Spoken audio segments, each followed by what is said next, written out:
1959 An old friend visits. 1. Xia Ruofei laughed and waved his hand. It's safe here, so there's no need for that.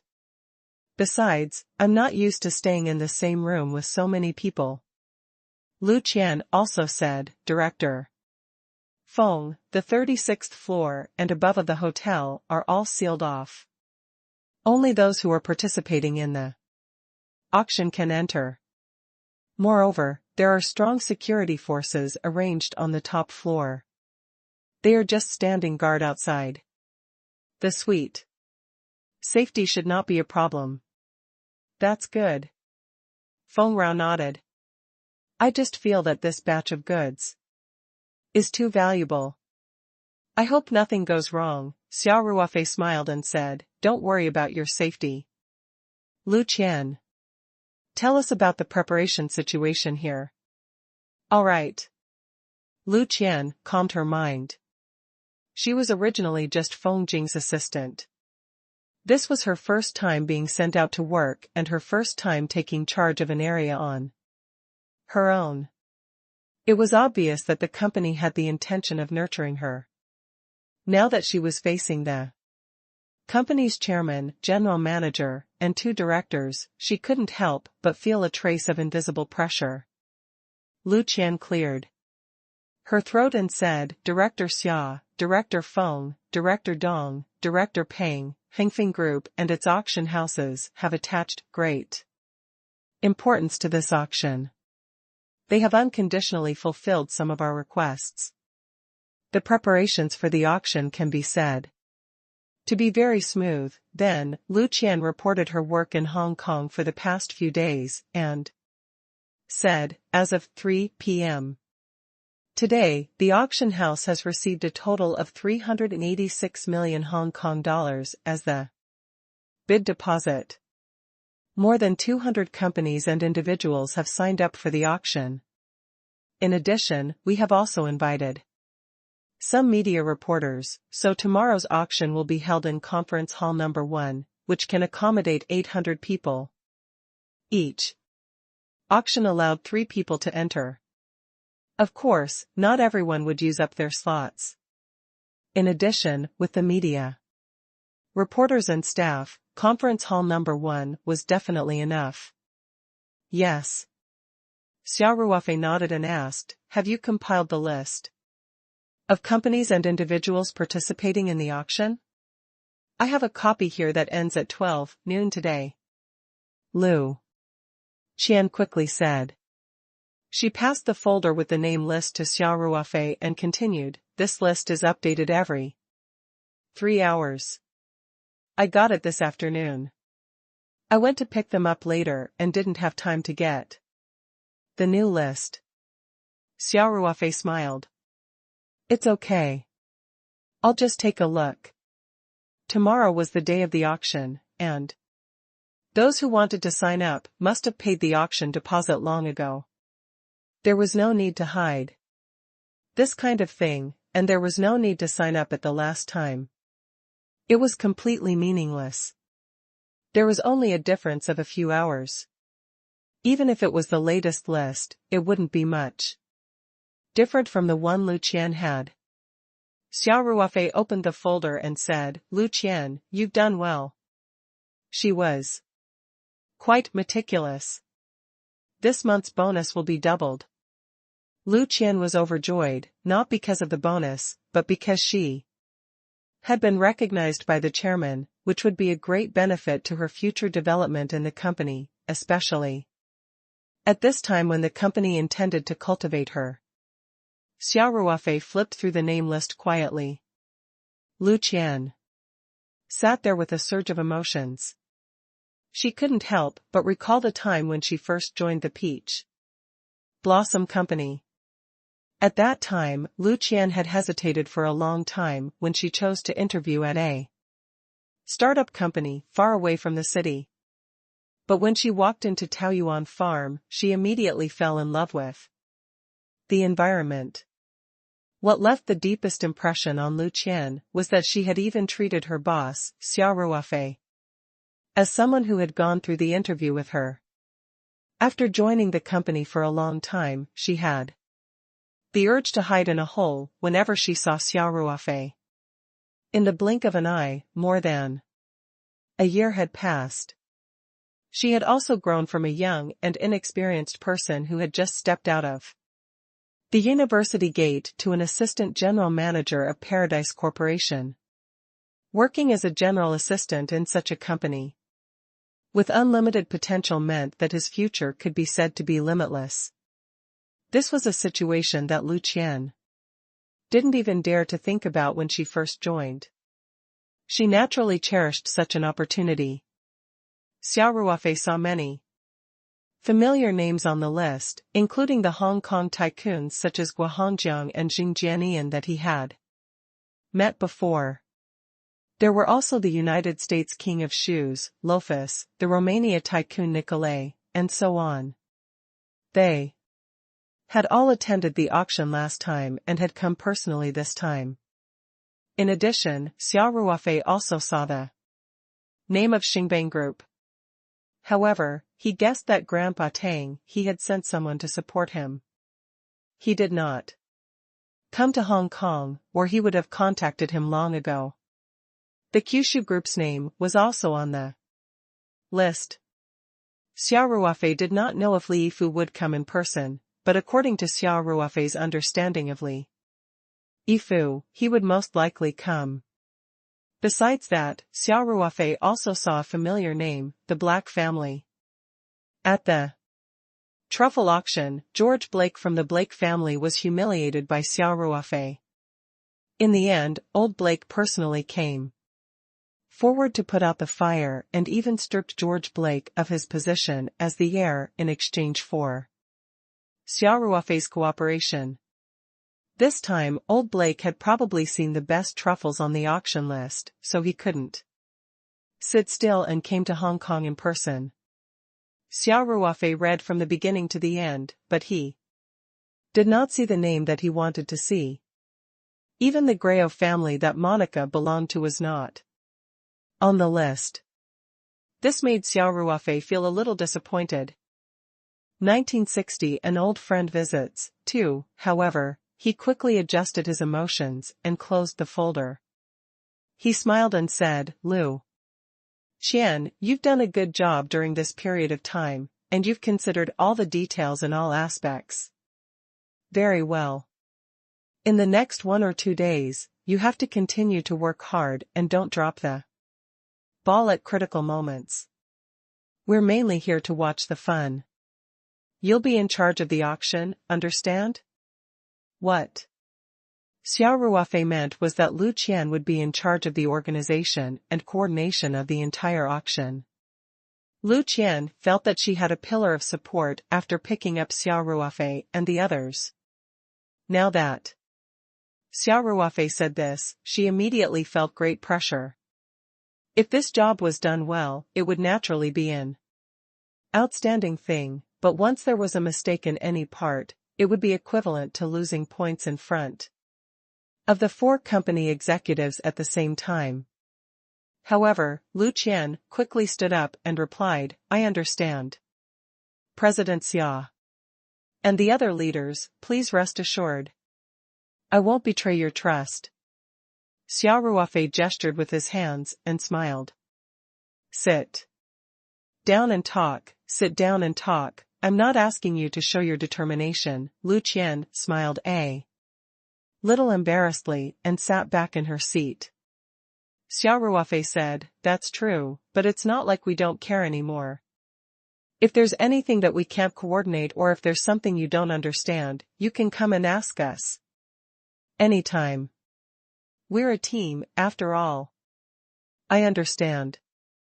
Thank you, President Xia. Lu Qian said with a sweet smile. She knew that if she really asked Xia Ruofei or Feng Jing for help, the leaders would definitely not sit by and do nothing. However, this way, her mission's KPI would definitely drop. Although there was no clear quantitative index, there must be a scale in the leaders' hearts. President Xia, if there are no other instructions, I'll go down first. Lu Qian said. I'm going to take a look at the venue again. I'll be doing the final adjustments today. Xia Ruofei smiled and nodded. You can go. Then, he turned to Feng Jing and the others and smiled. You guys should also go back to your rooms and rest for a while. You can go out if you want, but don't delay your dinner time. All right. Then we'll go down too.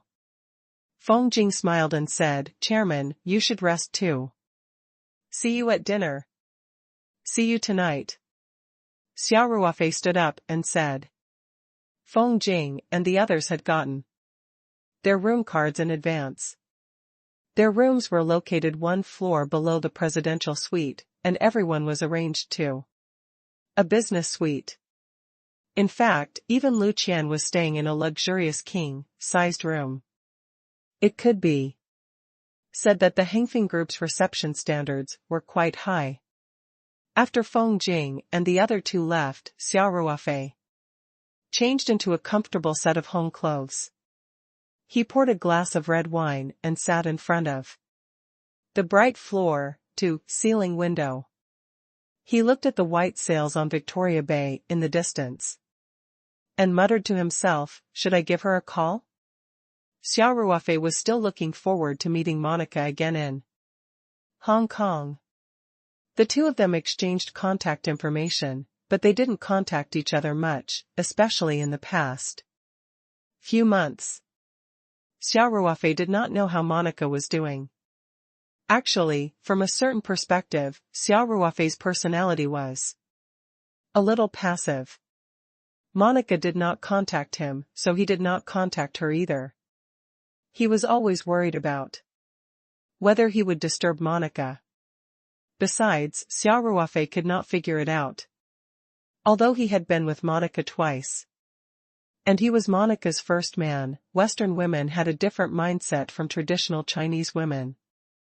Xia Ruofei did not know what position he was in Monica's heart.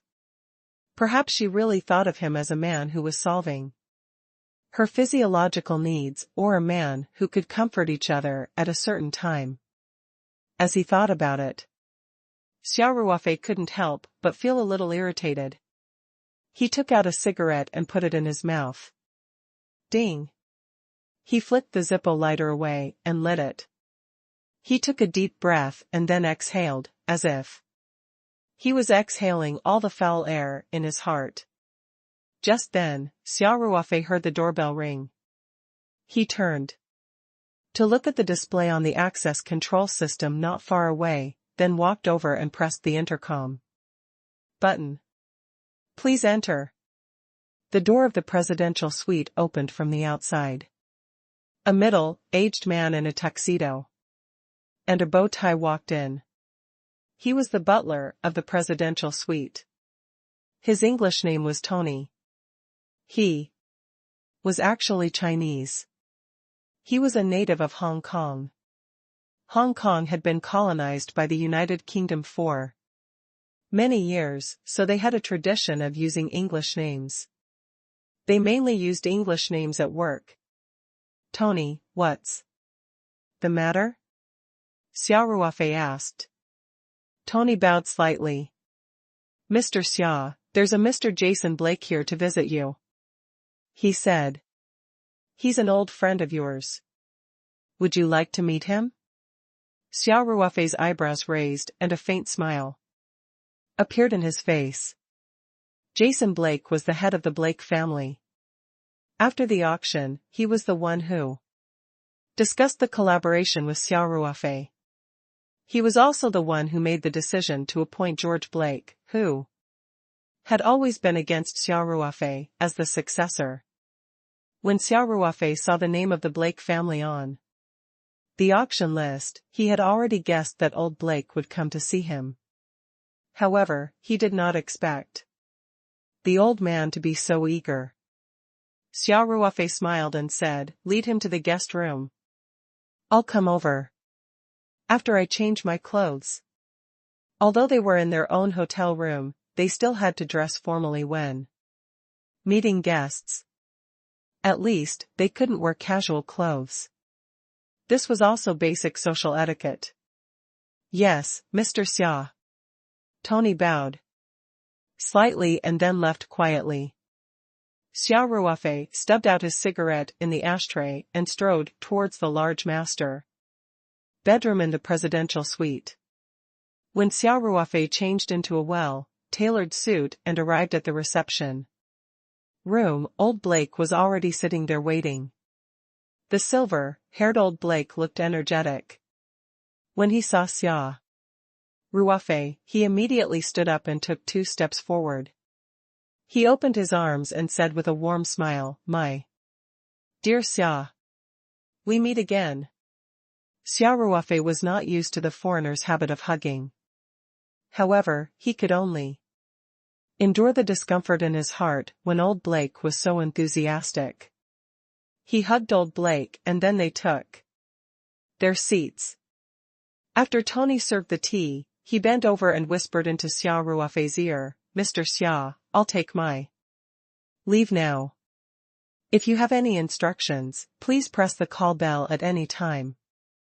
Xia Ruofei nodded slightly, and Tony immediately walked out of the guest room and closed the door behind him.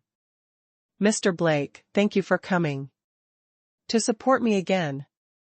Xia Ruofei smiled and spoke in fluent English.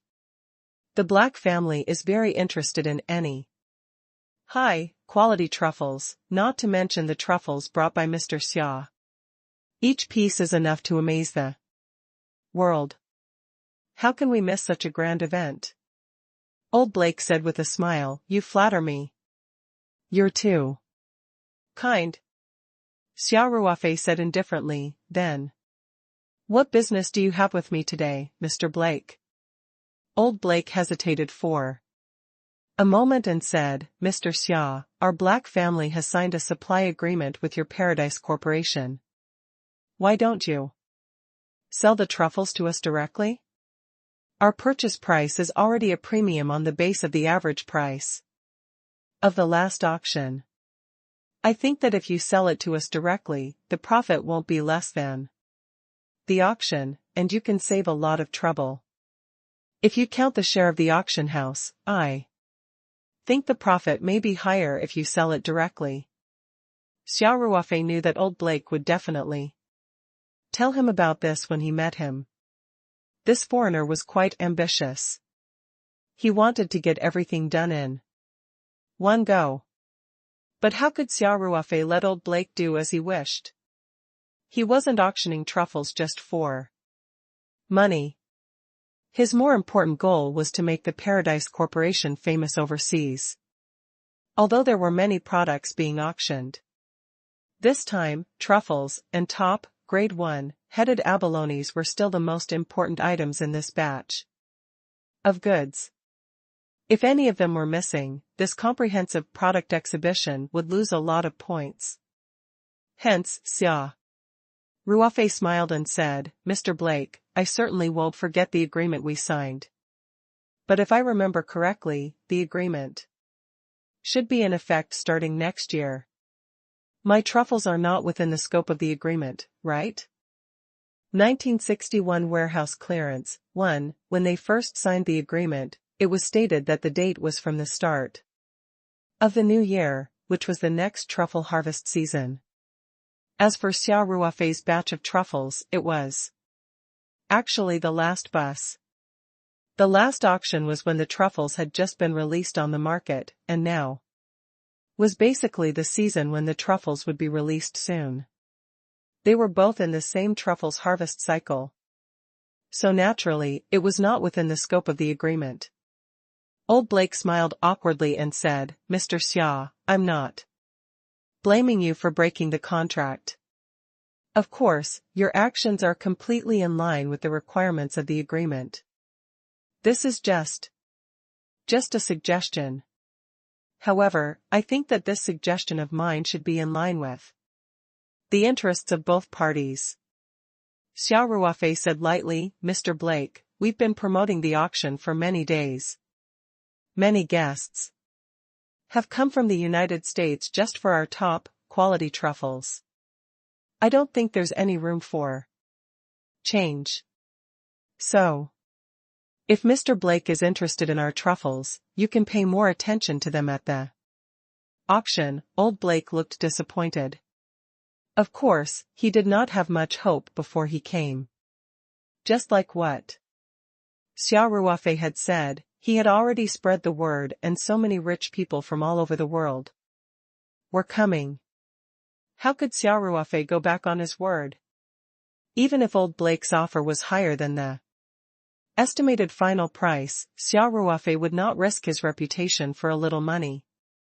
Therefore, Old Blake came here with the hope that he would succeed, but he was already mentally prepared for it. In fact, this was just a foreshadowing. After pretending to be pitiful for a while, Old Blake finally revealed the real purpose of his visit to Xia Ruofei. Mr. Xia, I noticed that the auction brochure did not clearly state how much truffles to auction, so. Xia Ruofei smiled and asked, so you want to buy some truffles from me? This was equivalent to the outside trading of the securities market. Yes, I am. Old Blake said, Xia, the price I'm offering will definitely not be lower than the auction price. We can make an estimate based on the price from the last auction. If the price is higher than our estimated price after the end of this auction, our black family can make up for the difference. Xia Ruofei shrugged and said, in that case, wouldn't it be better for Mr. Blake to compete directly in the auction? You can still get what you want, and you can also show off the strength of your black family. It's the best of both worlds, so why not? Old Blake smiled bitterly in his heart and said, I just want to reduce the trouble. Xia, you won't suffer any losses from this deal. You can consider it. In fact, Old Blake would not come to Xia Ruofei's house to talk about an advance deal, just because he found it troublesome. In fact, because of the previous successful case, after the news of this auction spread, there were more people responding than the last time. The black family's biggest competitor in Europe, the Richard Lehman family, was also very interested in this batch of truffles. They had mobilized a lot of funds and were ready to show their skills at the auction. The Lyman family and the Black family were both truffle families in Europe. The two families belonged to different traditional truffle producing areas and were competitors to each other. According to Blake's judgment, the truffles that were put up for auction this time would definitely be of the same quality as the last one. This way, there would definitely be a fierce battle at the auction. Moreover, Old Blake and the Lyman family's representative, Glofin Lyman, were already old enemies. He was worried that Glofin would bid maliciously at the auction and spend some money to embarrass Old Blake. Glofin was happy to do that. At that time, he might not be able to buy truffles and would have to spend a lot of money. Although he had promised that he would not sell them at a lower price than the average price, the Black family wouldn't be able to bid so much at the auction as long as they had this batch of truffles. As a result, the final price would probably be much lower. In this way, the Black family would definitely not suffer a loss. Unfortunately, Old Blake had a good plan. Xia Ruofei was no longer a greenhorn. He thought for a while and understood the crux of the matter. Although he did not know about the Lyman family, he could quickly determine that the auction price would drop because the Blake family had withdrawn from the competition. Besides, Xia Ruofei had no intention of selling the truffles in private. The reason why he was here was to boost the reputation of the Paradise Corporation. Naturally, the more good things that appeared in the auction, the better. Hence, Xia Ruofei immediately smiled and said, Mr. Blake, although I really want to help you, I can't. Although the brochure doesn't state the number of truffles, the agreement we signed with Hengfeng Auction House clearly states the Specifications and quantity of the auction items. I can't break the spirit of the contract just to help you. In fact, the Peach Blossom Company and Hengfeng Group had not signed any agreement at all. Neither did they need to sign an agreement. This was just a shield that Xia Ruofei used to reject old Blake.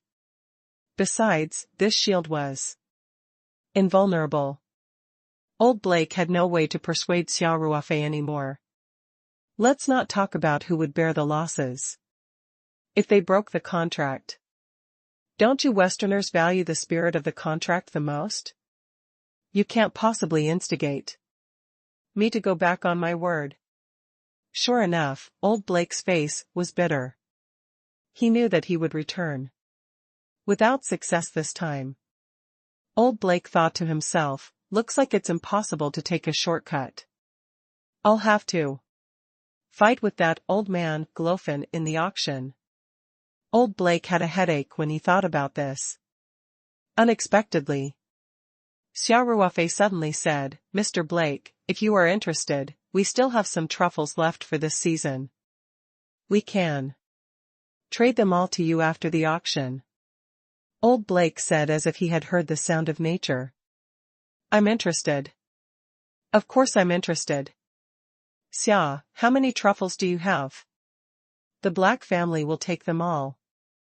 Although it was the new year of truffles this year, the supply of such high-end ingredients was always in short supply.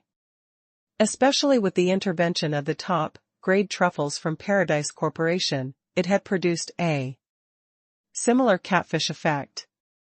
In order to maintain a market share, they had to open up as many channels as possible. It was definitely not enough to rely on the truffles produced by the family's own truffle production area, because competitors would buy truffles through auctions. Besides, the truffles in Xia Ruofei's shop were all big and top-grade truffles. If their competitors bought too many, it would have a huge impact on the market. If Xia Ruofei was willing to sell the rest of the truffles to the Black family, they would have nothing to worry about at the auction. They could even deliberately raise the price to stop the Lehman family. There were simply too many benefits to this. Xia Ruofei said, Mr. Blake, I'll be blunt. The truffles that weren't put up for auction are definitely not as good as the ones that appeared in the auction in terms of weight and size. This time, Xia Ruofei had harvested all the truffles that were produced this season. For this, he had even brought Blackie and the rest into the medium. Several dogs were working together. Now, Blackie and the other's sense of smell was many times more sensitive than that of ordinary dogs. It could be said that they did not leave any blind spots. Naturally, the truffles would be auctioned off for the sake of the company's reputation. It was the name card of the company. Xia Ruofei kept all the smaller ones in the medium. He didn't like truffles, and he didn't need that much to treat his guests. So when he saw old Blake, he decided to sell all the truffles to the Blake family. It doesn't matter. It's fine, old Blake said. He knew that this was inevitable, and he was mentally prepared for it. As for the price, it has to be 80% of the actual auction price. Xia Ruofei raised another condition. Old Blake hesitated for a moment. The auction price would usually be higher than the market price, especially for the truffle of the highest quality, which was in short supply. Xia Ruofei must have provided the super truffle with a very heavy single unit. The market price could not be used to measure the price of such a high-quality truffle. It could be sold for a sky-high price in the auction. Old Blake was not confident if they were to sell the truffles at the average price of the auction, even with a 20% discount. After all, he knew that Xia Ruofei would only sell him some small truffles after the auction, and the actual value would be greatly reduced. Xia Ruofei did not rush old Blake after he had stated his conditions. He just smiled and waited for old Blake's answer. He was only doing this business in passing. It would be good if he could make more money, but Xia Ruofei did not care if he could not do this business. He had already passed the stage of being extremely short of money, and the company did not need money urgently for the time being. Old Blake didn't dare to hesitate for too long. He asked, "Mr. Xia, if you don't mind me asking, the quality of the truffles you're going to trade with us, it's the same place of origin as the truffles in the auction, and the quality is roughly the same." Xia Ruofei said directly, "The only difference should be that the weight of a single object is smaller." "How many of these truffles can your side provide?" Old Blake asked again. Xia Ruofei did some calculations and said, "At least 50 kilograms. Old Blake didn't hesitate anymore and said, "We want this batch of truffles." Good truffles were usually sold by the gram. Xia Ruofei had provided 50 kilograms in one go. This was already half of the annual supply that the Blake family and the Paradise Corporation had agreed on. The last time, the two parties had agreed that it would be no less than 100 kilograms a year. Little did he know that, unlike the truffle hunters in the traditional truffle-producing areas who would only find a truffle after searching for a long time in the oak forest, there was a large amount of truffle under every oak tree in Xia Ruofei's spirit map. It was like sweet potatoes growing near the roots of the oak trees. This was under the condition that Xia Ruofei did not deliberately expand the scale. Otherwise, it would not be difficult to produce tons of truffles every year. In that case, it would really have a fatal impact on the truffle market. The world only produced about 35 tons of black truffle in a year, and white truffle was even rarer. The world only produced about 3 tons a year. Okay. Xia Ruofei said, "A deposit of 1 million euros. Is that a problem?" 1962 Cruel Delicacies, 1. Old Blake nodded without hesitation, "No problem. I'll be able to transfer the money to your company's account today. Or any account you'd like, Mr. Xia." Old Blake was thinking about the $2 million emotional damage compensation he had paid Xia Ruofei the last time he made peace with him. Xia Ruofei had asked him to transfer the money to an offshore company account. He also knew that the procedures for sending funds out to sea in China were somewhat cumbersome, and many rich people liked to set up overseas accounts. A deposit of 1 million euros was not very high. Even though the market price of ordinary black truffles was around a few thousand euros per kilogram, and 50 kilograms was definitely less than 1 million euros, that was the price of ordinary truffles and black truffles. The truffles that Xia Ruofei provided definitely had both black and white truffles. Furthermore, Xia Ruofei's truffles were not only big in size, but their overall quality was also higher than the truffles on the market by more than one grade. Naturally, the price could not be estimated according to the average market price. This was also the reason why so many traditional truffle suppliers and Michelin star restaurants were so eager to attend this auction. Otherwise, with the Black family's annual sales of a few tons, how could the patriarch personally come to negotiate for a mere 50 kilograms of truffle? Xia Ruofei thought for a while and said, "It's the same account as last time.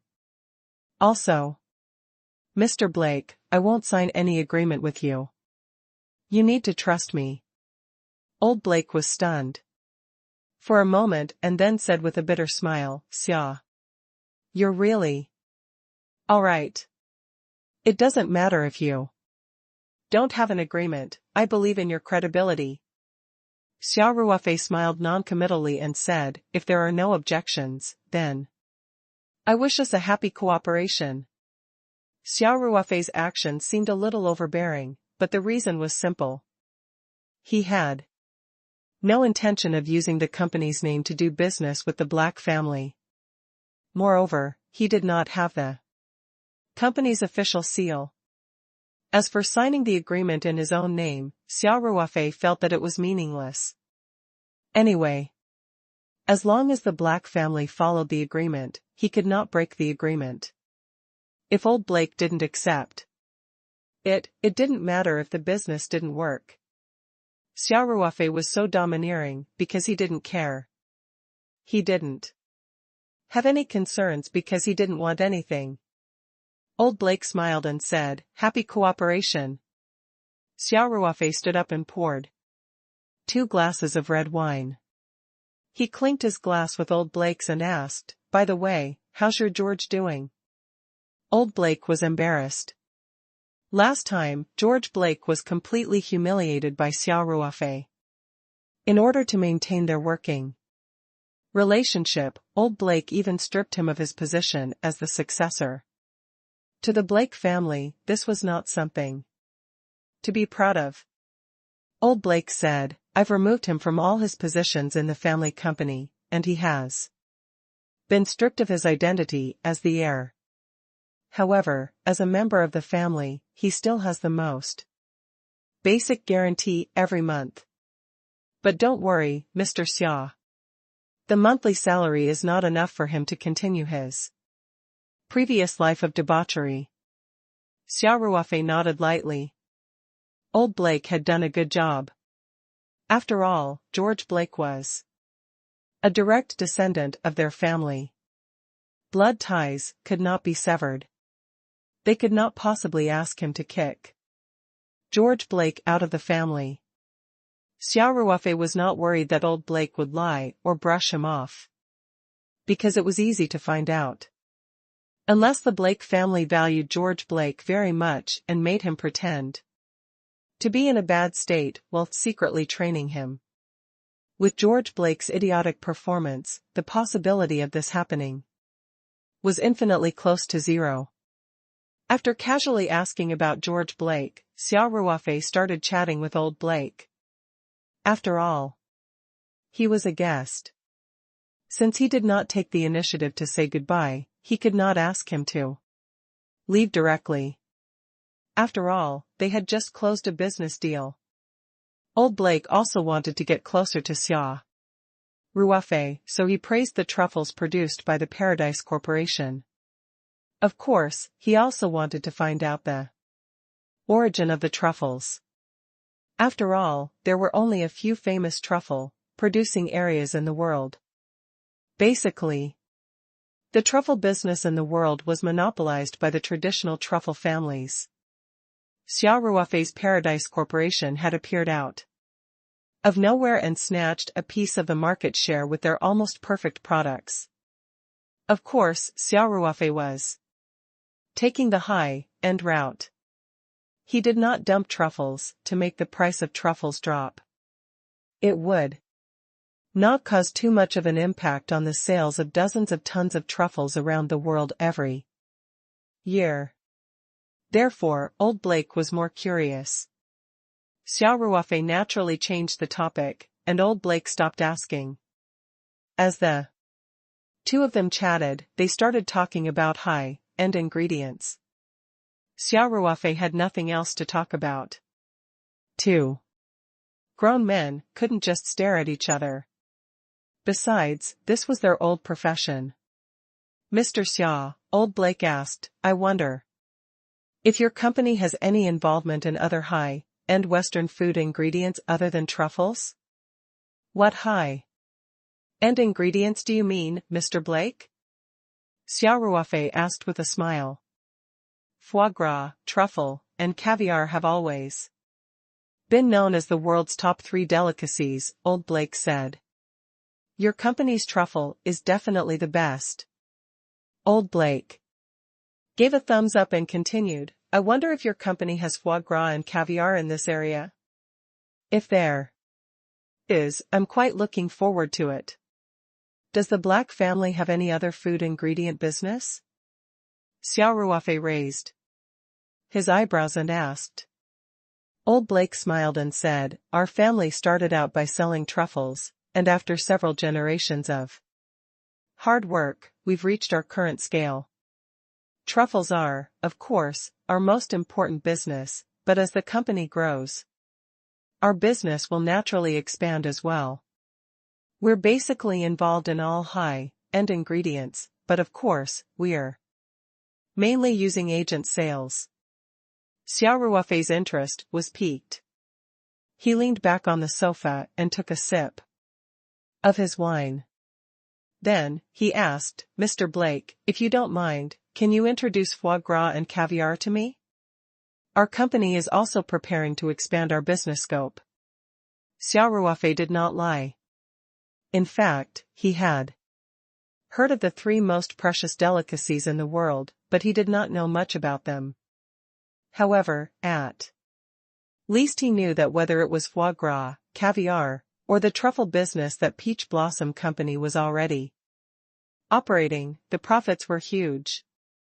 Making money was one thing, but Xia Ruofei also paid special attention to the richness of the company's product line and the company's reputation as the three most famous ingredients in the Western food industry.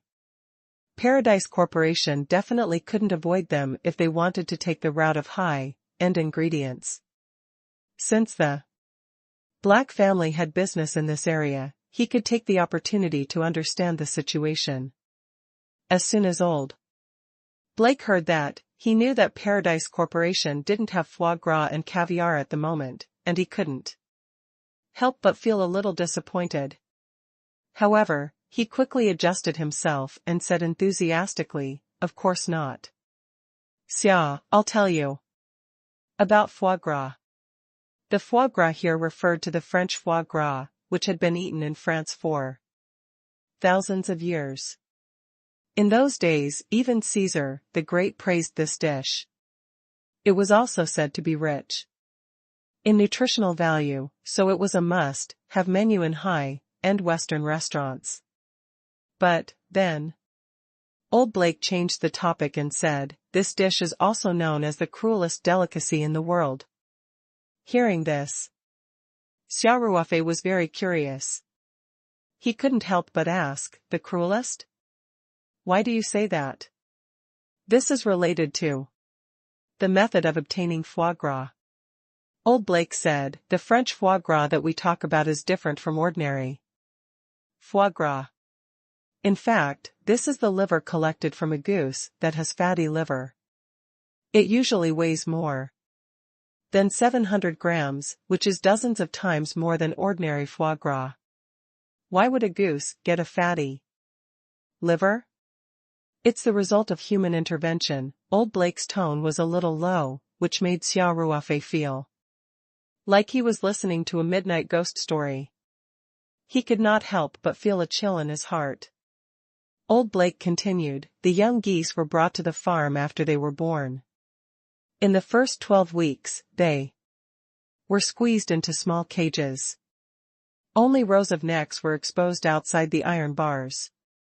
They were fixed on the rack that was dedicated to training neck muscles.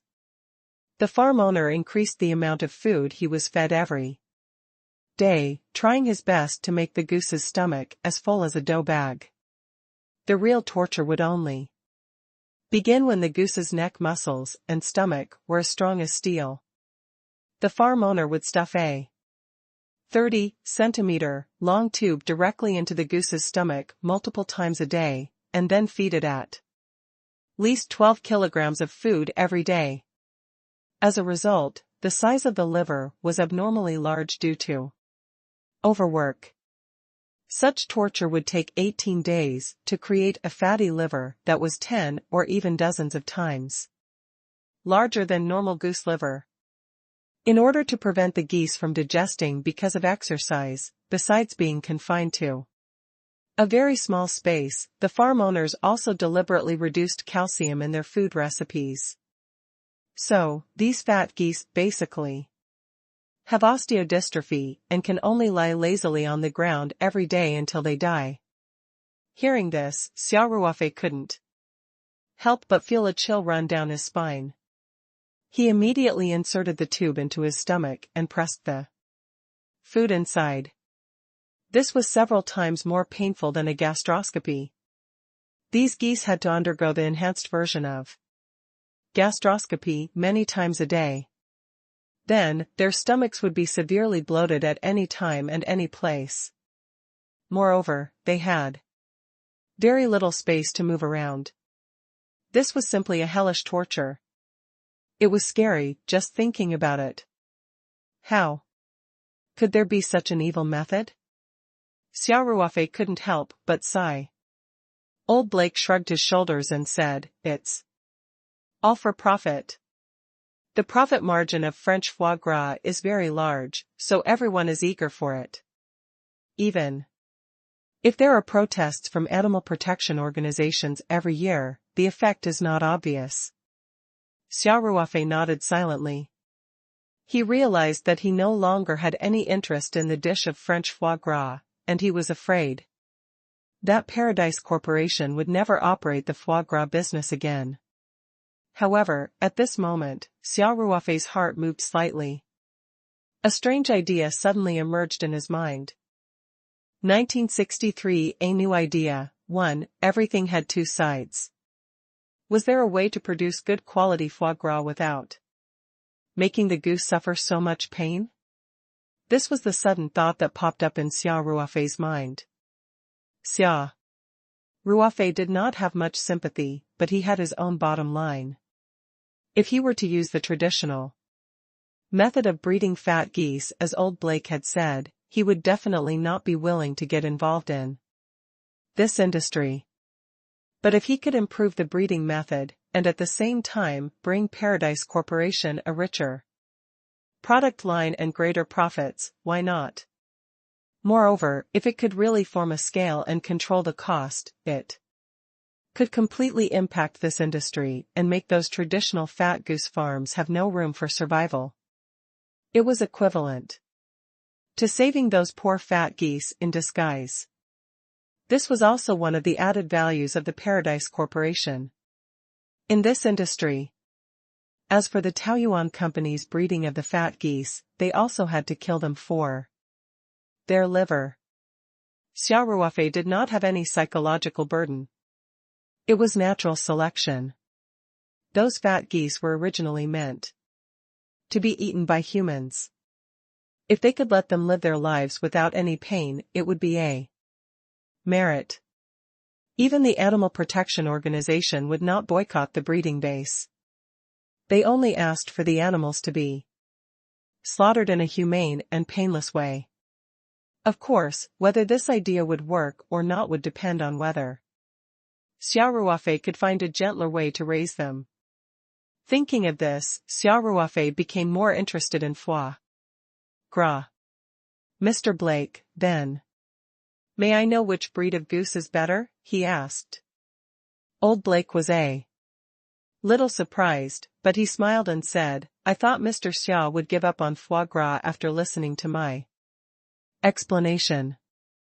In my impression, you Orientals are more gentle and kind. In fact, the largest area of fat goose breeding is in Austria in Europe." Xia Ruofei smiled and said, "I haven't decided if I want to get involved in this industry. However, it's always good to know more." Old Blake nodded in agreement, "Yes.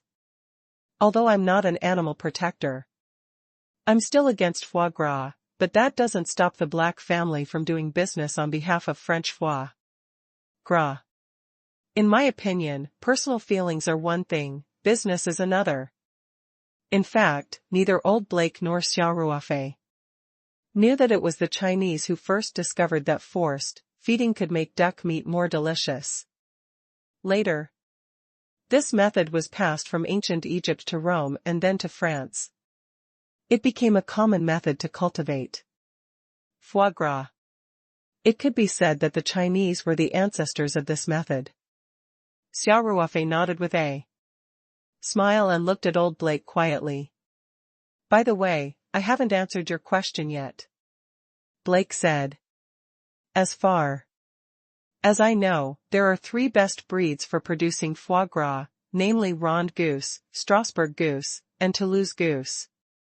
The foie gras produced by these 3 kinds of geese were of good quality, large in size, rich in nutrition, and fragrant after cooking.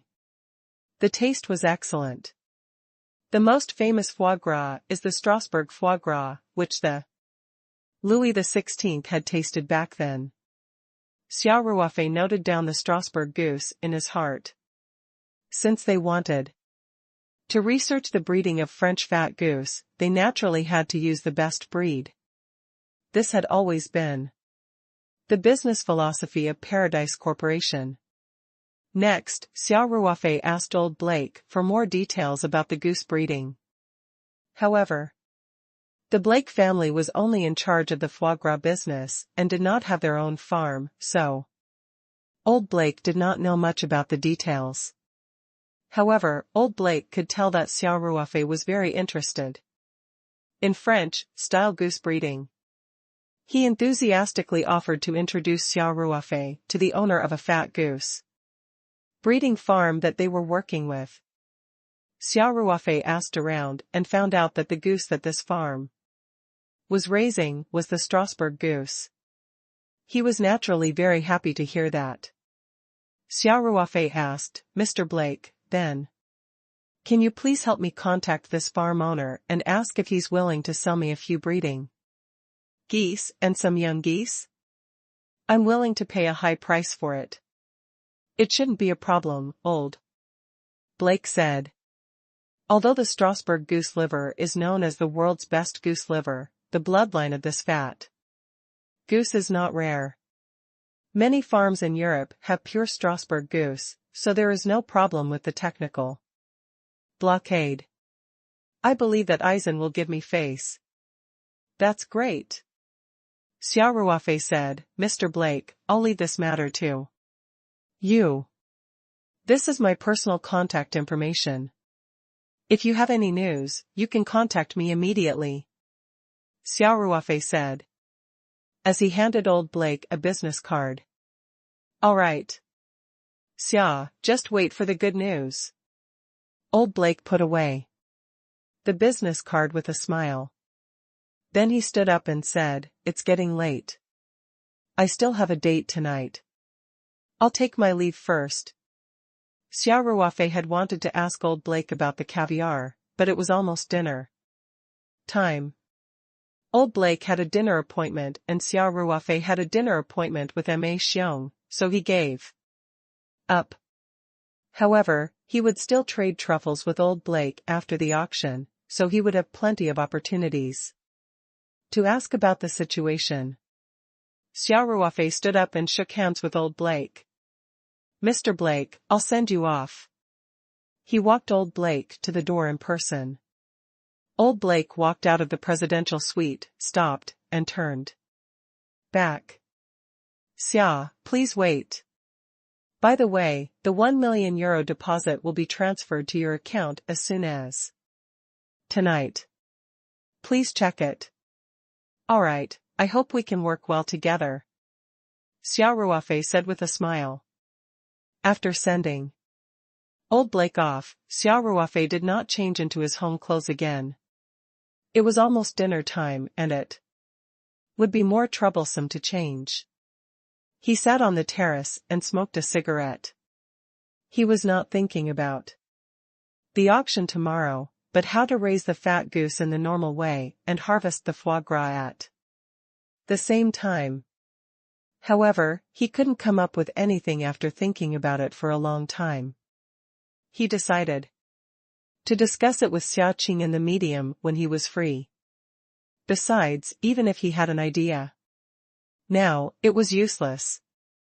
At least, he had to wait for old Blake to help him contact the import of some Strasbourg geese before he could carry out the breeding experiment. There was a time acceleration function in the space, and the growth cycle of the French goose was not long.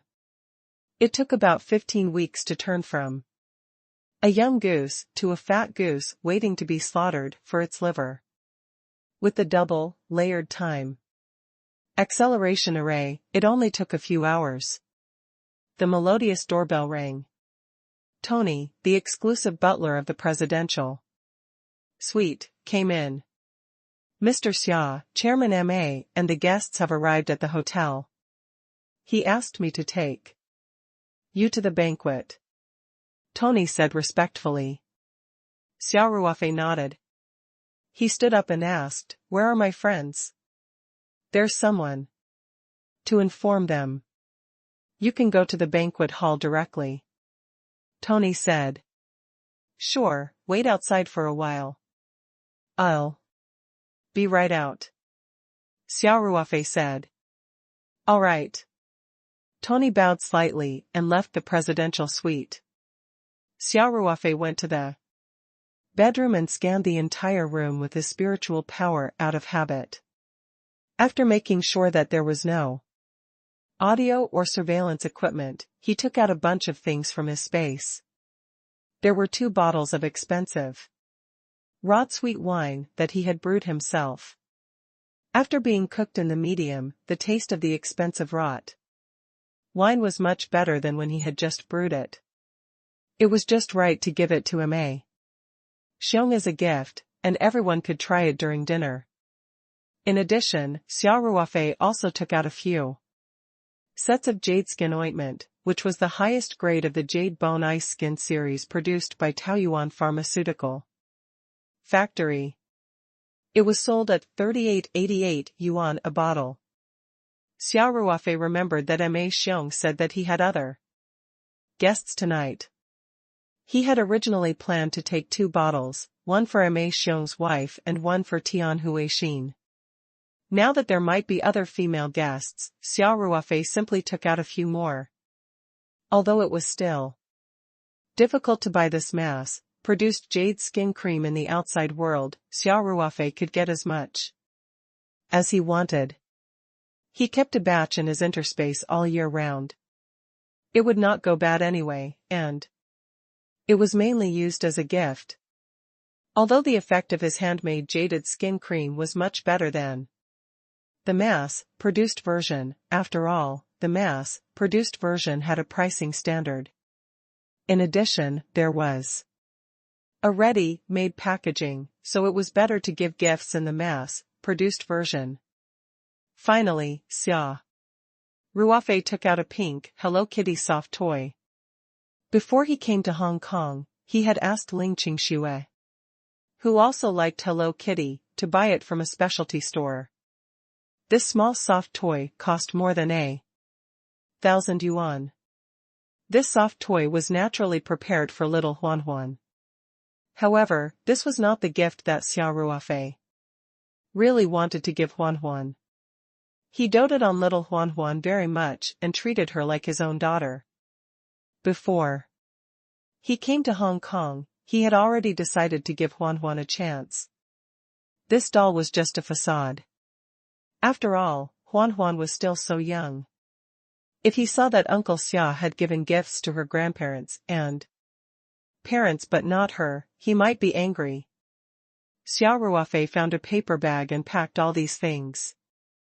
Then he tidied his clothes and walked out of the presidential suite with the paper bag. Tony brought Xia Ruofei down the private elevator. When they arrived at Ma Xiong's private room, Feng Jing and the others were already there. They were chatting happily with Ma Xiong, and there were a few familiar figures beside him. The real estate magnate of Hong Kong, Guohongjiang, and the super-rich man of Hong Kong, Xing Tianyan. There were 3 or 4 of them, and they were all tycoons who could shake the entire Hong Kong with a stomp of their feet. Moreover, these tycoons had already gotten to know Xia Ruofei at the last auction. Especially Guohongjiang, who was full of gratitude to Xia Ruofei because of his beloved horse, the Star of Asia. He even gave Xia Ruofei a 1,000-foot mansion. Ma Xiong was the first to see Xia Ruofei. He immediately greeted him with a smile and said, "Everyone, Xiaoxing has arrived." 1964, present. 1. The wealthy people who were chatting looked over at the same time and came out with M.A. Xiong.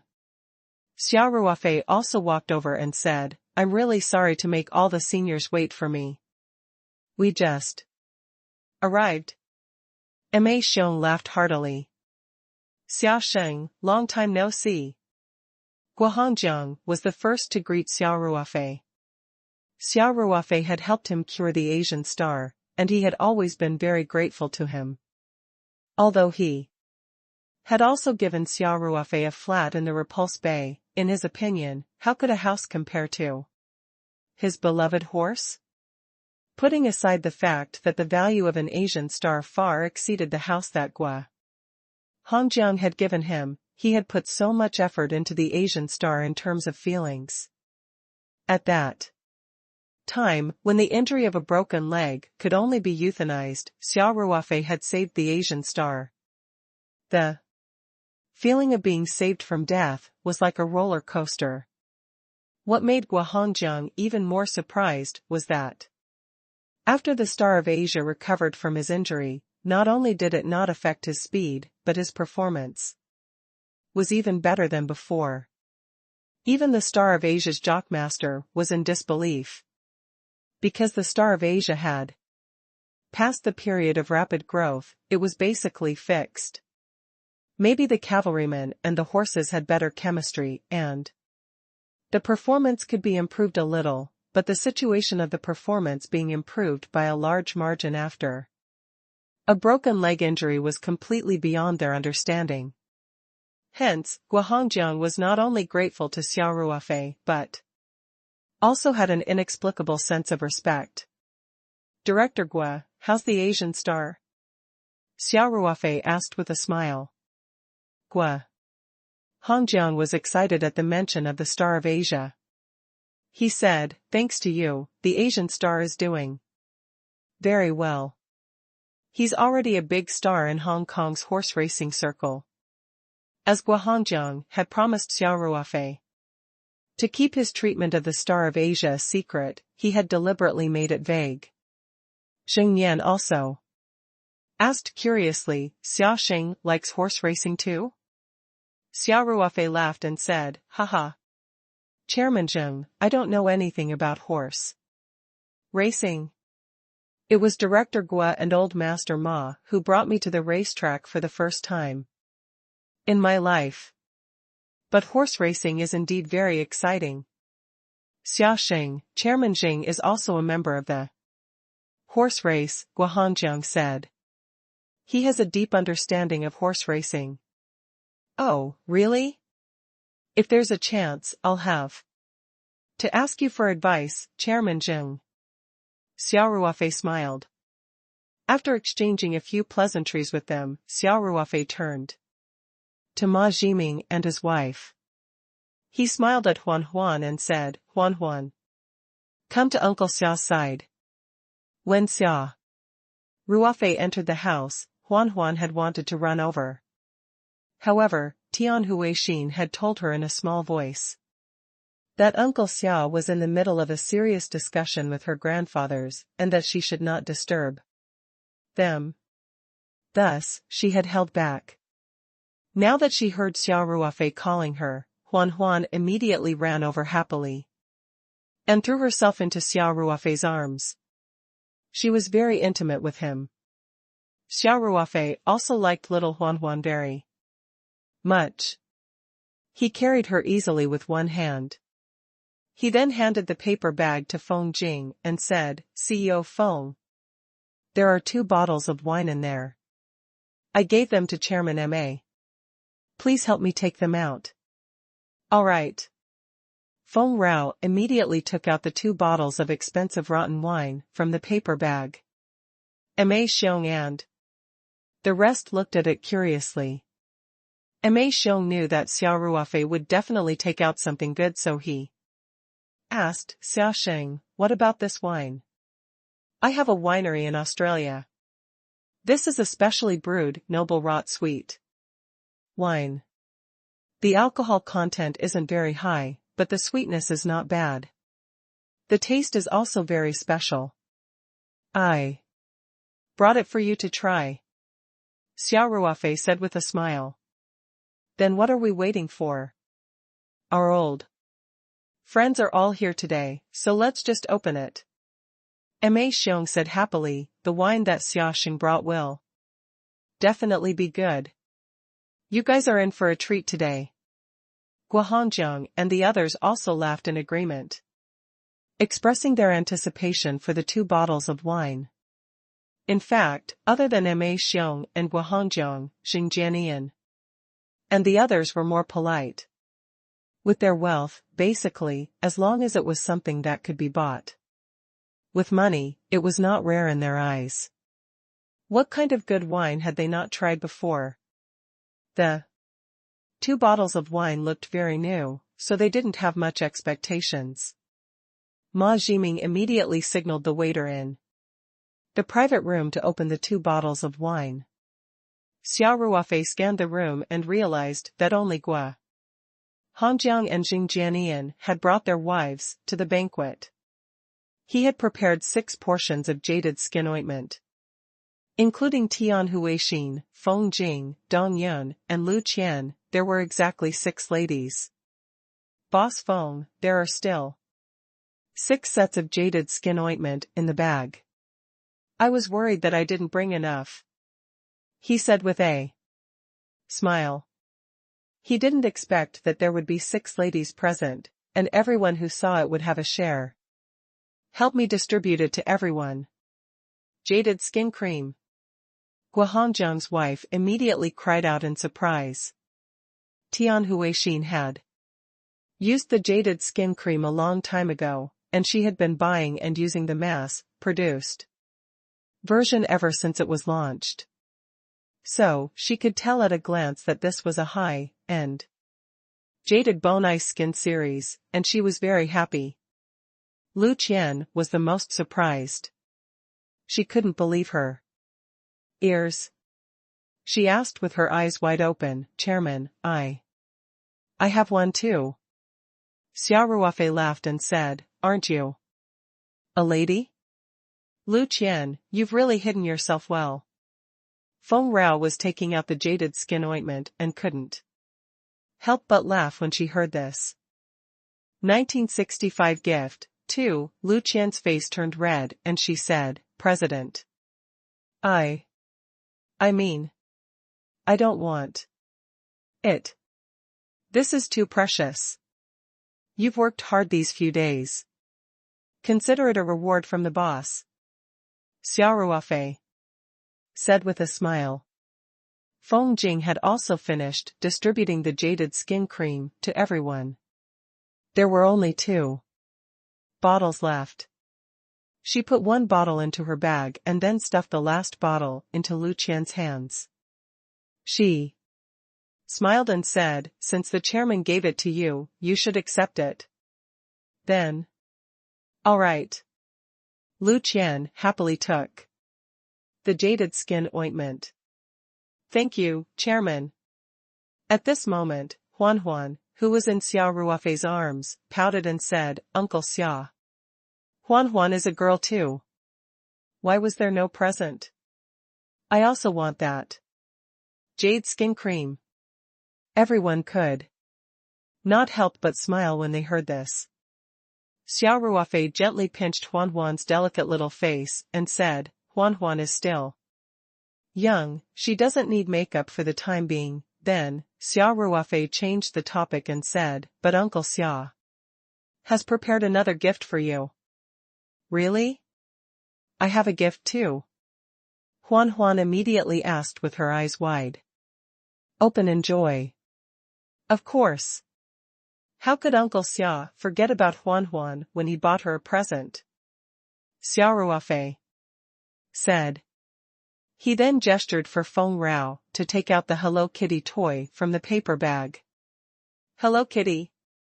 Huan exclaimed in surprise. Feng Rao stuffed the doll into Huan's hands and asked with a smile, Huan, do you like this gift? I like it. I love Hello Kitty the most. Huan Huan answered without hesitation.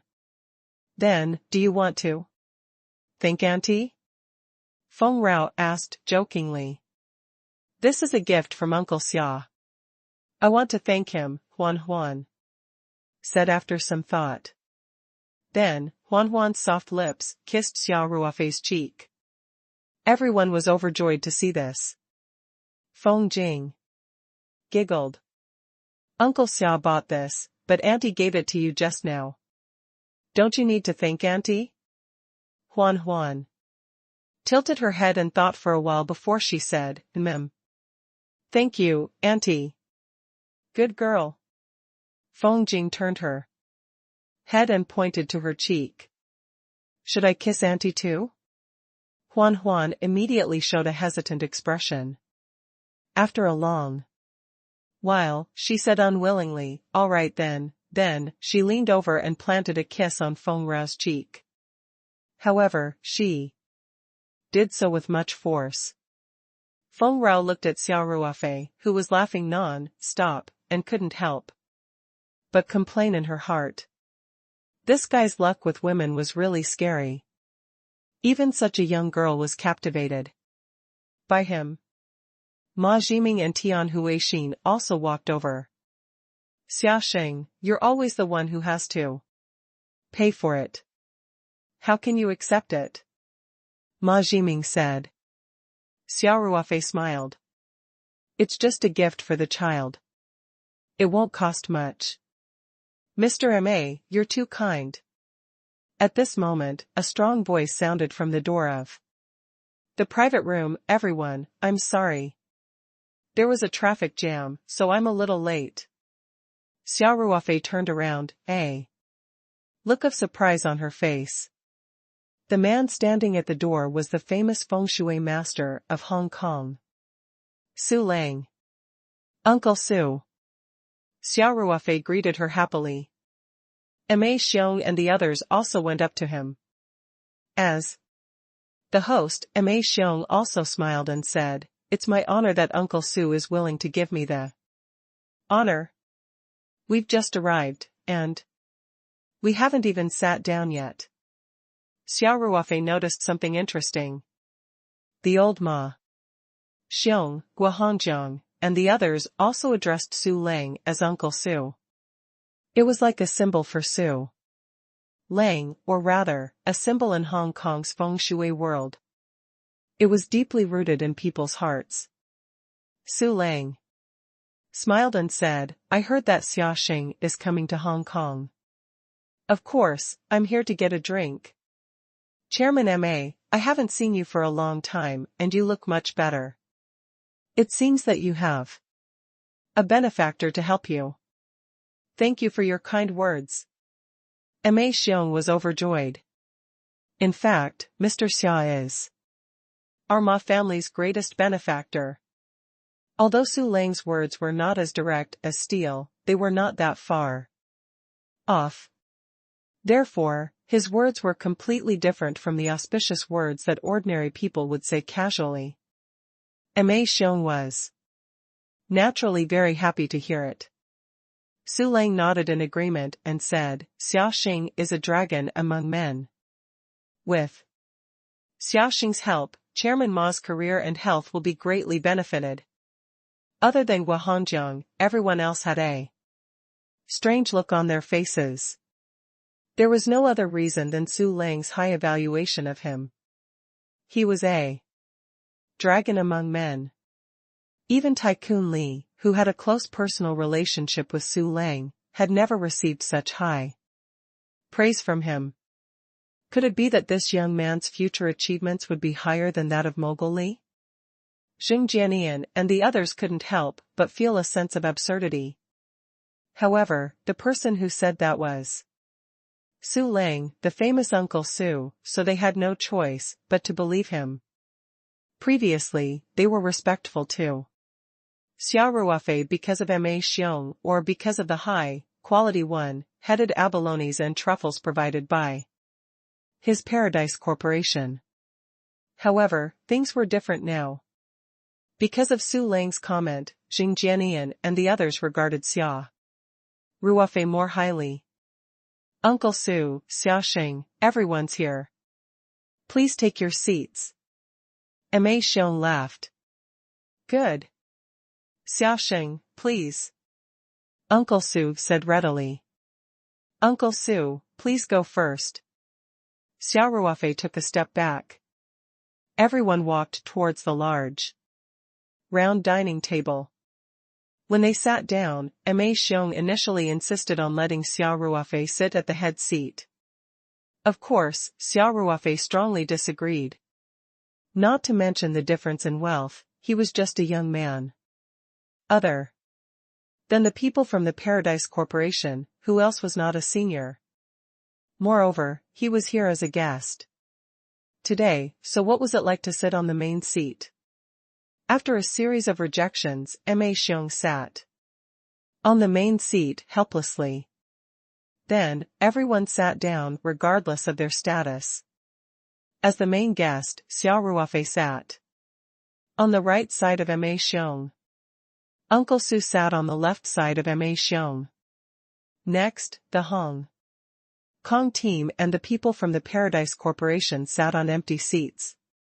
This way, they could avoid the trouble of giving in to each other, and it was also beneficial for everyone to interact. Once the guests were seated, the service staff began to pour wine for everyone. The first to taste was naturally the 2 bottles of expensive rotten wine that Xia Ruofei had brought. Although there were many people present, when the 2 bottles were opened, everyone could still get a few glasses. Ma Xiong sniffed the glass and took a sip. He was surprised. The wine fragrance is very special. As for the taste, there was the smell of apples and oranges, and also a hint of mineral. The texture was rich. I've tasted Tokai's Asenia before, and I feel that this bottle of Xiaoxing's noble wrought wine is of a higher quality than Tokai's top essence wine. Xia Ruofei had heard Old West introduce Tokai's Asenia, also known as essence wine, to him before. It was also a type of expensive rotten wine, but it was the best of the expensive rotten wine and was well known all over the world. This kind of wine was brewed with the juice that naturally flowed out of the precious rotten raisins during the storage process due to gravity. The sugar content was extremely high, and the sugar content was generally 500–900 g/L, which was much higher than honey. The alcohol content was about 1–3%, which could be stored almost permanently without going bad. Because of the brewing process, the production was so low that it made people's hair stand on end. As a result, the price was not something that ordinary people could afford. Ma Xiong's evaluation was indeed high. Other than the people from the Paradise Corporation, everyone present knew what was good. They couldn't help but take a small sip. Xia Ruofei's 2 bottles of noble wrought wine received even more praise. Xia Ruofei also felt a sense of anticipation. After all, it had been a long time since he last tasted the expensive rotten wine. The time accelerated in the spirit map, space and the primordial realm. The taste must have been richer. So, he also raised his glass and took a sip. At that moment, Ma Xiong laughed and said, "It's such a coincidence today that the first main course I prepared for everyone is French foie gras. It's made from the foie gras of the top land goose that was flown over from Austria. The top expensive rotten wine and the top French foie gras are simply a match made in heaven." Hearing this, Xia Ruofei almost spat out the wine in his mouth. 1966 The Feast. 1. Ma Xiong noticed Xia Ruofei's strange expression and could not help but ask, "Xia Xing, what's wrong? Are you not used to this wine?" After he finished speaking, he couldn't help but laugh. This expensive rotten wine was brought by Xia Ruofei. He must have felt that it was good after drinking it, so he shared it with everyone. How could he not be used to it? Xia Ruofei swallowed the wine in his mouth and then said, "No, no, old Master Ma, I don't particularly like foie gras, so let them have one less serving." The man said. Ma Xiong felt a little strange and said, "Oh, really? Xiaoxing doesn't like foie gras?"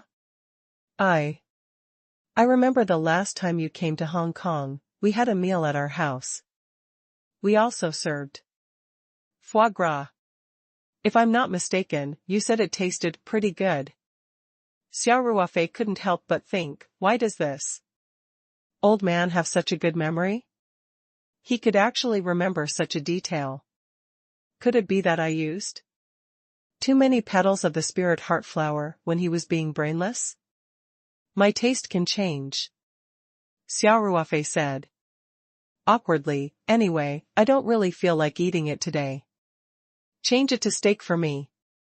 Xia Ruofei had just heard old Blake's story about the brutal process of producing foie gras, so he was just a little bit psychologically affected. He didn't have obsessive, compulsive disorder and didn't ask others not to eat foie gras. He wasn't an animal protector, but he did things in a calm and reasonable manner. No problem, Ma Xiong said straightforwardly. Then, he pouted angrily at the waiter beside him. The waiter immediately nodded in understanding and turned to leave the room. The foie gras incident was just a small episode. It was not surprising that Xia Ruofei did not eat it. After all, everyone had different tastes. Soon, everyone was eating and chatting, and the atmosphere was very harmonious. The French foie gras that Ma Xiong had flown in from Austria were carefully cooked by a 5-star chef and served one by one. Of course, Xia Ruofei did not have the luxury of eating. He was given a steak. Xia Ruofei did not have much psychological resistance when he saw other people enjoying foie gras. Besides, his steak was not simple. Today's chef had personally come over to introduce the steak to everyone. This steak was made from the best ribs of the golden Aquitaine cow, which was specially provided by the Palmerd family. According to the chef, golden Aquitaine beef, black Angus beef, and Wagyu beef were ranked as the world's top 3 beef breeds. Every golden Aquitaine was personally raised by the Palmerd family members. Before entering the slaughterhouse, these beef enjoyed 5-star treatment. They were raised freely on the ranch, accompanied by music every day, and even masseuse services. It was said that this was to allow the cattle to grow in a relaxed and comfortable environment, because pressure would make the cattle produce liver, sugar, lactic acid, and adrenaline. These would affect the tension and acidity of the muscles, and the beef would not be soft and delicious enough. After the golden Aquitaine cow was slaughtered, the preservation of the beef was also very particular. The Palmerd family adopted their first hibernation therapy, which was to place the beef in an environment of -45 degrees Celsius, supplemented by a cold wind at 120 kilometers per hour. In this way, meat can be kept fresh forever. The so-called fresh meant that the meat quality would not be lost in the slightest. Xia Ruofei and the others were speechless. It was just a small piece of beef rib, but there were so many details. No wonder each piece cost more than $4,000. And that was only the price of the raw ingredients. If the food cooked by a 5-star chef was included, it was normal for the price to double in a top Western restaurant. In other words, a steak like this could be sold for $10,000, which was equivalent to more than 60,000 Chinese dollars. This price was nothing to Xia Ruofei. With his current net worth, he basically did not need to consider the price for such an expenditure. However, the steak that cost more than 60,000 yuan still surprised Xia Ruofei. To put it bluntly, he was still not used to the life of a rich man. The luxury of a real rich man was often beyond the imagination of ordinary people, including Xia Ruofei. This was also why some people suddenly became rich, and their behavior became strange and ridiculous. Of course, Xia Ruofei did not have the mentality of an upstart. He didn't expect beef to be sold at such a price. Could he try raising beef? Just now, the chef seemed to have said that there were 3 top-tier beef in the world. What did he say? Xia Ruofei thought to himself. He found that his mind seemed to be more active recently. First, after listening to old Blake's words, he had the idea of raising a fat goose. Then, when he saw the expensive steak, he had the idea of raising a cow. Maybe he hadn't opened up a new business recently. Xia Ruofei said to himself. He was not a conservative person, and it was not his style to make a lot of money every day. As a soldier, he still hoped to have more challenges in his life and work. For the current him, he could find greater joy in continuously developing new products, and they were even high-end and top-notch products. Just as Xia Ruofei was deep in thought, Su Lang raised his glass and raised it to Xia Ruofei across a mei xiong. He smiled and asked, "Xia Sheng, is your company's headquarters in use?" Xia Ruofei also stopped thinking and raised his glass to Su Lang. He said, "Our company's headquarters has moved into the new building. Thanks to you, Uncle Su, everything has been going smoothly for now." 1967 The feast, too. Uncle Su personally set up the feng shui bureau for you.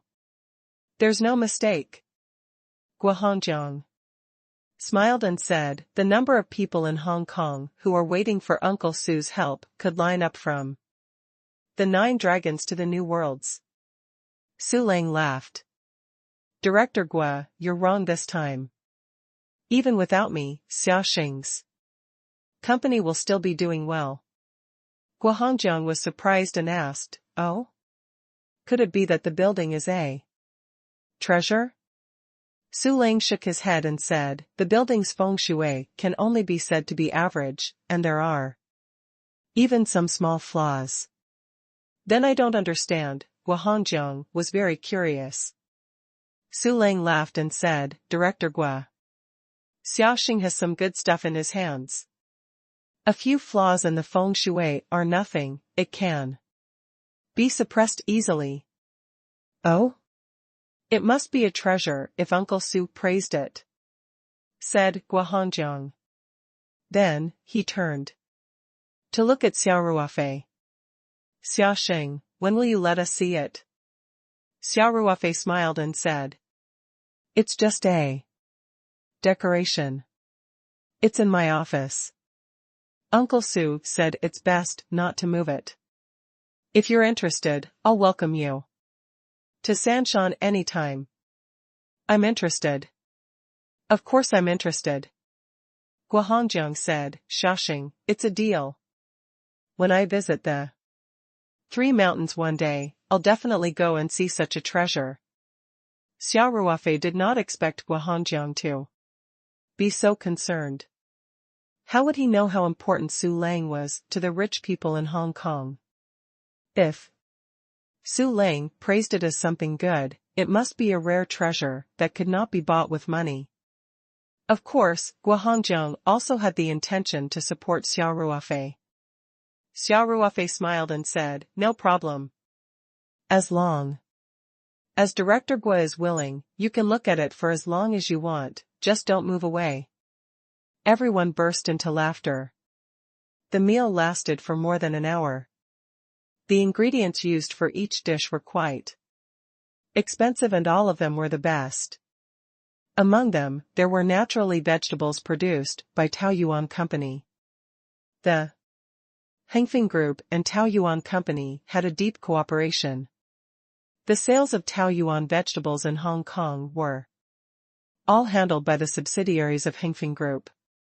Other than Feng Jing, who often went out with Xia Ruofei, this was the first time that Dong Yun and Peng Hao had seen Xia Ruofei socializing outside. They saw Xia Ruofei chatting and laughing with the top tycoons of Hong Kong that they had seen on TV or the news. They were not at a disadvantage at all.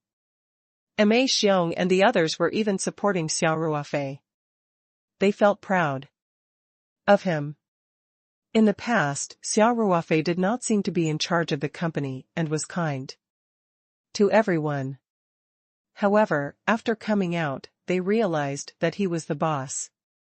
Peng Hao felt that he might not even be able to speak properly if he was in a relationship with tycoons like Ma Xiong and Guo Hongjiang. Xia Ruofei and Ma Xiong sent Guo Hongjiang and the rest off. At the door of the private room, he said to Ma Jiming in a low voice, "Mr. Ma, please wait for me here with Aunt Hu Weixin and Huan Huan." Ma Jiming did not know Xia Ruofei's intention, but he immediately nodded and said, "All right." Xia Ruofei and Ma Xiong returned to the party room after sending the guests off.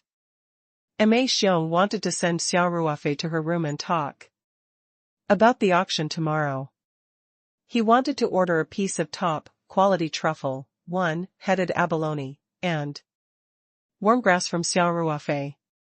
It was not convenient for him to say this in front of so many people. If Ma Xiong had made the first move and all the rich people present had made the same request, Xia Ruofei's goods would be split in half. Would the auction be able to continue tomorrow? Seeing that Ma Jiming and the others didn't leave, Ma Xiong couldn't help but feel strange and asked, "Jiming, why haven't you left yet? You should bring Huan Huan back to rest soon. You still have to go to school tomorrow." "Daddy, it's Xiaoxing who asked us to stay," Ma Jiming said. "Oh?" Ma Xiong looked at Xia Ruofei. Xia Ruofei smiled and nodded, "Yes. Old master." "Ma, let's talk in my room." Xia Ruofei's suggestion was just what Ma Xiong wanted. He immediately nodded and said, "All right. Xiaoxing, this way please." Xia Ruofei was Ma Xiong's savior. Every time they met, Ma Xiong would treat Xia Ruofei with great respect. Although he was not completely respectful, he was still very polite. Feng Jing and the rest had already gone upstairs. Although Xia Ruofei had said that Lu Qian would be in charge of the auction, Feng Jing was still a little worried. After dinner, she brought Dong Yun, Lu Qian, and Peng Hao to her room, so that everyone could go through the process and details one last time to avoid any problems. Xia Ruofei and the 4 members of the Ma family took the presidential suite's exclusive elevator to the top floor. "Xiaoxing, welcome." Hong.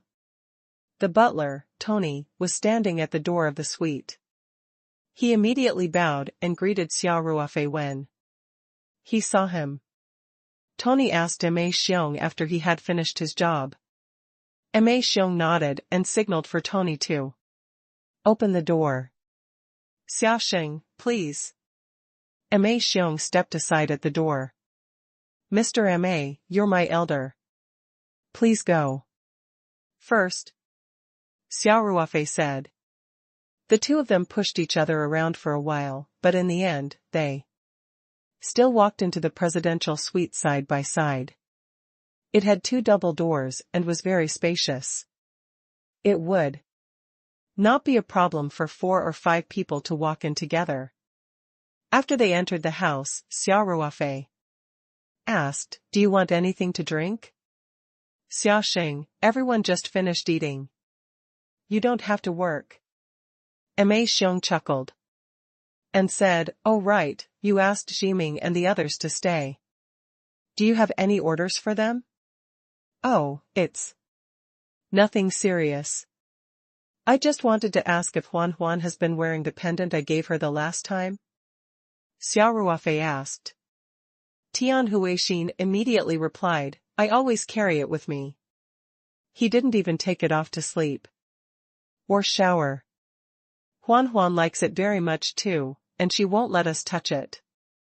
The last time Huan Huan was in danger, this pendant suddenly emitted a light and protected Huan Huan at the critical moment. This made the Ma family realize that the pendant that Xia Ruofei had given Huan Huan was an extraordinary treasure, so they naturally valued it very much. Xia Ruofei had heard about this from Ma Jiming before. Huan Huan, can you show me the pendant? He asked. With a smile. This pendant was Huan Huan's treasure. Usually, even Tian Huixin and Ma Jiming would not let her touch it. However, Xia Ruofei said so she immediately nodded and said, all right. Then, he quickly took off the pendant and handed it to Xia Ruofei.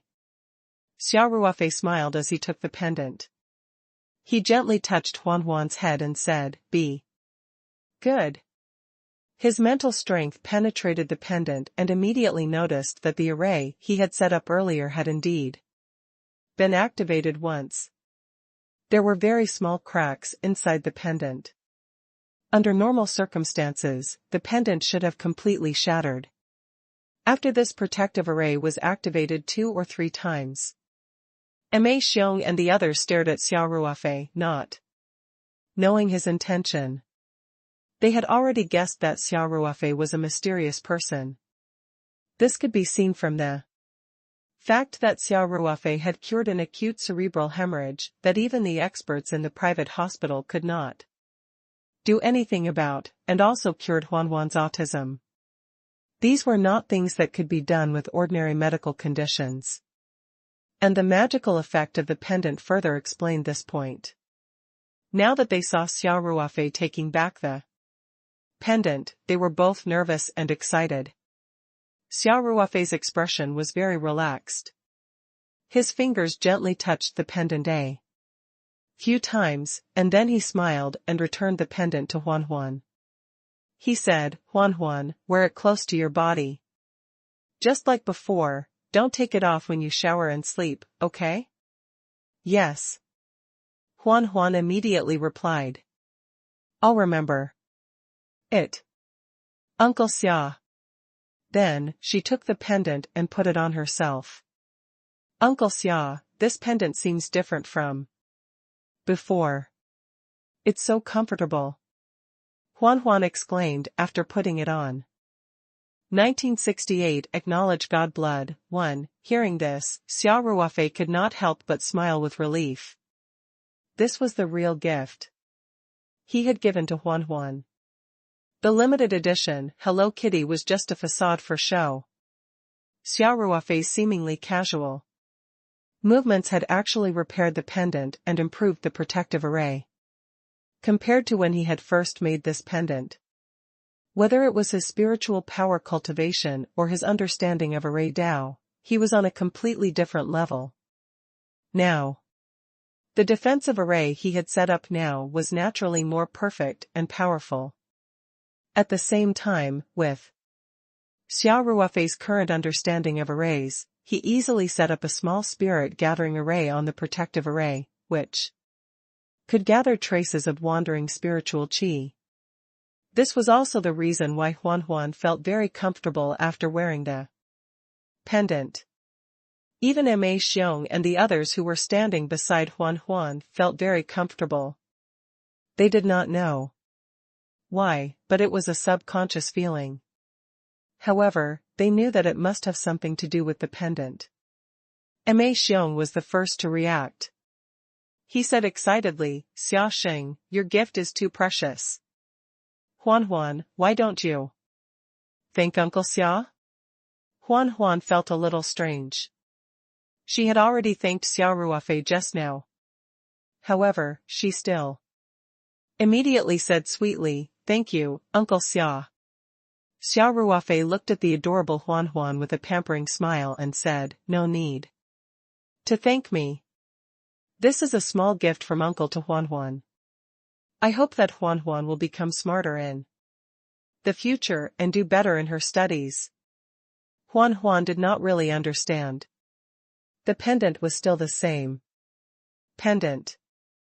Xia Ruofei had only touched it a few times. How did it become a new gift? However, she had always believed Xia Ruofei's words and nodded heavily. Uncle Xia, Huan Huan's grades are very good. She's always the top in her class, she said. Xia Ruofei laughed and walked over to pat Huan Huan's head. Then you should become smarter and get first place in the grade in the future. To become the smartest kid in Hong Kong. Huan Huan nodded and said. Ma Jiming and Tian Huixin quickly thanked Xia Ruofei as well. At this moment, they felt that it was Huan Huan's good fortune to have met a noble person like Xia Ruofei in her previous life. They were very pleased. Xia Ruofei smiled and waved his hand. Mr. Ma, Aunt Huixin, you don't have to be so polite. I've said it before. Huan Huan and I are fated. I like her from the bottom of my heart. Xiaxing, I can tell that Huan Huan likes you a lot. Why don't you just take her as your goddaughter? Ma Xiong said with a smile. I think we can. Ma Jiming and Tian Huixin also said in unison. Xia Ruofei hurriedly waved his hand and said, no. If Lu Yu finds out, she'll definitely come after me. Lu Yu and Huan Huan were cousins. In fact, she had strongly objected to it before, and Huan Huan had also changed her way of addressing Xia Ruofei to brother Ruofei. However, this little girl still liked to call him Uncle Xia at times, and Xia Ruofei couldn't be bothered to correct her. In Xia Ruofei's eyes, seniority was nothing special. He could even accept the fact that Li Fu, who was already in his 70s, called him senior granduncle. However, if Huan Huan were to really acknowledge him as her godfather, then the seniority would be a little messy. Did Lu Yu have to call him uncle when she saw him? Moreover, he had been calling Tian Huilan Aunt Tian and Tian Huixin Aunt Huixin. Now that he had acknowledged Huan Huan as his goddaughter, didn't that mean that he was of the same generation as Tian Huixin? Tian Huixin was stunned for a moment, then she laughed. She had not thought of this. After thinking for a while, Tian Huixin smiled and said, Are you au fait? Why don't I ask you to take Huan Huan as your godsister? This way, there won't be any doubts about seniority. This time Ma Xiong and Ma Jiming didn't know what to say. All this while, Xia Ruofei had been addressing the father and son as old Mr. Ma and Mr. Ma. Although he called Tian Huixin Aunt Huixin, this was based on Tian Huilan's perspective and had no relationship with the father and son in terms of seniority. If Huan Huan became Xia Ruofei's godsister, then theoretically, Ma Xiong and Ma Jiming would be Xia Ruofei's elders. Although they would not be promoted to godfather or god-grandfather, their seniority would still be established. They didn't know what Xia Ruofei was thinking, so they didn't say anything. In fact, Xia Ruofei did not have such complicated thoughts. In fact, he respected Ma Xiong a lot. After all, he was his grandfather and Ma Xiong was good to him from the bottom of his heart. He was definitely a loyal elder. Xia Ruofei didn't hesitate and said, Sure. As long as Huan Huan is willing, I have no problem with it. Huan Huan will definitely be willing, Tian Huixin quickly said. Then, she immediately reacted and turned to look at Huan Huan, asking, Huan Huan, are you willing to let brother Ruofei be your brother? This question was a little confusing. At Huan's age, she was naturally confused by the question. Isn't brother Ruo Fei my brother? She asked, looking confused. Also, I prefer to call him Uncle Xia. When Huan first took the medicine concocted by Xia Ruofei and gradually walked out of her lonely inner world, she had been calling Xia Ruofei Uncle Xia. Hence, she was a little obsessed with this form of address. Although she had changed how she addressed him for a period of time due to Lu Yu's protest, she still preferred to call him Uncle Xia in her heart. 1969 Acknowledge Godkin, 2, Tian Huixin smiled bitterly. She thought for a while and said, Mom is talking about a real brother, just like Yuan from your class and her brother Juanhao. This time, Huan seemed to understand a little. A hint of joy gradually appeared in her eyes as she said, I understand. Just like Yuan and brother Juanhao, they both had the same parents. But, the little girl looked confused again and asked, but you're not Uncle Xia's mother. Tian Huixin couldn't help but blush. She coughed a few times to ease the awkwardness and said, I'm asking if you're willing to let Uncle Xia be your brother, just like brother Juanhao and Yuan. I'm not saying that Uncle Xia was born by Mom. This explanation made Xia Ruofei feel a little awkward. Huan finally understood. She tilted her head and thought for a while before saying, I'm willing. With brother Juanhao around, the boys in the class never dared to bully Yuan. I can be like Yuan in the future. Xia Ruofei didn't know whether to laugh or cry. Huan, I may not be able to protect you like how Juanhao protected Yuan, because I don't need to go to primary school anymore. But I'll treat you as well as my own sister. Huan seemed a little disappointed. But she still nodded and said, okay. Then, does that mean I can't call you Uncle Xia anymore? Xia Ruofei nodded and said, yes. Didn't you call me Big Brother Ruofei a while ago? All right. Brother Ruofei. Huan said. He could tell that she was quite obsessed with the title Uncle Xia. Ma Xiong was overjoyed and quickly said, Xia Xing, this is great news. After the auction is over, I'm going to hold a banquet and announce this. Good news. Also, Huan, you can just call me Big Brother from now on, not Big Brother Ruofei. The people of Hong Kong attached great importance to God, relatives. This was a connection that was second only to blood relations. In some big families, some of the more capable sons would also have the right to inherit the family. And to acknowledge godly relatives, one often needed to invite friends to a banquet, which was more or less the meaning of announcing to the world. Huan blinked her big eyes. She did not know why she had changed the way she addressed Xia Ruofei. However, she was very close to Xia Ruofei, so it was not difficult for her to change the way she addressed him. Huan had been very obedient since she recovered, so she immediately nodded and said, I know, Grandpa. Then, she looked at Xia Ruofei sensibly. Her expression was a little embarrassed, but she still called out, Big Brother. Hearing Huan's soft voice, Xia Ruofei's heart seemed to melt. He replied happily, Woof. Huan, it seems like I have to prepare a gift for you. Xia, you've given Huan enough. You don't have to give her this gift. Ma Xiong said hurriedly. Xia Ruofei laughed and said, no way. Acknowledging her as his godsister was an extremely important matter. However, I can't give you this gift right now.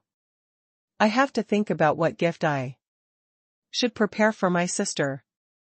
Then, Xia Ruofei continued, Old Mr. Ma, since I've acknowledged Huan as my sister, we're all One family now. I think we should change the way we address each other. How about this? I'll call you Grandpa M.A. and Mr. M.A., Uncle M.A. You can call me Ruofei like Aunt Huixin. Of course, M.A. Xiong couldn't ask for more. He laughed so hard that he couldn't close his mouth. All right. Ruofei, then Jiming and I will be in big trouble. Although it was only a change in the way they addressed each other, everyone immediately felt that the distance between them was much closer. Huan could also feel the harmony between the adults and was very happy. After they chatted for a while, M.A. Xiong said, Jiming, Huixin, take Huan home and rest. I still have something to discuss with Ruofei. Okay, Daddy. Ma Jiming said immediately. Tian Huixin also said to Huan, who was still in Xia Ruofei's arms, Huan, let's go. Come home with Mom and Dad. Mom, I want to stay a little longer, Huan said reluctantly. Xia Ruofei patted Huan's head and said with a smile, Huan, you're at the age where you're still growing, so you have to make sure you get enough sleep. Be good and go home with Mom and Dad to rest first. You can still see your brother tomorrow. I'll be staying in Hong Kong for a few more days this time, so I'll have some fun with you. All right then. Huan was very obedient to Xia Ruofei. Although she was reluctant, she still agreed obediently. Xia Ruofei put Huan down. Tian Huixin held her hand and said goodbye to Xia Ruofei. The couple left the presidential suite with Huan, who turned back to look at them every few steps.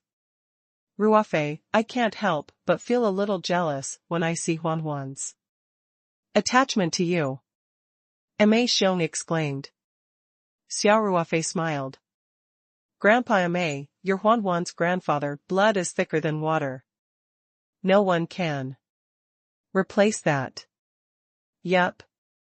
M.A. Xiong said, moreover, Huan was diagnosed with autism when she was very young. I never dared to imagine that she would be able to communicate with us normally one day. As for her calling me grandfather in person, that was even more of a dream. It has already far exceeded our expectations. Ruofei, just for this. Our Ma family will always be grateful to you. Xia Ruofei said, Grandpa M.A., didn't we agree not to talk about this? We're a family, you're being too polite by saying this. That's right. M.A. Xiong said, feeling comforted. Family. We're family. M.A. Xiong calmed himself down and said, Ruofei, since we're a family now, we can't talk like two different families, right? Therefore, all the expenses of this auction will be covered by our Hengfeng group. Xia Ruofei quickly said, that won't do. Relationships are relationships, business is business. You can't not accept the money that should be collected, otherwise, how can we cooperate in the long run? You're Huan's godbrother, and I'm Huan's grandfather. I'm just providing the venue and resources for your company's auction. What's the big deal? M.A. Xiong said. No.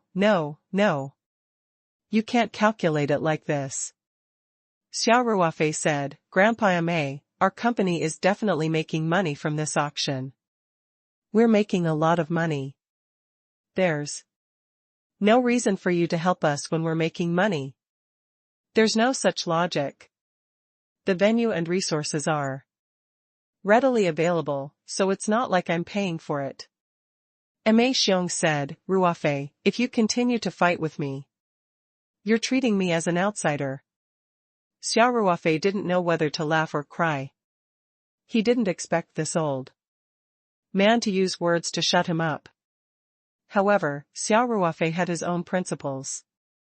He would definitely accept M.A. Xiong's good intentions. After some thought, Xia Ruofei said, Grandpa Ma, it's impossible to not charge a single cent. The hotel has even cleared the venue for the auction.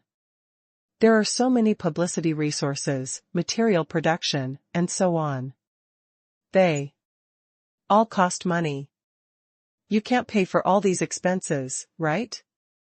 Then, Xia Ruofei said, how about this? Since you said that we're family, I won't stand on ceremony with you. I don't want Hengfeng Auction House to charge according to the market price, but we will bear the normal operating expenses and the expenses of the auction. Our company is making a lot of money. At least Hengfeng should break even. Otherwise, I'll definitely feel bad. Grandpa Ma, this is my bottom line. If you still don't accept it, then we can only follow the contract. You. Ma Xiong laughed bitterly. Didn't you just say that you're not treating me as an outsider? And now, you're actually haggling with me. For so long, just for a few million yuan. Fine, fine, fine. We'll do as you say. Xia Ruofei said, you're not allowed to tamper with the accounts. I've even brought the financial director with me this time, and we'll calculate every single expense clearly. Ma Xiong couldn't help but laugh. Good. Let's settle our debts as brothers. The cost will be borne by the Paradise Corporation, but I won't take a single cent of the extra money. It's a deal. Xia Ruofei said. After they were done talking about the fees, Ma Xiong said, oh right, Ruofei, there's one more thing I need to talk to you about. Xia Ruofei smiled and stood up. Grandpa Ma, you don't have to say anything. I've already prepared everything for you. Please wait a moment. With that, Xia Ruofei walked straight to the room where the cold cabinet was. After a while, he came out with a small box. Xia Ruofei placed the box on the coffee table, opened the lid quickly, and said, take a look and see if you're satisfied? 1970 A Gathering of Heroes, 1. Ma Xiong took a look and immediately smiled. Ha ha ha. Those who know me are alike. Flying. I knew you wouldn't forget to leave it for me. There was a pair of huge one-headed abalones, a large piece of truffle, and an old ginseng with luxuriant roots in the small box. Because they were taken out of the refrigerator, the truffle and abalones in the vacuum bag were still emitting a trace of cool air. Even if I forget anyone, I wouldn't dare to forget you. Xia Ruofei chuckled. I know you like this. Good. Good. Ma Xiong closed the lid and said, Ruofei, I won't be polite then. These things need to be frozen as soon as possible. I'll be going back first. I'll transfer the money directly to your overseas account. Wait. Xia Ruofei called out, Grandpa Ma, how could you forget what you just said? This is not a high cost for our company. Do you have to calculate such a small amount? This was a double standard. No, no, no. Ma Xiong was stunned for a moment before he smiled and said, are you au fait? So he was waiting for me here. 1. Headed abalone, truffle, and old mountain ginseng are two different things. Any of them will be in high demand at the auction. I'm already making you suffer losses by coming here in advance to intercept them. How can I take them for free? Xia Ruofei opened his mouth, but Ma Xiong immediately waved his hand to stop him. He said, how about this? You'll have to pay for it, but I won't calculate it according to the auction price. I'll evaluate it at the market price, the cost price. Xia Ruofei reminded. All right, all right, all right. The cost price. Ma Xiong smiled and said, I'll give you a cost price so that you won't lose money. I won't take your things for free. Don't worry, I definitely won't give you more. Is this okay? I can't win against you. Xia Ruofei smiled bitterly. Let's do that. Ma Xiong then picked up the small box happily and waved goodbye to Xia Ruofei. Xia Ruofei personally sent Ma Xiong to the door. After Ma Xiong left, he immediately passed the box to Tony and ordered, send it to my car immediately and store it in the refrigerator. Yes, Mr. Ma. Tony didn't dare to dawdle and ran away with the box. Ma Xiong turned around and smiled at Xia Ruofei.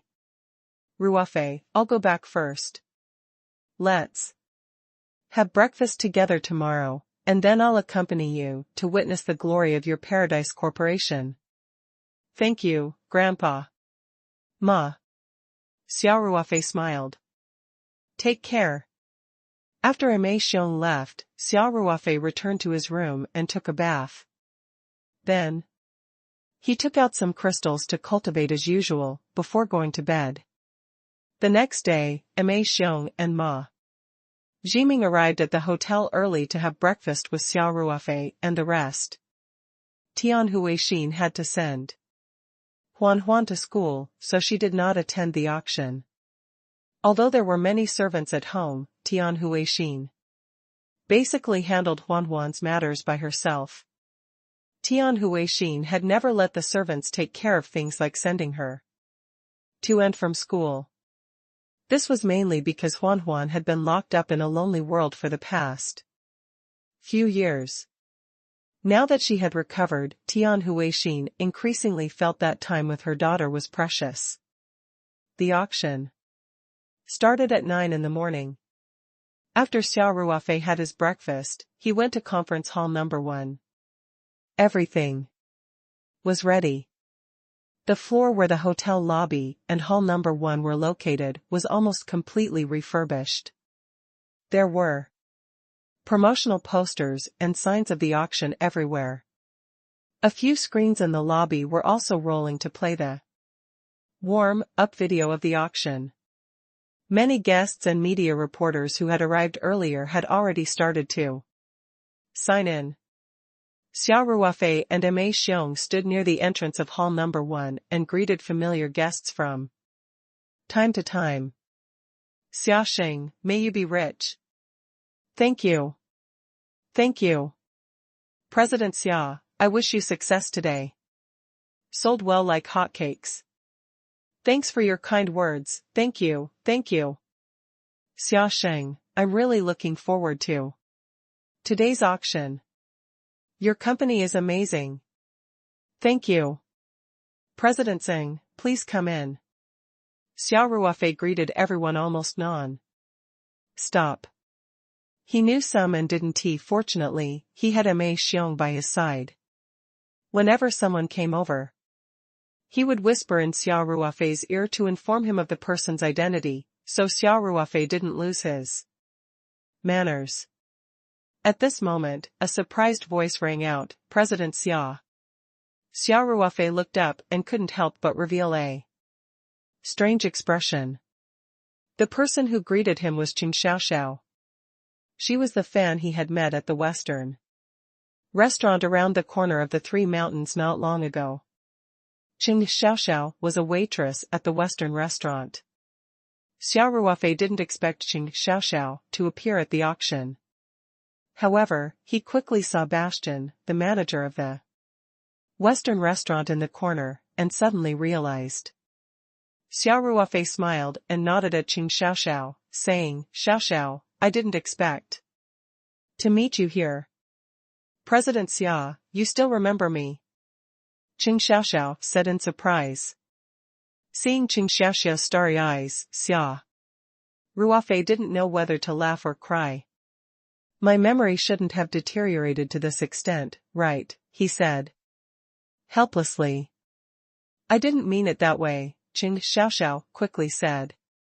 Xia Ruofei smiled and said, I'm just joking. I Don't forget beautiful women easily. After teasing Qing Xiaoxiao a little, Xia Ruofei turned to Bastian with a smile and said, Mr. Bastian, we meet again. 1971 A Gathering of Heroes, 2. Bastian quickly came forward and said, Hello, President Xia. I'm very honored that you still remember my name. You're here to attend the auction, right? Xia Ruofei asked. Of course. The Peach Blossom Company's auction is a grand event in the food industry. We definitely don't want to miss it. Bastian said, I'm here to represent Corner Restaurants France headquarters to attend the auction. I hope to get 1 or 2 pieces of high-quality truffles. In fact, Bastian had been working in the purchasing department of the France headquarters before he was sent to China as a branch manager. However, his position was not particularly high. He had also attended the last Hong Kong auction, and he had come with the purchasing manager. That time, he had met Xia Ruofei at the Western restaurant around the corner. After hearing that the Paradise Corporation was going to auction off another batch of truffles, Bastian tried to report to the company headquarters about his interaction with Xia Ruofei. He didn't expect the France headquarters to take it so seriously. After some discussion, the purchasing department decided to let Bastian represent the Western restaurant chain in Hong Kong to participate in the auction. To put it bluntly, even though Corner Restaurant had many chain restaurants, they were still not as powerful as Michelin-starred restaurants and global food and beverage groups. He had been lucky enough to get a truffle at the last auction in Hong Kong. The publicity for this auction was even more intense, and the items up for auction were also more abundant. As a result, it attracted more big shots in the food and beverage industry and world-class rich people to attend. The France headquarters of Corner Western restaurant chain evaluated that the chances of making a profit at this auction were not high. In addition, the purchasing manager happened to have to fly to the United States to negotiate a purchase contract, so there was a conflict of time. Therefore, the headquarters decided to give it a try. They simply let Bastian represent the Western restaurant chain around corner to participate in this auction. It would be a pity not to participate in the auction for a provincial capital in the food and beverage industry like Yingying, and it was very likely that he would get nothing if he participated. Thus, Bastian got this opportunity. Bastian was also very decisive and directly brought Qing Xiaoxiao along. The reason why he brought Qing Xiaoxiao along was naturally to build a relationship with Xia Ruofei. Qing Xiaoxiao was Xia Ruofei's super fan, so she could invisibly pull the relationship between the two sides closer. Bastian knew that this opportunity was very important to him. If he could achieve something at this auction, his future in the company would be broad. He estimated that he would be promoted and transferred back to the headquarters after staying in China for a year or 2. Although the food in China made him want to go back, and the life in China was very pleasant, he still missed the days in France. He always wanted to go back as soon as possible. Then I wish you all good luck, Xia Ruofei said with a smile. Seeing that Xia Ruofei was about to end the conversation, Bastian mustered up his courage and asked, President Xia, may I ask, do you have more truffles? Can you sell a portion of it to our Western restaurant chain after the auction? Bastian's words were actually a little presumptuous. However, he knew that if he missed this opportunity, he might not have another chance to talk to Xia Ruofei until the auction ended. So, he gritted his teeth and asked. Xia Ruofei had already decided to sell the rest of the truffles to the Black family. Just as he was about to decline, he saw Qing Xiaoxiao looking at him with anticipation. He couldn't help but soften a little. Before they left, Bastian had told Qing Xiaoxiao that if she could help him get closer to Xia Ruofei and gain something from this auction, he would be able to get a promotion and a raise when he returned. Even though Qing Xiaoxiao really wanted a promotion and a raise, she didn't ask Xia Ruofei for help. In her eyes, Xia Ruofei was the perfect idol. If her idol was not willing, she would not ask for help. Xia Ruofei said to himself, forget it, I'll give the fans face. It doesn't matter who I sell it to, and I didn't promise old Blake that I'd empty the inventory for them. He did not sign a written agreement with old Blake. The verbal agreement was no less than 50 kilograms. The truffles that Xia Ruofei had left behind added up to at least 70 to 80 kilograms. It would not affect him if he sold a portion of them to the Western restaurant. Thinking of this, Xia Ruofei said indifferently, Mr. Bastian, you should focus on the auction first. Who knows, we might even be able to bid for the truffles that you guys like. Xia Ruofei was being tactful. Actually, Bastian liked all the truffles that were put up for auction. Wasn't the key still money? The corner Western restaurant chain's financial strength was incomparable to those big corporations and rich people. In an environment like an auction, the more money one had, the more boastful one's voice would be. At most, they would only be picking up scraps, and there was a lot of uncertainty. Just as Bastian was feeling very disappointed, Xia Ruofei changed the topic. If you really can't get anything from the auction, I can consider selling you some truffles. Bastian had a feeling that there was a ray of hope at the end of the tunnel, and he said delightedly, that's great. President Xia. Thank you. Thank you very much. Xia Ruofei said, you're welcome. Xiaoxiao is my fan. I'll still give her face. However, don't get your hopes up. The remaining truffles are of high quality, but there isn't much left. That's good. Bastian quickly said, thank you, President Xia. On the side, Qing Xiaoxiao was so happy that her eyes were filled with tears. Where could she find an idol who was so considerate of his fans? Thank you, Director Xia. Qing Xiaoxiao said, choking with emotion. Xia Ruofei waved his hand and said, I don't think so. You guys go in quickly.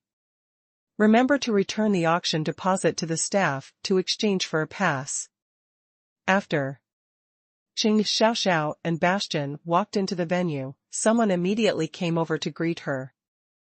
In fact, the other party had already arrived, but Xia Ruofei had been talking to Bastian and Qing Xiaoxiao, so he had been waiting at the side. After Bastian and Qing Xiaoxiao left, the big-nosed, yellow-haired Westerner came forward and said in English, hello, Mr. Xia. I'm James, the president of the Huaxia region of the United States Xingbang Corporation. Mr. Tang. He, the chairman of our group, asked me to say hello to you on his behalf. So it's Mr. James. Nice to meet you. Xia Ruofei smiled and asked, how's Mr. Tang? The chairman is very good, but he just happened to have an important business discussion that conflicted with the time of the auction, so he sent me to represent him. James said, for this, the chairman also specially asked me to express my apologies to you. No need, no need. You're already giving me face by sending people here. Xia Ruofei said, Mr. James, please send my regards to Mr. Tang. Alright, I'll definitely pass on the message. James said, Director Xia, I'll go in first then. I won't disturb you. Alright. I wish you good luck at the auction. Xia Ruofei said with a smile. Thank you for your well wishes. President Xia. James said politely and nodded at Ma Xiong, who was standing beside Xia Ruofei. Then, he walked into Conference Hall number 1. You're really popular, Ruofei. Ma Xiong laughed. President Tang of Xingbang Corporation actually values you so much. Xia Ruofei smiled and said, Mr. Tang and I are considered friends, despite our age. We also have a farm project in Australia. I've heard of it. It's Paradise Farm. Ma Xiong said, it's said that the farm's development momentum is very good. It was originally just a casual investment by Mr. Tang, but I didn't expect it to succeed so quickly. This is all because of your great ability. Grandpa Ma, don't flatter me to the point of killing me. What kind of ability do I have? Xia Ruofei smiled and said, the specific things are done by the people under me. Actually, I'm the most relaxed one in the company. While the two of them were chatting in a low voice, another person came down to the entrance of Conference Hall number 1, surrounded by his entourage. 1972, a good start. 1. Ma Xiong took a look and said with a smile, it's United States. Li from the Kyushu Group. The auction had attracted a lot of rich people, but Li Yifu was definitely one of the important guests. Among all the rich people present today, there were only a few who were richer than Li Yifu. Even Tang He, who was a rich man, sent his subordinates to attend the event. Li Yifu was the only one who attended the event in person. Ma Xiong wanted to take a few steps forward to welcome him, but when he saw that Xia Ruofei was standing still and had no intention of going over to welcome him, he thought for a while and decided not to. Li Yifu obviously saw Xia Ruofei and Ma Xiong as well because he had obviously quickened his pace. The few retinues were not prepared for this, and he even managed to put a distance between them. President Xia, Mr. Ma. Li Yifu greeted him from afar. Welcome to Hong Kong, Mr. Li. Thank you for your hard work. Ma Xiong said with a smile. Good, good. Li Yifu replied absent-mindedly. Xia Ruofei looked at Li Yifu indifferently and then said to Ma Xiong, Grandpa Ma, you should go to the venue and greet your friends first. I have something to discuss with Mr. Li. Ma Xiong was stunned for a moment before he replied, all right. Then you guys take your time to chat. Mr. Li, I'll be leaving now. Li Yifu smiled and nodded. After Ma Xiong left, Li Yifu shot a look at his subordinates, asking them to move away. Then, he followed Xia Ruofei to the side.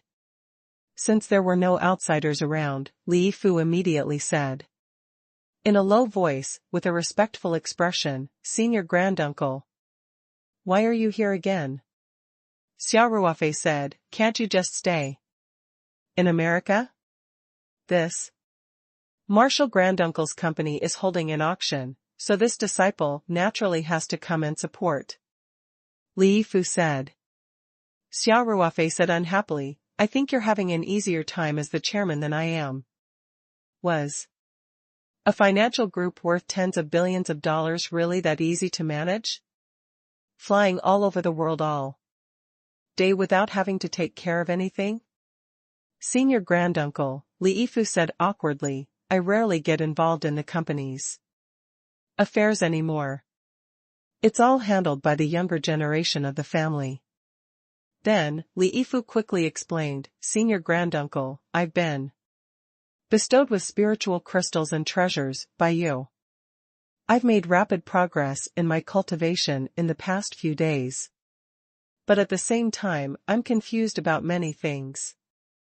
I hope that I can take advantage of this opportunity to get some advice from you, Granduncle. After all, Li Yifu did not cultivate the complete Guiyuan scripture. The cultivation method named Guiyuan scripture was actually an incomplete version of it. As the cultivation method was incomplete, he would naturally encounter various problems and confusion when he cultivated it. After Xia Ruofei gave him a spiritual crystal, it was as if the hardware for cultivation had improved a lot. However, the software for cultivation techniques was still lacking. Therefore, the faster the cultivation speed, the more confusion he would have. Xia Ruofei nodded and said, "We'll see. If I have enough time, I can answer a few of your questions." "Thank you, Grand Uncle, Master." Li Yifu was overjoyed and quickly said. His voice was a little loud due to his excitement. Xia Ruofei quickly glared at him, then looked around and said, "Lower your voice." "Oh. Martial Granduncle, this disciple understands," Li Yifu said in a low voice. "Also, when you go in later, behave normally. Don't be so respectful all the time," Xia Ruofei said. "I understand," Li Yifu said. "Right, during the auction, you're not allowed to randomly increase the price," Xia Ruofei said. "I'm well aware of the auction price of these items. If you call out a price that is far higher than the actual value, then you can blame me for not being polite to you when I come down." "Oh. I understand," Li Yifu said. "Don't worry, Senior Granduncle. I will definitely remember your instructions." In fact, Li Yifu really wanted to do that. In his opinion, this was an auction where his grand uncle, Master, was personally present. If the final price of the auction item was too low, wouldn't it be a disgrace to his grand uncle, Master? 4. Li Yifu, even if he bought all the items for auction at twice or thrice the price, that amount of money was only a drop in the bucket. However, Xia Ruofei had killed this thought in the bud. He could only behave himself during the auction. "Alright, let's not stay outside for too long. It's almost time, let's go in," Xia Ruofei said. "Senior Granduncle, please," Li Yifu quickly said. "I'm half a host, and you're our guest today." He was a billionaire. "Who do you think should go first?" Xia Ruofei said in a low voice. "Remember your identity." "Yes. Yes, yes. Then this disciple will overstep his boundaries," Li Yifu quickly said. Xia Ruofei finally showed a warm smile and raised his voice. "Mr. Li, this way please." Li Yifu and Xia Ruofei walked into conference hall number 11 after the other. The spotlights immediately flashed to look at Li Yifu, who was a rich man. He would definitely be chased by the media if he came to attend the event. Just the title of a billionaire in Hong Kong attended an auction in Hong Kong was enough to attract readers. In this sense, Li Yifu's original intention had been achieved. His presence alone had increased the topic of discussion at the auction. 1973, a good start, too. The rich people who had arrived earlier also greeted Li Yifu one after another. Xia Ruofei, who was beside him, seemed to be ignored. This made him feel a little scared. Fortunately, he arrived at the arranged seat very quickly. Li Yifu's seat was naturally in the first row, and it was quite close to the center. Ma Xiong was between his and Xia Ruofei's seats. This was the best seat in the auction today. As the host, Ma Xiong sat in the middle seat. Feng Rao and the others were seated in the second row, right behind Xia Ruofei. Everyone was really here to watch the fun today, leaving only Lu Qian backstage to coordinate. Xia Ruofei happened to see Lu Qian's nervous face on the side of the stage. Their eyes met, and Xia Ruofei even gave her an encouraging smile, which made Lu Qian feel more at ease.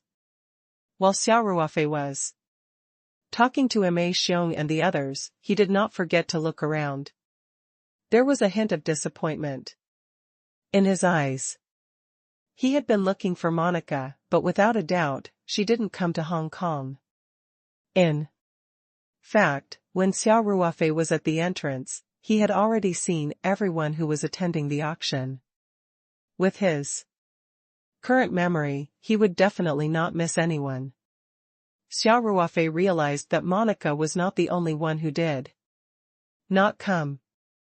Even the Grasso family that she was from did not send anyone to attend. This was an abnormal phenomenon. The Grasso family had been in the truffle business for several generations, and their strength was almost the same as the Black family.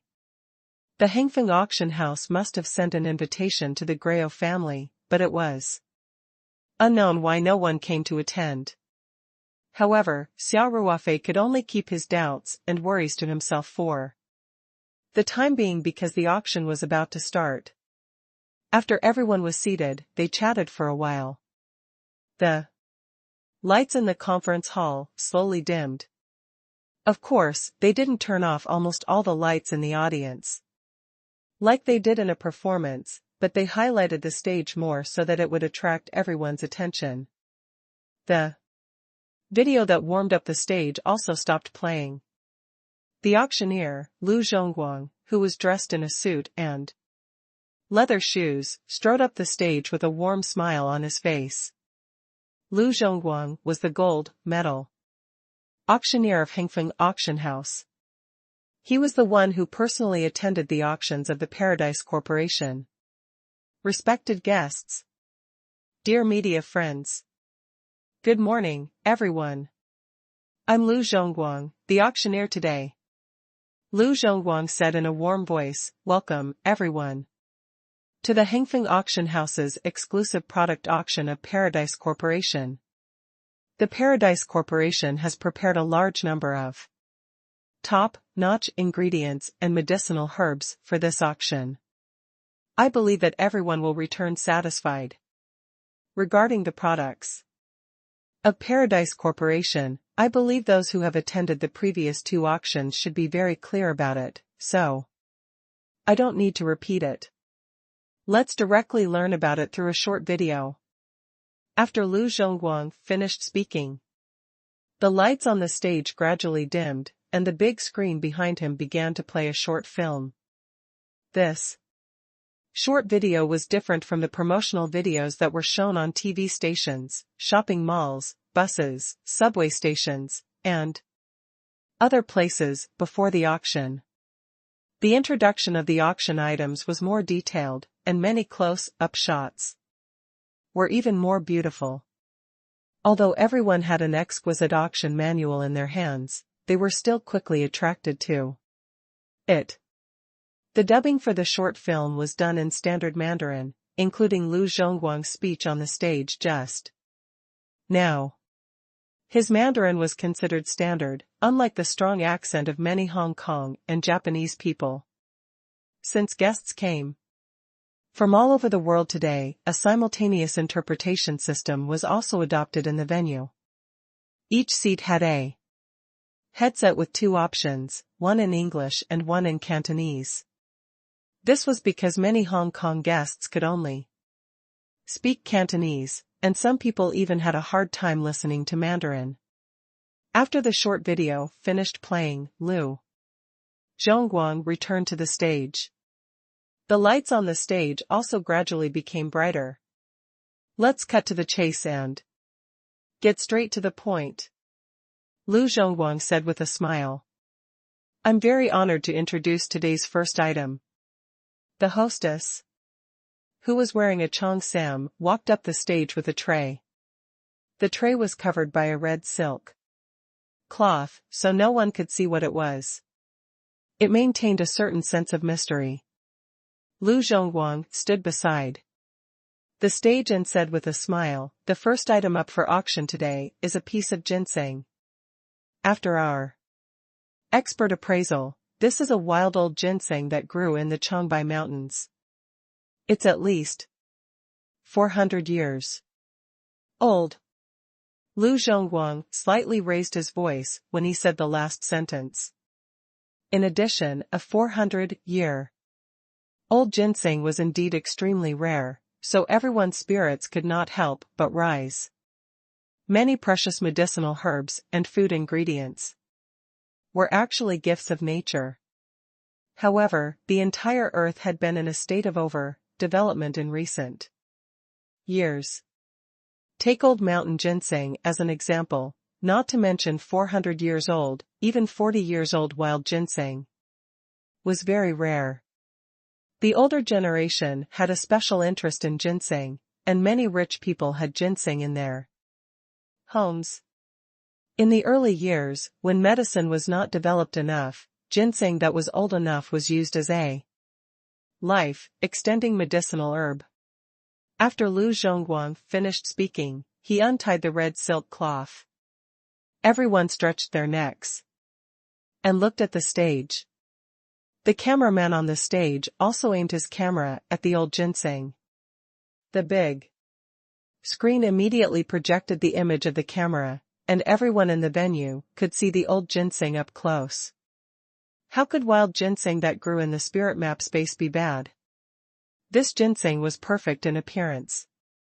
The guests who knew the good stuff were all amazed, and the media reporters also took a lot of photos of the old ginseng. The atmosphere at the scene suddenly became a lot more lively. In fact, the first item was very important, as it was related to whether the auction could get a good start.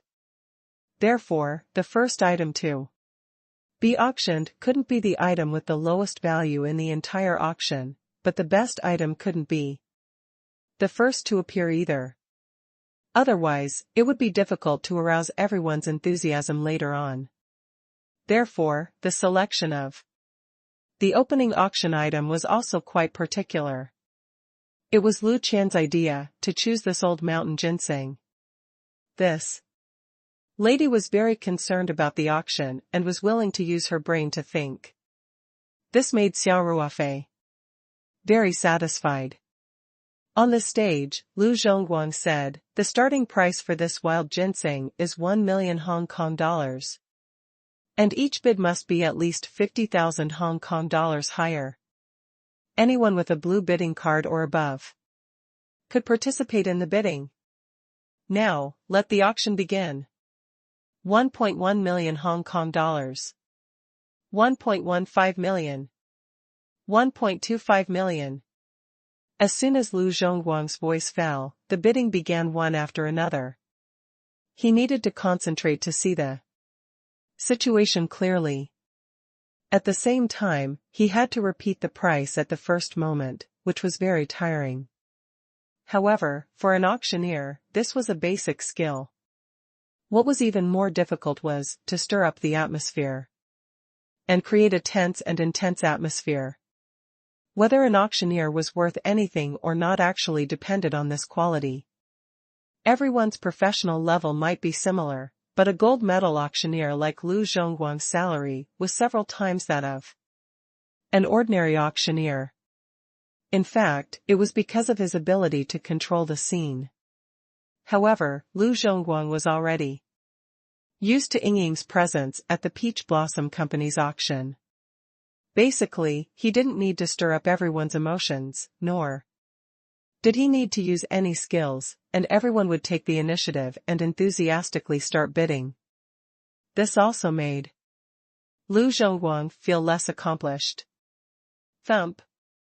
Following the sound of the hammer, the first item was successfully sold. It was bought by the Hong Kong tycoon, Xia. For this old ginseng, Nian Xingjia paid a price of 1.75 million Hong Kong dollars. Although spending 2 million to buy a ginseng was unimaginable to ordinary people, to a rich man like Xingjia, this small amount of money was nothing. To spend this small amount of money to buy something that could only be found by chance, it was very worth it. Xingjia was one of the older tycoons in Hong Kong. The older a person was, the more afraid they would be of death. The older people were more traditional, and they believed in the saying that ginseng could extend one's life. That was why Nanian did not hesitate to bid so much. In the end, he defeated his competitors in Beijing and got the old ginseng. The auction was very tight. After the old ginseng was sold, the second item was immediately put on the table. Lu Zhongguang reached out and pulled the red cloth away. Suddenly, there was a burst of praise from the audience. In various languages. 1974, breaking through 100 million. 1. It was a huge black truffle. Although it didn't exceed the record set by the last auction, and it wasn't the more precious white truffle, it was rare to see a few pieces of black truffle this big in a year. Truffles were a high-end ingredient, so the rich in Hong Kong, the sellers from all over the world, and the representatives of Michelin-starred restaurants were all very interested in it. The second item is a piece of black truffle. It weighed 1910 grams, and the starting price was $50,000 US. Each bid must be no less than $2,000. Lu Zhongguang said simply, everyone can start bidding now. All guests with blue cards and above can still bid. The record-breaking black truffle from the last auction weighed as much as 2.66 kilograms. In comparison, this truffle was still a little lighter. However, there was a little difference from the last auction. The truffle from Paradise Corporation had already been tested by the market. The buyer who bought the truffle last time had a lot of praise for Paradise Corporation's truffle. Everyone already knew that Paradise Corporation's truffle was not only big, but also of excellent quality. Therefore, even though this black truffle was only the first to appear and its weight was not particularly outstanding, everyone's bidding enthusiasm was still very high. After many rounds of bidding, the black truffle was finally sold for $160,000 US. It was bought by the head chef of a Michelin star restaurant from Italy, Jianjia. The rich people were still biding their time, waiting for the better items to appear later. Next, a dazzling array of items appeared on stage. Lu Qian had also put in a lot of effort in choosing the order of the auction. Truffle, one-headed abalone, and the expensive old ginseng, which were the focus of everyone's attention, were basically not auctioned in succession. In the middle of the auction, Taoyuan brand De Hong Pao tea leaves, top, grade Cordyceps sinensis, iron, skinned fengdou, and so on would be auctioned. As a result, the atmosphere of the auction was always very lively, and the buyers who were mainly targeting the relatively cheaper iron maples and tea leaves didn't feel bored. Every guest maintained a high level of concentration from beginning to end. There was a large screen on the side of the venue, which was used to display the transaction amount of the auction. The amount displayed on the screen was all converted to US dollars according to the exchange rate of the day. As the auction went on, the transaction amount was updated in real time. It jumped from tens of thousands to hundreds of thousands of dollars at the beginning to millions of dollars after the end of the auction. Before they knew it, the auction was halfway through, and the transaction amount displayed on the screen had already exceeded 40 million US dollars. To Xia Ruofei, the cost of these items was almost negligible. In other words, the net profit of this auction had reached at least 30 million US dollars. Of course, in Xia Ruofei's heart, making money from this auction was secondary. His main purpose was to make the Paradise Corporation famous. As it turned out, the effect was also very good. Whether it was the buyers, the rich, or the media, they might be familiar with Xia Ruofei, but they did not know much about Paradise Corporation, a domestic company that had risen to fame in the past 1 or 2 years. In particular, some of the media in Hong Kong still had a certain prejudice against the mainland. For a long time, Hong Kong's financial industry had been developed, and the living standard and economic income of Hong Kong people were much better than that of the mainland. However, in the 30 to 40 years since the reform and opening of the mainland, the economy of the mainland had been growing rapidly, and the living standard of the mainland people had also risen sharply. In contrast, the development of Hong Kong in recent years had been slow. Under such circumstances, Hong Kong was no longer the only one. Although the economic development had slowed down, many people still had a sense of superiority and even more prejudice. It was like a poor relative suddenly became rich and his family conditions were even better than his. Some people could not accept it. However, at this auction, even the most prejudiced reporters couldn't find a way to slander Paradise Corporation. One item after another was brought up to the stage.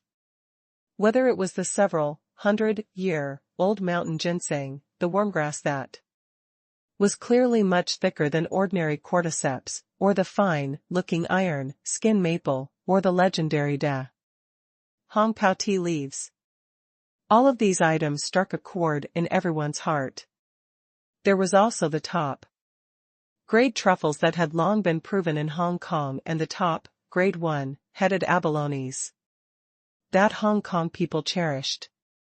Those rich people and media reporters suddenly realized that the Paradise Company's product line was already very rich. If they included the explosive jade skin cream that did not appear in today's auction, as well as the miraculous heart, nourishing soup that had boundless merit, the strength of the Paradise Company could not be underestimated. Not to mention that all of the auctioned items were of the highest quality without exception. It could be said that their quality was at the top of the pyramid among similar products. It was as if as long as the logo of the Paradise Corporation was printed on it, it would definitely be of the best quality. There was no way it would be ordinary. This was Xia Ruofei's goal. He hoped that the words, Taoyuan's products are of the highest quality, would be deeply rooted in the hearts of the people. The so-called brand effect was produced in this way. Each item was visually impactful to the audience. The transaction amount on the big screen kept jumping, and the steep upward curve seemed to be witnessing the rise of a great company. 1975, breaking through 100 million.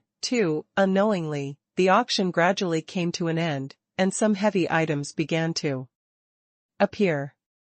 A 2.68 kilograms piece of white truffle was sold for $1.98 million. Hong Kong tycoon Gua Hongjiang had the last laugh. A pair of top-quality one-headed abalones, each weighing more than 650 grams, was bought by Li Yifu for $3 million. Li Yifu had been holding back from bidding as he did not dare to disobey Xia Ruofei's orders. As the auction came to an end, the truffles and abalones grew bigger and bigger, and even he could not help but be tempted.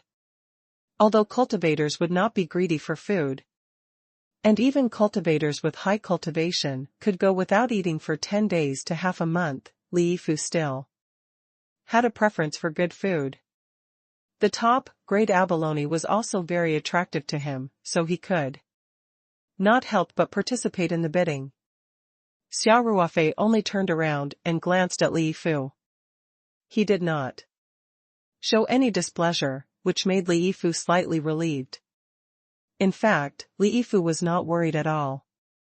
Xia Ruofei only told him not to bid randomly, especially not to bid at a price that far exceeded the actual value, so as not to mess up the order of the auction. However, he did not ask him to be a mascot from the beginning to the end. Otherwise, it would be strange if he came all the way from the United States didn't raise the sign even once. Once Li Yifu really wanted to buy it, he could easily defeat his opponents with his wealth and influence and successfully bought the pair of abalones. Many people, including Xia Ruofei, could easily fork out a few $1,000,000. However, Li Yifu was so decisive in his bidding. As long as someone else was bidding, he would immediately increase the price without hesitation, showing his firm attitude.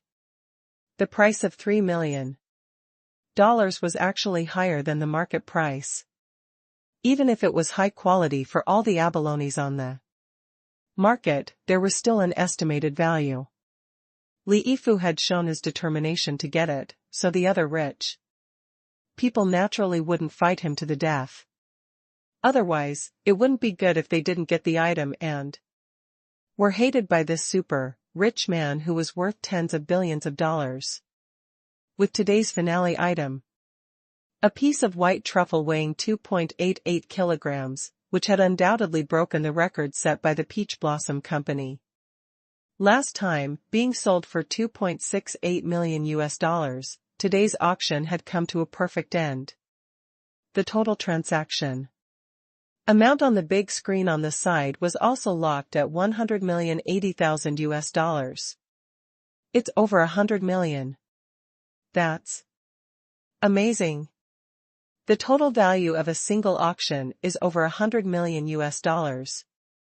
This is an auction of ingredients and herbs, not a work of art. Paradise Corporation has really shown this time. Yup. This company will have a great future. When the people attending the auction saw that the total amount of money had successfully exceeded $100 million, they couldn't help but whisper. Xia Ruofei could not help but feel a little surprised. He had personally prepared all these items, so he knew the total value of the items. In his own estimation, if the auction went smoothly, the transaction amount should reach 80 to 90 million US. It might fluctuate a little, but the margin should not be too big. Hence, Xia Ruofei never expected to have a transaction amount of over 100 million yuan. He did not expect it to be realized. In fact, there wasn't a single item that had a particularly high price in the entire auction.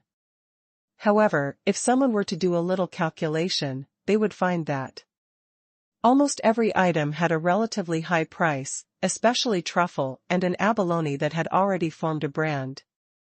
According to the previous auction's transaction price, almost every auction this time was higher than the previous one. Every item was sold at a higher price.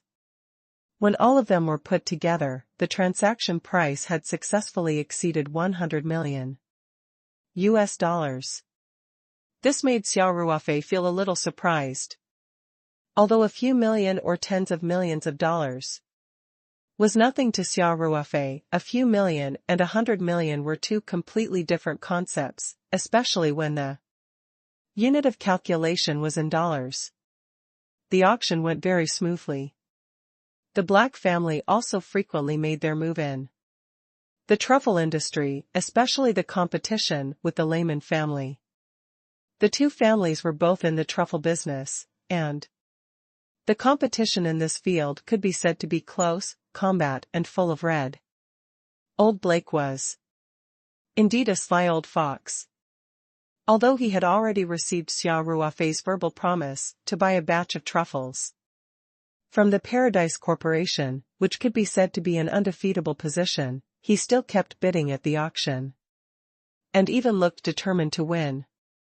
Xia Ruofei could not help but admire old Blake's acting skills. The competition between the Black family and the Lyman family in the truffle auction had also played a positive role in increasing the total transaction amount of this auction to a certain extent. Old Blake was basically helping Xia Ruofei. While he was doing Xia Ruofei a favor, he also got 2 truffles of good quality. At the same time, he made the Lyman family spend a lot of money. To a certain extent, he had also dealt a blow to their competitors. It could be said to be killing three birds with one stone. When the total transaction price exceeded 100 million US dollars, Feng Jing and Dong Yun, who were sitting behind Xia Ruofei, hugged each other excitedly. Peng Hao was also cheering in joy. He looked at Xia Ruofei, who was sitting in the front row, and his heart was filled with emotions. After all the items were sold, Xia Ruofei personally went up on stage to give a short and passionate speech. He expressed his gratitude to everyone for their support and Hengfeng Group's support. At the same time, he warmly invited everyone to the following luncheon. The auction had lasted for more than 3 hours, and everyone was hungry now, so they directly transferred to the banquet hall next door. Xia Ruofei was naturally arranged to sit at table 1. Sitting at the same table were Ma Xiong, Li Yifu, Guo Hongjiang, Xing Jianian, and the other rich people. Ma Xiong even considerately asked Ma Jiming to arrange for a few company executives to accompany Feng Jing and the others to their respective tables, while Ma Jiming personally accompanied Feng Jing to table 2. These Hengfeng Group executives naturally took good care of Feng Jing, Dong Yun, and Peng Hao. They also introduced them to the guests sitting at the same table with great enthusiasm. When they found out that Feng Jing and the others were executives of Paradise Corporation, the rich and the poor were all very enthusiastic.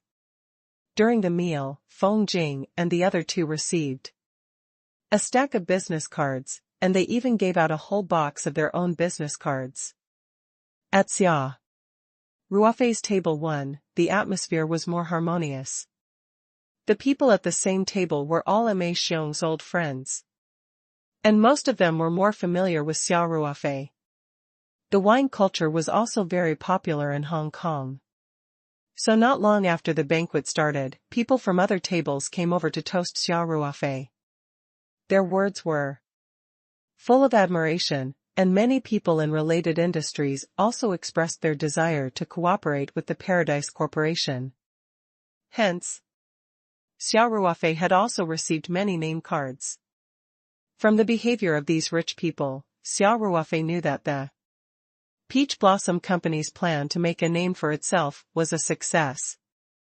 After the luncheon, Xia Ruofei and Ma Xiong saw the guests off. Even with Xia Ruofei's good physical condition, he could not help but feel a little tired after doing all this.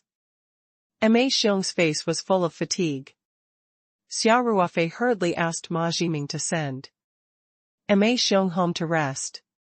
Feng Jing and the rest, including Lu Qian, started to wrap up the Hengfeng auction house's work. Xia Ruofei returned to the presidential suite on the top floor to rest. At 4 in the afternoon, Xia Ruofei woke up after a nap and felt that he had recovered. He gave Feng Jing a call and found out that they had just finished their work, so he said, "Sister Che, bring everyone to the top floor. I have something to tell everyone." "All right." Feng Jing said, "Director Peng is still calculating the revenue and expenditure of this auction.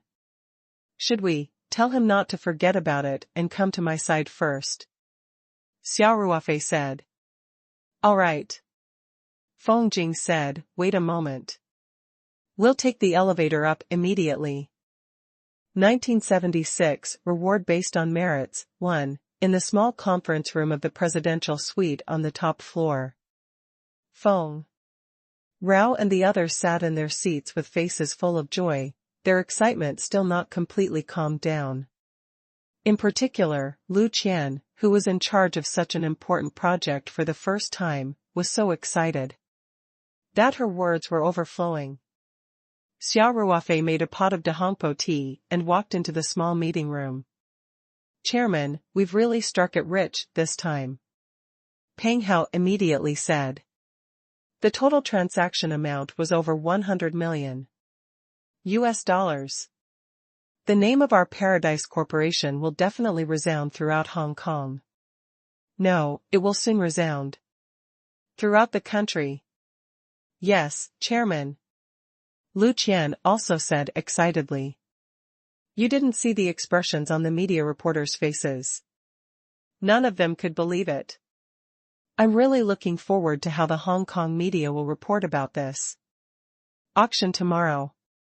All right. Wasn't it just an auction? Just look at your useless faces. Xia Ruofei smiled and said, sit down. Pour yourself some tea. In fact, he was only calm on the surface, but he was still a little excited inside. Paradise Corporation was like his own child. He had built it up from scratch. Although his desire for money was no longer as strong as before, every bit of progress in the company could still give him an unparalleled sense of achievement. Feng Jing and Dong Yun were relatively calm. They weren't as overjoyed as Peng Hao and Lu Qian, but they were also very happy. Even Dong Yun, who usually didn't smile, had her lips curled up into a beautiful arc. Chairman, Feng Jing asked, we've pretty much settled everything here. What's our next step? Do you have any plans? Xia Ruofei sat down and said, today, I gathered everyone here for a small meeting to discuss a few things.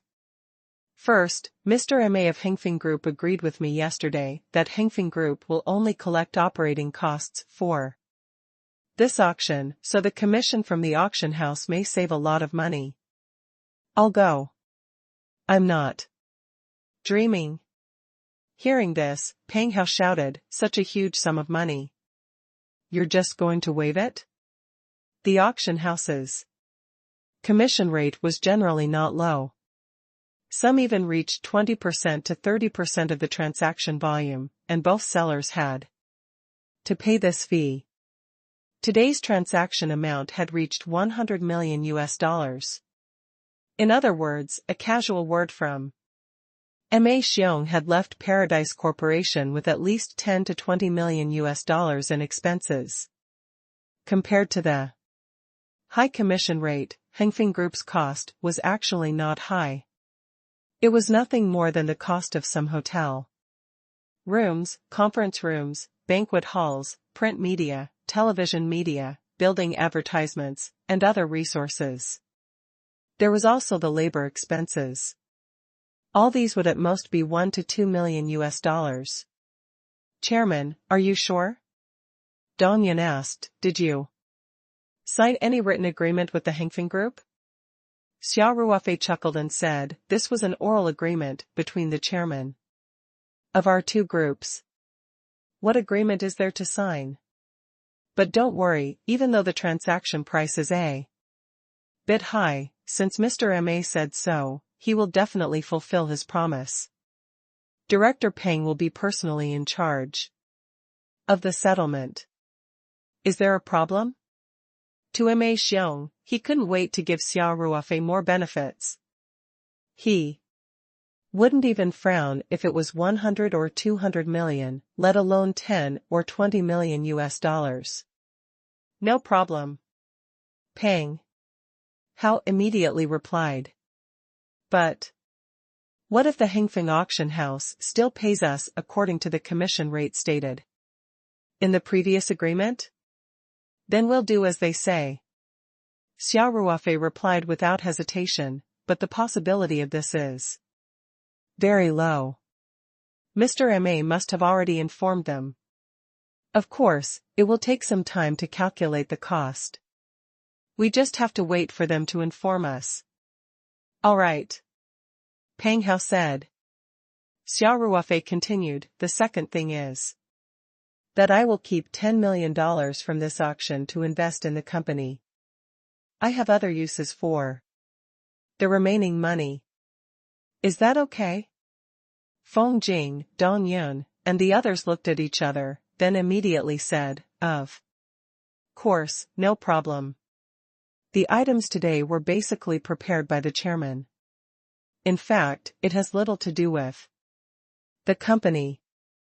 Even if you take all the proceeds from the auction, we won't have any objections. Actually, Xia Ruofei's decision was exactly what Feng Jing wanted.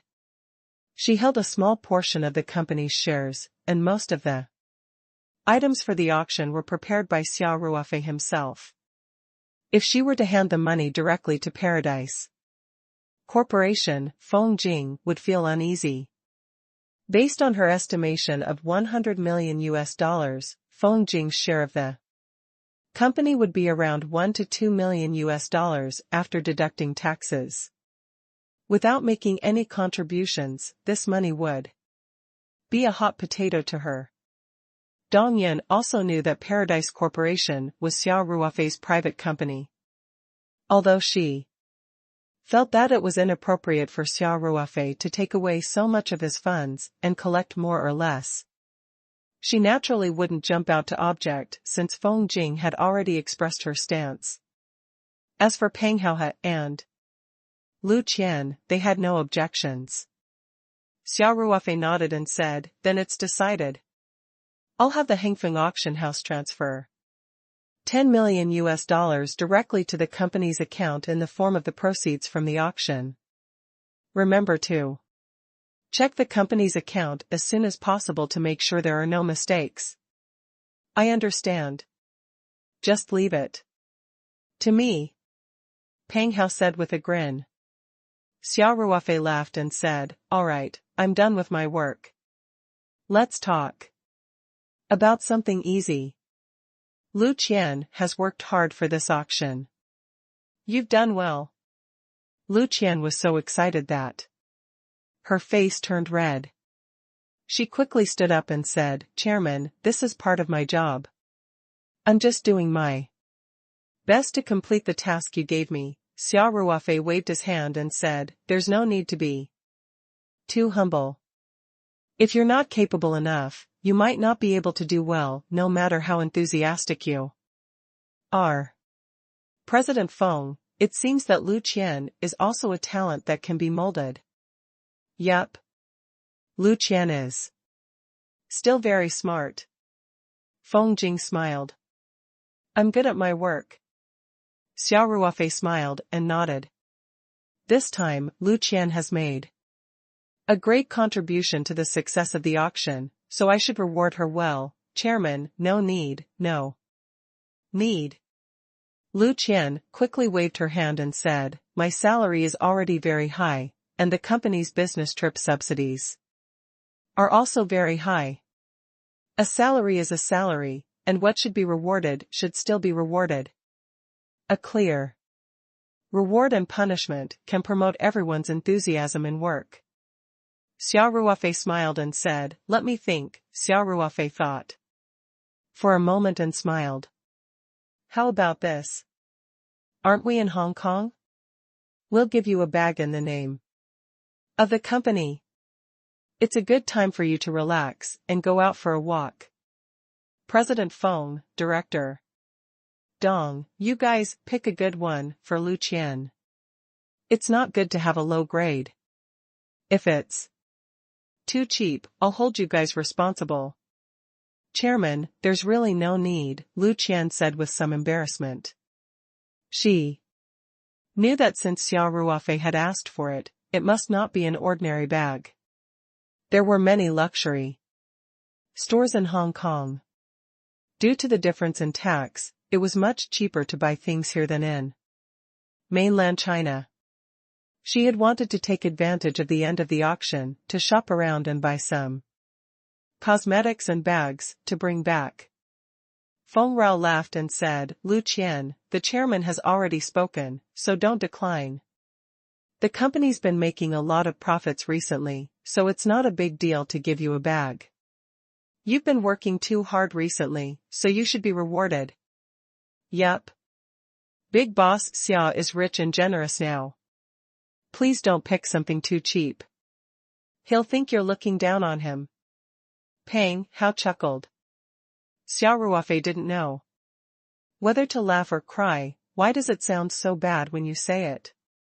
Am I that nouveau riche who reeks of money? No. Peng Hao smiled apologetically. I'm complimenting you. Is there anyone who praises others like you?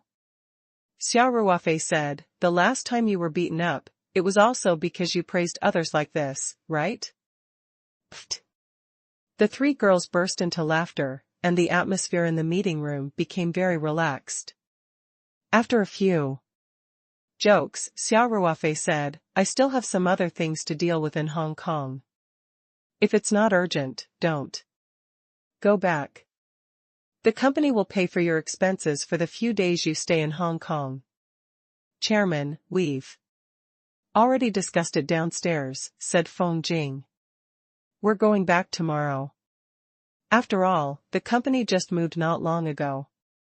There are so many senior management executives now, and I'm a little worried. Dong Yun, Peng Hao, and Liu Xian immediately nodded. It was clear that they had reached an agreement. Xia Ruofei said, you're leaving tomorrow? Then I'll tell Captain Liu to, no need, Chairman, we've already booked our tickets. Feng Jing hurriedly said, the flight is at 5:00 in the afternoon tomorrow, so we can take a look around Hong Kong during the day. The cost of using the business jet is quite high, and it's paid by the Kyushu Group. We don't need to be so extravagant. Xia Ruofei shook his head with a bitter smile and said, why are you guys being so polite with me? Fine. Since that's the case, you can take the commercial plane back. However, all of you will be in first class. If you bought an economy class ticket, call for an upgrade now. I've made a lot of money in Hong Kong this time. If you guys go back to Sanshan in economy class, what will the staff think of me? Peng Hao, you're the chief financial officer, so you'll be in charge of this. Feng Jing and the others had indeed booked economy class. Peng Hao did not stand on ceremony with Xia Ruofei. He smiled and said, good. Immediately execute the leader's instructions. That's all. From now on, you can move freely, but be careful. Xia Ruofei said, if you need a car, just ask the hotel. They will arrange it for you. All right. Chairman, we'll go back to our room first. You should also rest. Feng Rao stood up and said. N. Xia Ruofei stood up and sent Feng Jing and the rest to the door before returning to the house. He went to the deck chair on the balcony and laid down comfortably. He took out his mobile phone and browsed the news. Nowadays, the efficiency of the online media was very high. He also wanted to see if there were any reports about the auction in Hong Kong. After a while, her phone vibrated. Xia Ruofei took a look and saw that it was old Blake. Xia Ruofei knew what was going on. He smiled and swiped the screen to answer the call. Mr. Blake. Xia Ruofei greeted him with a smile. Xia. Congratulations, the auction was a great success. Old Blake said in a warm voice. Thank you. Same. I can see that your black family has also made a lot of money from this auction. Xia Ruofei said. No. Old Blake said, the competition was too fierce this time. We only got 2 truffles. Which is far from enough to meet our business needs. Xia Ruofei smiled and did not say anything. Old Blake continued, by the way, Xia, did you mention yesterday that you wanted to import a batch of Strasbourg geese? A batch of 50 young geese can be packed into boxes and transported to China by air at any time. 1977 Feedback 1. Hearing this, Xia Ruofei's spirit was lifted. He said in surprise, you're done so quickly? Isn't it troublesome to import live animals? Old Blake laughed and said, Mr. Xia, please rest assured. The Black family will take care of all the procedures. You just need to wait for the goods to be received. We can ship them to any port in China. You just need to state your needs. That's great. Thank you very much, Mr. Blake. Xia Ruofei said, by the way, the truffles for you may take 1 to 2 days to prepare. Please wait patiently. Wow. It's already much more efficient than I thought. Mr. Xia, I'll have my family send the truffles back first. I'll be in Hong Kong waiting for your good news. Old Blake said happily. Okay. Xia Ruofei said, I'll send you the delivery address. Later. I'll have to trouble you with the batch of young geese. No problem at all. Old Blake said. After hanging up the phone, Xia Ruofei thought for a while and decided to receive the batch of young geese at Sanshan Airport. He sent a text message to Old Blake. Next, Xia Ruofei gave Peng Hao a call. He wanted to invite him for dinner, but he was sweeping the streets with Feng Jing and the others. As the only 2 men in the team, Feng Jing and the others could not order Xia Ruofei around, so he had to take on the glorious task of carrying bags. His subordinates were not at the hotel, so Xia Ruofei decided to order and eat in the presidential suite. Just as he was flipping through the menu, the butler of the presidential suite, Tony, knocked on the door and entered. He bowed slightly and said, Mr. Xia, there's a Mr. Bastian and Ms. Qing Xiaoxiao outside asking for an audience. They say they know you. Xia Ruofei knew that Bastian must be thinking about the truffles. If he remembered correctly, the corner Western restaurant chain almost got nothing at the auction. Yes, let them in. He nodded and said. Understood. Tony bowed and turned to leave. Wait a moment. Xia Ruofei stopped Tony. Tony. Please bring me 3 sets of the set meal and send them here directly. All right. Tony said. After a while, Tony led Bastian and Qing Xiaoxiao in. The 2 of them were shocked by the luxury of the presidential suite, and their expressions were a little reserved. Xia Ruofei sat on the sofa in the living room and smiled. Mr. Bastian. Xiaoxiao, please take a seat. Bastian finally came back to his senses. The 2 of them sat opposite Xia Ruofei. And Bastian said, Mr. Xia, congratulations. This auction was a great success. Thank you. Xia Ruofei smiled. Mr. Bastian, don't worry. The truffle I promised you will be ready. Do you want to do the trade in Hong Kong or after we return to the 3 mountains? Bastian's spirit was immediately roused, and he hurriedly said, we can all do it. Let's see how Mr. Xia can do it more conveniently. It's convenient for both. I'm going to trade truffles with the black family in Hong Kong in 2 days. Xia Ruofei said, if you don't have any problems, we can do the transaction in Hong Kong. However, we will have to wait for a day or 2. Yes. I can. Bastian quickly said, we're staying at Hengfeng Jiehua Hotel. We'll be waiting for your news. Truffles were in high demand at this auction. Although Bastian had made preparations for the difficult situation, he still did not find anything.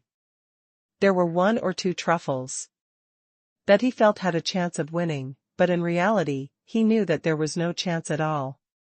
When he first started bidding, the price was rising too quickly. Therefore, Bastian had placed all his hopes on the truffles that Xia Ruofei had promised him. Although the company's headquarters did not have much hope for this auction, if they really did not get anything, they would be labeled as incompetent. Then, it would be impossible for him to be promoted and transferred back to the headquarters. hence, Xia Ruofei's words were like a calming pill for him.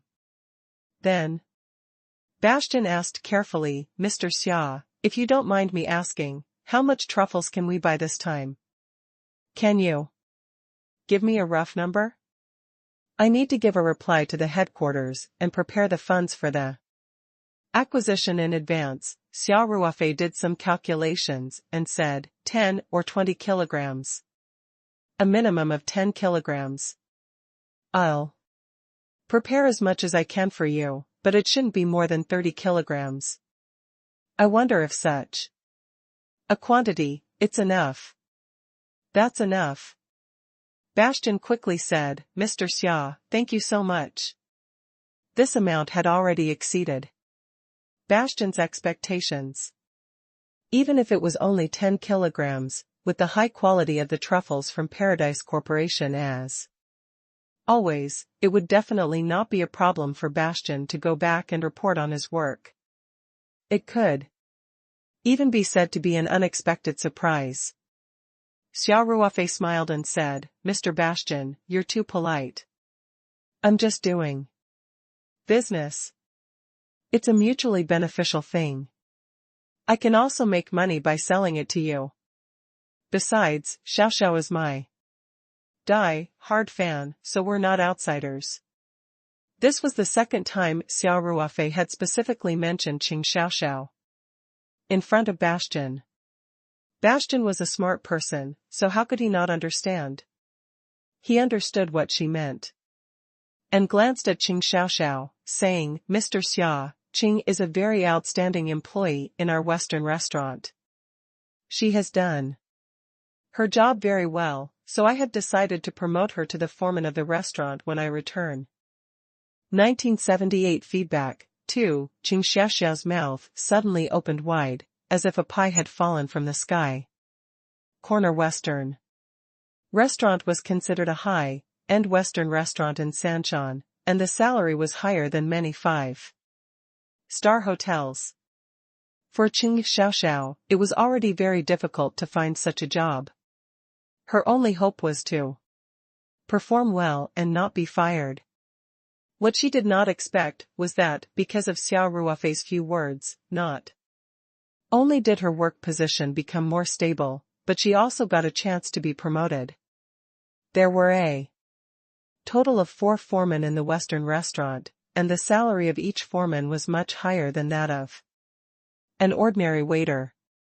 They would also receive a certain floating reward based on the performance of the restaurant.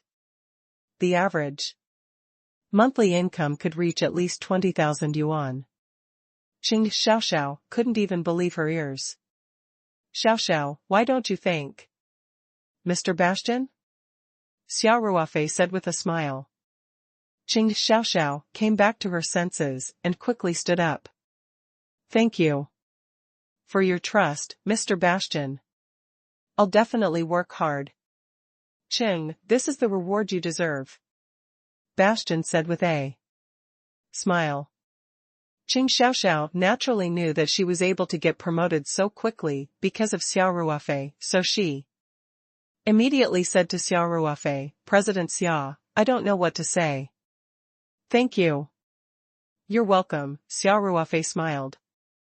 Do your best at the Western restaurant around the corner. Maybe you can take over Bastian's position after he's transferred back. Xia Ruofei had said this to Qing Xiao in Chinese, but Bastian could also understand some Chinese. Xia Ruofei's words moved his heart slightly, and he had really listened. If he left China, then the restaurant would need a new manager. Now it seemed that Qing Xiao was a good candidate. It seems that I have to train her well in the future. At least before I leave, I have to let her establish a certain prestige so that she can take over the position of manager in the future. Bastian reminded himself in his heart. Xia Ruofei had already spoken.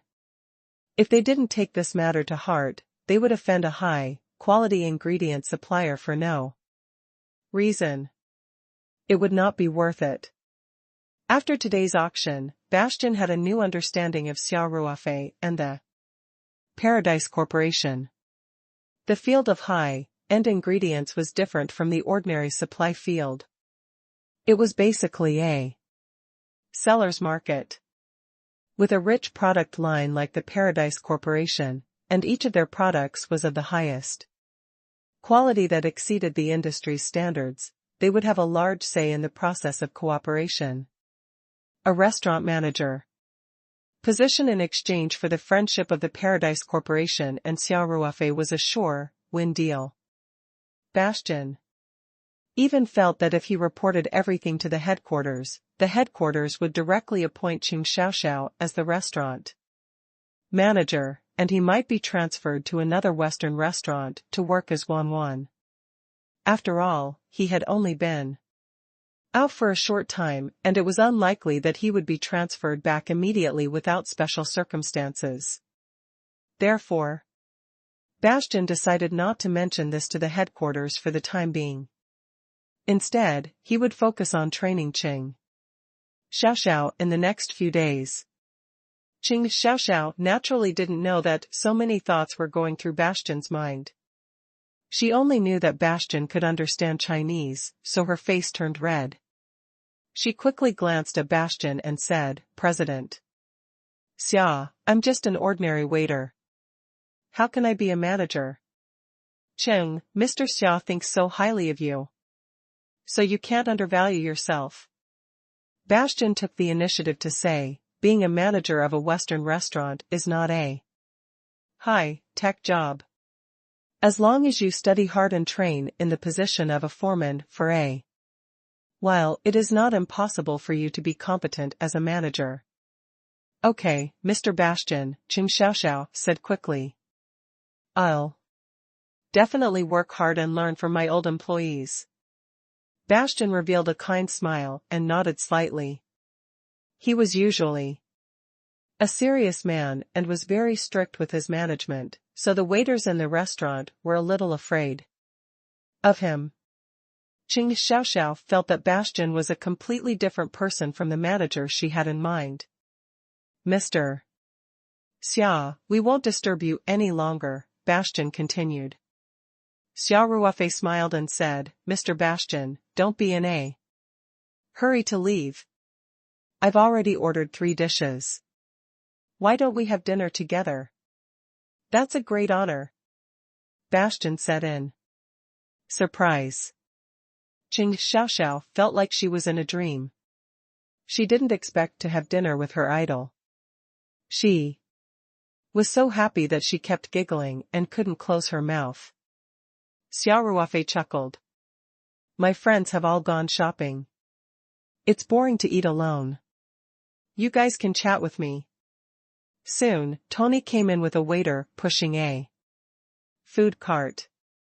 Qing Xiaoxiao saw the waiter placing food on the long table in the restaurant next door and quickly asked, "President Xia, can I take a photo? Take a picture?" Xia Ruofei was stunned. "Yep. I'm so happy today." Qing Xiaoxiao had a love-struck expression on her face. "I want to take a picture of the presidential suite and our dinner. I'll post it on Tieba and make them die of envy." Xia Ruofei couldn't help but laugh. He waved his hand and said, "Pat, take whatever you want. Let's even take a group photo together." "Really?" Qing Xiaoxiao asked, her eyes wide open. "How can it be fake?" Come, I think this background is not bad, let's take a picture first." Xia Ruofei took the initiative. Anyway, he didn't feel itchy anymore. Tao Yuan Company had made a big splash this time, and he knew that his popularity on the internet would definitely increase instead of decrease. It didn't matter if Qing Xiaoxiao posted a few more photos. "They're coming." Qing Xiaoxiao quickly opened the camera function on her phone and scurried to Xia Ruofei's side. Then she raised her phone high and took a few photos from An angle. Xia Ruofei also showed a bright smile. I'll take a picture of this presidential suite, Qing Xiaoxiao said. I'll let those country bumpkins on the forum have an eye-opener. Xia Ruofei couldn't help but laugh. He said to Bastian, Mr. Bastian, let's go to the restaurant first. I don't think Xiaoxiao will be able to finish it in a short time. Ha ha ha. All right. Bastian smiled and said, Mr. Xia, after you. Seeing Xia Ruofei treat Qing Xiaoxiao so well, Bastian was even more determined to focus on Qing Xiaoxiao's training. Before he left, he must strongly recommend the headquarters to let Qing Xiaoxiao take his position. 1979 Fire across the horizon. 1. Feng Rao and the rest only returned to the hotel after 9 in the evening. Peng Hao even called Xia Ruofei to let him know that he was safe. In the end, Lu Qian chose a coach bag, which was worth about 50,000 yuan. Initially, Lu Qian wanted to buy a bag that cost 1 or 2,000 yuan. However, Feng Jing rejected the promise that Xia Ruofei had made. If she bought a bag that cost 1 or 2,000 yuan, she would be disrespecting the chairman. According to Feng Jing and Dong Yun, they wanted to buy a bag that cost at least 100,000 yuan to not waste Xia Ruofei's good intentions. However, Lu Qian did not dare to accept it no matter what. In the end, they compromised and Feng Jing personally picked out the 50,000 yuan coach bag for Lu Qian. Lu Qian regarded this bag as a treasure and held it tightly in her arms throughout the shopping process, afraid of losing it. For one thing, this was the first bag in her life that was so expensive. For another, it was a reward from the chairman, so it was of great significance. Feng Jing and Dong Yun bought quite a few things as well. There were electronic products, clothes, and bags. Even Peng Hao couldn't help but buy his father a Hermes belt.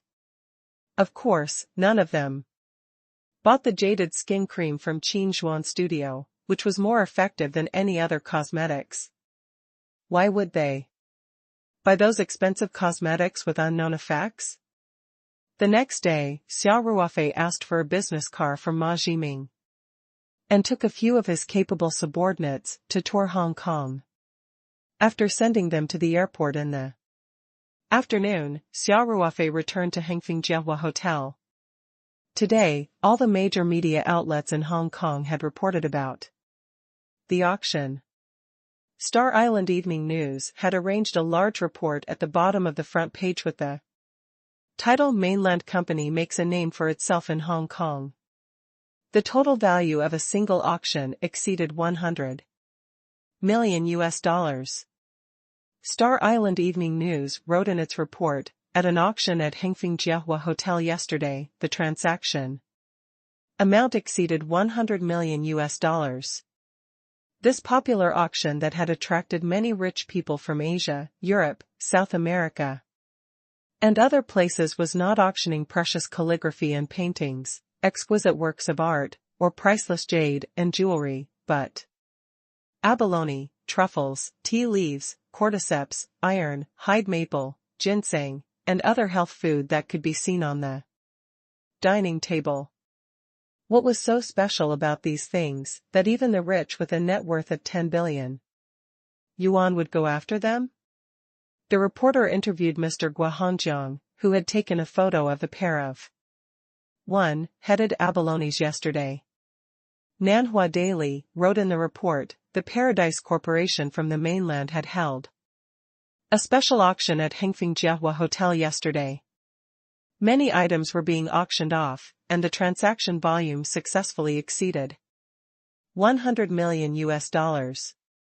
This was the first time in Hong Kong's history that ingredients and herbs were sold for more than 100 million US dollars. Hong Kong Economic News, the Paradise Corporation is holding a phenomenal auction. Since the establishment of this mainland company, it had repeatedly created miracles in a short 1 or 2 years. Unknowingly, it had already possessed a rich product line and first-class products. As long as it was in the field that Paradise Corporation was involved in, their products would definitely surpass similar products by a large margin. There was no doubt that the company had great potential. If the company was listed in Hong Kong in the future, investors must pay close attention to it. Hong Kong's famous gourmet, Zhu Deong, wrote in his online food column, at the beginning of the year, he was fortunate enough to have tasted the top, grade 1, headed abalone at the abalone auction held by the Paradise Corporation. The delicious taste was still lingering in his mind. When I learned that another abalone would be auctioned this time, I signed up at the first opportunity. However, due to their limited financial strength and the popularity of the auction, it was a great regret that they were unable to bid for the one-headed abalone they were interested in. On the television, the news channel was broadcasting the auction scene. A reporter was interviewing Xing Jianian, and he said to the camera, "The chairman of the Paradise Corporation, Xia Ruofei, is the most courageous young man I've ever seen. The company is thriving under his leadership. Today's auction transaction amount has exceeded $100 million. I'm not surprised at all. The Paradise Corporation has first-class products and a first-class leader. It's only natural for them to achieve such results." Ma Xiong, who was on the next door CTV broadcast, said, "Paradise Corporation's products are undoubtedly the best in the industry. Today's auction is proof that Hengfeng Group will have a series of in-depth cooperation with Paradise Corporation to promote these top-tier products to a larger consumer group." Changing the channel, Guohongjiang was also praising the Paradise Corporation. Those who didn't know better would think that the entire TV station had been booked by the Paradise Corporation. In addition to traditional paper and television media, online media also gave a large amount of coverage to the Peach Blossom Company's auction. Moreover, online media was more effective. In fact, they had already started to push reports yesterday. Photos of the scene, videos of the scene, and news close-up shots from different angles were all presented on the internet. The Wealth Chinese network had also specially produced a short video. This 3-minute short video focused on the big screen that displayed the real-time transaction amount in the venue. At the same time, it was also mixed with some images of popular auction items being auctioned. Coupled with very hot music, it made people who watched it couldn't help but feel excited. Xia Ruofei watched the video 3 times in his hotel room. Then, he called Xiao Chong, the marketing director, who was staying at the company.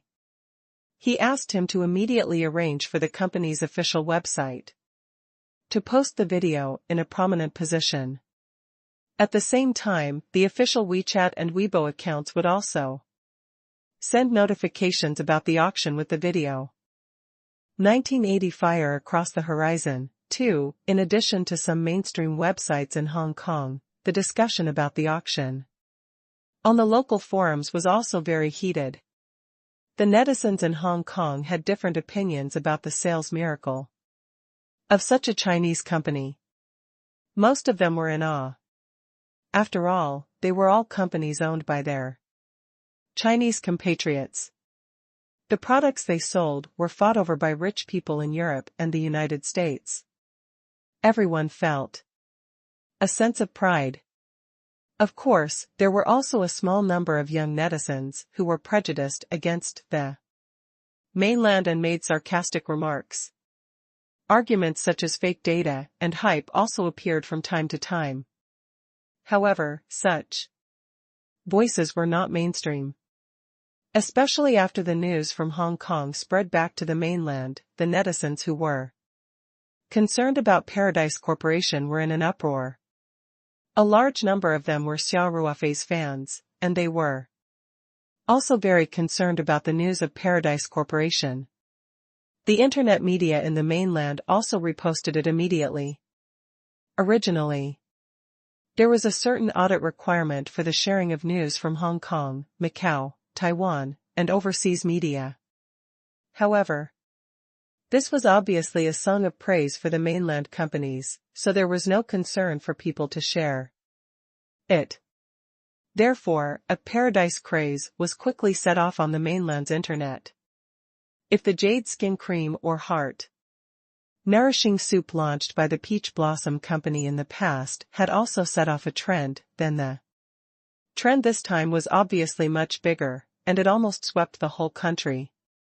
After all, the Paradise Corporation had already formed a rich product line and had become very famous in Hong Kong.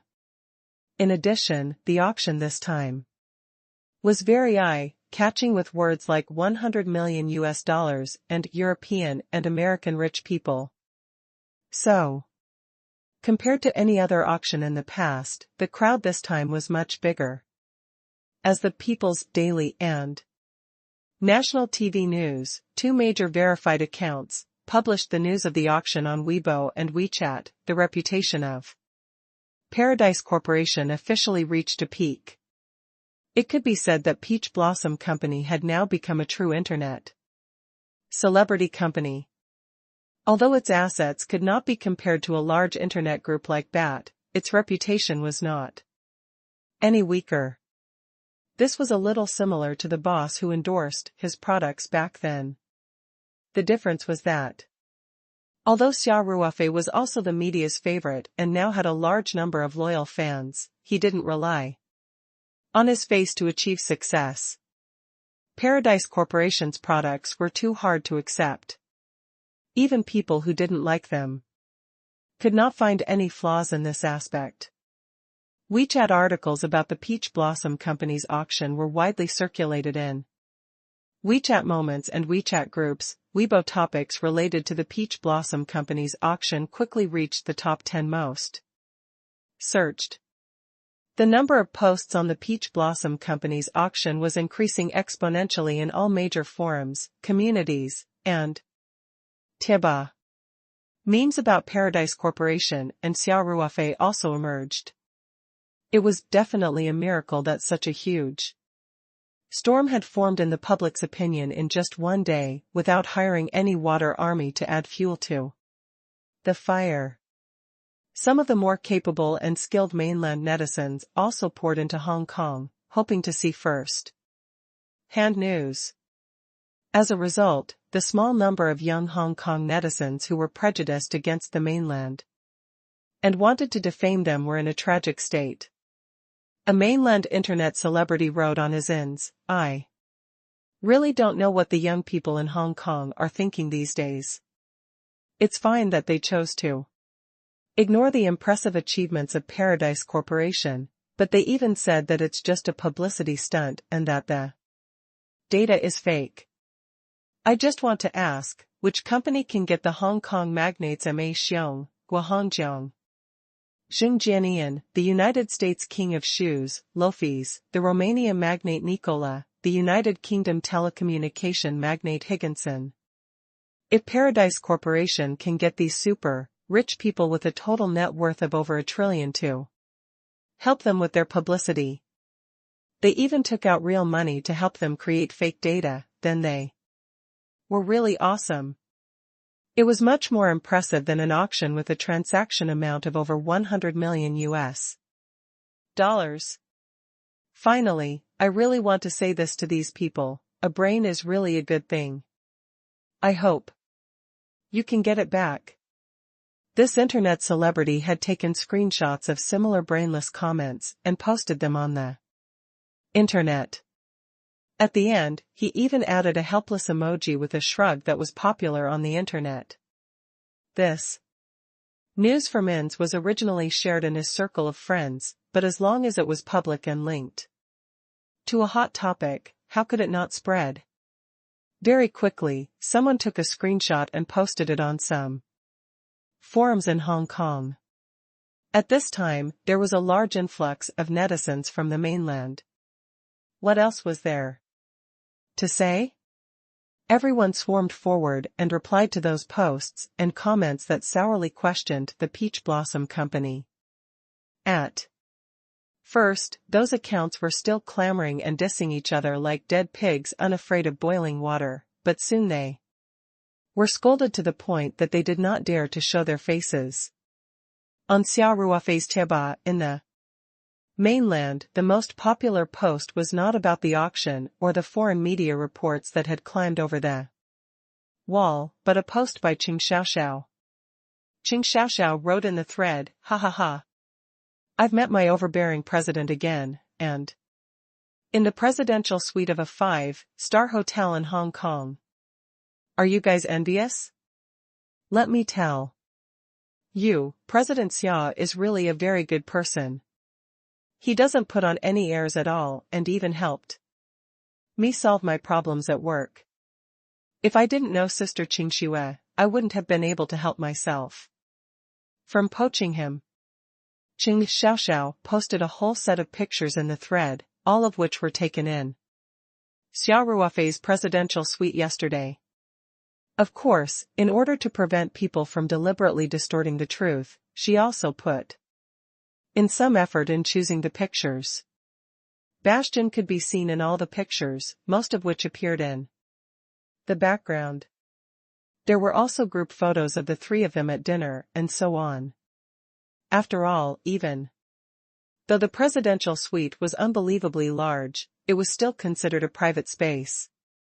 If she went to the presidential suite alone to meet Xia Ruofei, it was inevitable that some people with dirty thoughts would gossip. Qing Xiaoxiao was originally an active user of Tieba, especially the post she had made about her encounter with Xia Ruofei at the Western restaurant, which made her even more famous on Tieba. Therefore, this post was immediately highlighted by the moderator. In a short while, there were hundreds of comments. No one had made an appointment, but everyone sent a drooling emoji in unison. The formation was extremely neat, and the scene was spectacular. Some of the social media's Weibo accounts, headline numbers, and Baijia accounts also downloaded those pictures and processed them according to the content of Qing Xiaoxiao's post, making them popular on their respective platforms.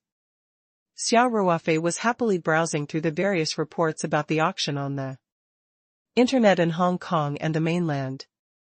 On his desk were the major newspapers in Hong Kong that were published today.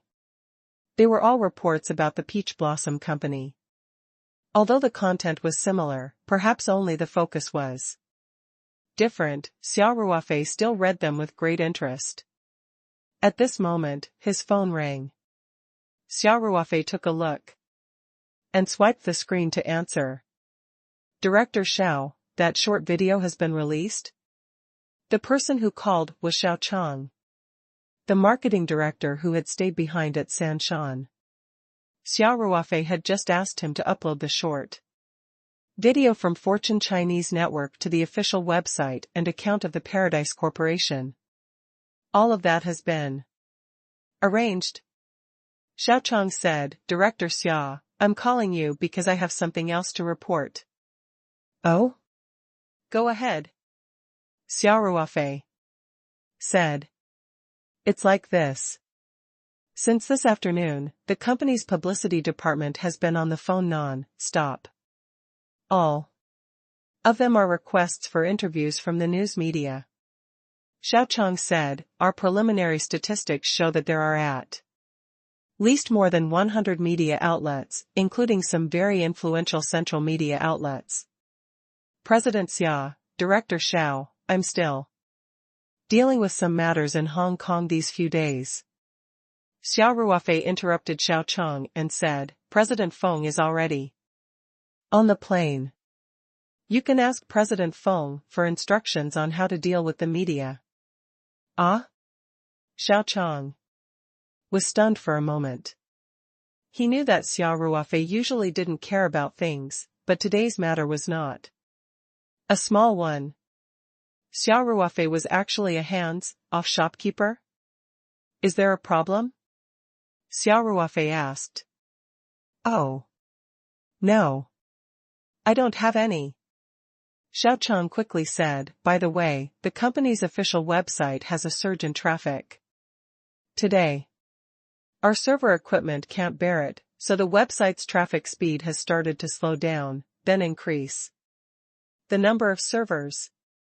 Xia Ruofei said, make a rough budget plan immediately and report to President Feng as soon as she gets off the plane. If there are no problems, buy immediately. This matter cannot be delayed. Fine. Before Feng Jing even got off the plane, Xia Ruofei had already arranged a pile of work for her. She wondered if Feng Jing would cry if she found out the truth. Understood. Xiao Chang said helplessly, President Xia, I won't disturb you any longer. You can go back to your work. 1981, Cleaning Up Inventory. 1. The media in Hong Kong and mainland China were talking about the Peach Blossom Company's auction, and Feng Jing was immersed in her work as soon as she got off the plane, mainly dealing with media interviews. There were simply too many media outlets that had invited him for an interview, so the company's publicity department had no choice but to screen them again and again. Many media outlets also requested to interview Xia Ruofei, but Feng Jing had to turn them down. Although they really wanted Xia Ruofei to be interviewed, Xia Ruofei was hiding in Hong Kong and did not mention returning to the Three Mountains. In addition, the pharmaceutical factory's project was progressing very quickly. Although Xue Jinshan was keeping an eye on the whole process, Feng Jing was also worried and would ask about the progress from time to time.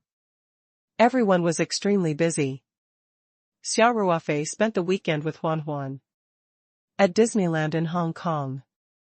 Hong Kong's paparazzi were famous for their pervasive presence. Now that Xia Ruofei's reputation had risen in Hong Kong, there were even paparazzi camping at Hengfeng Jiahua Hotel. In order not to affect the mood of going out and having fun, and at the same time, to protect Huan Huan, some paparazzi had no integrity and did not care about the privacy of minors.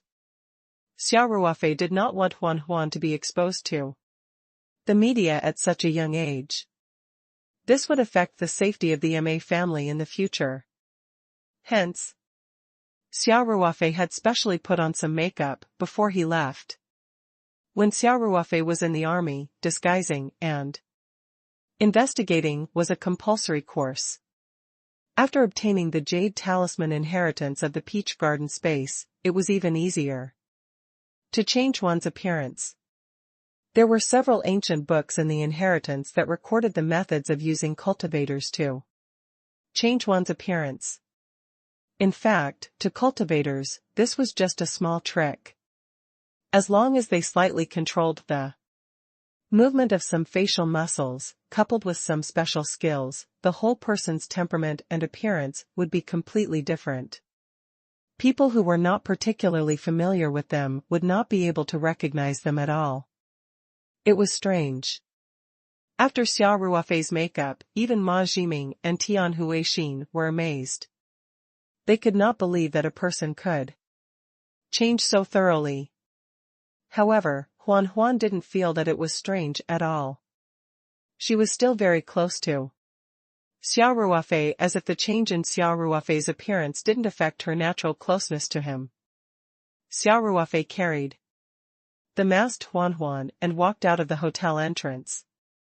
The paparazzi who were waiting did not recognize him at all.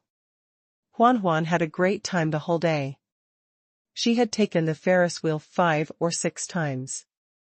If it were not for the fact that the roller coasters and jumping machines were too exciting and had an age limit, she would have tried it. However, she was still too young and could only watch the roller coaster full of adults screams with envy. The two of them had lunch at Disneyland. In the evening, Xia Ruofei left Disneyland with Huan. He brought her out for dinner before sending her home. Xia Ruofei promised Huan that he would take her to the ocean park the next day. The little guy finally let Xia Ruofei fly back to the hotel. Back in the presidential suite of Hengfengjie Hotel, Xia Ruofei took a nice bath and then took out his phone to call Li Yifu. Senior granduncle. Li Yifu answered the phone immediately and said respectfully, "Foster husband, are you still in Hong Kong?" Xia Ruofei asked. "Senior granduncle, I have been waiting at Hengfengjie Hotel, waiting for your notice," Li Yifu said respectfully. Xia Ruofei nodded and said, "Come to the suite on the top floor. I have some time tonight. If you have any doubts about cultivation, you can ask me." He had not been able to take care of Li Yifu for the past 2 days, and he felt a little apologetic. Li Yifu wasn't dissatisfied at all. Instead, he was pleasantly surprised and quickly said, "All right. Senior granduncle. This disciple will come up now." Xia Ruofei greeted the butler of the presidential suite, Tony, and soon, Tony led Li Yifu into the suite. "Mr. Xia." Li Yifu greeted Xia Ruofei. Xia Ruofei nodded and said to Tony, "Tony, you go first. Mr. Li and I have something important to discuss. If there's no special emergency, don't come and disturb us." "All right." Tony bowed slightly and left the presidential suite. As soon as the door was closed, Li Yifu immediately showed a respectful expression and took a step forward. Disciple greets Martial granduncle. Xia Ruofei waved his hand and said, "You're welcome. Sit down." "Thank you, granduncle, master." After Li Yifu sat down, he looked at Xia Ruofei expectantly. Xia Ruofei said, "If you have any problems with cultivation, just tell me. I'll try my best to answer your questions." "Yes," Li Yifu said respectfully. After that, he impatiently raised some of the questions he had encountered during his cultivation. Basically, whenever Li Yifu asked a question, Xia Ruofei would answer it without thinking. He spoke non-stop and Li Yifu was intoxicated by his words. Time passed by unknowingly. When Li Yifu was still unsatisfied, Xia Ruofei said, "Let's call it a day. It won't be easy for you to digest if I say too much. First, thoroughly understand what I've said tonight. You may encounter new problems in cultivation, and I'll answer them all at once." Li Yifu stood up and solemnly bowed to Xia Ruofei. Senior granduncle has given this disciple a new lease on life. This disciple is ashamed and actually did not repay it. In this life, this disciple swears to follow senior granduncle, even if I have to go through fire and water. Xia Ruofei didn't know whether to laugh or cry. "What do I have that requires you to go through fire and water? As long as you cultivate properly, that will be the best way to repay me. Now that you're the only one left in your branch, I also hope that the sect can grow stronger and stronger." 1982, Cleaning up inventory, 2, yes. Disciple will definitely work hard in cultivation and strive to have the ability to share Martial granduncle's worries one day. Li Yifu said with some shame. He felt that his cultivation level was too low and he couldn't help Xia Ruofei much. Besides, their talents were so different that the gap between them would only get bigger in the future. He really couldn't help Xia Ruofei. As for worldly wealth, Li Yifu had always felt that the reason his granduncle, master started a company, was more to cultivate in the secular world. His wealth of tens of billions was not worth mentioning at all in front of his granduncle, master. Xia Ruofei smiled and said, "Go. If I haven't left Hong Kong in a few days, I'll answer your questions again." "Thank you, senior granduncle," Li Yifu said. "Then, this disciple will take his leave first." After Li Yifu left, Xia Ruofei looked up at the clock in the living room. It was almost midnight. A few hours had passed unknowingly during the lecture, and Xia Ruofei was not aware of it. He also felt a little tired, so he went to the bathroom to take another shower, then went back to the master bedroom and went to bed. The next day, Xia Ruofei brought Huan to the Ocean Park in Hong Kong. It was another busy day. Huan had an extremely happy weekend, while Xia Ruofei was exhausted. He realized that taking the brat out to play was even more tiring than explaining cultivation to Li Yifu. It was really not a job for humans. However, every time Huan called him Big Brother with her soft and cute voice, he felt all the fatigue in his body disappear. It could be said that he was tired but happy at the same time. After sending Huan home, Xia Ruofei returned to the hotel. The sky had already turned dark. He decided to take care of the truffles and then prepare to return to the company. Everyone was busy, and he felt bad to be out alone. In addition, the young goose that old Blake had contacted for him had been completed. It would be flown to Sanshan Airport in 2 days, and he had to go back in time to receive it. After Xia Ruofei returned to his room, he called old Blake and Bastian to tell them that the truffles had been shipped to Hong Kong and could be traded tomorrow. Xia Ruofei had arranged for them to meet at 9 a.m. and 11 a.m., respectively. The two of them were naturally overjoyed when they heard the news. They quickly expressed that they would prepare the funds in advance and come to trade on time. Then, Xia Ruofei gave Captain Luan a call and asked him to apply for a flight route back to Sanshan the next afternoon. After contacting them, Xia Ruofei took out all the truffles he had collected this year from his storage space. There was a refrigerator in the presidential suite. Xia Ruofei divided the truffles into 2 parts, put them in a box, and placed them in the refrigerator. About 25 kilograms of truffles were given to Bastian, and the remaining 70 kilograms were left for old Blake. The quality of these truffles was almost the same as the ones that appeared in the auction, but they were lighter. He believed that Bastian and old Blake would be satisfied. Of course, it was relatively light compared to the potato-sized truffles sold in the market. This batch of truffles was considered big. The heaviest ones weighed more than 1,000 grams, so the price would definitely be much higher than the ordinary truffles. After Xia Ruofei packed the truffles, he took a shower and took out a spiritual crystal to cultivate for a while before going to bed. The next morning, Xia Ruofei finished his breakfast in the presidential suite and rested for a while.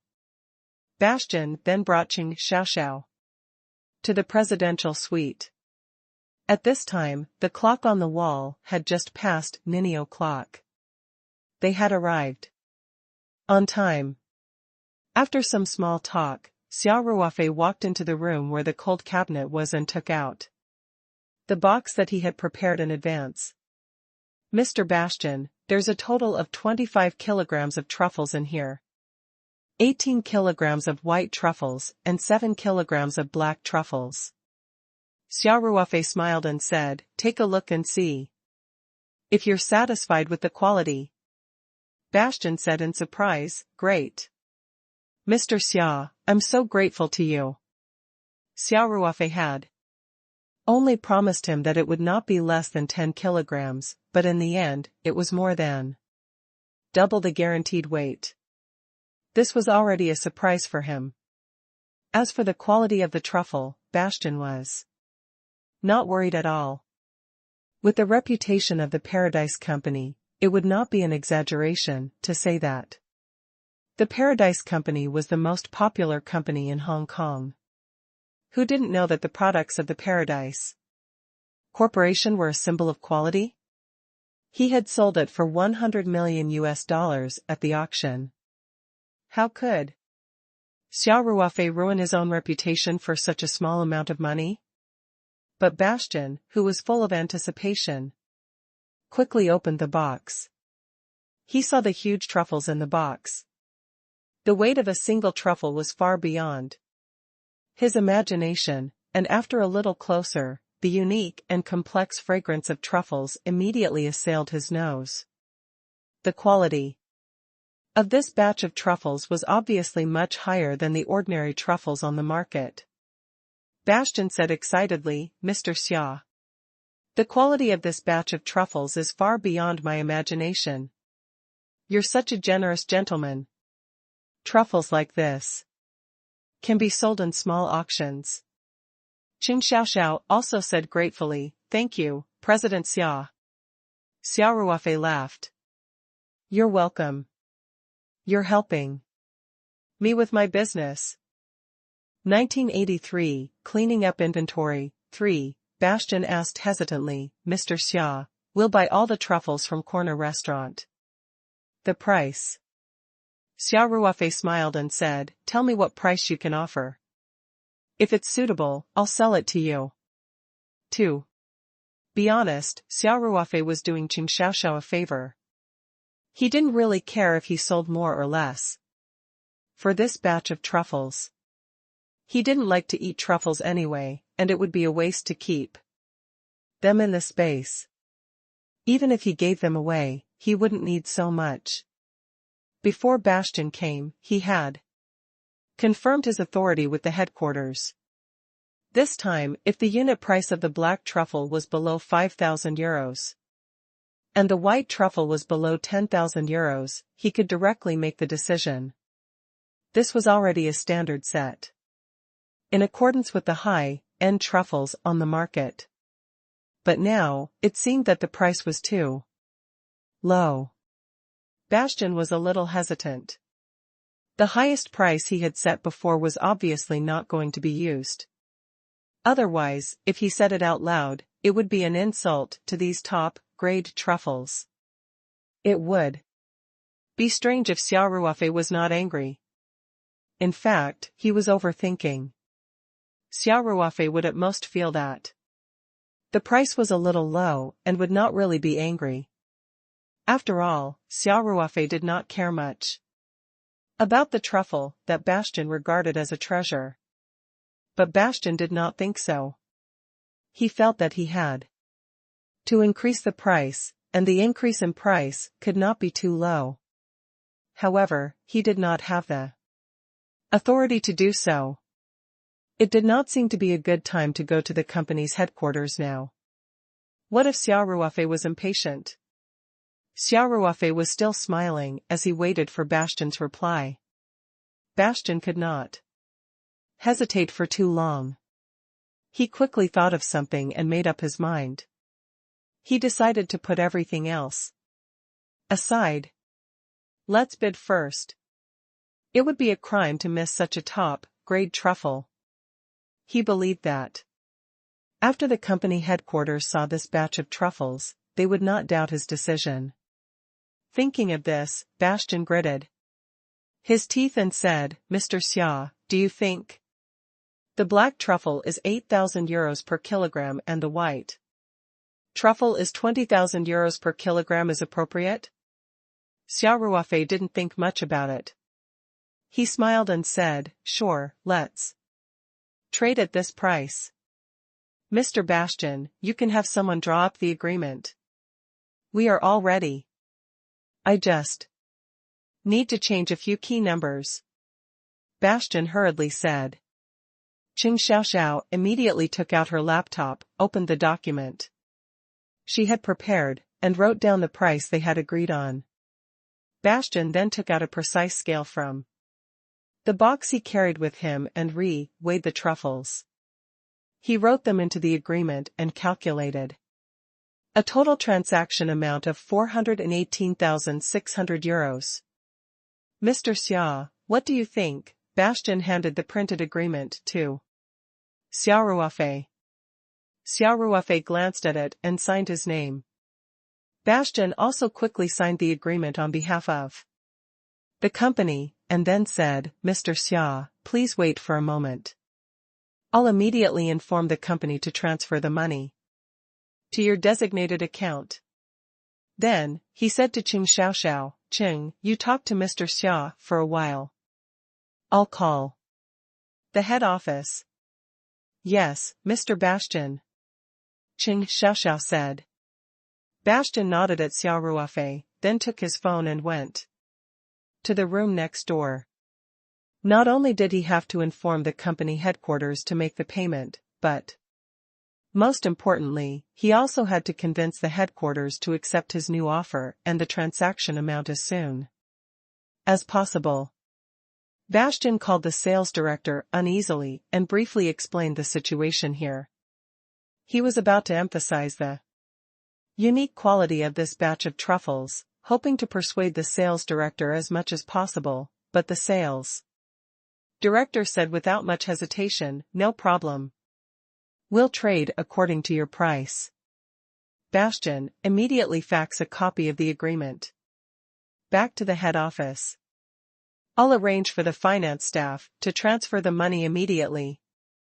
1984 Monica's News. 1. It turned out that in just 2 to 3 days, the popularity of the Paradise Company had spread all the way to the European continent with the spread of the online media and the European buyers who had won the auction items they wanted. Europeans might not have much interest in abalone and ginseng, but they would definitely go after the best truffles. And now, Paradise Corporation's truffles had become synonymous with top-grade truffles. Several Michelin-starred restaurants had unexpectedly become popular because they had won a bid for Paradise truffles. Many people with financial ability had called to inquire, hoping to book truffles in advance. Most of the things in the world were like this, because many super-rich people had gathered in Hong Kong and the auction's transaction price had reached an astonishing $100 million. The Paradise Corporation had become unparalleled in its glory. On the other hand, the Paradise Corporation became famous, and the restaurants that won the Taoyuan truffle also rose in price. The European headquarters of the corner Western food chain also constantly raised the priority of the Taoyuan truffle. Therefore, when the sales director of corner Western restaurant chain heard that Bastian had obtained a certain amount of Taoyuan truffle through his personal connections, he was naturally very happy and agreed to his suggestion to increase the price without hesitation. Bastian also let out a long sigh of relief.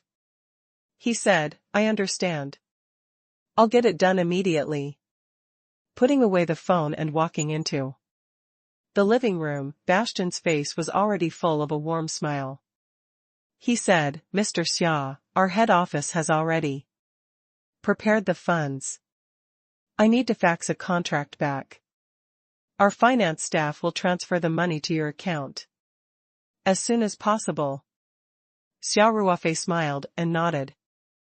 There's a fax machine in the study. You can use it as you wish. Thank you very much.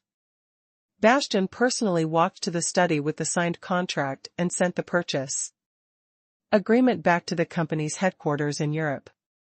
The company also quickly replied, the finance staff will deal with it with the highest priority, and the funds will be transferred to the account very soon. Bastian returned to the living room and chatted with Xia Ruofei while waiting. About 10 minutes later, Xia Ruofei's phone received a notification about a change In his account, he checked on his computer and saw that the 418,600 euros from the Western restaurant chain had been transferred. Xia Ruofei smiled and said, "Mr. Bastian, the funds have been transferred. We have a deal. Thank you for your generosity." Bastian quickly shook Xia Ruofei's hand and said, "I've booked a flight back to Europe at noon. Mr. Xia, we'll take our leave first. After sending this batch of truffles back to the headquarters, I should be returning to Sanshan to work soon. I hope that you can give me a chance to be the host. I have to thank you properly." Xia Ruofei smiled and nodded. "I'll definitely visit you. President Xia, thank you so much for this." Qing Xiaoxiao also said, "You're welcome." Xia Ruofei smiled. "Oh right, Xiaoxiao, are you going to Europe with Mr. Bastian?" "No.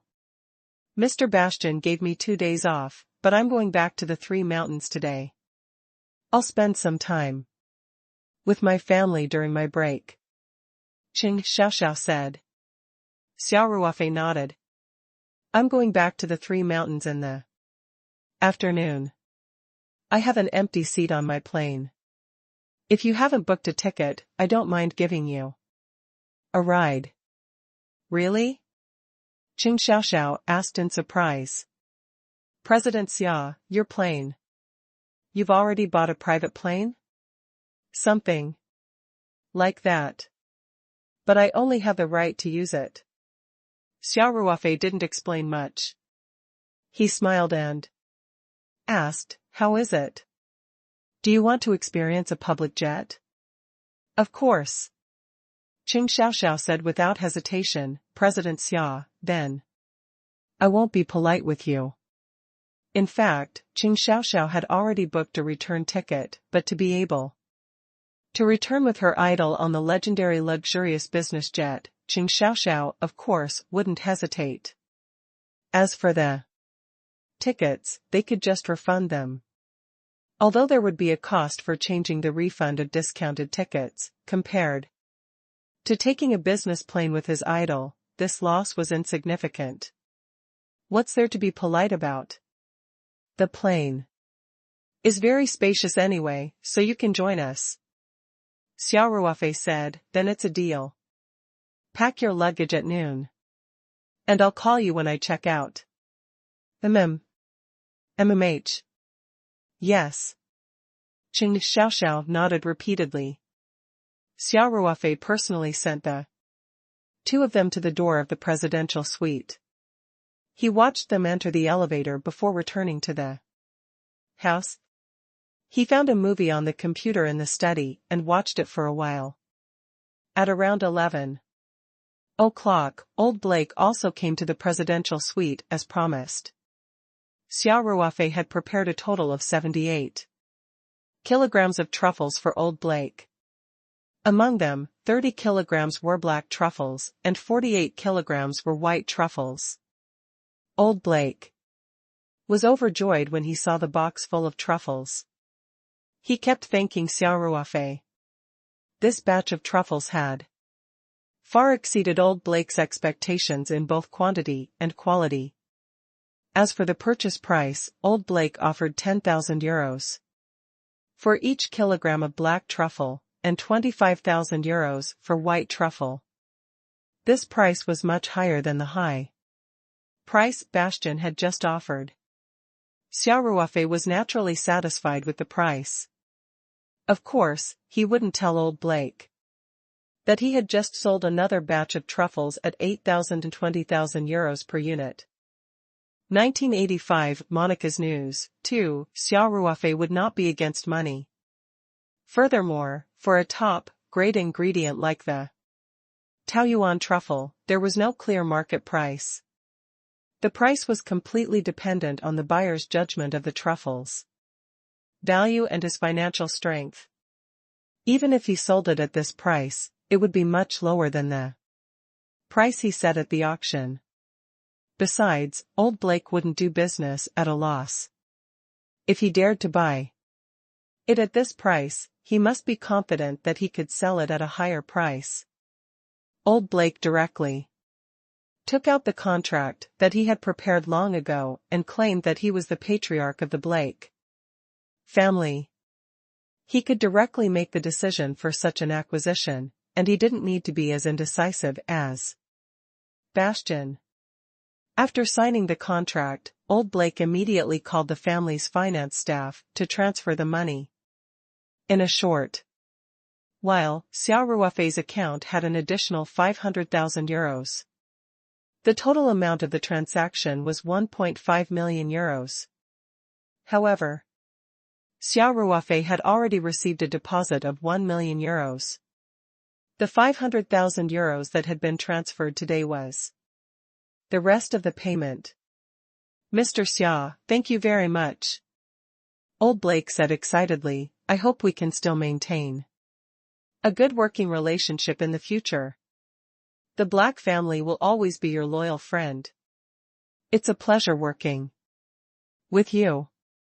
Xia Ruofei nodded.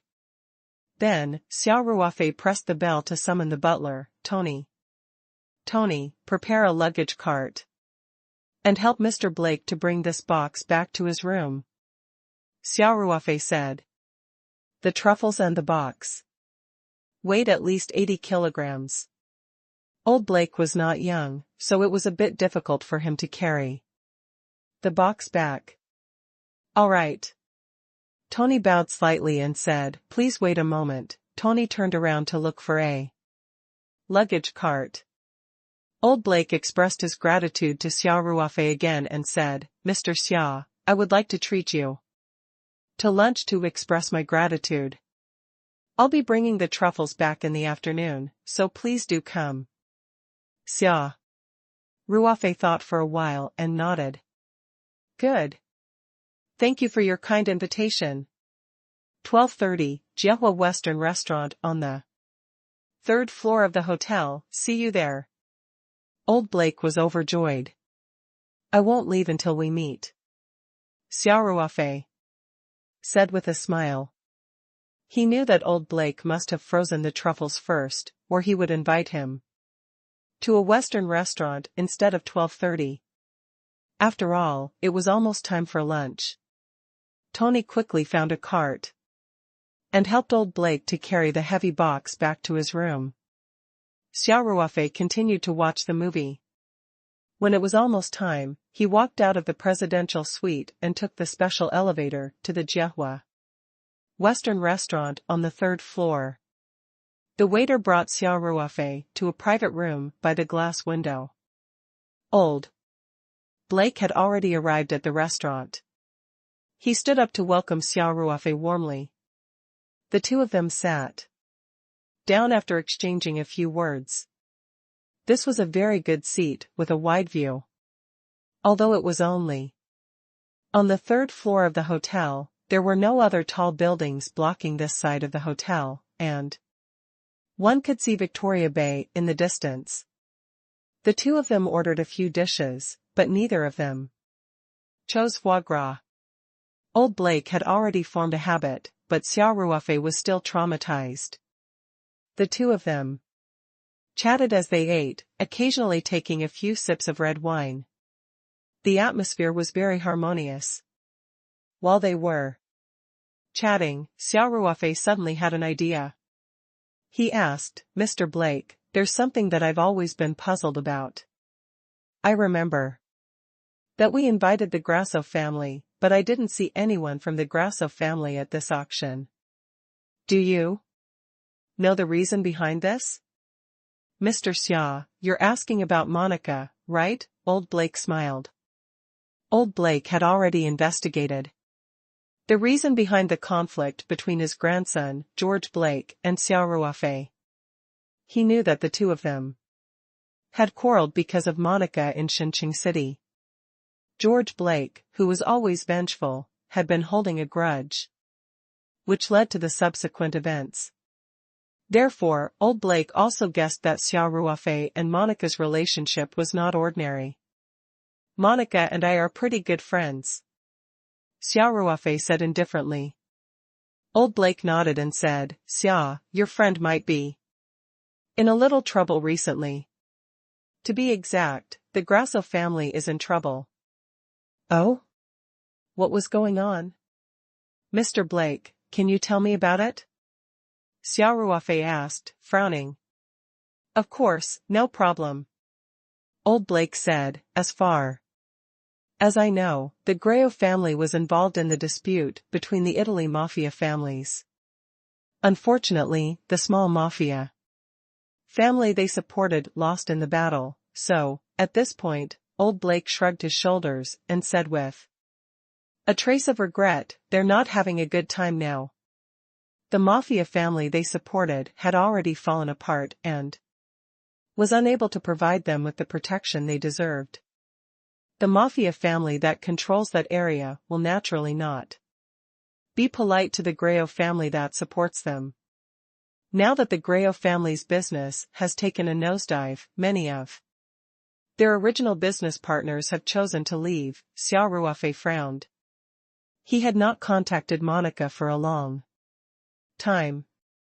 He did not expect the situation of the Grasso family, where Monica was, to be so bad.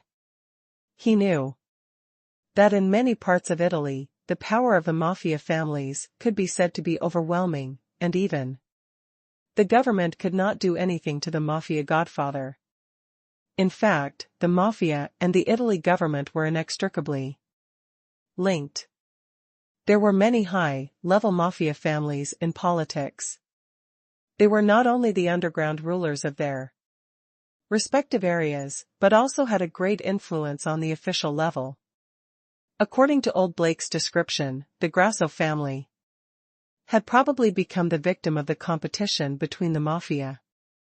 It seemed like Monica's days weren't going to be good. Xia Ruofei was a little worried. Mr. Blake, the Grasso family runs the truffle business. Why would they support the mafia families and even get involved in the competition between the mafia families? Old Blake shrugged and said, the head of the Grasso family is in his prime. He is eager to make the Grasso family more glorious under his leadership. That is why he chose to join the Moore family. Without the support of these ancient families in Italy, it is very difficult to expand the business. It's just that his luck wasn't too good, or perhaps it could be said that his vision wasn't too good. The Moore family appeared strong on the outside but was actually weak on the inside. In just a few months, they were defeated by their competitors. Old Blake paused, took a sip of red wine, and continued, the Grasso family's financial support to the Moore family is huge. Otherwise, the Moore family wouldn't even be able to last for a month before being devoured by their opponents. It was because of their support that the Moore family was able to hold on for a few more months. It was also because of this that the Gelman family suppressed the Grasso family after they took control of the situation. I see. Xia Ruofei took a deep breath and said, thank you for telling me this, Mr. Blake. You're welcome, Old Blake said with a smile. It's not a secret in Italy. It's easy for you to get the information. Xia Ruofei nodded. He was no longer in the mood to enjoy his meal. He just wanted to call Monica as soon as possible to ask about the situation over there and if he could help. Old Blake could tell that Xia Ruofei was in a bad mood, so he suggested to end the dinner after a while. They walked to the entrance of the restaurant. When they were saying goodbye to each other, Old Blake suddenly remembered something and said, oh right, Mr. Xia, I heard that Monica has gotten into some new trouble recently. 1986, I'm going to find her. 1. What's the situation? Xia Ruofei frowned. It's just hearsay, Old Blake said. It seems that Tolls of the Gelman family has said that if Monica is willing to be his woman, the Gelman family can consider letting the Grasso family live. What? Xia Ruofei could not help but raise his voice. He frowned and asked, what Does Tolls do? He's a notorious thug, a top fighter of the mafia, the Gelman family, said old Blake. I think. His public declaration must have been tacitly approved by the Gelman family. After all, the Grayo family is just an ordinary business family. Their mistake was that they had sponsored the Moore family in the beginning, but they themselves are not a threat to the Gelman family. Isn't this a society ruled by law? After hearing your news, why do I feel like Italy is still in the Middle Ages? Xia Ruofei said with a dark face. Old Blake smiled bitterly. Xia, the sun always coexists with the darkness. The Gelman family does have a great influence in the underground world of Italy. Tolls dared to make a public statement, so he must have something to rely on. Then, how did this matter develop? Xia Ruofei asked. He was a little nervous at the moment, afraid that old Blake would tell him that Monica had become the woman of the villain named Tolls. Old Blake shrugged. I don't know. I only heard about it once. I came to Hong Kong soon, so I don't know much about Italy. Xia Ruofei sighed and said, no matter what, I'm very grateful to you. Mr. Blake, if you can, I hope you can help me find out about the follow-up development of this matter. In addition, I also hope to collect some information about the Grayo family, the Gelman family, and that thug called Tolls. I'm willing to serve you, old Blake said with a smile. Thank you very much. Xia Ruofei said, by the way, if it will affect your personal safety, then forget it. This is just my personal request. No matter what decision you make, it won't affect our future cooperation. I'm just trying to get some information. The Black family has the ability to do so. Don't worry, Mr. Xia. I'll send the information you need to your email as soon as possible. Old Blake said with a smile. Thank you. Xia Ruofei said sincerely. Although Xia Ruofei had a very bad impression of the Blake family because of George Blake, to be honest, old Blake was a good person. This old man always gave people a comfortable feeling when he was with them. No wonder he was the patriarch of the Blake family. Xia Ruofei and old Blake said goodbye to each other at the electric ladder. After returning to the presidential suite, Xia Ruofei immediately took out his phone and dialed the number that Monica had left him. A mechanical electronic voice came from the phone. Monica's number was no longer in service. Xia Ruofei couldn't help but blame himself. It had indeed been a while since he had contacted Monica. To be honest, he might have more physical needs than mental needs. For Monica, they did not see each other often, but every time, they would have sex. Other than physical communication, Xia Ruofei did not care about Monica like a lover. Now that he knew Monica was in trouble, Xia Ruofei suddenly realized that he was still worried about her. He was filled with guilt very quickly.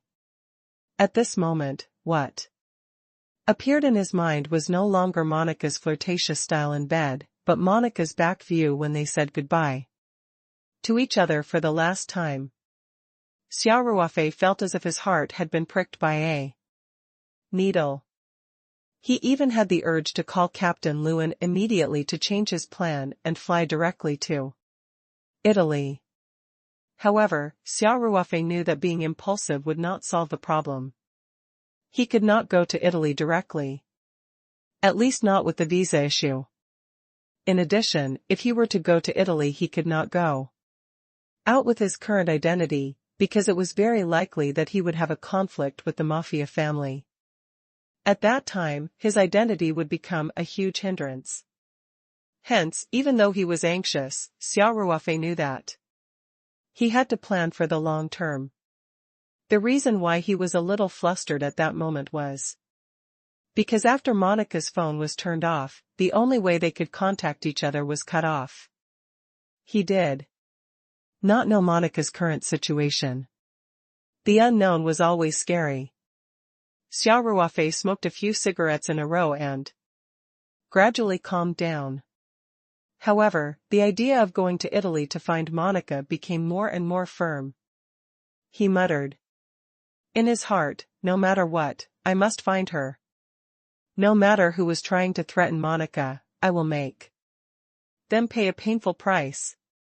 Xia Ruofei raised his hand and looked at his watch. It was almost time to leave for the airport. So, he packed his luggage and called Zhao Yongjun. Zhao Yongjun quickly picked up his call. Ha ha ha. Ruofei, you've been doing well these days. There's news of you being in the limelight in Hong Kong everywhere. Tell me honestly, are there a lot of Hong Kong girls throwing themselves into your arms now? Big brother Zhao, I need your help with something urgent. Xia Ruofei didn't have the mood to brag to Zhao Yongjun, so he went straight to the point. 1987, I'm going to find her, too. Zhao Yongjun became serious and said, what is it? As long as it's within my means, I'll definitely do it. I need a complete set of personal information, including an ID card, a passport, and so on. Xia Ruofei said, these documents have to be real. Also, I need to get a tourist visa to Italy as soon as possible. Can you think of a way to use these documents? When it came to leaving the country, Xia Ruofei could not use the fake ID printed on the street advertisements. Not only did he need a full set of real identity information, but this information had to be stored in the database. Otherwise, it would be meaningless. Only Zhao Yongjun and the others could do something like this. What happened? Zhao Yongjun quickly asked. Xia Ruofei said, Brother Zhao, I have something urgent to attend to Italy. It's best if I don't go out with my identity. Don't ask me about other things. If I can tell you, I will. Okay, then I won't ask. Zhao Yongjun said, but you'll make us worried. You're in such a hurry to go to Italy and you have to change your identity. The public security there hasn't been very good recently, and murder on the street has been happening all the time. Xia Ruofei smiled and said, don't worry. It's not like I'm going to fight with a gang. It's just that it's not convenient for me to go out with my identity. Every day, a large number of people go there for travel, and after all, there are only a few accidents. Besides, I'm from the special forces. How can I not even guarantee my own safety?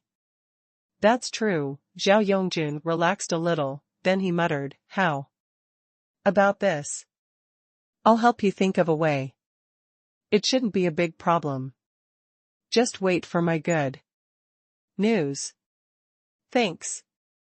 Xia Ruofei said, I'll bring you some good wine the next time I come to the capital. Ha ha ha. I was just waiting for you to say that.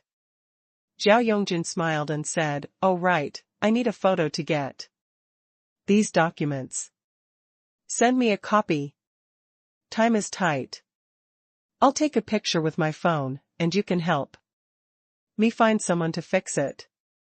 Xia Ruofei said. That works too. Send it to me as soon as possible. Zhao Yongjun said. After hanging up, Xia Ruofei opened the camera function on his phone. What happened next? If there was anyone else in the room, their jaws would have dropped. A wig and a pair of gold-rimmed glasses appeared out of thin air in Xia Ruofei's hands. After he put them on, his facial muscles and bones began to shift. In a short while, his face had completely changed. Even if Zhao Yongjun and the others were standing in front of him, they would not be able to recognize him. Then, Xia Ruofei's phone floated away. It slowly turned around and the rear camera was aimed at him. Now that Xia Ruofei's spiritual power was much stronger than before, he could control small objects like phones with great precision. He could even use his mental power to see the effect of the composition on the phone screen opposite him, then control the phone to adjust the position, and then directly use his mental power to touch the side button of the quick photo. Crack, crack, crack, Xia Ruofei took a few photos before he waved his hand and took back his phone. After choosing a photo, Xia Ruofei sent it to Zhao Yongjun. Then, Xia Ruofei pulled out the handle of the small suitcase. With one hand holding the handle and the other on his phone, he was ready to call Qing Xiaoxiao and tell her to go to the airport together. Just then, Zhao Yongjun called again. Big brother Zhao. Did you receive the photos? Xia Ruofei asked. I've received it.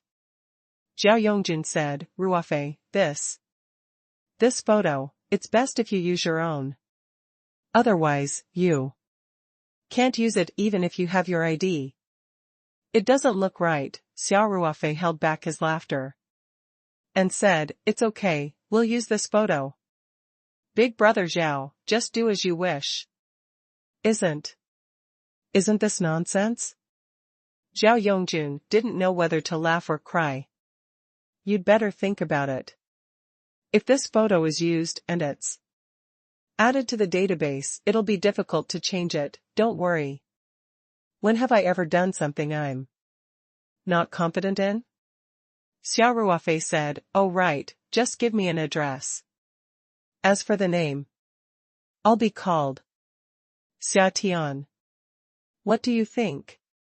Since it was a different identity, Xia Ruofei definitely could not use his own name.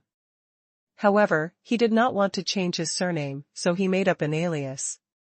As long as you think it's nice, Zhao Yongjun said. Ruofei, I'll confirm with you one last time. Shall we use the photo you sent just now to make the ID card? I'm very sure. Xia Ruofei said. All right then. Zhao Yongjun said helplessly, I'll get it done as soon as possible. Wait for my news. All right. Xia Ruofei said, oh right, don't forget about the visa. Don't worry. I can't forget. Zhao Yongjun said. After hanging up, Xia Ruofei called Qing Xiaoxiao and asked her to go downstairs to check out. The two of them would meet in the hotel lobby. Then, he dragged his suitcase and left the presidential suite. The butler, Tony, quickly came forward. Xia Ruofei said, Tony, I'm going to check out. Thank you for your thoughtful service over the past few days. There's a little thank you gift for you. Under the fruit plate in the reception room. 1988, I'm going to find her. 3. Xia Ruofei placed 3 $100 bills under the fruit plate. Tony had been on call 24 hours a day for the past few days. His service was very meticulous, and it was only right for him to tip. Tony quickly said, Mr. Xia, why are you suddenly going back? I think I should report to Mr. Ma immediately. Xia Ruofei waved his hand and said, don't tell Mr. Ma yet. I will call him when I reach the airport. Don't worry. I will tell him that I told you not to. Tell him. Xia Ruofei did not want Ma Xiong's family to send him off again, so he checked out first. Without saying goodbye. All right then. Tony said helplessly, Mr. Xia, I'll help you with your luggage. He was well aware of the relationship between Xia Ruofei and his boss, so he did not dare to disobey Xia Ruofei's orders. No need. It's just a small box. I'll take it down myself. I'll have to trouble you to help me check out and arrange a car to send me to the airport. Xia Ruofei smiled and said, "Oh right, don't forget. It's under the fruit platter in the reception room. Thank you for your generosity." Tony quickly bowed and thanked him. "I'll arrange for the car immediately." Xia Ruofei nodded at Tony, then dragged his suitcase to the elevator. After sitting in the lobby on the first floor for a while, he saw Qing Xiaoxiao dragging a large suitcase out of the elevator. Xia Ruofei saw Qing Xiaoxiao looking around and smiled as he stood up and waved at her. Qing Xiaoxiao quickly walked over and said, panting, "President Xia, I'm sorry. I've made you wait, I just went downstairs too." Xia Ruofei smiled and said, "Quickly check out. I'll be waiting for you here." All right. Qing Xiaoxiao ran to the front desk in a hurry, but stopped after 2 steps. She turned back and said in embarrassment, "President Xia, please help me look after my luggage." "Don't worry." Xia Ruofei laughed and waved at her. After Qing Xiaoxiao checked out, the Rolls-Royce limousine arranged by Tony had already arrived at the hotel entrance. The waiter came over to help the two of them load the luggage into the car. After Xia Ruofei and Qing Xiaoxiao got into the car, the Rolls-Royce rolled out of the hotel lobby and drove in the direction of Hong Kong's new airport. On the way, Xia Ruofei took out his phone and gave Ma Jiming a call. "Are you au fait?"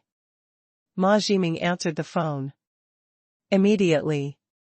"Uncle Ma, I'm going back to the Three Mountains. I won't be going over to say goodbye in person." Xia Ruofei smiled and said, "Please tell Grandpa Ma, Aunt Hu Xin, and little Huan that I'll come to Hong Kong to visit you guys when I'm free." "Why do you suddenly want to go back?" Ma Jiming was a little surprised and asked. "It's not that sudden. I've been in Hong Kong for a few days and I've finished all my work. I still have a lot of things to do at the company," Xia Ruofei said with a smile. "Then wait for me at the hotel, I'll come over to send you off," Ma Jiming quickly said. Xia Ruofei chuckled. "I was afraid that you'd be so polite, so I acted first and reported later. I'm almost at the airport now. Don't come over." Upon hearing that, Ma Jiming was stunned for a moment. Then, he forced a smile and said, "Ruofei, why are you treating us like outsiders?" "It's because I don't treat you as outsiders that I'm not being polite with you. Otherwise, I'd have to pay him a visit to say goodbye," Xia Ruofei said with a smile. "All right. Then," Ma Jiming said, "don't do it again. Also, if you have time, come to Hong Kong more often. Huan likes to stay with you." "All right," Xia Ruofei said, "tell Huan that I'll visit her whenever I'm free. Also, she's welcome to visit my house during her summer break." Okay, I'll definitely tell her," Ma Jiming said with a smile. Hengfeng Jiahua Hotel wasn't far from Hong Kong Airport. After Xia Ruofei finished his call, he chatted with Qing Xiaoxiao for a while and the car arrived at the airport. 1989 departure. 1. Not only in China, but in most places in the world, the rich always had more convenience than ordinary people, and Hong Kong Airport was no exception. Xia Ruofei and Qing Xiaoxiao quickly went through the relevant procedures and finished the security check. In fact, the security check was basically just a formality. If you took your own plane, people wouldn't care what you brought. Anyway, it wouldn't endanger the safety of others. Captain Lewin had already been waiting on the tarmac with the crew. When Qing Xiaoxiao saw the luxurious Gulfstream G650 business jet, she couldn't help but let out an envious exclamation. Then, she directly threw down her suitcase and took out her mobile phone to take a series of photos. Luan and the others had already received Xia Ruofei's advance notice and knew that there was a new passenger today, so they didn't stop Qing Xiaoxiao. Even when Qing Xiaoxiao raised her phone to take a selfie with Luan, who was wearing the captain's uniform, Luan smiled cooperatively. Xiaoxiao, let's board the plane. Xia Ruofei couldn't help but say. Oh. Qing Xiaoxiao stuck out her tongue and said a little embarrassedly, President Xia, it's my first time sitting in a business jet, so I'm a little excited. Xia Ruofei laughed. It's okay. If you're not in a hurry, you can do whatever you want. Xia Ruofei also knew that Qing Xiaoxiao would definitely post the photos on Weibo and Tieba after taking them, but he didn't care about these things now that he was in debt. Moreover, the loyalty of the fans on the forum was very high. These fans really liked Xia Ruofei, and Qing Xiaoxiao was a typical representative. Xia Ruofei felt that there was no need to cover himself up in front of these fans. After boarding the plane, Qing Xiaoxiao was like a grandmother entering a Grandview garden. What was commendable was that she didn't hide her envy at all and took photos of the luxurious interior and various advanced facilities in the cabin in surprise, not caring if others would laugh at her for being a country bumpkin in their hearts. It wasn't until the plane was pushed out and taxied in the direction of the runway that Qing Xiaoxiao sat down in the wide and soft leather seat and fastened her seat belt. The plane waited at the runway for a few minutes before taxiing again. Captain Luan also reported to Xia Ruofei through the cabin broadcast that the plane had been approved to take off. The Gulfstream G650 plane nimbly turned around at the end of the runway and aimed at the center line of the runway. After a slight pause, the plane began to accelerate rapidly on the runway. The plane's speed was getting faster and faster, and then everyone felt their feet sink. The plane had already glided up lightly and continued to climb into the sky.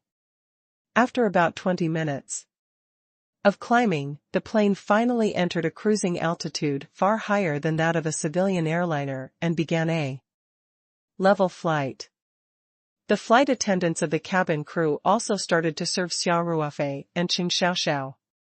As it was not mealtime, the crew mainly provided drinks and some fine desserts.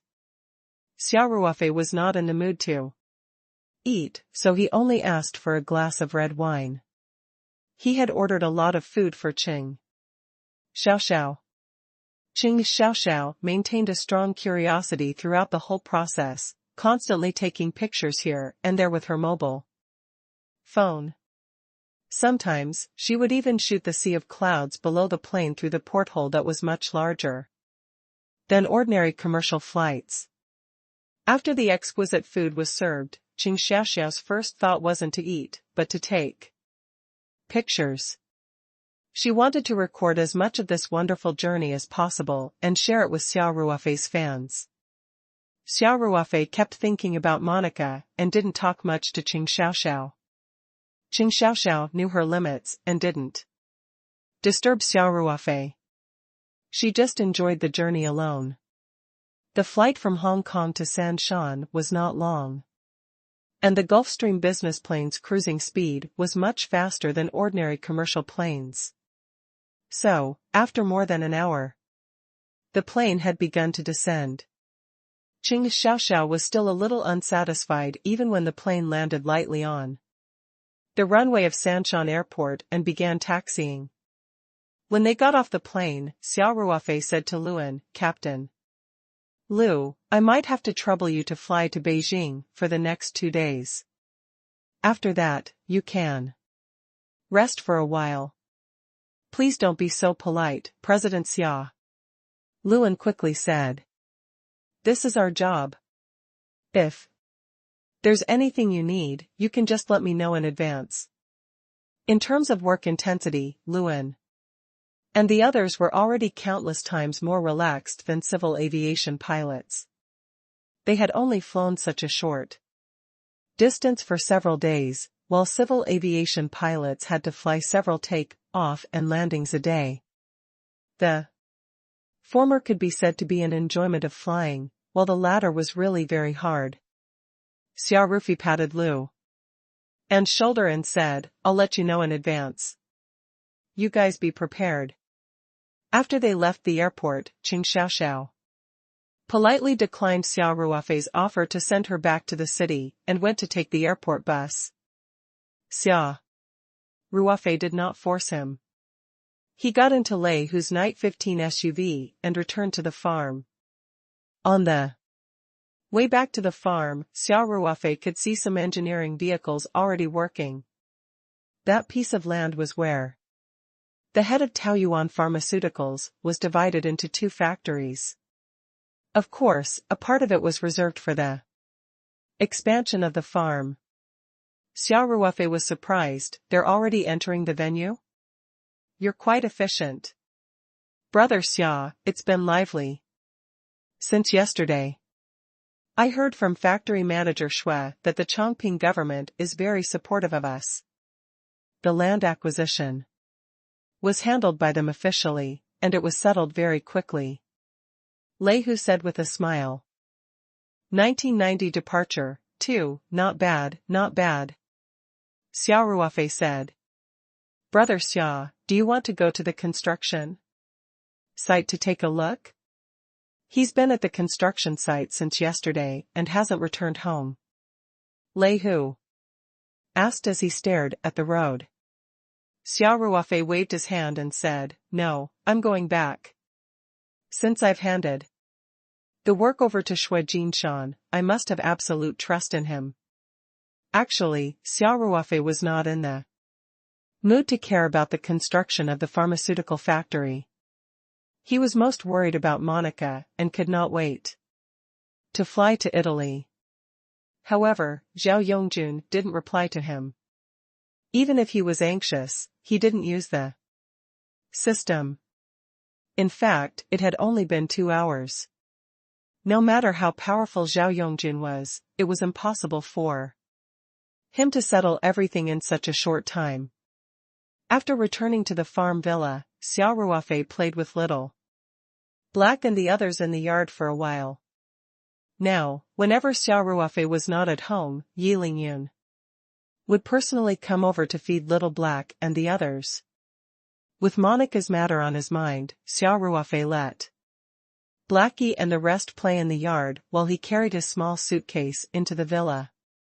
After arriving at his room on the 2nd floor, Xia Ruofei first turned on his computer and checked his email. He didn't receive a new email from Old Blake, but an email from an overseas bank. With Xia Ruofei's current level of English, listening, reading, and writing were basically no problem for him. Naturally, it was not difficult for him to read such an email. The mail from the bank was actually a reminder of the change in balance. After the auction, Xia Ruofei's overseas account had a few more transactions. The bank had also sent an email to inform him immediately. The $100 million from the auction had all been transferred to the overseas account. Hengfeng Group had only received a symbolic fee of $2 million. Another $10 million had been transferred to the company's account. Xia Ruofei had actually received more than $88 million. There was also the truffles sold to the corner Western restaurant chain and the Black family. In addition to the €1 million deposit from a few days ago, he had earned nearly €2 million in total. Xia Ruofei took a look. The funds in his overseas account were close to $250 million. If converted to Chinese dollars, it would be a few billion. However, Xia Ruofei would not exchange them for Chinese yuan. It was more convenient to put them in an overseas account. After checking his bank information, Xia Ruofei turned off his computer. Since he did not receive any information about the Gehrman family and tolls from Old Blake, he was not in the mood to do anything else. He simply went to take a shower, then went to bed to take an afternoon nap. He checked out and left not long after lunch today, so he didn't take an afternoon nap at all. When Xia Ruofei woke up, it was already dark outside. This time, he had slept for more than 2 hours. If not for the phone ringing, Xia Ruofei might have slept for a long time. He rubbed his drowsy eyes and used his mental power. The phone on the bedside table immediately floated up and slowly floated toward his hand. Xia Ruofei caught the phone and glanced at the caller ID. When he saw that it was Zhao Yongjun, his remaining sleepiness immediately disappeared. He swiped the screen and answered the call. Big Brother Zhao. Xia Ruofei said. Ruofei, I've settled your matter for you. Zhao Yongjun said, the full set of ID documents, including the database of the GA department, have all been updated. I owe you a lot of favors, so you have to compensate me with some good wine. That's great. Xia Ruofei said happily, Brother Zhao, isn't it easy to drink? I'll bring you some good wine tomorrow. You're going to Beijing. In addition to picking up these identity documents, you have to go to the Italy embassy. Zhao Yongjun laughed and said, I've already contacted the embassy. When the time comes, you just need to bring the information and go to the embassy. All right. Big Brother Zhao is so reassuring. After Xia Ruofei threw out the high hat that said it was free, he said, Brother Zhao, I'll fly to the capital city tomorrow morning. Don't worry, I won't be able to find your good wine. I was waiting for you to say that. Zhao Yongjun laughed and said, after you've booked the ticket, send me the flight details. I'll pick you up at the airport. Xia Ruofei smiled. Brother Zhao, I might not be able to give you the flight details. I don't plan to take a commercial flight to the capital. You're not taking the plane? Zhao Yongjun was a little surprised. Then why did you come? Take the high-speed rail? Could it be that Boss Xia wants to experience the speed of our high-speed rail in China? Ha ha ha. Xia Ruofei smiled and said, there's no need to pick me up. I'll get Wuqiang to go. Let's meet in the capital tomorrow. All right. Zhao Yongjun said. After hanging up, Xia Ruofei clenched his fists in excitement. He didn't expect Zhao Yongjun to be so efficient. However, this was also good. He could reach Monica's side at a faster speed. Xia Ruofei immediately gave Luan a call and asked him to apply for a flight route today. They would fly to the capital the next morning. Then, Xia Ruofei took out the small suitcase from the closet. He had not taken out the things in it yet, and now it was time to use them. Xia Ruofei's luggage was more of a cover. In fact, everything he needed was stored in the spirit map space. He couldn't help but check his mailbox again, but old Blake still didn't send him any information about the Grasso family, the Gelman family, or tolls. Thus, he went downstairs to cook a bowl of noodles for himself to make do with his dinner. It was a quiet night. The next morning, Xia Ruofei asked Lei Hu to drive him to the airport. On the way, Xia Ruofei called Ling Qingxue and Feng Rao to tell them that he had to fly to Beijing again. Naturally, Ling Qingxue would not interfere with Xia Ruofei's matters. However, Xia Ruofei was not at home. Because there was no condition for joint training, her cultivation speed would slow down by a large margin. Thus, she was a little unhappy. As for Feng Jing, she was already used to Xia Ruofei being a hands-off boss, so she only grumbled a little. After all, the company was getting busier and busier recently, and she had spent most of her energy on dealing with the media and reporters. After arriving at the airport, Xia Ruofei passed through the security checkpoint of the small building next to the terminal with ease and quickly got on the Gulfstream G650 business jet. The flight from Sanshan to Beijing was very smooth. The traffic control at Beijing's airport was not serious today. After more than 2 hours, the plane landed safely at Beijing International Airport. After the plane stabilized, Xia Ruofei went to the cockpit. "Captain Liu, I'll be staying in Beijing for a long time," Xia Ruofei said. "You guys rest in Beijing for a day, then fly back to Sanshan with the flight crew. I probably won't be using a plane in the near future, so you guys can also take a vacation to relax." If he were to travel to Italy, Xia Ruofei would definitely choose to travel by plane. The Gulfstream G650 was fully refueled, and it was enough for the plane to fly from the Sanshan to Italy. There was no need for any landing to refuel along the way. However, this time, he was likely to have a head-on conflict with the Italian mafia, so naturally, he could not take the plane. Otherwise, if something big happened and Xia Ruofei entered Italy on a private jet, it would be very easy for them to trace back to Xia Ruofei. "All right," Luan quickly replied. Li Yifu's Kyushu Group had rented a parking space at Sanshan Airport and had also ordered some other maintenance services. Sanshan Airport was equivalent to the base airport of the business jet. If Xia Ruofei really did not use a plane for a few days, then the plane would naturally fly back to Sanshan Airport to be stationed. That would be the most economical way. Xia Ruofei bade Luan and the others farewell and left the tarmac alone with her luggage. After walking out of the forbidden zone, Xia Ruofei saw Wu Chang, who had been waiting there in advance.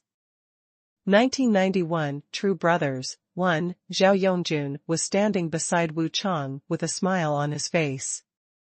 Xia Ruofei was not surprised.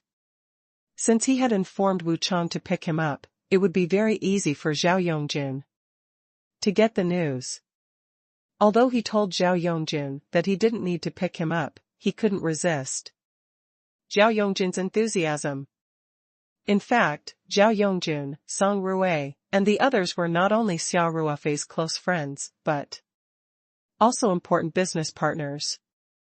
The clubhouse project in Beijing might not be a big deal to Xia Ruofei and Zhao Yongjun, but it was very important to Song Ruei, Ho Liang, and the others. Moreover, even the elders in Zhao Yongjun's family, including General Zhao Qing, were very supportive of them being on good terms with Xia Ruofei. Hence, Zhao Yongjun came to pick Xia Ruofei up to show how important he was to him. Of course, this time Xia Ruofei suddenly wanted to apply for another set of identity documents, so Zhao Yongjun did not inform Song Ruei and the others. Instead, he went to Wu Chang to find out the exact time Xia Ruofei would arrive in the capital. Then, he followed Wu Chang to the airport alone. Xia Ruofei smiled and walked over quickly. He gave Zhao Yongjun a hug and said, "Brother Zhao, we're all brothers. I said you don't have to pick me up. Why are you still so polite? I'm also free." Zhao Yongjun laughed and said, "I just wanted to see you earlier." Zhao Yongjun continued, "Kid, you're good now. He even used a public jet. If I didn't ask Wu Chang in advance, I would have run to the terminal and waited for an entire day without seeing you." Xia Ruofei chuckled and said, "Just say the word when you need it. I'll give you the guarantee." "You didn't rent it?" Zhao Yongjun asked, you bought it? Xia Ruofei laughed, it's almost the same as buying it. In short, you can use it whenever you need it. Not bad, you. Zhao Yongjun said, we're still having a small fight. You're already using a private jet. This speed of making money was unparalleled. However, your company has indeed become very popular recently. If we can get 100 million US dollars from an auction, buying a bugger plane is nothing. Xia Ruofei smiled and did not explain much about the plane. The three of them walked to the car and got into Xia Ruofei's Land Rover. Zhao Yongjun didn't drive here today. He left his car at Xia Ruofei's courtyard in Luhai Lane and came with Wu Chang's car. Xia Ruofei and Zhao Yongjun sat in the wide back seat of the Land Rover. Wu Chang started the car and drove out of the airport, heading in the direction of the Sihiyuan. Zhao Yongjun threw a big envelope from the back seat to Xia Ruofei and said, take it. I didn't fail you. Xia Ruofei quickly opened the envelope. It contained the documents for his new identity. There was an ID card, a driver's license, a passport, and so on. There was even a Visa card. Zhao Yongjun knew that Xia Ruofei was going to Italy, so he carefully helped him with the card. Ruofei, I don't have much spare money, Zhao Yongjun said. I've saved $100,000 in my card for you, and I can also withdraw another $100,000. If you spend it sparingly, it should be enough. Thanks. Xia Ruofei smiled and put the documents and bank card back into the envelope. Then, he said, give me your account number. I'll transfer the money to you later. Oh, do you want US dollars or Chinese dollars? Nonsense. Zhao Yongjun cursed, you want to settle this with me? It's just a small amount of money. You little brat, are you asking for a beating? Don T. Xia Ruofei said, this matter is already troublesome enough for you. I can't let you pay for it. Xia Ruofei was clear that it was not easy to get a real identity like this. Even if Zhao Yongjun did it personally, he would have to use up a lot of favors. How could he still accept so much money from Zhao Yongjun? If you don't treat me as a brother, then continue to talk to me about money. Zhao Yongjun said, although I'm not as rich as you, I can still afford $100,000. I'm a man of this rule. If I'm working for my brother, I must do it well. Xia Ruofei forced a smile and said, okay. Brother Zhao, I won't mention this anymore. He and Zhao Yongjun weren't just business partners. They were good friends, so he didn't feel like he owed Zhao Yongjun a favor just because of $100,000, which wasn't much to either of them. Besides, in terms of profits, Xia Ruofei would have plenty of opportunities to repay Zhao Yongjun and the others in the future. The future profits from the club project alone would far exceed Zhao Yongjun's expectations. Xia Ruofei was definitely the key reason why this project could be established and become popular. Now this is more like it.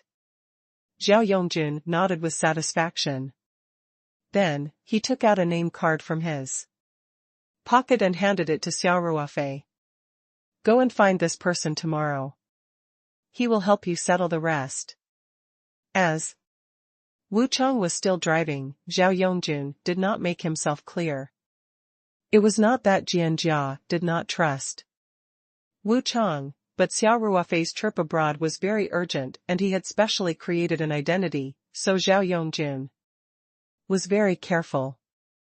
So far, he was the only one who knew that Xia Ruofei was using this identity. Even Song Rui and the others did not know. They did not even know that Xia Ruofei had come to the capital. 1992 True Brothers, 2, however, Xia Ruofei understood immediately. The person on the card was an official of the Italy Embassy in China. Zhao was obviously talking about the visa. Alright. Big brother Zhao, you're too awesome. Xia Ruofei said, I can't help but give you a like. Don't forget the wine you promised me. Zhao Yongjun said with a smile. Don't worry. Xia Ruofei smiled and said, I wouldn't dare to forget the wine I gave you. We'll have a few drinks at my house later, and then I'll get you 2 bottles to take away. That's good enough, right? Zhao Yongjun gave him a thumbs up. Interesting. After that, the two of them stopped talking about Xia Ruofei's flight to Italy. Instead, they chatted about their current situation in the car. Soon, they arrived at the courtyard house in Luhai Lane. The car entered through the door in the backyard. After the renovation, the backyard had a garage. Wu Chang was not the only one in the courtyard house now. His sister-in-law, Wu Shoujuan, and his partner, Xiao Xiaolan, were also living in the backyard, and their work location was mainly here. Seeing Xia Ruofei get out of the car, Wu Shoujuan and Xiao Xiaolan quickly went up to greet him. Hello, President Xia. Xia Ruofei smiled gently and nodded at them. Hello. By the way, you've been working in Beijing for a while, have you gotten used to it? I'm used to it.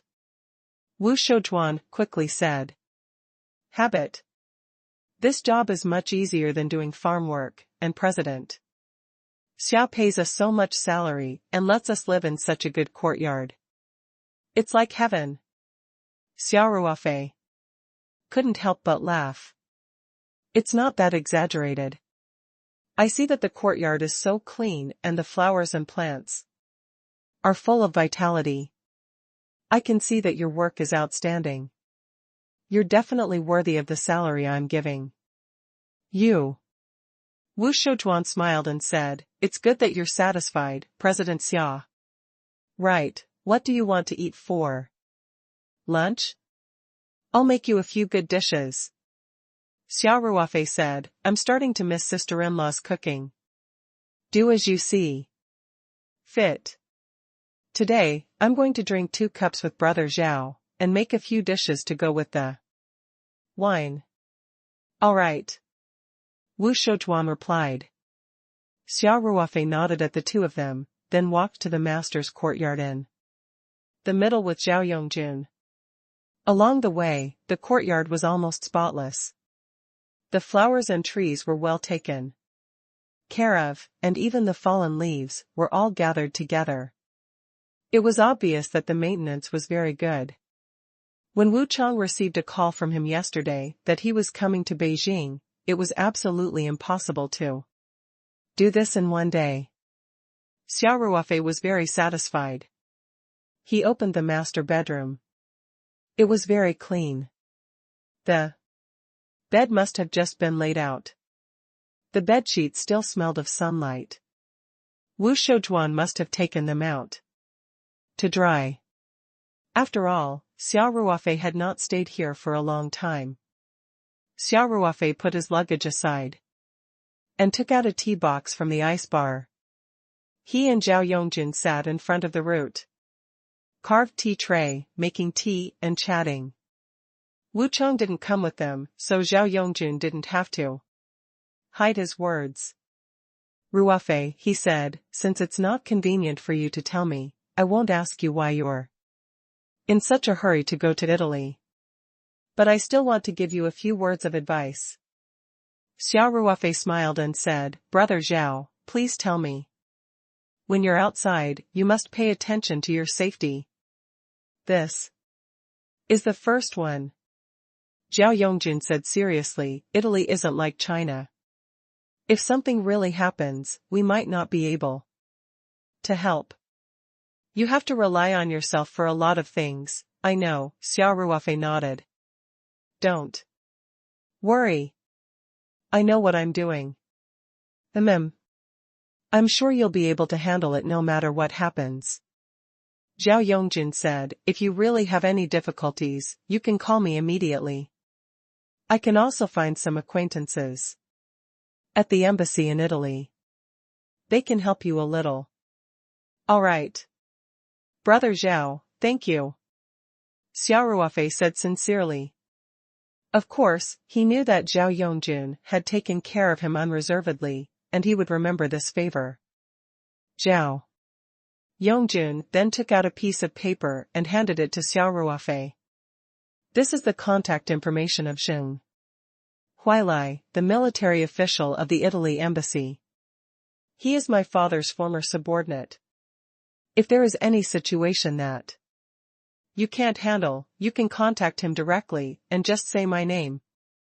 Zhao Yongjun paused, then continued, I didn't know why you went out this time, so I didn't dare to disclose the news to Uncle Zheng.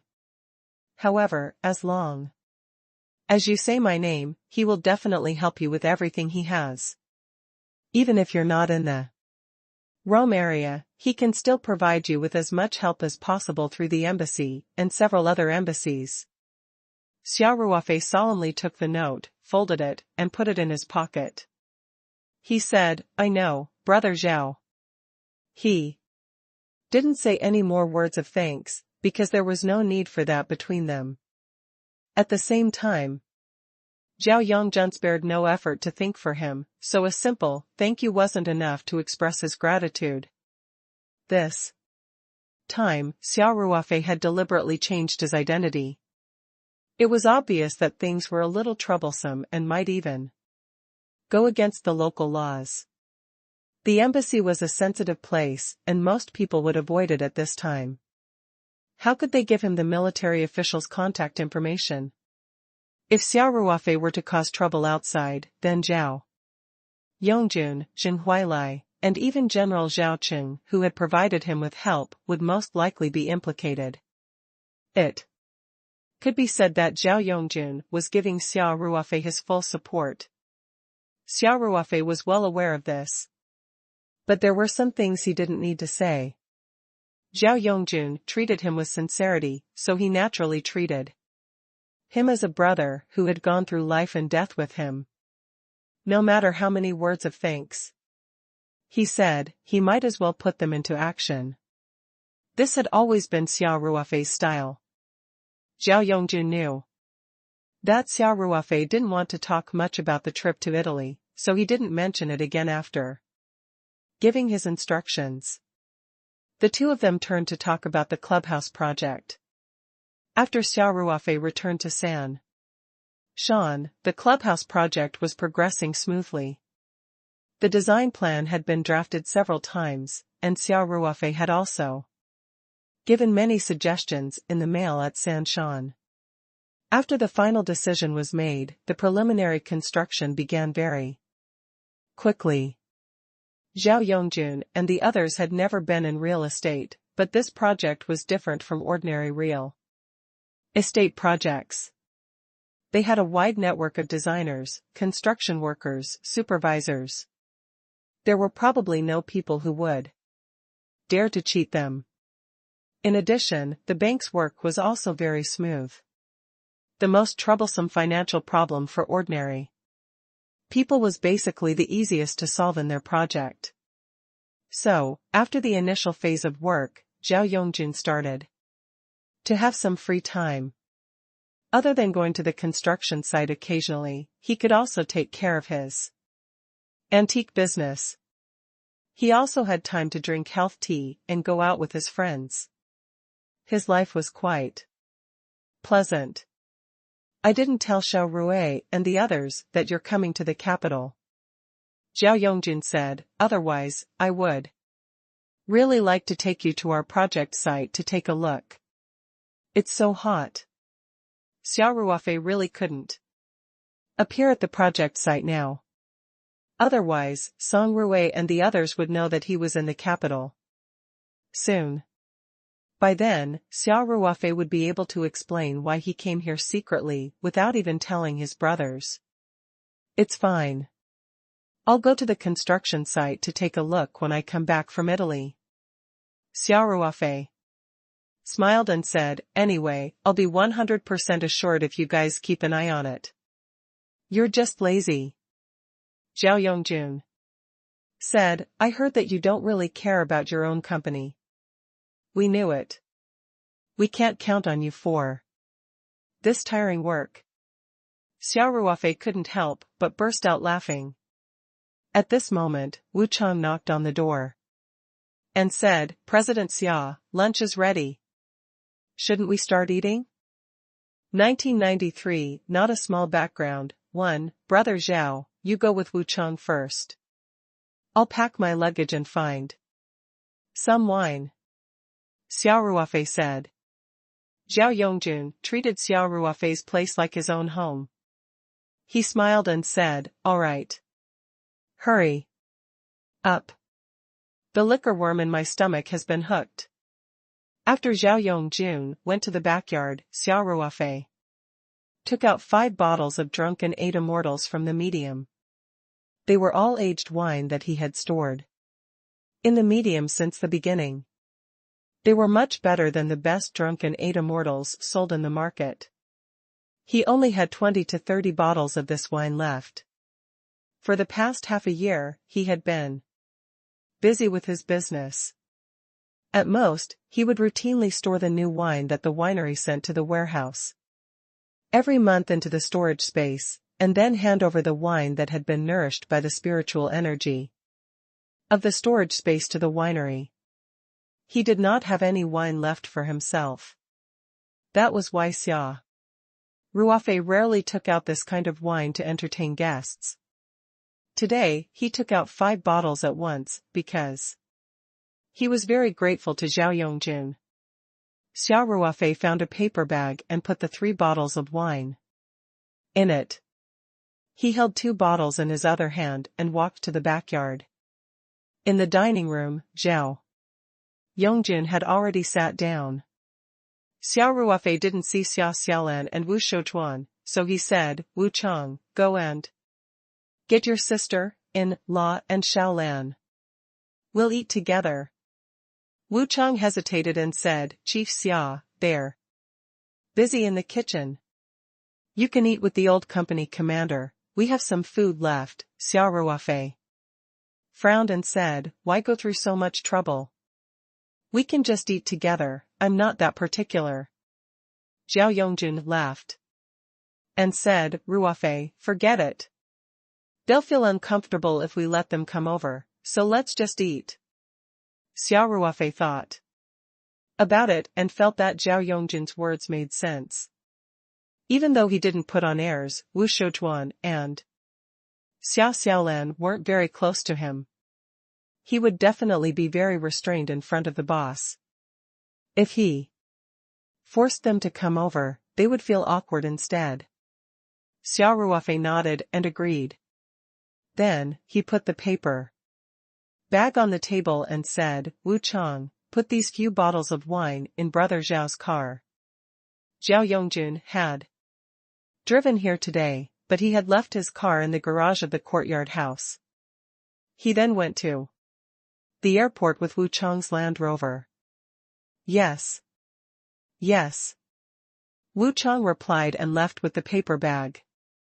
Xia Ruofei thought for a while and said, Wu Chang, you should go and have dinner with your sister-in-law and Xiaolan. You don't need to worry about this, President Xia. Wu Chang hesitated for a moment. He felt that he should stay behind to serve the 2 of them. Otherwise, there would not even be someone to pour wine for them. Xia Ruofei waved his hand and said, go. We have hands and feet, we don't need anyone to serve us. Yes. Only then did Wu Chang stop making things difficult for him. He walked out of the restaurant and closed the door behind him. Xia Ruofei placed the other 2 bottles of wine on the table and laughed. Brother Zhao, let's each take a bottle today. We'll each take care of our own business. No one will pour wine for the other, and no one will play tricks. How about that? Zhao Yongjun laughed and said, very good. It's decided. After saying that, he unscrewed a bottle of wine and poured himself a glass. Then, he placed the bottle beside him and said, don't just stand there, pour the wine first. Let's have a go. All right. Xia Ruofei also opened the bottle and poured himself a glass. Big brother Zhao, it's all thanks to you this time. I won't say any more polite words. It's all in the wine. This little brother will drink first as a form of respect. Xia Ruofei raised his glass and finished the small glass of white wine. Straightforward. Zhao Yongjun gave him a thumbs up and finished the white wine in his glass. Zhao Yongjun drank the drunken 8 immortals wine in one big gulp and couldn't help but sigh in comfort. His eyes were shining as he said, this is what it means to be drunk. Are you Ruofei? The bottles you gave me are the same, right? Of course.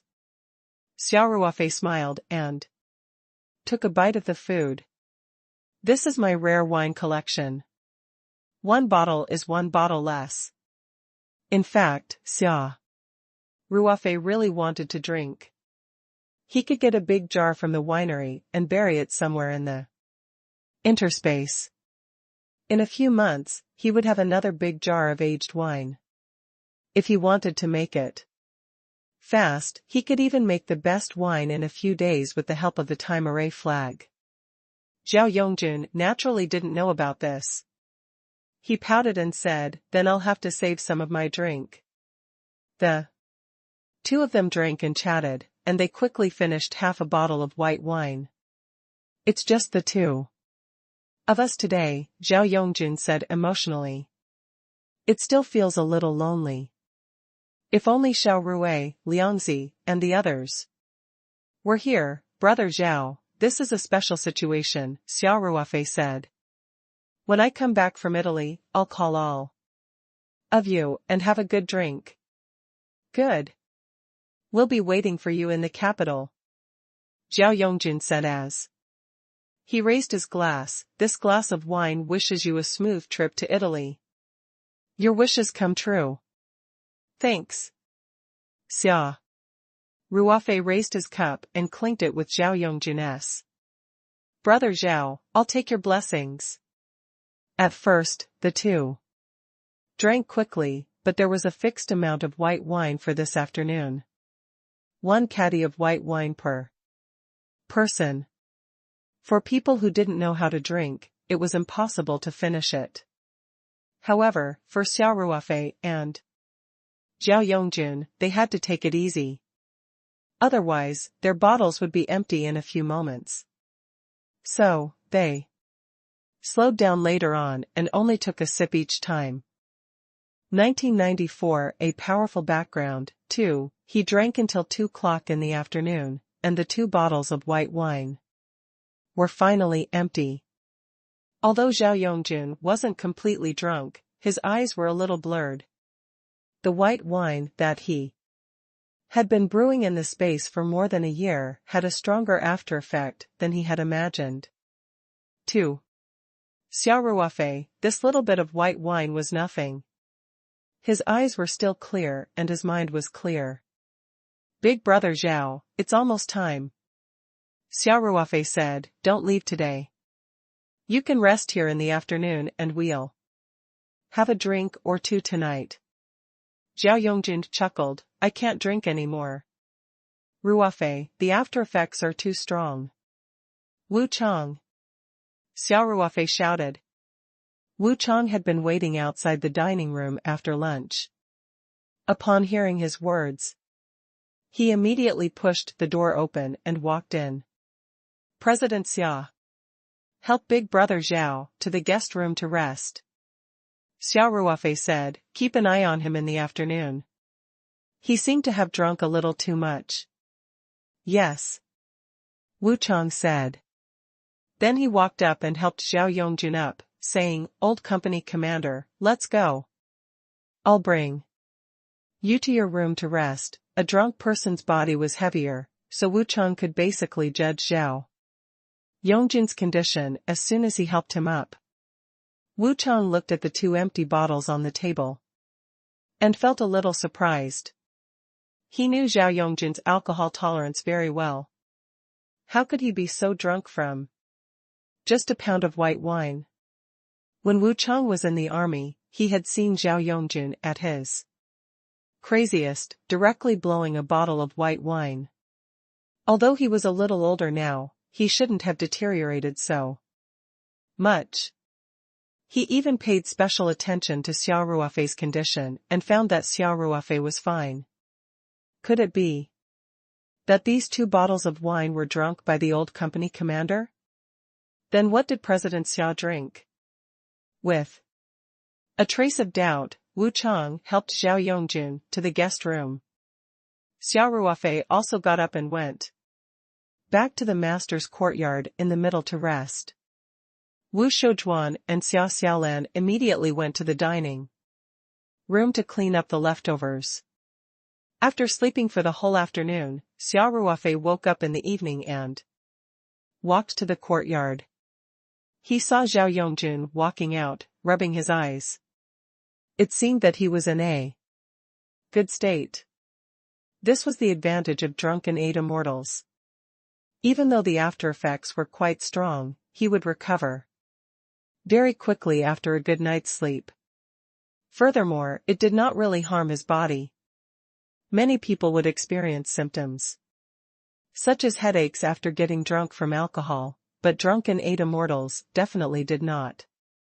At night, Zhao Yongjun didn't want to drink anymore, but Xia Ruofei laughed and said that he wanted to use poison to fight poison, and that alcohol was the best way to cure it. Moreover, he had also carefully prepared low-alcohol noble rot sweet wine. Zhao Yongjun declined and let Wu Chang pour him some wine. After tasting it, Zhao Yongjun couldn't stop praising it. He didn't mention that he wouldn't drink at night anymore and clinked glasses with Xia Ruofei. After dinner, Xia Ruofei wanted Zhao Yongjun to stay in Sihiyuan, but he insisted on going back. So, he asked Wu Chang to drive Zhao Yongjun home, and then he took a taxi back. After sending Zhao Yongjun off, Xia Ruofei returned to the master bedroom in the middle courtyard. He took a shower and opened his computer to check his emails. This time, Xia Ruofei finally saw old Blake's email. He was excited and quickly opened it. It was indeed full of information he wanted, including information on the Greo family and the Gelman family, Toll's situation, and even the distribution of the mafia forces in Italy.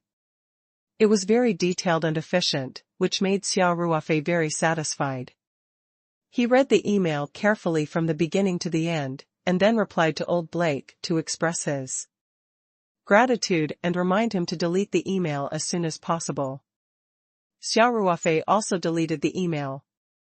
After reading it once, he had memorized all the contents. To be safe, he deleted the email as soon as possible.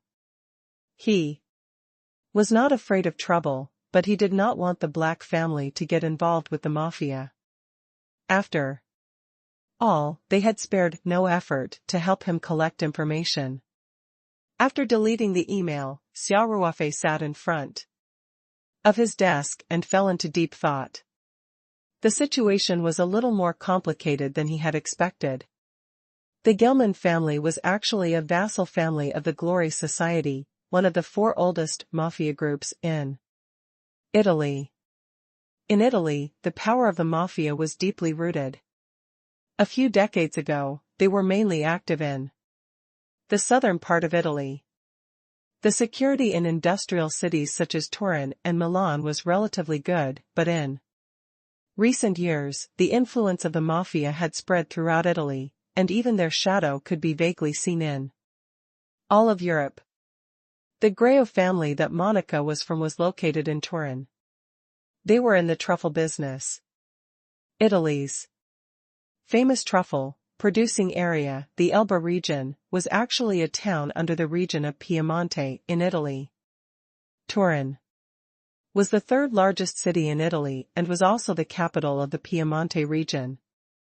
The Glory Society started in the Calabria region of Italy, and the main business of this organization was drug trafficking and money laundering.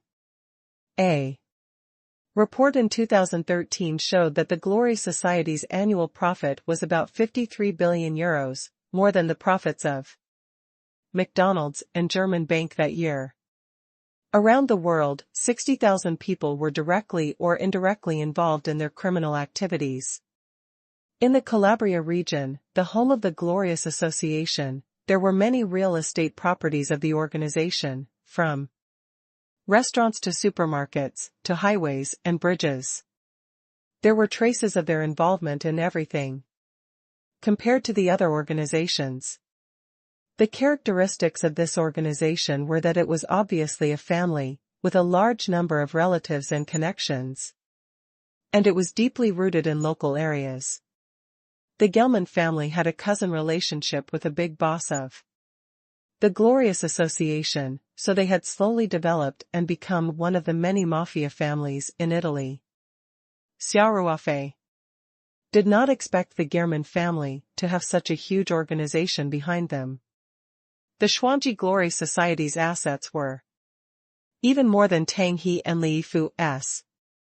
This kind of criminal organization had terrifying power. Of course, Xia Ruofei did not cower because of this. Instead, he was filled with fighting spirit. Of course, he also felt that his decision to change his appearance was correct. He had a lot of ties now. Only by completely changing his identity could he have no scruples when he arrived in Italy. Otherwise, if he was targeted by such a terrifying mafia family, he might be fine, but what about his family and friends? No matter how capable he was, he couldn't protect everyone close to him at all times. Xia Ruofei slowly read through the information that old Blake had given him and started to think of various action plans in his mind. This was a habit that Xia Ruofei had developed in the army. He had to consider all possibilities. Of course, everything was ever changing. Xia Ruofei had not arrived in Italy yet, and it was impossible to predict what would happen. Hence, they could only draw up a few rough plans.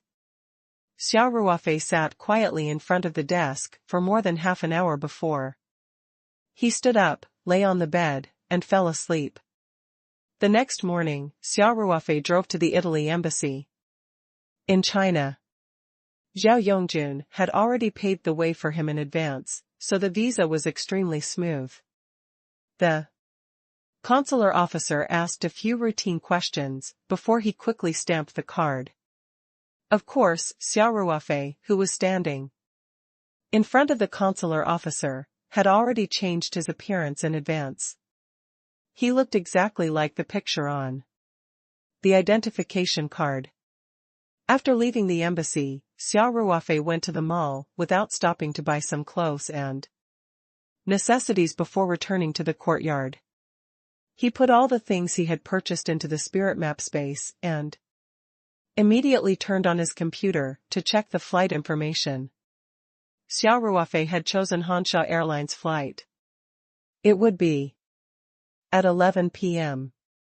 the next day. He had to make a transfer to Frankfurt, Germany. This was the fastest flight. If there were no delays, the entire flight would take about 13 hours. 1995 Turin 1. After Xia Ruofei had booked the plane ticket, he stayed in the courtyard house. Other than Zhao Yongjun, he didn't alert anyone to his trip to Beijing, including Song Rui, Ho Liang, and the others. He didn't plan to contact Song Wei either. Everything would have to wait until he returned from Italy. The next morning, Xia Ruofei said to Wu Chang while they were having breakfast, "I left in the morning. I'll be away for a few days. All right, Chief Xia. Wu Chang quickly replied. Then I'll go prepare the car. Xia Ruofei waved his hand. You don't need to send me off today. I'll leave by myself in the morning. Wu Chang didn't dare to ask further. And immediately replied, understood. After breakfast, Xia Ruofei rested in the courtyard for a while, before leaving the courtyard house with a simple backpack. He took a taxi at the entrance of the alley, but he didn't go directly to the airport. Instead, he went to the crowded Wang Fujing department store and went into the bathroom of the shopping mall. When Xia Ruofei came out again, she was a completely different person. She looked exactly the same as on her passport. Her clothes, pants, and shoes had all been changed, including her watch and other accessories. Her backpack had also been changed into a small suitcase. The mall was filled with people, so naturally, no one would notice the difference between the people who entered and exited a certain cubicle. Xia Ruofei dragged a small suitcase out of the mall and hailed a taxi to the airport. He had just gotten out of the car at the airport when his phone rang. Xia Ruofei walked towards the international departure hall and took out his phone. It was old Blake. Hello. Mr. Blake. He answered the call. Mr. Xia. Old Blake said with a smile, are you satisfied with the information I sent you yesterday? Of course. I'm very satisfied. Xia Ruofei said, thank you, Mr. Blake. It's nothing, Mr. Xia, you don't have to take it to heart. Old Blake smiled and said, since this information is useful to you, then I'm relieved. Mr. Blake, this information will be very useful to me. Thank you very much. Xia Ruofei said, oh right, I sent you an email yesterday. Did you see it? I see it. Old Blake said, don't worry. I've already deleted that email. That's good. Xia Ruofei asked, what's the matter? Oh, I just wanted to remind you that the batch of young geese you want should arrive at Sancheon Airport today, Old Blake said. I've already sent the receipt to your email. You can use it once it's printed out. Don't forget about it.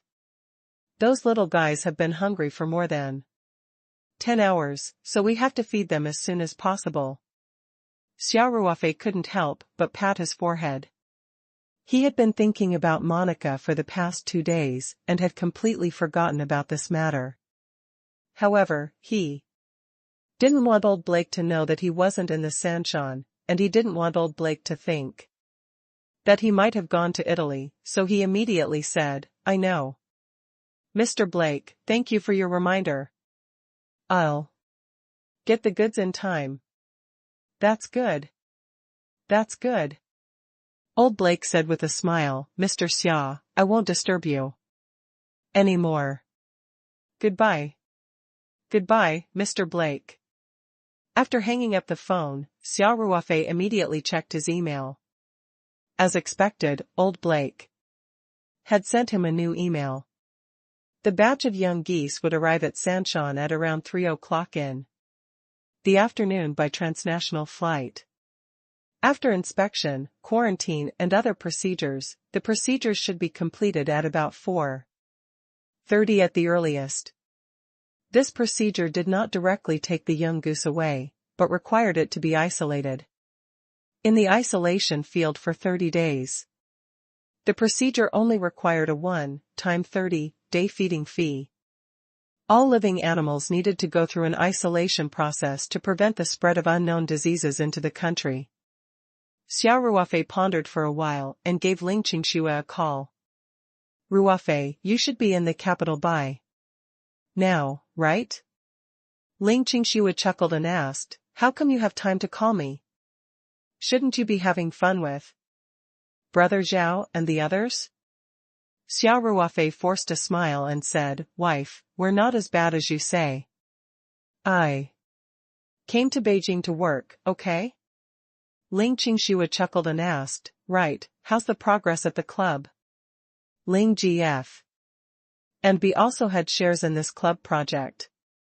Most importantly, there would be a branch of Ling G private kitchen in the club, so Ling Qingxue was also very concerned about this project. Xia Ruofei said, don't worry, Brother Zhao. And the others have a lot of connections in Beijing, and the project is progressing very smoothly. The construction team has already entered the site for construction. That's good. I'll come over to take a look when I have time, Ling Qingxue said. All right. When you have time, just let me know. I'll ask Captain Lu to apply for a flight route in advance, and the private plane will send you there. That's so extravagant. Ling Qingxue giggled and said, as expected, you're not spending your own money. You don't even feel the pinch. What are you saying? Xia Ruofei said, even if it's my own money, I won't feel bad. I can spend money on my wife without even blinking. Yo. Yo, yo. Why are you so sweet, tongue today? Ling Qingxue said, don't tell me you have something to ask. Of me? Hee hee. Wife, there's something I really need you to do for me. Xia Ruofei said, I'm in the capital and can't leave for a while. But I asked someone to buy a batch of young geese from Europe. They should be delivered to Sanshan Airport today, so I need you to help me with the procedures. 1996 Turin, 2, you want to buy a goose? Ling Qingxue was a little surprised. Why did you buy a goose? From Europe for no reason? If you want to eat goose, we have it everywhere in China. It's not expensive. This batch of geese is not for eating. I have a great use for them. Xia Ruofei said, wife, don't worry about it. After I hang up, I'll send you the electronic bill. Go to Sanshan Airport at around 5 p.m. to complete the procedures. You don't need to bring them back. You just need to go through the procedures and pay the fee for the next month. No problem. Since you're so sweet-tongued, I'll help you with this. Ling Qingxue said with a smile. I knew that my wife is reliable. Xia Ruofei said, by the way, if you're not familiar with the process, you can look for Vice President Yang of the airport group. You've met him the last time we went for the test flight. I'll send you his contact information later. The last time Li Yifu accompanied Xia Ruofei to receive the Gulfstream G650 plane, he had gotten to know Yang Wanqin, the deputy president of the airport group. The two of them had exchanged contact information that day. Yang Wanqin already knew that Xia Ruofei was the one who was using the plane. After seeing Li Yifu being so polite to Xia Ruofei the other day, Xia Ruofei's importance in his heart had increased infinitely. Hence, he would definitely do his best to help out with such a small matter. I know. You can stay in the capital at ease, Ling Qingxue said. Xia Ruofei and Ling Qingxue continued their sweet talk for a while, before he finally hung up. After he sent the electronic receipt to Ling Qingxue, he dragged his small suitcase and walked into the international departure hall of the airport. At around 11 o'clock, a Boeing 747 from Hansha Airlines took off from Beijing International Airport. Xia Ruofei sat in the first-class cabin of the plane and closed his eyes to rest. There were still about 13 hours of flight left before he set foot on the land of Italy. Turin was the city where Monica grew up and lived, and he was looking forward to it. After about 10 hours of flight, the plane landed in Frankfurt, Germany. The next flight to Turin was also from Hansha Airlines, but it was a medium-sized one. It was not long before departure, so even though it was Xia Ruofei's first time Germany, he did not need to go through customs and did not need to apply for a transit visa. He only rested in the terminal for a while, and after about an hour, he boarded the plane to Turin. The European countries were not big. Although it was an international flight from Frankfurt to Turin, the actual flight only took about an hour. At 6 o'clock in the evening, Xia Ruofei finally set foot on Italy's soil. The entry procedures were simple. Xia Ruofei only brought a few changes of clothes with him and did not check in any luggage. He walked out of the airport smoothly and took less than half an hour. Xia Ruofei felt that the weather in Turin was not particularly cold. He did not feel the hustle and bustle of Italy's third largest industrial city. In fact, the factories were quite far away from the city. Turin was still as simple and natural as many European cities, retaining its original historical appearance. Xia Ruofei had booked a luxurious suite at Principiter Piemonte Hotel online. After he left the airport, he waved for a taxi and headed straight to the hotel. Xia Ruofei realized that the English of the Italians was not particularly good. Most of them could only speak Italian, including the taxi drivers in the service industry. Fortunately, there was a translation software on the phone, so basic communication was not a problem. The Principe Momenti Hotel was located in the center of Turin. Along the way, one could see a large number of Baroque buildings that had a strong European style. It was very different from the cities in China. The sun wouldn't set until around 21 o'clock, so even though it was past 7 o'clock in the evening, the sun was still hanging in the west. The French buildings were bathed in the afterglow of the setting sun, looking beautiful. However, Xia Ruofei was very worried about Monica's current situation. He was not in the mood to enjoy the scenery.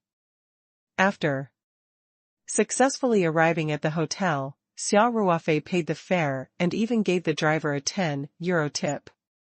As usual, the English at the front desk of the hotel was passable. Although the Italy accent was still strong, at least they could communicate directly. Xia Ruofei booked a room online in advance. After checking his passport, he checked in very quickly. Xia Ruofei declined the waiter's help to carry his luggage. He dragged his small suitcase and took the room card to the floor where his room was located. After successfully checking in, Xia Ruofei moved a chair over and sat in front of the window. Through the hotel window, he could see the Egypt Museum not far away. As the sky gradually darkened, there were more and more people on the streets. Italy liked to leave their homes at night and have a drink in the bar. Although it was his first time here, Xia Ruofei could still feel the leisure state of the local people's lives.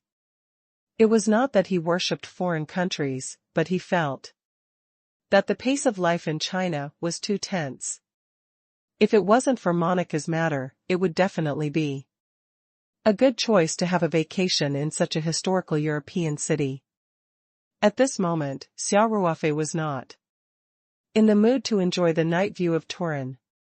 The only thought in his mind was to help Monica solve her problem as soon as possible. Xia Ruofei had memorized all the information about tolls. He was a true villain. The rise of every mafia family was inseparable from bloody battles, and the Gilman family was no exception. Tolls was the gold medal fighter of the Gilman family. Tolls had joined the gang formed by old Gehrman when the Gehrman family was still developing on Sicily Island. Although old Gehrman had a cousin who held an important position in the Glory Society, it wasn't that easy for the Gehrman family to grow and grow. Drug trafficking and money laundering were the Glory Society's most important sources of income. The Gelman family had also started their business from drug trafficking. Tols's duty was to eliminate all threats and hidden dangers for the Gelman family. To put it bluntly, he was a vicious dog raised by the Gelman family. He would bite whoever old Gelman told him to. In the information that old Blake had provided to Xia Ruofei, Tol's misdeeds were recorded. He had once shot a local mafia leader at close range on the streets of Naples. After the other party was shot in the chest and fell to the ground, he still went forward and fired 3 shots at the other party's head. After seeing the watermelon fall to the ground, one could imagine the terrible state of the person at that time. There were many similar cases. And because of the support of the Gelman family and the Glory Society, Tolls was still at large. There was either insufficient evidence or someone had taken the blame for what he had done. None of the things had been made into irrefutable evidence. In addition to being brutal, Tolls was also a lecherous devil. It could even be said that he would not be happy without a woman, and he changed his female companion more frequently than he changed his clothes. The scariest thing was that Tolls seemed to have some special hobbies in that area. After the Gelman family shifted their focus to Turin, which was in the north, 2 cases of prostitutes being killed occurred in Turin, which was usually a relatively safe place. Both of them died in horrible ways. It was rumored that they were tortured and killed while they were providing services to Tolls. However, the police had not found any evidence, so Tolls was still at large. Xia Ruofei could not feel at ease for a moment when someone like that had their eyes on Monica. This was also the reason why he had rushed to Italy first. He didn't dare to imagine how terrible he would feel if Monica also became a corpse covered in wounds. In Xia Ruofei's mind, someone like Tolls should not have existed in this world. 1997 Urgent Matter. 1. Among the plans that Xia Ruofei had prepared, the first thing to do was to let Tolls meet Satan. Only when this person died would Monica's threat disappear. This was the most urgent matter. He never had a sense of superiority over the law just because he had extraordinary strength. However, he didn't have any psychological burden in killing a complete villain like Tolls. Of course, Xia Ruofei was also clear that killing Tolls was only a temporary solution. It would not solve the root problem. Tolls' death did not affect the German family's suppression of the Grasso family. Xia Ruofei didn't care about the life and death of the Grasso family at all, especially when he heard that the head of the family had personally brought the family into such a predicament. After knowing that Tolls had his eyes on Monica, the head of the family even sacrificed Monica in exchange for a chance for the family to breathe. This made him not have a good impression of the Grasso family at all. However, Xia Ruofei could not guarantee that without Tolls, there would not be a second person in the Gelman family who would covet Monica again. With the personality of the head of the Grasso family, he would definitely not care about Monica's wishes. He might even want to send Monica to his bed. Therefore, if he wanted to completely help Monica solve her problem, it was far from enough to just get rid of Tolls. The permanent way was naturally to uproot the entire Gelman family. However, as the saying goes, when there's a carrot, there's a stick. The Gelman family was backed by the famous Italy Glory Club. Xia Ruofei did not know how influential the backer of the Gelman family was in the Glory Society, nor did he know how big the reaction of the Glory Society would be when they found out that something had happened to the Gelman family. However, he could not take the risk and act rashly. Xia Ruofei was not so blindly confident that he thought he could do anything just because he was a cultivator. In fact, a cultivator's individual combat power might be many times stronger than the world's strongest special forces soldier, but they were not invincible. At least, as a Qi cultivation stage cultivator, Xia Ruofei was still far from being able to ignore the power of the secular world. Many firearms could pose a threat to Xia Ruofei. A large caliber sniper bullet could take Xia Ruofei's life, even if he had a natural sense of danger and could avoid.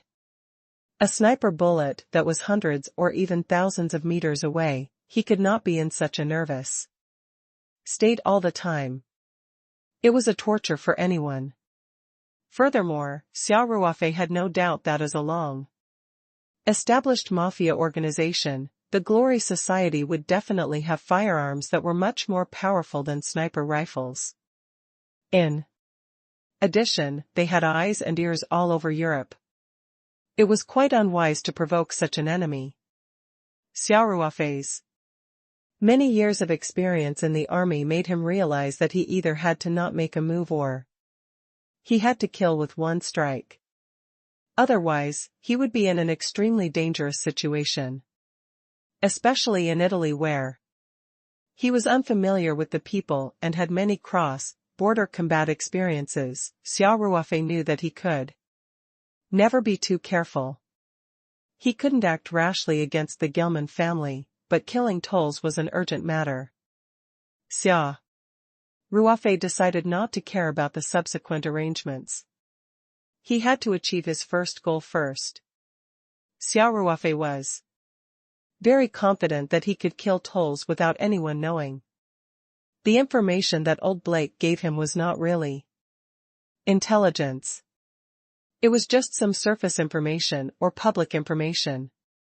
At most, he just summarized it. Old Blake could not provide much of the key information that Xia Ruofei needed.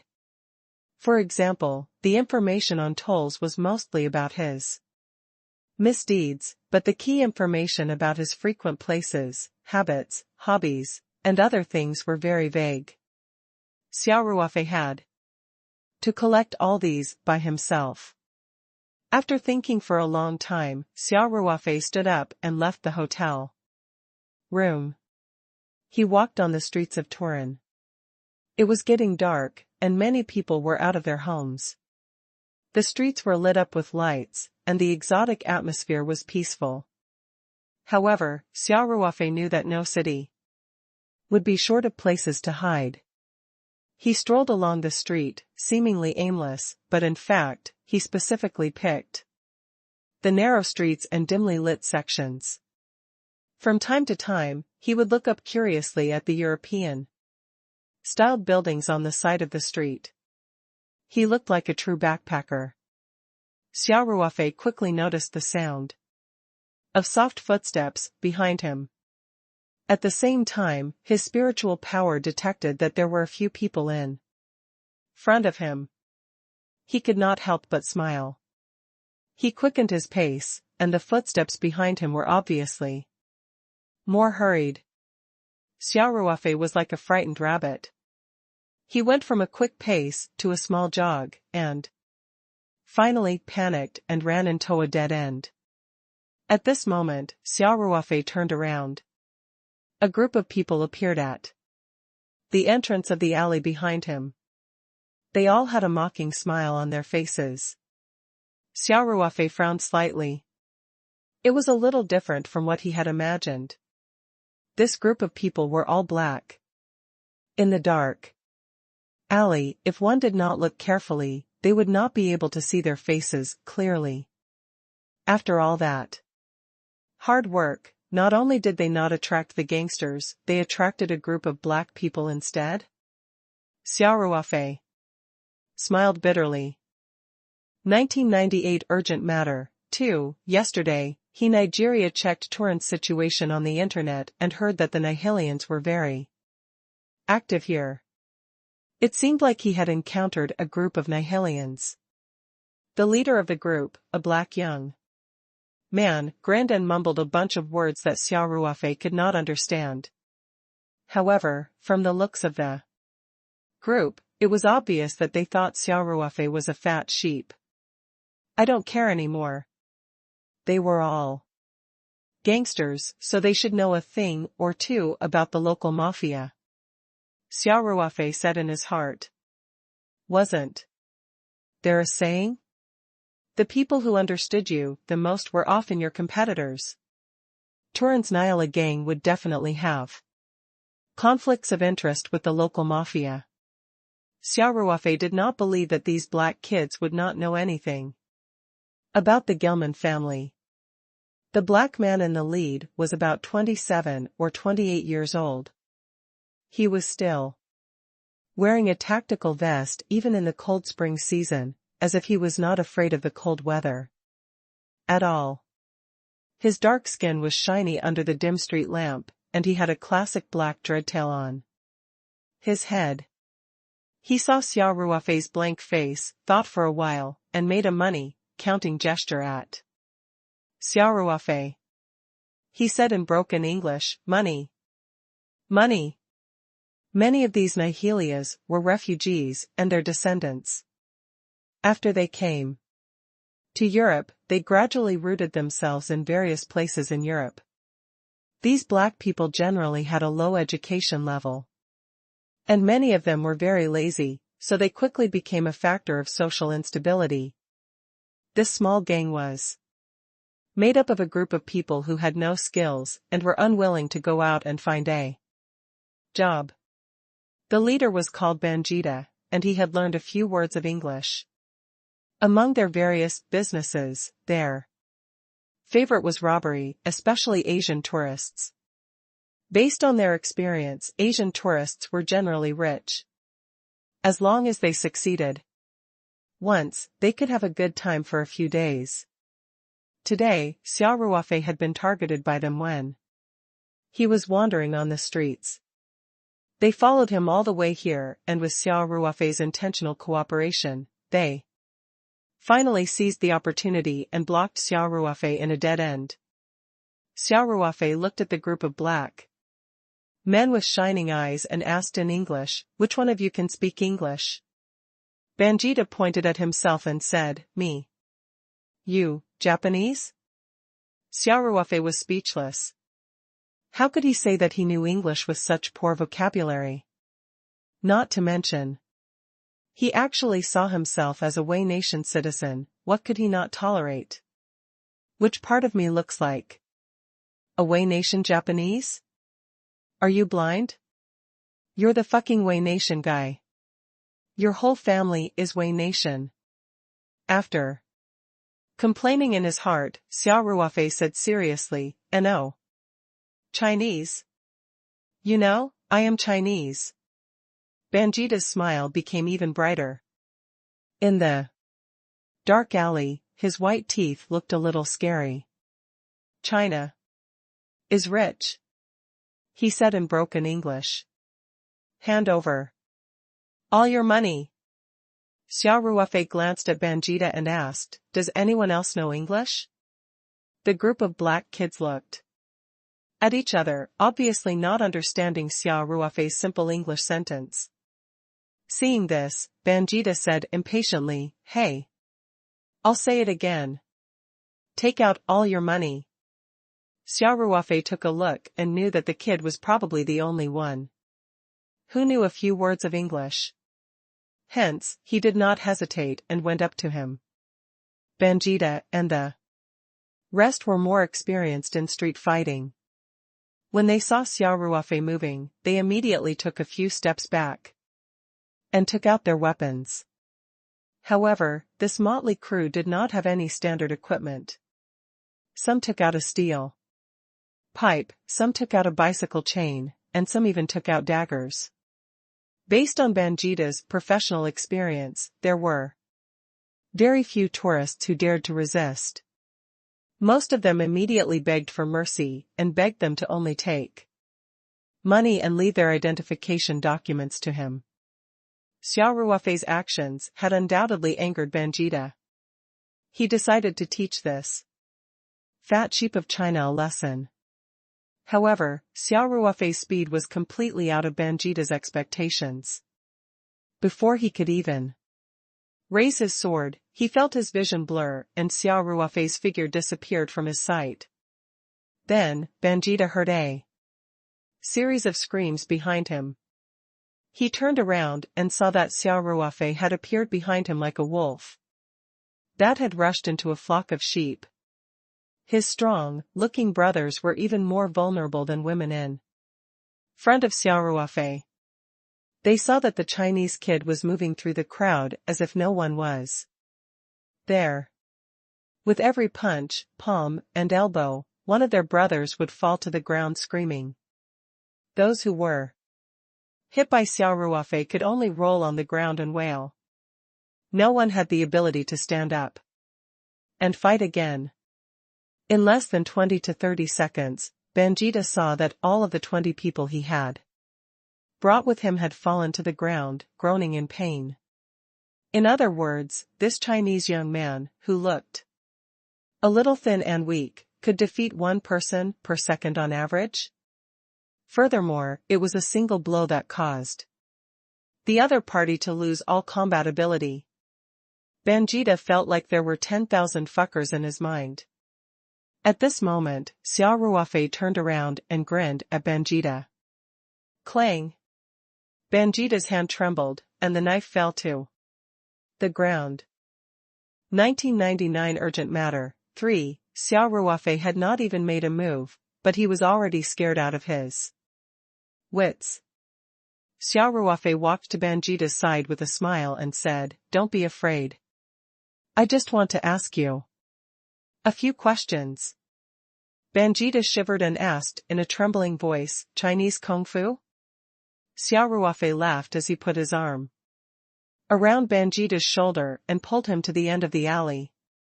He then asked in English, "Do you know Tolls?" When Banjita heard the name, his expression changed and he asked, "You're from the Gelman family?" The Gelman family had only been in Turin for a short time, but after the battle with the Moore family, they had gained a firm foothold in Turin. They had also integrated with many local gangs, and became the godfather of the mafia in Turin. Naturally, foreign forces such as the Nigeria and the Southeast Asian gangs became the targets of the Gelman family. Tolls, as a vicious dog raised by the Gelman family, naturally led the charge. His name had long been known by Banjita and the others. Therefore, when Banjita heard Xia Ruofei mention Toll's name, he subconsciously thought that Xia Ruofei was a member of the Gelman family. He felt even more hopeless and thought that he would definitely die tonight. Xia Ruofei flipped his hand and a shiny military dagger appeared in his hand. He used the blade of the dagger to pat Banjita's face and said coldly, "I'm the one asking you questions now, not you. As long as you answer my questions honestly, I don't want to repeat myself, understand?" he said. Banjita nodded and said, "I understand, very good." Xia Ruofei said, "Now tell me about Tolls.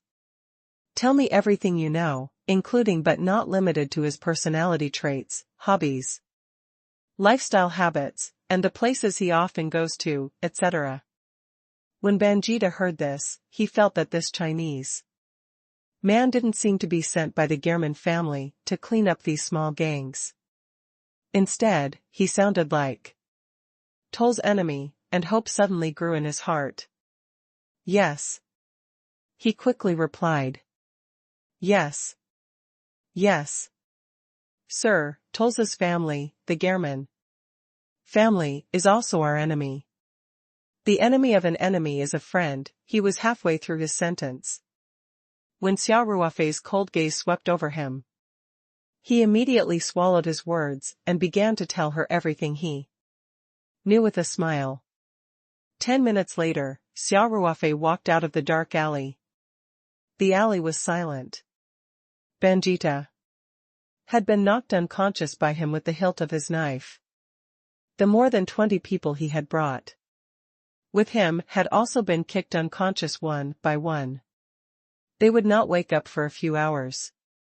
These few hours were enough for him to kill Tolls. even if they woke up early or were discovered by others. He did not have to worry about them alerting tolls. Hence, Xia Ruofei would not go so far as to kill them. Although they were despicable, they did not deserve to die. After Xia Ruofei left the house, he found a public toilet and changed his appearance and clothes. Even if Tolls was killed, he would not have to worry about being identified. When they reached the street, Xia Ruofei hailed a taxi and gave an address. It was a villa in the rich area of northern Turin. According to Benjita, Tolls would probably be there tonight. The car sped through the city under the night sky. At this time, the sky began to drizzle, and the killing intent in the dark night began to spread. 2000 murderous intent on a rainy night. 1. The taxi drove along the river. The rich district of Turin was on the other side of the river. The lights were beautiful and it was a peaceful scene. However, the place was destined to be stained with the smell of blood tonight. After the taxi crossed the bridge, there were fewer people. Both sides of the road were filled with dense woods, and the villas were faintly visible among the trees.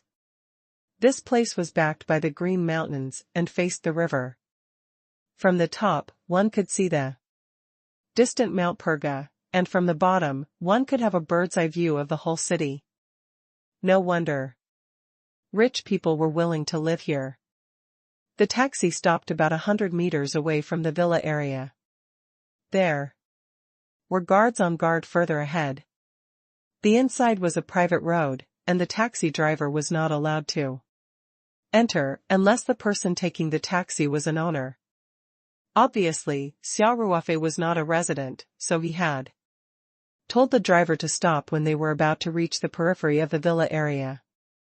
Xia Ruofei paid the fare and gave an extra €5 as a tip according to international practice. Then, he asked the driver to turn around and leave. After the car disappeared around the corner, Xia Ruofei's figure flashed and disappeared into the dense forest. A villa deep in the residential area was brightly lit, and many people were singing to their heart's content on the grass in the courtyard. There was a white man sitting by the pool. He was about 30 years old. His golden hair was tied up, and his eye sockets were deep. He had the typical Mediterranean look. There was a deep murderous aura in his eyes. In addition, there was an eye-catching scar on his face that extended from the corner of his eye to the corner of his mouth, making him look even more ferocious. The white man was wearing a tight, fitting vest, and his exposed thick arms were covered in tattoos. His thick chest hair was also exposed, and he looked very tough at first glance. He was holding a wine glass in his hand, and as he swirled it, he looked at the girls in the courtyard who were twisting their bodies to the music, and a lecherous light flashed in his eyes. "Hey!" the white man shouted. "Lori! Didn't you say that girl would be coming over tonight? Where is he?" A red-haired white young man quickly ran over and said, "Tolls, I've already made a call to confirm. Old Grasso personally promised that he would send that girl over tonight. He should be on his way now." The white man with a knife scar on his face was Tolls. He spat on the ground and said, "Why are you dilly-dallying? Is following me, Tolls, an embarrassing thing?" The red-haired white young man, Lori, smiled and said, "Tolls, it's her honor that you're interested in. Her. She'll understand soon." Hee hee. Tolls glanced at Lori and asked, "Hey. Do you have any thoughts about her?" No. Lori quickly laughed. Tolls pouted and said, "Anyone would have thoughts when they see such a stunner, unless they're a guy without balls. Don't worry. When I'm done playing with her, she'll be yours." Lori quickly said, "Thank you." Thank you, he muttered in his heart, when you're tired of her. Will that girl still be alive? It wasn't the first time. Even if he was given 100 guts, he would not dare to say such a thought out loud. He could only silently criticize it. The Gelman family was now at the top of the pyramid in Turin, and Toles was the best fighter in the family. He had made a great contribution by helping the family expand their territory in Turin. This villa was given to Toles by the head of the German family. The villa in the wealthy district of Turin cost about €4,000 per square meter. If Xia Ruofei, Zhao Yongjun, and the others were here, they would have scoffed at the price. It was too cheap compared to the 100,000 yuan house price in Beijing. However, in Turin it was indeed one of the best mansions. Toles pouted and said, "Lori, go and make another call." "Where's that girl? I don't have the patience to wait forever." "All right, please wait a moment." Lori quickly ran to the side to make a call. At the place where Xia Ruofei had just alighted, a black Mercedes-Benz quietly drove to the entrance of the residential area. The security guards reached out to stop the car. The driver stuck his head out and said a few words to them. The security guards immediately contacted them through the walkie-talkie and then waved to let them through. After the Mercedes-Benz entered the residential area, it drove toward Toles' villa. A middle-aged white man with a cold expression sat in the front passenger seat. He turned back to look at the person in the back seat from time to time, giving him a hint of warning. Monica was sitting in the back seat. She had obviously been carefully dressed up. She was wearing a strapless evening dress, which revealed her curvaceous figure. She also had exquisite light makeup on her face, but her face didn't look too good, and her expression revealed deep despair. Today was the day her family gave her an ultimatum. She could either agree to sacrifice herself for the family and become Toles' woman, otherwise, they would be expelled from the family. To be honest, Monica was not afraid of being expelled from the Grasso family. She even felt that it was a form of relief. She no longer had any feelings for this family that had no human feelings. However, she was not alone. Although her grandfather who loved her, her strict father, and her loving mother had all passed away, she still had a brother. He was a beautiful 18-year-old boy, but unfortunately, he had severe polio when he was young and had been unable to leave the wheelchair since 2001. Murderous intent. On a rainy night, too, the patriarch of the Grasso family, who was also Monica's uncle, had clearly stated that if Monica didn't agree to the family's conditions, she would be expelled from the Grasso family, while her younger brother, Rousey, would continue to stay in the family. There was a strong threat here. Monica could imagine what kind of misfortune would come for the lonely and helpless Rousey to stay in the family. She had no other choice. So, she was like a walking corpse tonight. She let the family's maids dress her up and then got into the Mercedes-Benz with the family's butler to come to the luxurious villa in the rich area. Toles' notoriety spread far and wide, and Monica was very clear about what she would experience. At this moment, her body trembled uncontrollably. Between the fingers of her right hand was a sharp razor blade, and her palm was already covered in sweat. After many days of mental struggle, Monica was still unable to accept such a fate. She had once thought of escaping and coming back to pick up her brother after she had enough strength.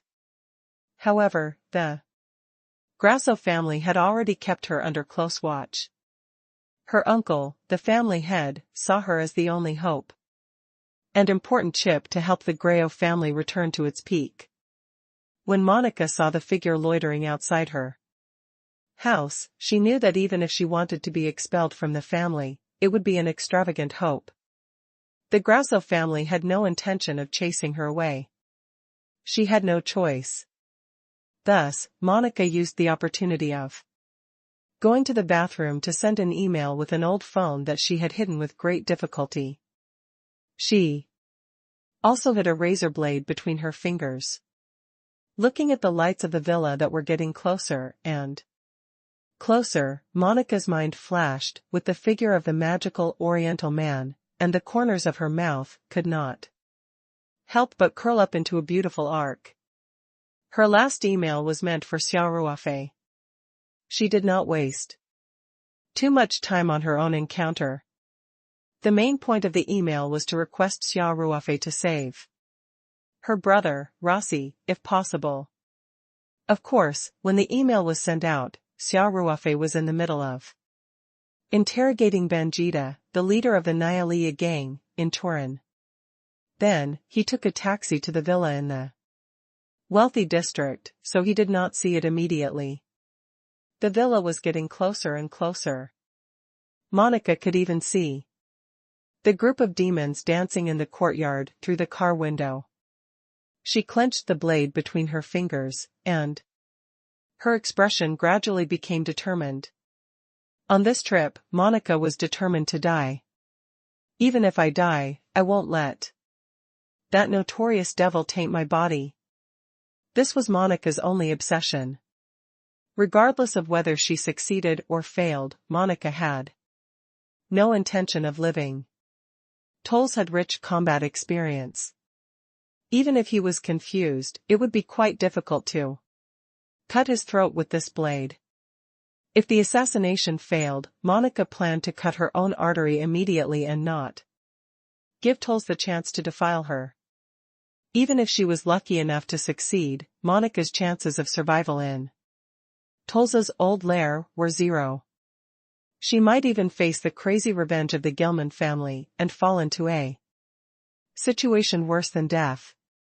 Therefore, even if the assassination was successful, Monica had already decided to commit suicide immediately to avoid being humiliated. As for whether the Grasso family would suffer the Gelman family's crazy revenge, Monica did not care at all. Her only hope was that her brother Rossi could survive and wait for Xia Ruofei to take him away. The car slowly stopped, and the red-haired white young man, Lori, jogged over to open the door. Looking at Monica in a grand dress, Lori couldn't help but whistle and then said, "Miss Grasso, Toles has been waiting for you for a long time. Please follow me."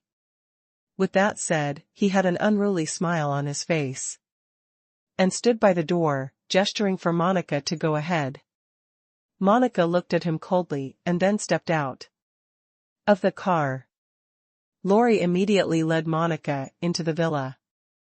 From the beginning to the end, no one paid any attention to the butler of the Grasso family who was escorting the carriage. Even Monica did not glance at him. As she followed Lori inside, many eyes fell on her along the way.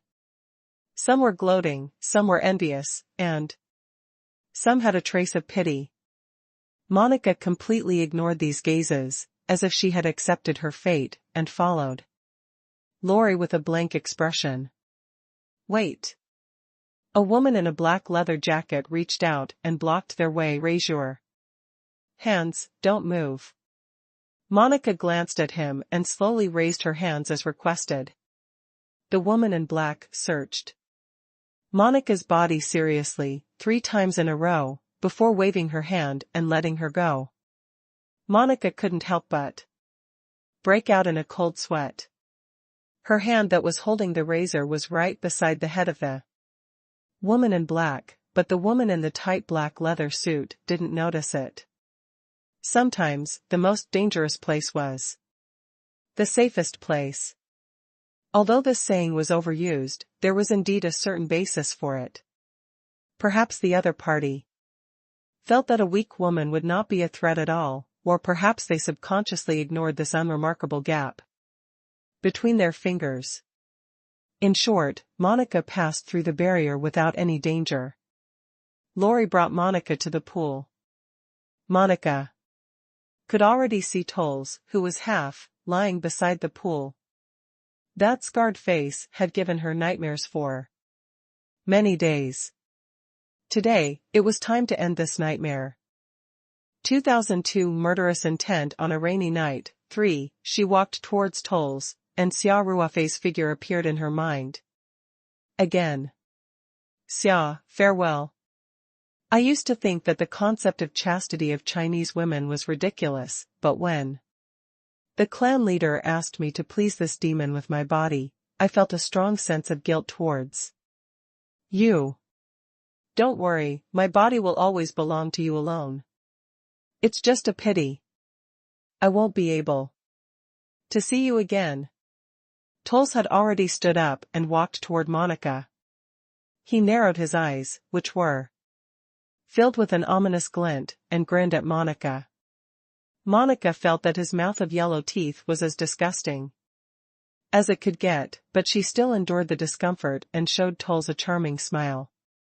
She knew that if she wanted to assassinate a top fighter like Tolls, she had to first make him completely let down his guard. Monica clenched her hands tightly and followed Lori to Tolls. Tolls laughed and opened his arms at Monica. He said arrogantly, "Little baby, you're finally here. You'll know very soon that this is the right decision." "Mr. Tolls, how could I refuse your summoning?" Monica tried her best to smile. Tolls laughed heartily and said, "Let's go. My little darling. I've already prepared a candlelight dinner for the two of us."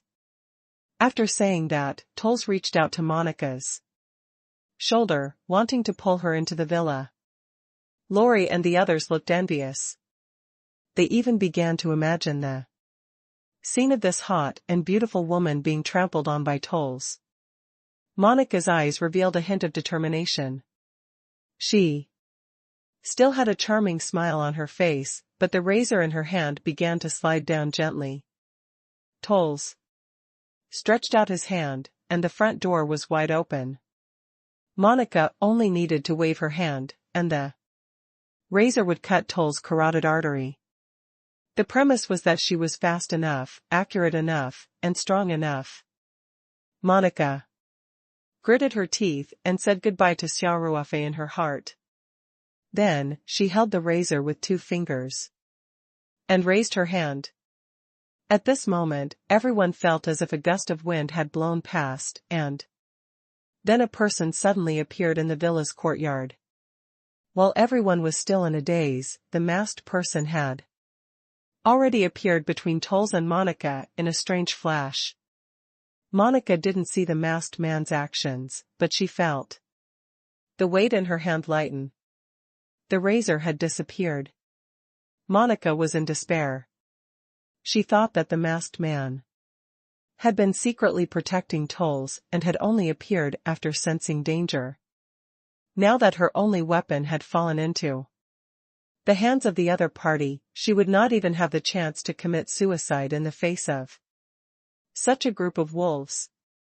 Monica couldn't help but tremble when she thought of the tragic situation she was about to face. However, in the next moment, Monica watched in shock as the masked man raised his hand, and the razor flew towards Tolls like a bullet. Poochie! After a soft sound, the razor blade flew into the darkness with a silver light. Tolls' eyes widened as he stared at the masked man. A thin red line appeared on his neck at first, then it quickly extended and almost wrapped around his entire neck. At first, it only slowly oozed blood, but it soon spurted out. No matter how hard Tolls tried to hold his neck, it was to no avail. 2003 Meeting but not knowing each other. 1. This scene happened so quickly that no one in the courtyard could react in time. No one could remember how the masked man had entered the courtyard. It was as if he had appeared out of thin air, beside Tolls. It was not until Tolls clutched his bleeding neck and fell to the ground that the people in the yard seemed to recover from the pause.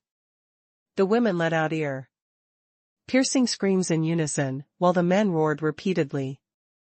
Their first reaction was to reach for their weapons at their waist.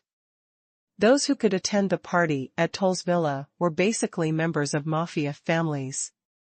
Their status in the Gelman family might not be as important as Tolls', but they were all armed, and many of them had guns.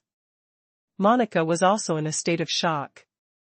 Tolls, who had brought her nightmares, was killed by the masked man with a wave of his hand like a chicken.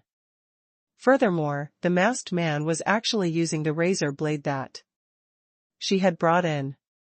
She could not believe her eyes. When her gaze fell on the masked man, she trembled and almost blurted out a name. At this time, the masked man suddenly reached out and pulled out the pistol on Tolls' waist. At the same time, he grabbed her waist and took her to the side. Almost at the same time, Monica also heard the gunshot. She even saw the sparks from the bullet hitting the spot where she had been standing. The gunshot brought her back to her senses. Monica realized that even though Tolls was dead, she was still in danger. She still had a slim chance of survival. The sounds of gunfire and women's screams filled the courtyard, making the scene very chaotic. Monica was carried by the masked man and dodged left and right involuntarily. Several bullets brushed past her body, and she was in danger. The masked man did not say a word from the beginning to the end, but it gave Monica a great sense of security. It was as if she would be fine as long as she stayed by his side. It was a state that was difficult to describe in words. A group of fierce gangsters were chasing them with guns, but Monica felt very calm and not afraid at all. The masked man pulled her hand, and she immediately pounced toward the masked man. She saw the masked man turn sideways and carry her on his back. Then, Monica felt as if she was riding the clouds. The masked man stomped on the ground, and the two of them jumped at least 3 to 4 meters high. Without any equipment or run up, such a jump completely violated the laws of physics. Not to mention carrying a person. Even if they were to go to battle with light equipment, if they could jump so high, they could participate in an international competition. Monica even saw masked man stomping on the head of a burly man when he was exhausted and falling. Then, he used the momentum to jump up again. After a few ups and downs, the two of them had easily crossed the courtyard wall and jumped out of the encirclement. Monica could still faintly hear the flustered and exasperated shouts behind her. The masked man didn't stop. Instead, he carried Monica and went straight to the car park on the side of the villa. He glanced around, then flashed to a black Mercedes-Benz. Out of all the cars, this was the only one with its engine on, and there was someone in it. The mafia wouldn't give up so easily. He had to get out of the encirclement before they surrounded him again and leave this place safely. He couldn't waste any time. It was obviously the most time-saving way to grab a car that still had its engine running. The masked man opened the door of the passenger seat. A middle-aged man was trembling in fear, his body trembling like a sieve. The masked man pulled the middle-aged white man out of the car with one hand. The middle-aged white man quickly knelt down and begged for mercy. I beg you, please don't kill me. I have no relationship with Tolls. Then, he saw Monica on the back of the masked man. As if he was holding on to a life-saving straw, he said, Monica, quickly explain to your friend that we're not on the same side as Tolls. No coincidence, no story. In such a short period of time, the masked man had chosen this particular luxury car out of all the luxury cars. It was the car that the Grasso family had sent Monica here in. The one who had just been pulled out and thrown to the ground by the masked man was the housekeeper of the Grasso family. He was the head of the family's most trusted person. The masked man didn't pay any attention to the butler. He only coldly said one word to the driver in the driver's seat, "Out." The driver scrambled out of the car. The masked man stuffed Monica into the car. As he closed the door, he pushed the engine cover with his hand and moved to the other side. He quickly got into the car and started the engine. When the Mercedes-Benz sped forward, the masked men closed the door at the same time. From the moment the butler was dragged out to the moment the driver was chased out to the start of the car, the entire process took less than 5 seconds. When Monica came back to her senses, the car was already speeding on the road like a wild horse. Behind them, a group of gangsters fired at the car in anger, but their shots were not accurate at all. In addition, the masked man drove in a snake-like manner, so the chaotic gunfire did not even touch the paint on the car. 2004 meeting but not knowing each other. 2. The mafia members rushed to the car park and chased after the cars. There was still some distance between the cars behind them, and Monica looked at the masked man in shock. She looked at the masked man who was driving at a high speed attentively, and then called out in a trembling voice, "Xia." The masked man drove at high speed through a sharp turn. His drift was almost perfect. When the car entered a straight road, he quickly turned to look at Monica, then continued to stare at the road and hold the steering wheel tightly. The masked man asked in English, "You know me?" Monica was very excited. As soon as the masked man appeared, she had a very familiar feeling. Whether it was his movements or his figure, they were very similar to the Oriental man. She had been deeply engraved in her heart. "Is it really you?" Monica said agitatedly. "God, this is unbelievable. Xia, how did you suddenly appear here? Is this really God's will?" While driving, the masked man said indifferently, "I don't know why you're so excited, but I think you must have mistaken me for someone else." After saying that, he reached out and took off the headscarf covering his face. Monica's ecstatic expression instantly froze Ying's face. This was a completely unfamiliar face. He wasn't the man she had been thinking about day and night. Although many Europeans and Americans felt that Easterners looked similar, just like how Chinese people looked at foreigners, it was difficult to tell the difference. However, Monica was different. When she saw other Chinese people, she might not be able to tell them apart, but she would never mistake Xia Ruofei for someone else. Xia Ruofei's appearance had long been engraved in her mind. The young man in front of him was not Xia Ruofei. From a huge surprise to a huge loss, Monica's mood was like a roller coaster. She squeezed out a smile and said, "I'm sorry, I got it wrong. Sir, thank you for saving me today."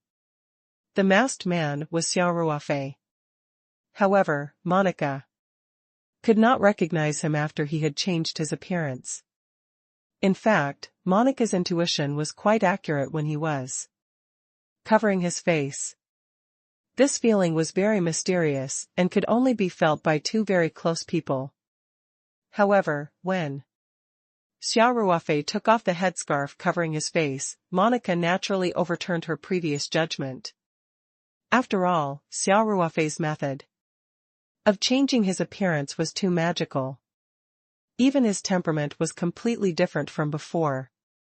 Monica would never have thought that her previous judgment was correct.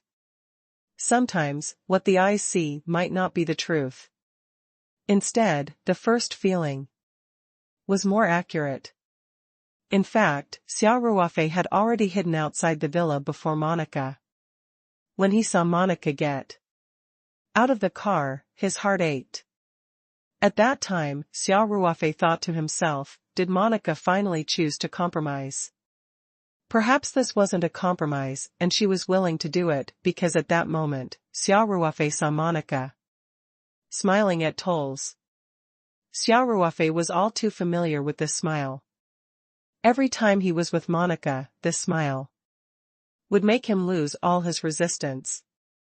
The temptation of this smile was amazing.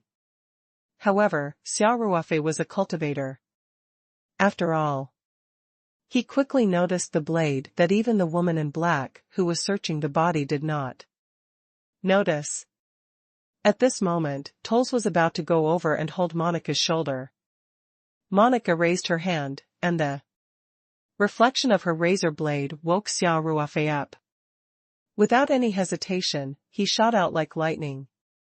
Before Monica could make a move, he used his mind power to snatch the razor and slit Toll's throat. Until now, Xia Ruofei still felt guilty for his short hesitation. When Monica called out his name, his heart trembled even more, and he couldn't wait to reveal his identity. But Xia Ruofei knew that he could not do that. His real identity was too sensitive. He had such a big company behind him and so many employees. If he was involved in such a vicious case, too many people would be affected. Besides, Xia Ruofei did not want Monica to be implicated. Naturally, it was better for him to know as little as possible. He even hid it from Monica so that he could be as safe as possible. In the future, even if there was a lie detector in front of Monica, or a high-level hypnosis, only Xia Ruofei's current appearance would be revealed. Hence, when he saw Monica's dejected look, Xia Ruofei's heart ached, but he still hardened his heart and did not reveal his true identity. Monica couldn't help but look at Xia Ruofei again. If she didn't look at his face, she really felt that the man in front of her was the Chinese man who had left an unforgettable impression on her. Monica suddenly thought of something and couldn't help but ask, "Sir, when I called you Xia just now, you seem to have asked me do you know me in return?" "I'm Xia Tian, Chinese," Xia Ruofei replied indifferently. "This lady, I have yet to ask for your name." "Xia Tian." Monica repeatedly chewed on the name and could not help but be secretly amazed. She thought to herself, his surname is also Xia, and he's also from Huaxia. What a coincidence. "Hey!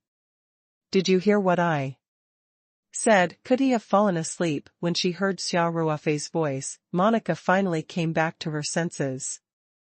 She quickly apologized. "I'm sorry, I was a little distracted just now."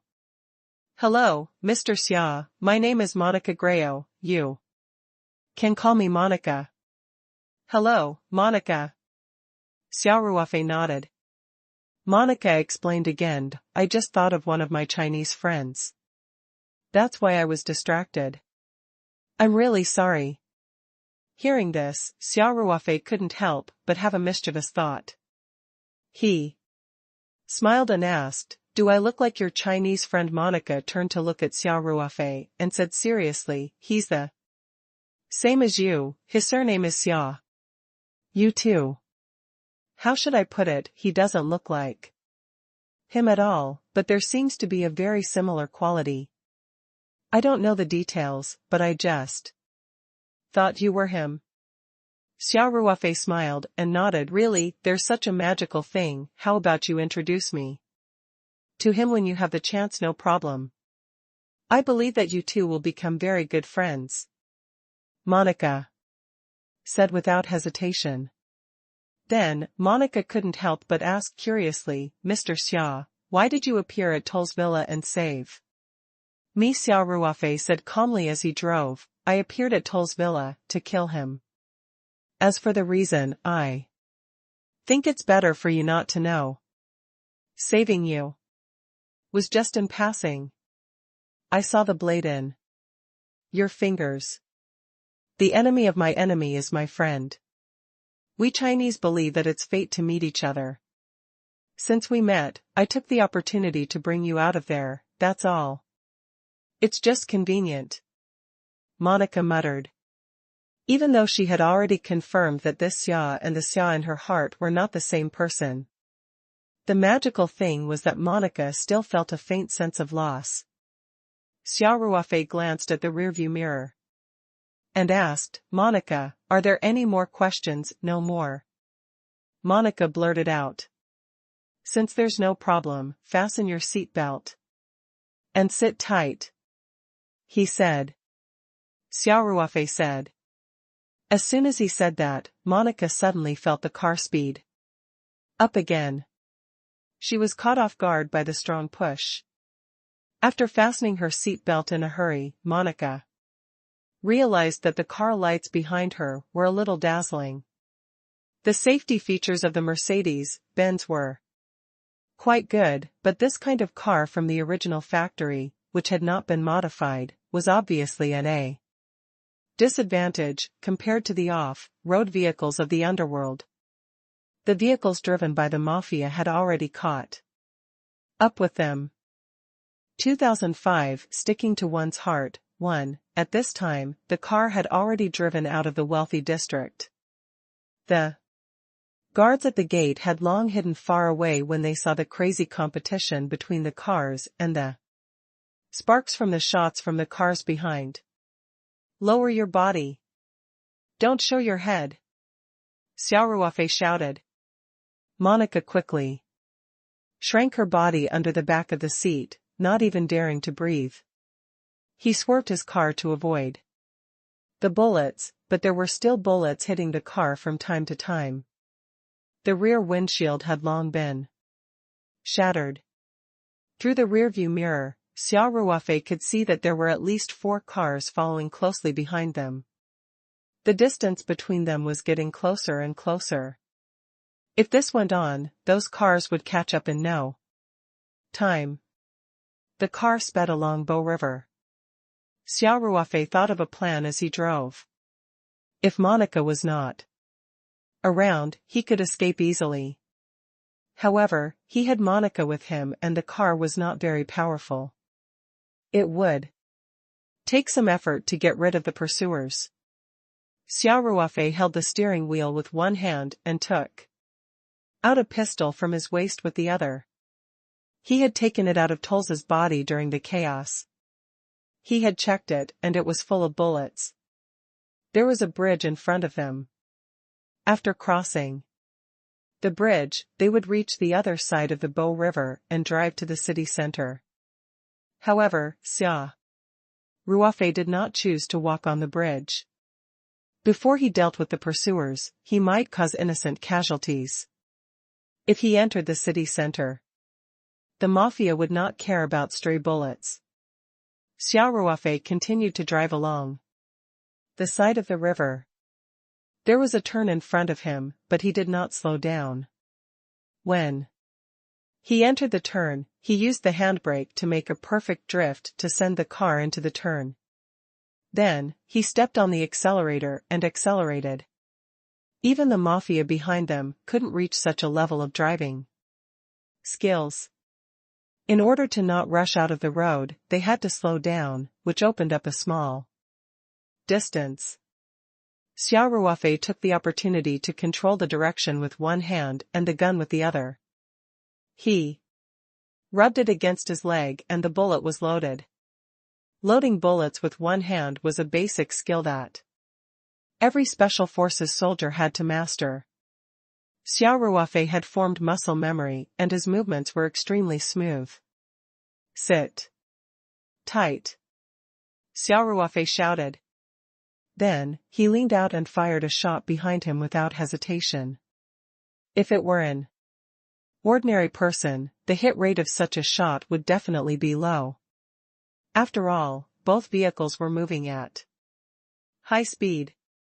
However, before Xia Ruofei made his move, he had already roughly estimated the positions of the 4 cars behind him through the rearview mirror.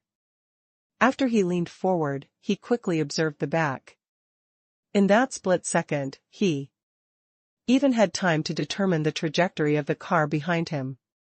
As the shot was fired, the fastest car happened to drive over, and the trajectory of the car and the bullet perfectly intersected at a certain point. The bullet hit the right front wheel of the car. The tire of the Ford pickup wasn't bulletproof, so it burst immediately after being shot. A flat tire would be fatal at such a high speed. Moreover, the driver was not a professional racer. He subconsciously slammed on the brakes with a punctured front wheel. One of the front wheels of the car had punctured, so it naturally lost its balance. The driver of the car instinctively adjusted the direction of the car. This time, the car completely lost control. There happened to be a small stone on the road.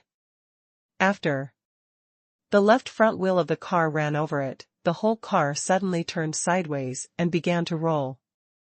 The cars behind couldn't avoid it in time, and the car in the front crashed into it.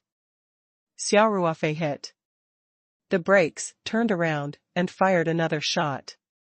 At that moment, the Ford pickup with a punctured tire rolled over, and the shot hit the fuel tank. The Ford pickup exploded with a boom. It was a Toyota off-road vehicle that had hit it. It was also covered in wounds from the shock wave of the explosion. The driver tried to control the off-road vehicle at the edge of time and space.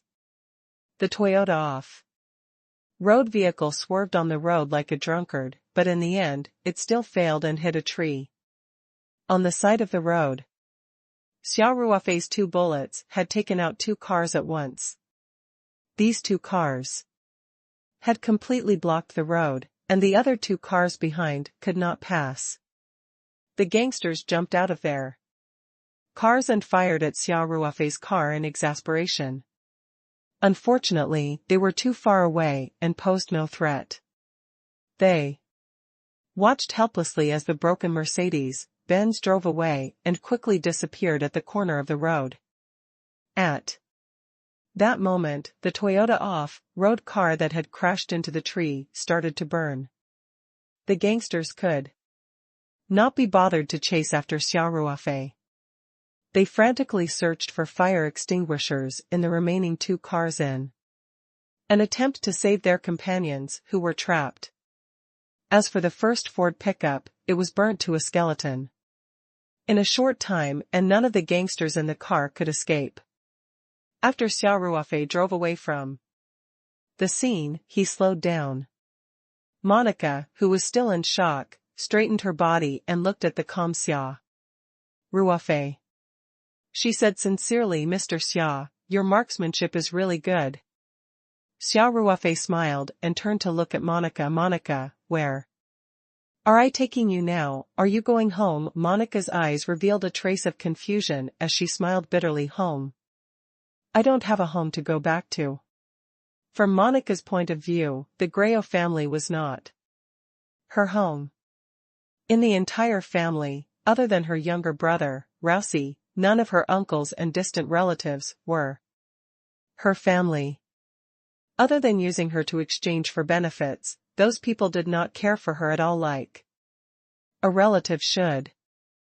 2006 Sticking to one's heart, too, although Monica didn't kill them today, Tolls was dead. Who knew if the Gelman family would vent their anger on her? She couldn't return to her family. Of course, she didn't want to go back at all. After Monica finished speaking, her expression suddenly changed, and she said in a hurry, "Mr. Xia, can you do me a favor?" Xia Ruofei asked while driving. "Don't worry, tell me what's the matter first." Monica said anxiously, "Please save my brother. If I run out, they'll definitely vent their anger on my little brother. Also, if the Gelman family asks them for my brother and they can't hand him over, they might hand my brother over." I beg you. To help me. Xia Ruofei raised his eyebrows and asked, who are they? It's the people from my family. Monica said, Mr. Xia, we don't have much time. I'll explain to you later. Xia Ruofei thought for a while. And said, you lead the way. Thank you. Thank you. Monica said gratefully, there's a bridge that we can cross after driving. For about 2 kilometers. My brother is in a rehabilitation center in the city. In fact, Monica's younger brother, Rossi, did not need to stay in the rehabilitation center for a long time. He only needed to undergo regular rehabilitation training.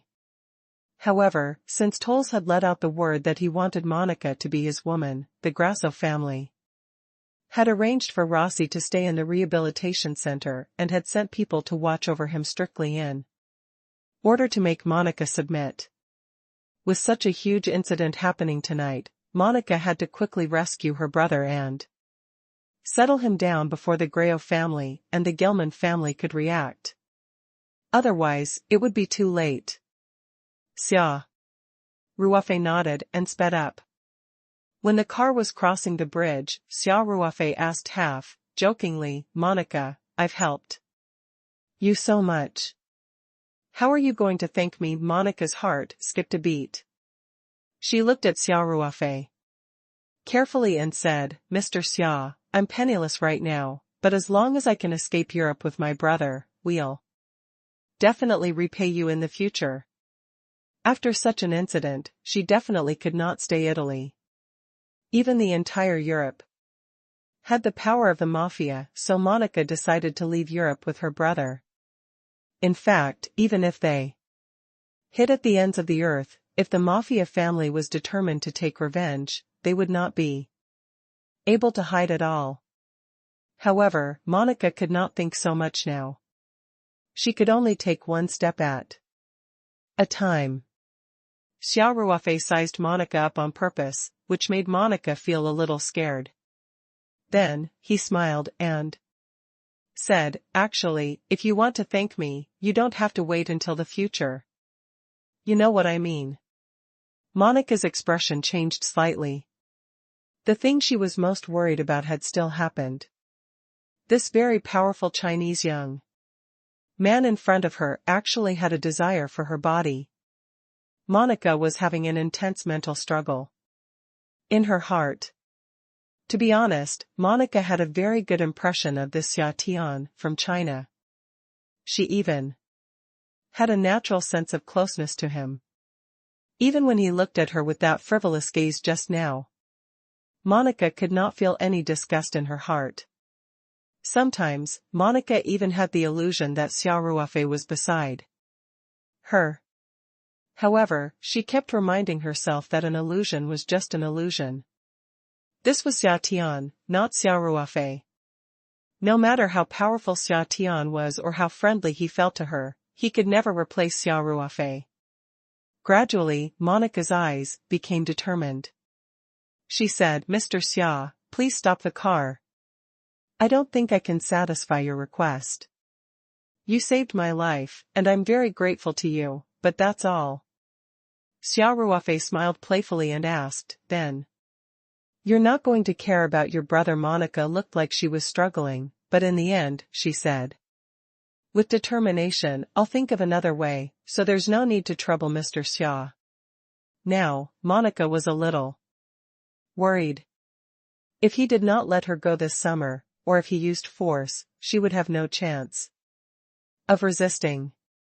Even Tolls, the top fighter of the German family, was like a stupid pig in front of him.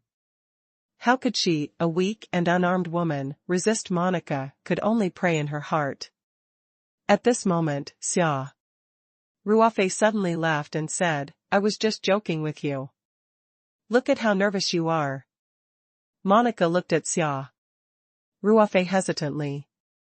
When she realized that his eyes had become very clear and did not have any distracting thoughts, Monica's heart relaxed slightly. Xia Ruofei saw that she was still silent and couldn't help but say, there's a fork in the road ahead. How should I go? Show me the way. Monica came back to her senses and quickly said, turn right. At the intersection ahead. Xia Ruofei nodded and turned the car to the right. Mr. Xia, why? Why are you helping me? Monica asked, hesitantly. Xia Ruofei shrugged and said, fate. We Chinese are all about fate. We were able to meet in Toll's villa and are both his enemies. Isn't this fate? Besides, you have a Chinese friend who also has the surname Xia. This is even more of a fate. For some reason, Monica believed Xia Tian's words. Perhaps it was because Xia Ruofei had once told her about fate. Her mood instantly brightened up, and the haze from before was swept away. With Monica's guidance, the car drove all the way to a rehabilitation center. At night, the rehabilitation center was closed and locked. Looking through the iron gate, there were still many rooms with lights on. Xia Ruofei asked Monica about Rossi's exact location. Although the Greo family had kept Rossi under house arrest, they did not restrict Monica from visiting him. Thus, Monica knew exactly which building and room her brother was in. Xia Ruofei made a mental note of it and then parked the car at a roadside parking space not far from the rehabilitation center. Monica, get out of the car, he said. After the two of them got out of the car, Xia Ruofei said to Monica, you hide in the bushes. Don't move until I come back.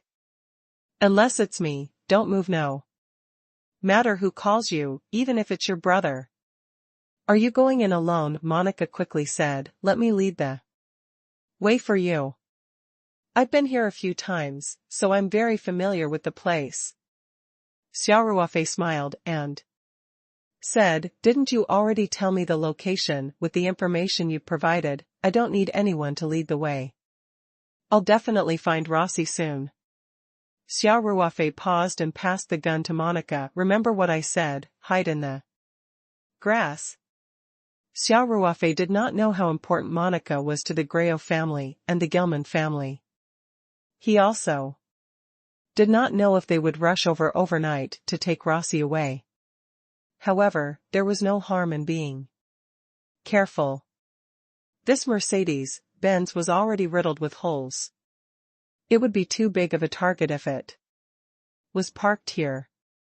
If Monica hid in the bushes, it was very likely that she would be in a dark situation. At least, she could delay for some time. I don't know how to use a gun, Monica said nervously. It's very simple. Xia Ruofei said, this is the safety. Pull it down and you can remove the protection. The bullet is already loaded. Once you remove the safety, just aim and fire. Xia Ruofei looked at Monica and said, remember, if there's any danger, fire immediately. Even if you don't hit the enemy, it doesn't matter. I'll rush over as soon as I hear the sound of gunfire. Monica nodded her head heavily and said, I understand, Mr. Xia. You should be careful too. As far as I know, my family has arranged for at least 8 people to watch over my brother in shifts. These people are very powerful, and they are likely to have guns. Xia Ruofei nodded and said, understood. You just wait here. Don't worry, I'll definitely save your brother. With that, Xia Ruofei turned around and ran towards the rehabilitation center.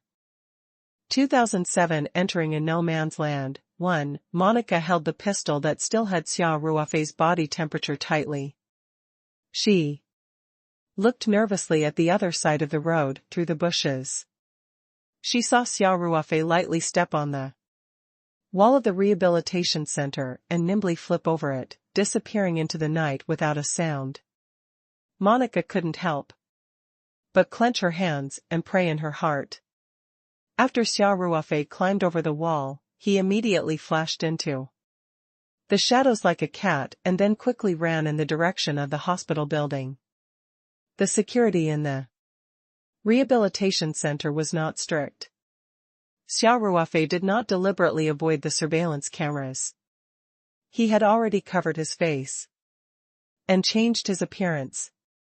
He did not care about being recorded by the surveillance cameras.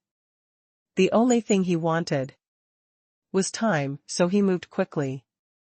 There was an old man napping in the guardroom on the first floor of the hospital.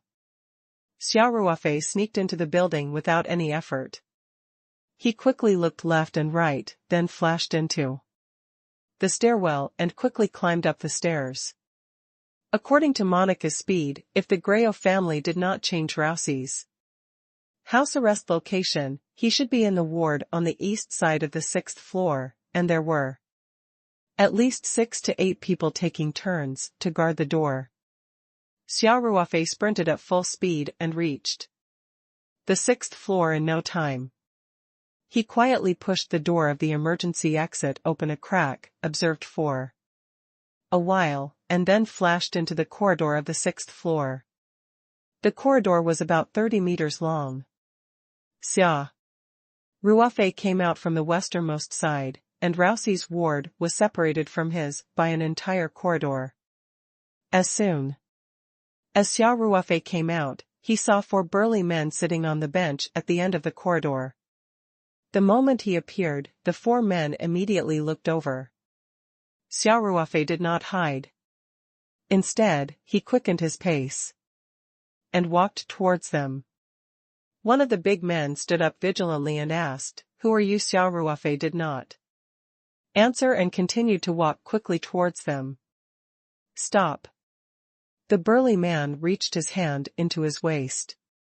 Xia Ruofei still did not say a word, but he had changed from walking quickly to jogging, and his speed had been increasing. The other 3 men immediately stood up and took out their daggers at the same time. Then, they vigilantly faced Xia Ruofei. Xia Ruofei's speed was getting faster and faster, and the distance of 30 meters was covered in an instant. In the process of sprinting, Xia Ruofei gradually lowered his center of gravity. Before the 4 men could get close to him, he used the inertia to slide and slide. The opposite side was instantly thrown off their feet. Xia Ruofei immediately straightened his body and knocked out the 4 men. The entire process took less than 5 seconds, and it could be said that he had unleashed his speed to the extreme. Xia Ruofei did not stop and went straight to the ward. As soon as the door opened, a gust of wind blew in. Xia Ruofei had already used his mental strength to check the situation in the room. There were 2 guards in the ward. They did not rush out immediately when they heard the commotion.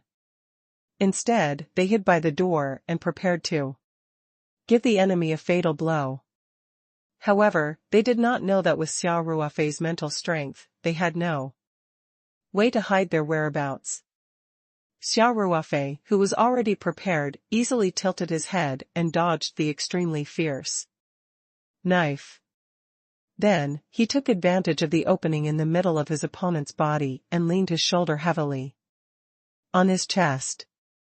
The burly man suddenly felt as if he had been hit by a heavy truck. He flew out and fainted on the ground without a sound. The other man was standing guard at the head of the bed. Seeing that Xia Ruofei had defeated his companion so easily, he hurriedly placed the knife on Rousey's neck and cried out in panic, "Don't come over. Otherwise, I'll kill him immediately." Xia Ruofei had a relaxed smile on his face as he sized up Rousey on the bed with great interest. The young man had blonde hair and a sharp face. He was definitely a handsome young man. If it wasn't for the fact that he had to sit in a wheelchair all year round because of polio, he would definitely have a lot of girlfriends. He had been woken up by the sounds of fighting. Although there was a knife to his neck, he was not too nervous. Instead, he looked at Xia Ruofei as if he was interested in this masked man who was not very strong. Among the three of them, the burly man was the most nervous.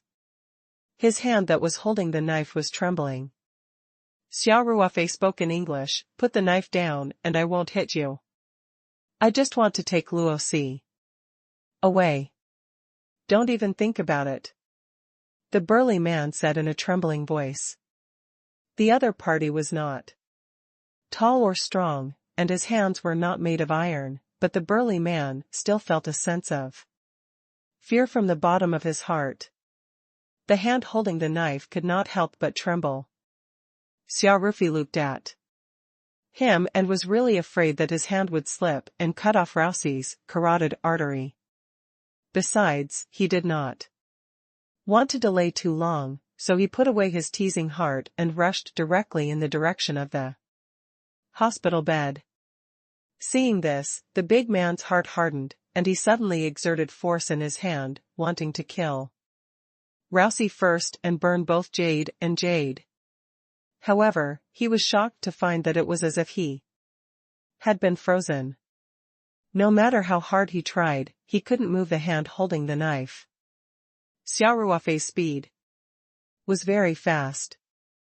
In an instant, he was in front of the two men. He grabbed the burly man's wrist and took the dagger. With the other hand, he chopped the burly man's neck cleanly. The burly man groaned and fell limply to the ground. 2008 Entering in no man's land, 2, from the moment Xia Ruofei entered the room to the moment the burly man was knocked out, only about a minute had passed. In the 20 to 30 seconds, she was talking to the burly man. In other words, she had only spent 30 to 40 seconds to take care of the last two burly men who were guarding Rousey. "Do you understand English?" Xia Ruofei asked Luo Si. "Of course," Rosie replied. In perfect English. Among the Italy, there were not many who were good at English. Even those who could speak often had a strong accent, and Rosie was clearly well educated. "That's much easier." Xia Ruofei smiled and said, "Rousey, come with me. Your sister asked me to come and save you." "Why should I believe you?" Rosie looked at Xia Ruofei and asked, "What evidence do you have to prove that Monica sent you?" "There's no need for any proof. You'll be able to see Monica soon," Xia Ruofei said. Then, he shrugged his shoulders and asked, "Besides, if I want to take you away, can you resist?" Rosie was stunned for a moment, then he smiled and said, "That makes sense. But how are you going to take me away? You want to push me out in a wheelchair? The guards at the rehabilitation center are not just for show." "Simple," Xia Ruofei said casually. He squatted down in front of the bed and carried Rousey on his back. Following that, Xia Ruofei took out a rope from his pocket and pulled it out. In fact, he was putting his hand into his pocket and taking out a kasaya from the spirit map space. He used the rope to tie Rousey to his body and smiled. "It's time to leave." Although Rousey could not walk, he was not thin and weak. If he stood up, he would be at least 1.8 meters tall. His leg muscles were atrophied, making them look much smaller than ordinary people's legs. However, his upper body was very strong. It was clear that he did not lack exercise. Rousey was more than 150 pounds. But Xia Ruofei carried him as if he could not feel his weight at all. It was quite easy. He pushed the door open and looked around. Then he ran to the safety passage on the west side of the corridor with Rousey on his back. He ran down the stairs quickly along the route he had just come in. Luo Si lay on Xia Ruofei's back and could hear the wind whistling in his ears. Xia Ruofei was clearly running on foot with him on his back, but it was as if he was sitting in a high-speed car. It could be seen how fast Xia Ruofei was. They did not encounter any obstacles along the way. Xia Ruofei carried Rossi and easily dodged the old man who was guarding the door. Then, he went straight to the position where he had just sneaked in. Hey! The main gate is on the other side. Rossi reminded him. In a low voice. I know. Xia Ruofei said without turning his head, but I don't want to go through the main door. Who knows how many guards there are waiting for me to deal with. As they spoke, Xia Ruofei had already arrived at the wall. Before Luosi could ask Xia Ruofei how to get out, he felt his body suddenly rise up as if he was riding on clouds. In the next moment, Rossi found himself on the other side of the wall. Xia Ruofei kicked the ground, flipped over, and landed. The entire set of movements was done in one go, and was very light.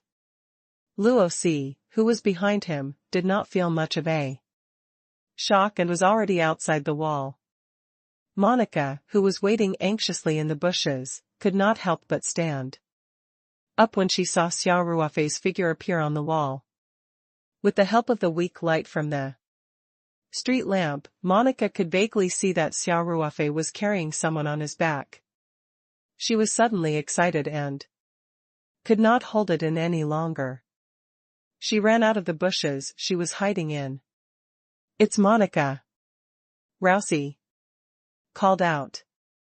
Xia Ruofei carried Rossi to Monica.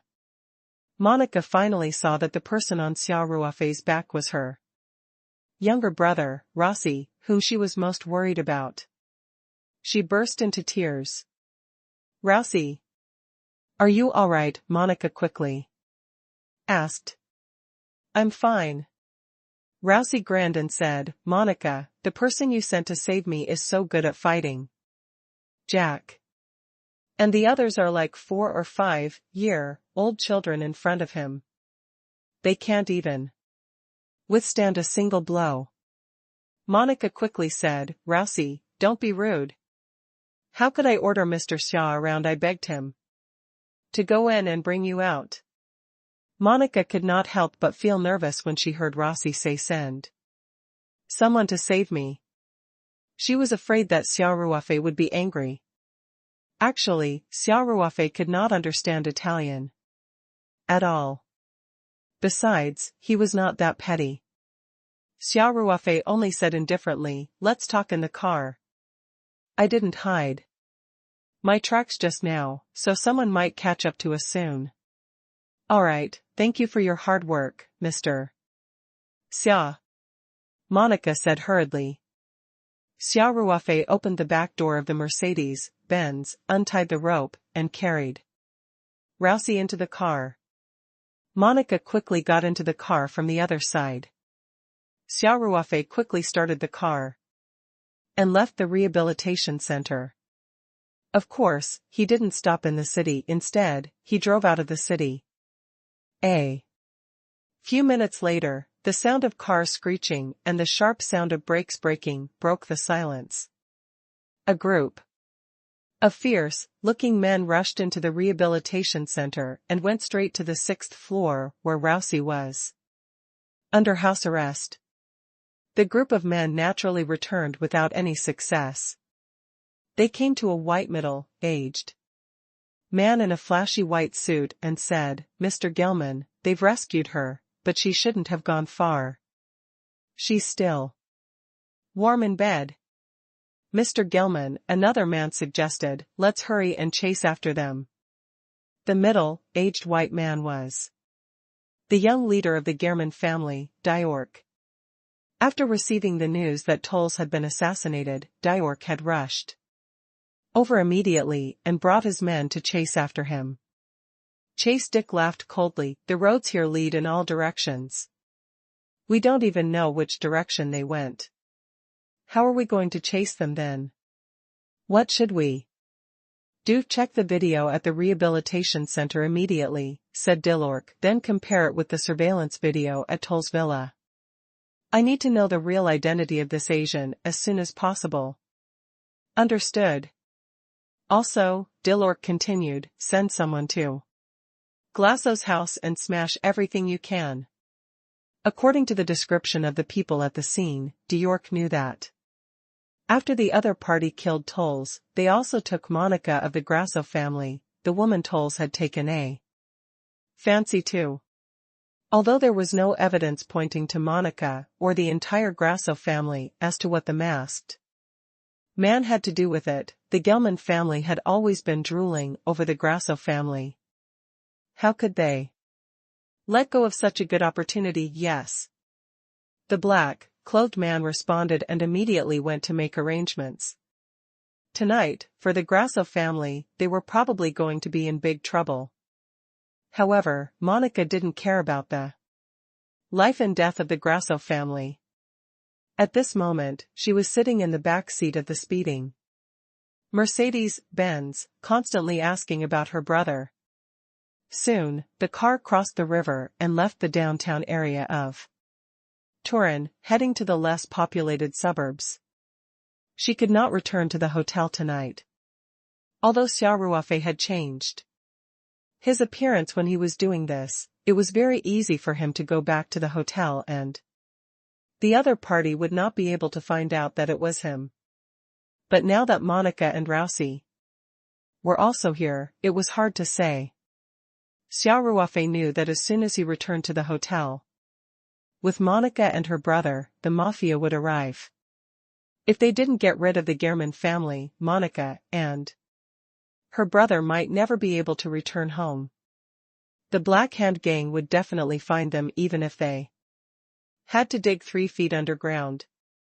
At that time, the two of them would definitely end up in a very miserable state.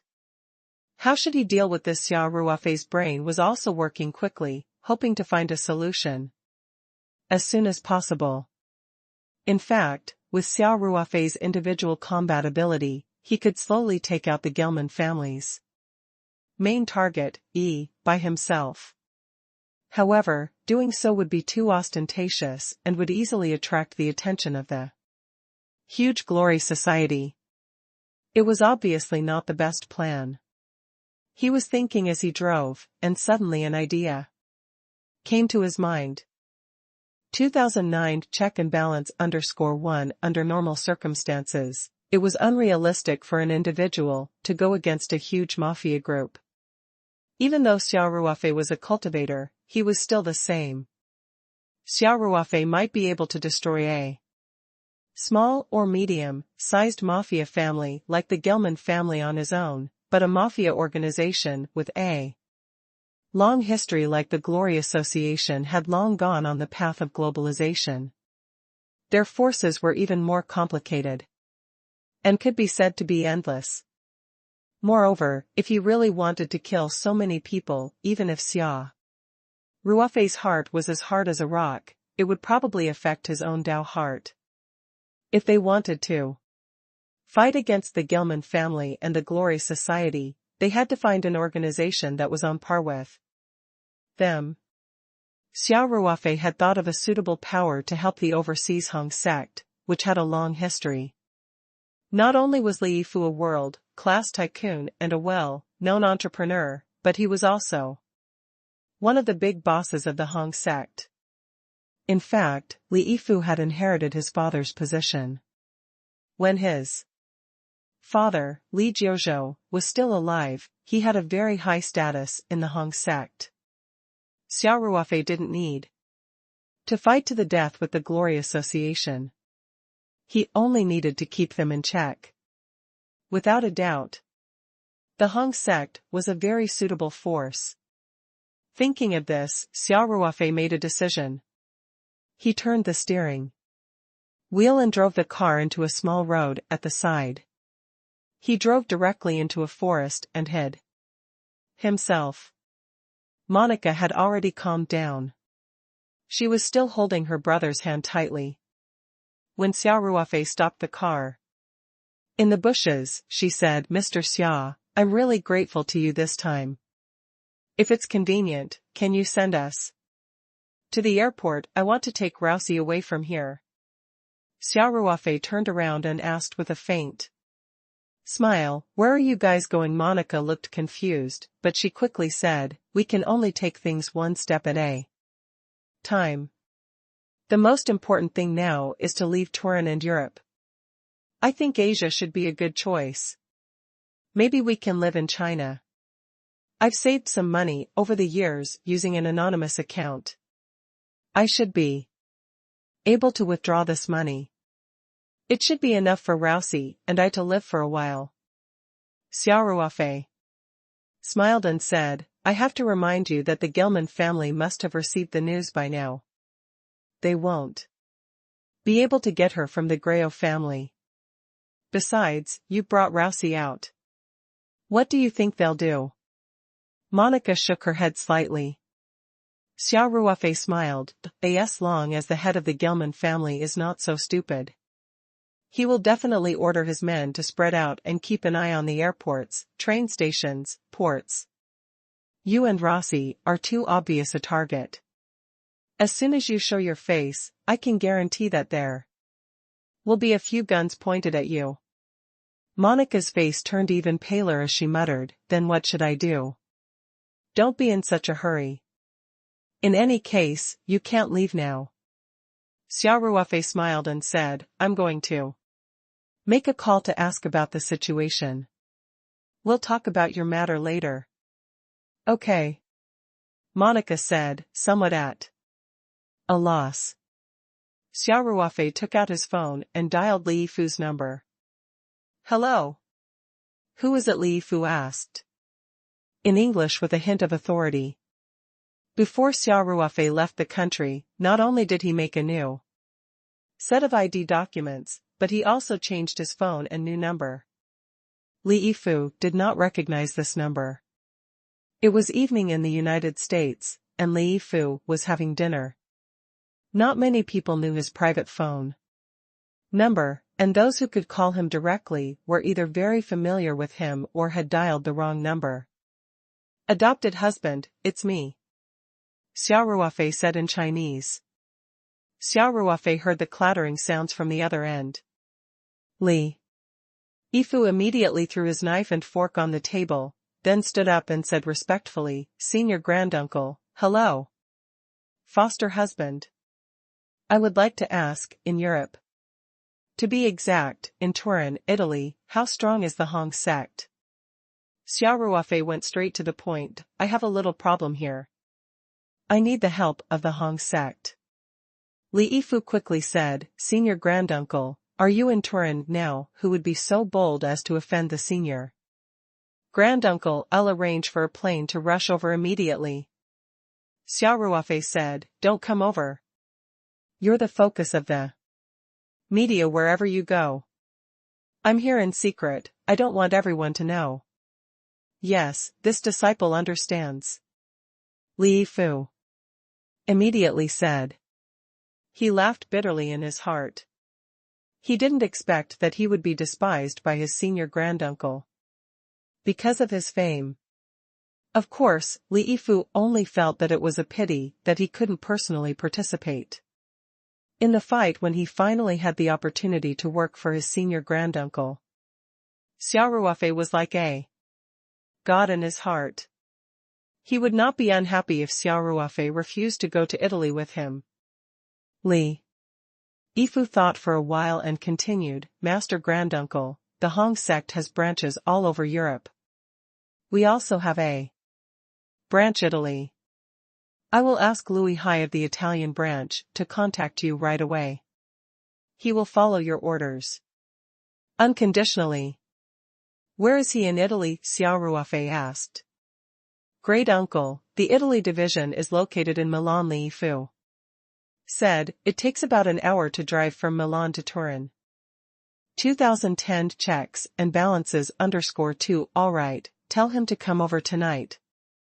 Xia Ruofei said, "I'll send you an email later." "Check it." "Yes, Marshal granduncle," Li Yifu quickly said. After Xia Ruofei hung up, he opened Google Maps on his phone and turned to Monica. "Monica, we need to wait here for an hour or two. I've asked a friend to come over, and I hope they can help. Thank you, Mr. Xia, Monica said hurriedly. Xia Ruofei smiled and said, you and Rousey should rest at the back. This place is still very safe for the time being. All right. Xia Ruofei lowered his head and continued to work on his phone. He sent all the information about the location of the map, the identity he used in Turin, and the photos of his current appearance to Li Yifu. Xia Ruofei even emphasized in the email that he must not reveal his identity. Li Yifu had been guarding his email after Xia Ruofei's call. As soon as he received Xia Ruofei's message, Li Yifu immediately replied, Grand Uncle, Master, received. Don't worry, your disciple will arrange everything. Li Yifu also attached a photo of Louis Hai in the email so that they could confirm his identity when they met. The next thing Xia Ruofei needed to do was wait. He leaned back in the driver's seat and closed his eyes to rest. At this moment, Rousey, who was sitting in the back, suddenly asked in English, Mr. Xia, is the Hong sect a powerful organization? Are they more powerful than the mafia? Xia Ruofei was stunned for a moment. He turned to Luo Si and asked, you can understand Chinese? Rousey smiled shyly and said, I grew up in a wheelchair. I'm not like other children who have a happy childhood. So, reading has become my biggest hobby. I learned Chinese by myself, but this language is too difficult. I've been learning it for so long. But I only know a little. At this point, Rousey stuttered in Chinese and said, in your words, I've only learned a little. Xia Ruofei smiled, not bad. Your pronunciation is quite accurate. Although he acted as if nothing had happened, he was actually glad that he didn't reveal his personal information when he called just now. Other than the Hong sect, there was nothing else sensitive. Otherwise, his hidden identity would have been exposed in a minute. In fact, Xia Ruofei was cautious out of habit. After all, there was a possibility of eavesdropping on such a wireless call. Moreover, Li Yifu was also a cultivator, so he should be familiar with the disguises of cultivators. After he received Xia Ruofei's email, he naturally understood what Xia Ruofei meant. There was no need for him to make it clear over the phone or in the email. He did not expect his habitual caution to help him avoid a problem. If Monica found out that he was Xia Ruofei, he would not know how to explain himself. Xia Ruofei also reminded him to avoid Rousey when they talked with each other when Louis Hai arrived. Monica smiled and said, Mr. Xia, Rousey is very talented in languages. He has mastered at least 5 languages by self-study. In addition to Italian, he is very good in English, German, French, and Portuguese. He can also understand some of your Chinese. Amazing, amazing. Xia Ruofei gave Rousey a big thumbs up. Rousey smiled shyly and explained, Mr. Xia, I didn't mean to eavesdrop on your phone call. It's just that it's rare to hear such fluent Chinese, so I couldn't help but listen. Xia Ruofei waved his hand and said, it's okay. It's nothing to be ashamed of. By the way, the Hong sect that you just heard about, it's an organization of U.S. overseas Chinese. They're very powerful, even the mafia don't dare to go against them. I'm contacting them in hopes that they can help you and your sister survive this crisis. Mr. Xia, Monica said, very touched, I don't know what to say. I'm really grateful. Xia Ruofei smiled and said, you're welcome. I've said it before. I believe in fate. You have a Chinese friend with the surname Xia. This is our fate. So, I'll do my best to help you within my ability. Monica nodded her head heavily. She was also very glad in her heart. She said to herself, Xia, I didn't expect to get such great help from your fellow countrymen just by mentioning your name. It's the greatest fortune in my life to know you. Monica and Ruofei were a little tired. The siblings were resting quietly in the back seat. Xia Ruofei was also resting in his seat with his eyes closed. Time passed by. Xia Ruofei suddenly opened his eyes and turned around. Monica, Ruofei, stay in the car and don't move. I'll go down and take a look. What happened? Monica quickly asked. I heard the sound of a car, but I'm not sure if it's my friend. Xia Ruofei said, to ensure safety, I need to confirm first. The sound of a car, did you hear the sound of the car? Monica looked at her brother and asked. Ruofei also shook his head in confusion. Little did they know that Xia Ruofei's hearing was much sharper than theirs. He had already noticed the car when it was still very far away. Monica would have to wait at least 1 or 2 minutes to hear the engine sound. 2011 checks and balances _3 Xia Ruofei left the gun to Monica and got out of the car with his bare hands. When facing ordinary people, Xia Ruofei did not need a gun. It was very dark in the bushes at night, but Xia Ruofei could see very clearly. He dodged the thorns with agility and quickly made his way out. At this time, the car opposite them had already slowly turned into the small road. This road was narrow and overgrown with weeds. They had been in the bushes for a long time, but no car had passed by. Now, a car had come. There were basically 2 possibilities. One was that Louis Hai had arrived, and the other was that the German family had sent people to chase them here. The second possibility could not be ruled out. Perhaps Monica or Ruofei had a tracking device on them. Xia Ruofei had not checked them carefully just now. Xia Ruofei looked over and felt a little relieved. Although the headlights of the car were a little glaring, he could still see the situation inside with his super eyesight. There were 4 people in the Ford SUV, all of whom were Asian. The person sitting on the left side of the back row also looked like the person in the photo Li Yifu had sent. In the off-road vehicle, a strong man in the front passenger seat turned around and said, Big Brother Hai, who are we going to meet tonight? You actually personally rushed over from Milan overnight. And this meeting place was too strange. He actually chose such a desolate place in the middle of the night. Big Brother Hai was a brawny man in his 40s with a full beard. He looked a little rough, but his bright eyes showed a hint of cleverness from time to time. It was obvious that he was not as simple and honest as he looked. Brother Hai was Louis Hai, the leader of the Italy branch of the Hong sect. Of course, he was not a boorish man. Otherwise, how could he have taken such an important position? Louis Hai said lightly, Ollie, don't ask what you shouldn't ask. Don't you know the rules? Also, the guests we're meeting tonight are very distinguished, so be more alert and don't make any trouble. I understand, Big Brother Hai. Ollie nodded. Louis Hai was still in a daze. 2 hours ago, he received a call from Li Yifu and received such a task. Li Yifu's serious tone had left a deep impression on him. Li Yifu asked Louis Hai to obey Xia Tian unconditionally and to respect him as much as he respected Li Yifu. Although Louis Hai was confused, he still took 3 of his best underlings and rushed to Turin from Milan.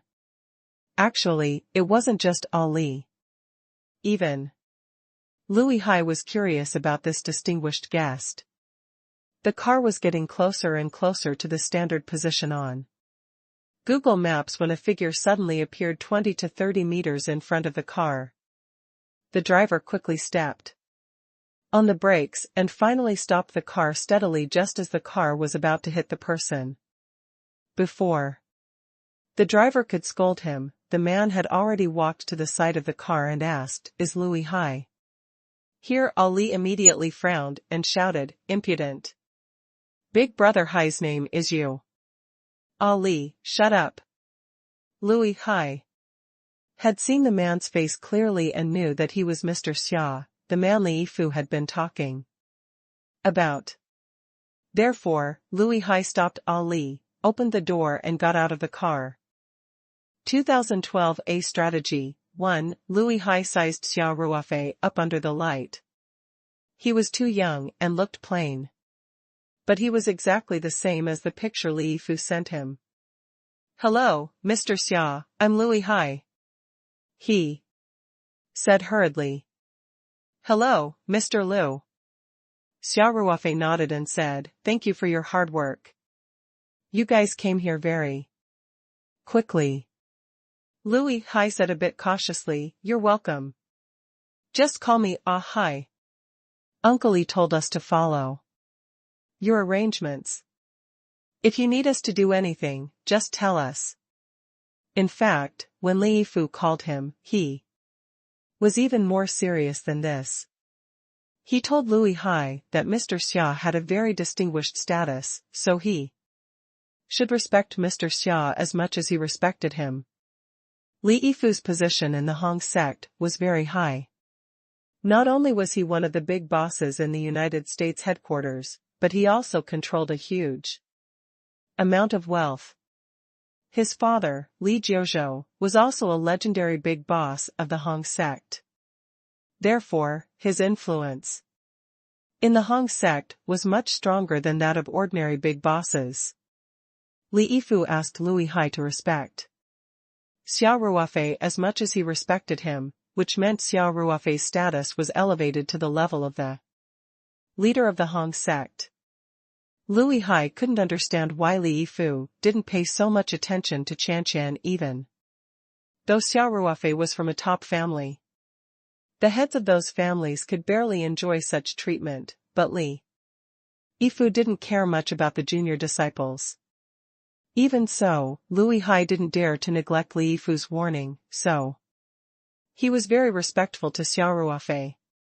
Xia Ruofei didn't beat around the bush. He nodded and said, "Okay, Hai. I still have 2 friends here. I need you to find a safe place for us to settle down." "No problem," Louis Hai said without hesitation, "we have our own branch in Turin. It's absolutely safe there." "And?" Xia Ruofei nodded and said, "They can understand Chinese. Let's not talk about it on the way. We'll talk about it when we get there." Louis Hai only heard from Li Yifu that it might be related to the local mafia, but Li Yifu didn't know the details. After hearing Xia Ruofei's words, he immediately nodded and said, "No problem. Please wait for a moment. I'll bring them out," Xia Ruofei said. With that, Xia Ruofei turned around and went into the bushes. He opened the door of the Mercedes-Benz and got in. "Mr. Xia, are your friends here?" Monica asked. Xia Ruofei nodded and said, "Yes. They'll settle you down first. You'll be safe once you're there. We'll go out now." "All right," Monica said. She was not worried that Xia Ruofei would lie to her. If he had any ill intentions, he would not have needed to go through so much trouble, much less help her rescue Rousey. Besides, the siblings had no other choice but to trust Xia Ruofei. Xia Ruofei started the car and drove out of the bushes to Louis Hai's SUV. He opened the door and got off, saying to Louis Hai, "I have 3 people with me. Also, I need your help to deal with this car and make it disappear completely." This Mercedes-Benz was going to take Monica to the Tolls villa, and it would definitely become an important clue in the Gehrman family's search. It Had to be cleaned up. No problem. Louis Hai nodded. Just leave it to us. After that, Louis Hai said. After a moment of silence, Ali. The three of you will drive Mr. Xia's car. After you've cleaned up the car, you can return on your own. Alright, big brother Hai. Ali quickly said. Louis Hai then said to Xia Ruofei with respect, Mr. Xia, you can let your friend in. Xia Ruofei nodded and walked to the side of the Mercedes-Benz. He opened the door and told Monica, Monica, let's switch to that car. With that, Xia Ruofei carried Rousey easily and Monica followed him to the SUV. All the seats in the car were empty. Monica and her brother sat in the back, Xia Ruofei sat in the passenger's seat, and Louis Hai drove himself. The two cars drove out of the road one after another. Ali and the others drove the broken Mercedes-Benz and disappeared into the night, while Louis Hai drove towards the downtown area of Turin. As Xia Ruofei had told them in advance, Louis Hai didn't talk much on the way. It was very quiet in the car. After entering the downtown area, Louis Hai drove through the streets and alleys. After about half an hour, he arrived at a small building. This small building was also a typical French-style building, and it looked a little old. In fact, the entire block was basically filled with old buildings that were full of a sense of age, which made it look very amorous. The French building had a small yard. Louis Hai flashed the car lights in front of the door. And someone opened it immediately. It was a young Chinese man in his 20s. Louis Hai stuck his head out of the car and waved his hand. The young man immediately pushed the door open. Louis Hai drove the car into the yard. As soon as the car stopped, he unbuckled his seat belt and got off the car. He trotted to the other side of the car to open the door for Xia Ruofei. Mr. Xia, please. Louis Hai said respectfully. This scene stunned the young man who opened the door. Thank you, Xia Ruofei said with a smile. After Xia Ruofei got off the car, Louis Hai said to the young man, Yong, arrange 3 empty rooms. There are 2 guests here. Take them to rest. Oh, right, push a wheelchair over first. Obviously, Louis Hai was not as rough as he looked. From this detail, one could see his attentiveness. All right. Yong quickly ran into the small building. Xia Ruofei said to Monica, go and rest with Rousey. You'll be safe here. Don't worry. I'll solve the problem with the Gilman family as soon as possible.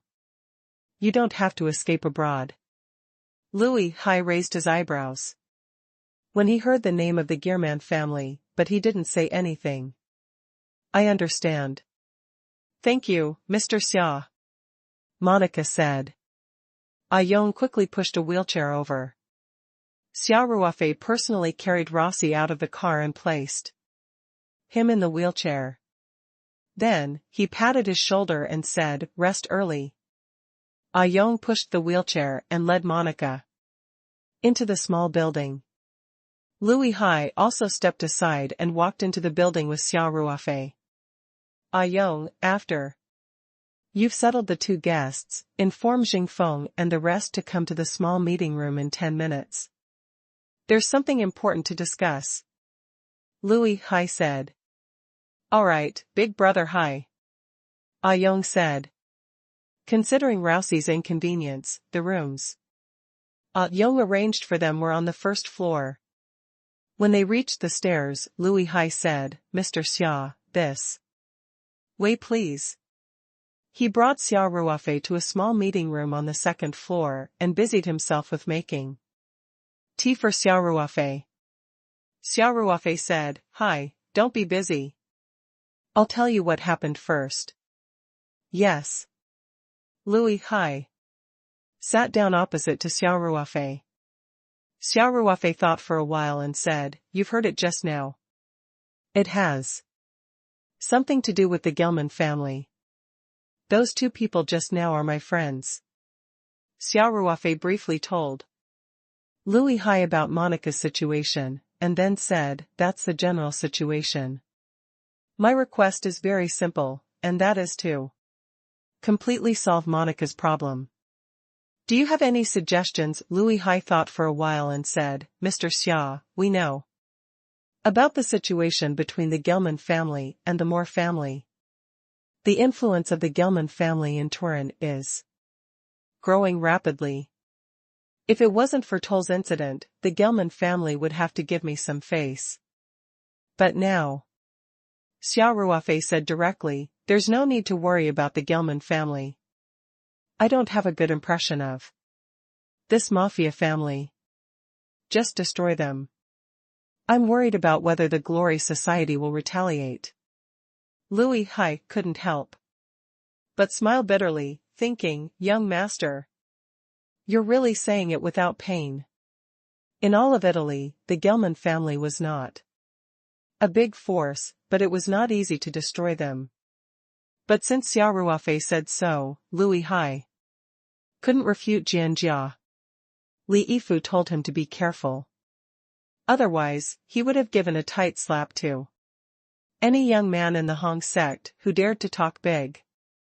Fighting and killing all day long wouldn't be able to achieve much. "Mr. Xia," Louis Hai frowned, "if we want to kill the Gelman family, we must mobilize people from all over the country. It's impossible to hide such a big move from the Glory Society." "Do you need a lot of manpower?" Xia Ruofei asked. "How many people do you have in Turin?" "There should be a few 100 people who can fight," Louis Hai said, "but the Gelman family has gained a firm foothold in Turin. Their influence is in many fields such as restaurants and construction companies. If we want to cripple the whole family, we won't have enough manpower. There are too many aspects, and we can't kill them in one blow. When they come back to their senses and start to mobilize manpower or even ask for help from the Glory Association, things will be very troublesome." Xia Ruofei thought for a while and asked, "Hai, if, and I'm saying if, you didn't mobilize people from other places, and only attacked the Gelman family in Turin, what would the Glory Society's reaction be?" Louis Hai felt this question was a bit ridiculous. He had clearly explained that the manpower of Turin alone could not defeat the German family. What was the point of this assumption, however? Since Xia Ruofei had asked, he did not dare to not answer. After thinking for a while, Louis Hai said, "Mr. Xia, if it were any other small force, the Glory Society would definitely send reinforcements to the Gelman family. After all, the Gelman family is backed by one of the Glory Society's elders. But if it's US, the Hong sect, they'll most likely just wait and see." Oh, Xia Ruofei raised his eyebrows and asked with interest, "Is there something in this?"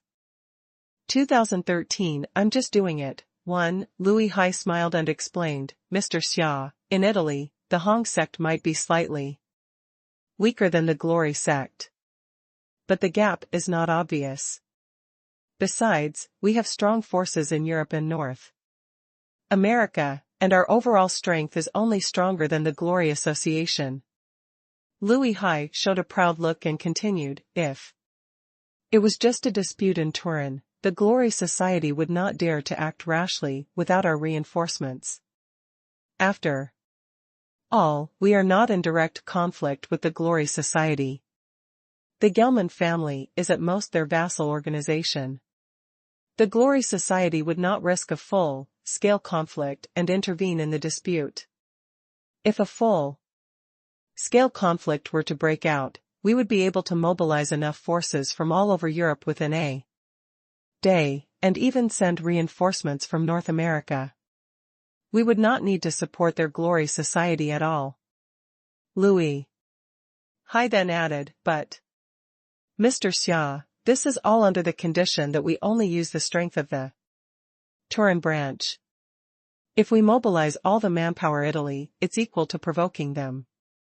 If the Glory Association doesn't respond, they will lose their face. They will definitely intervene. But I just said that it's not realistic to defeat the Gelman family with our power in Turin alone. After talking for so long, everything was just a castle in the air without a foundation. The first premise was already invalid. Xia Ruofei smiled and said, "Ahai, nothing is impossible. Only you don't dare to think about it." Why don't you think about it, if we can get rid of the German family in Turin? How good would that be for the Hong sect? Liu Hai forced a smile, thinking it was too unrealistic. But since Xia Ruofei said so, he would just take it as a daydream.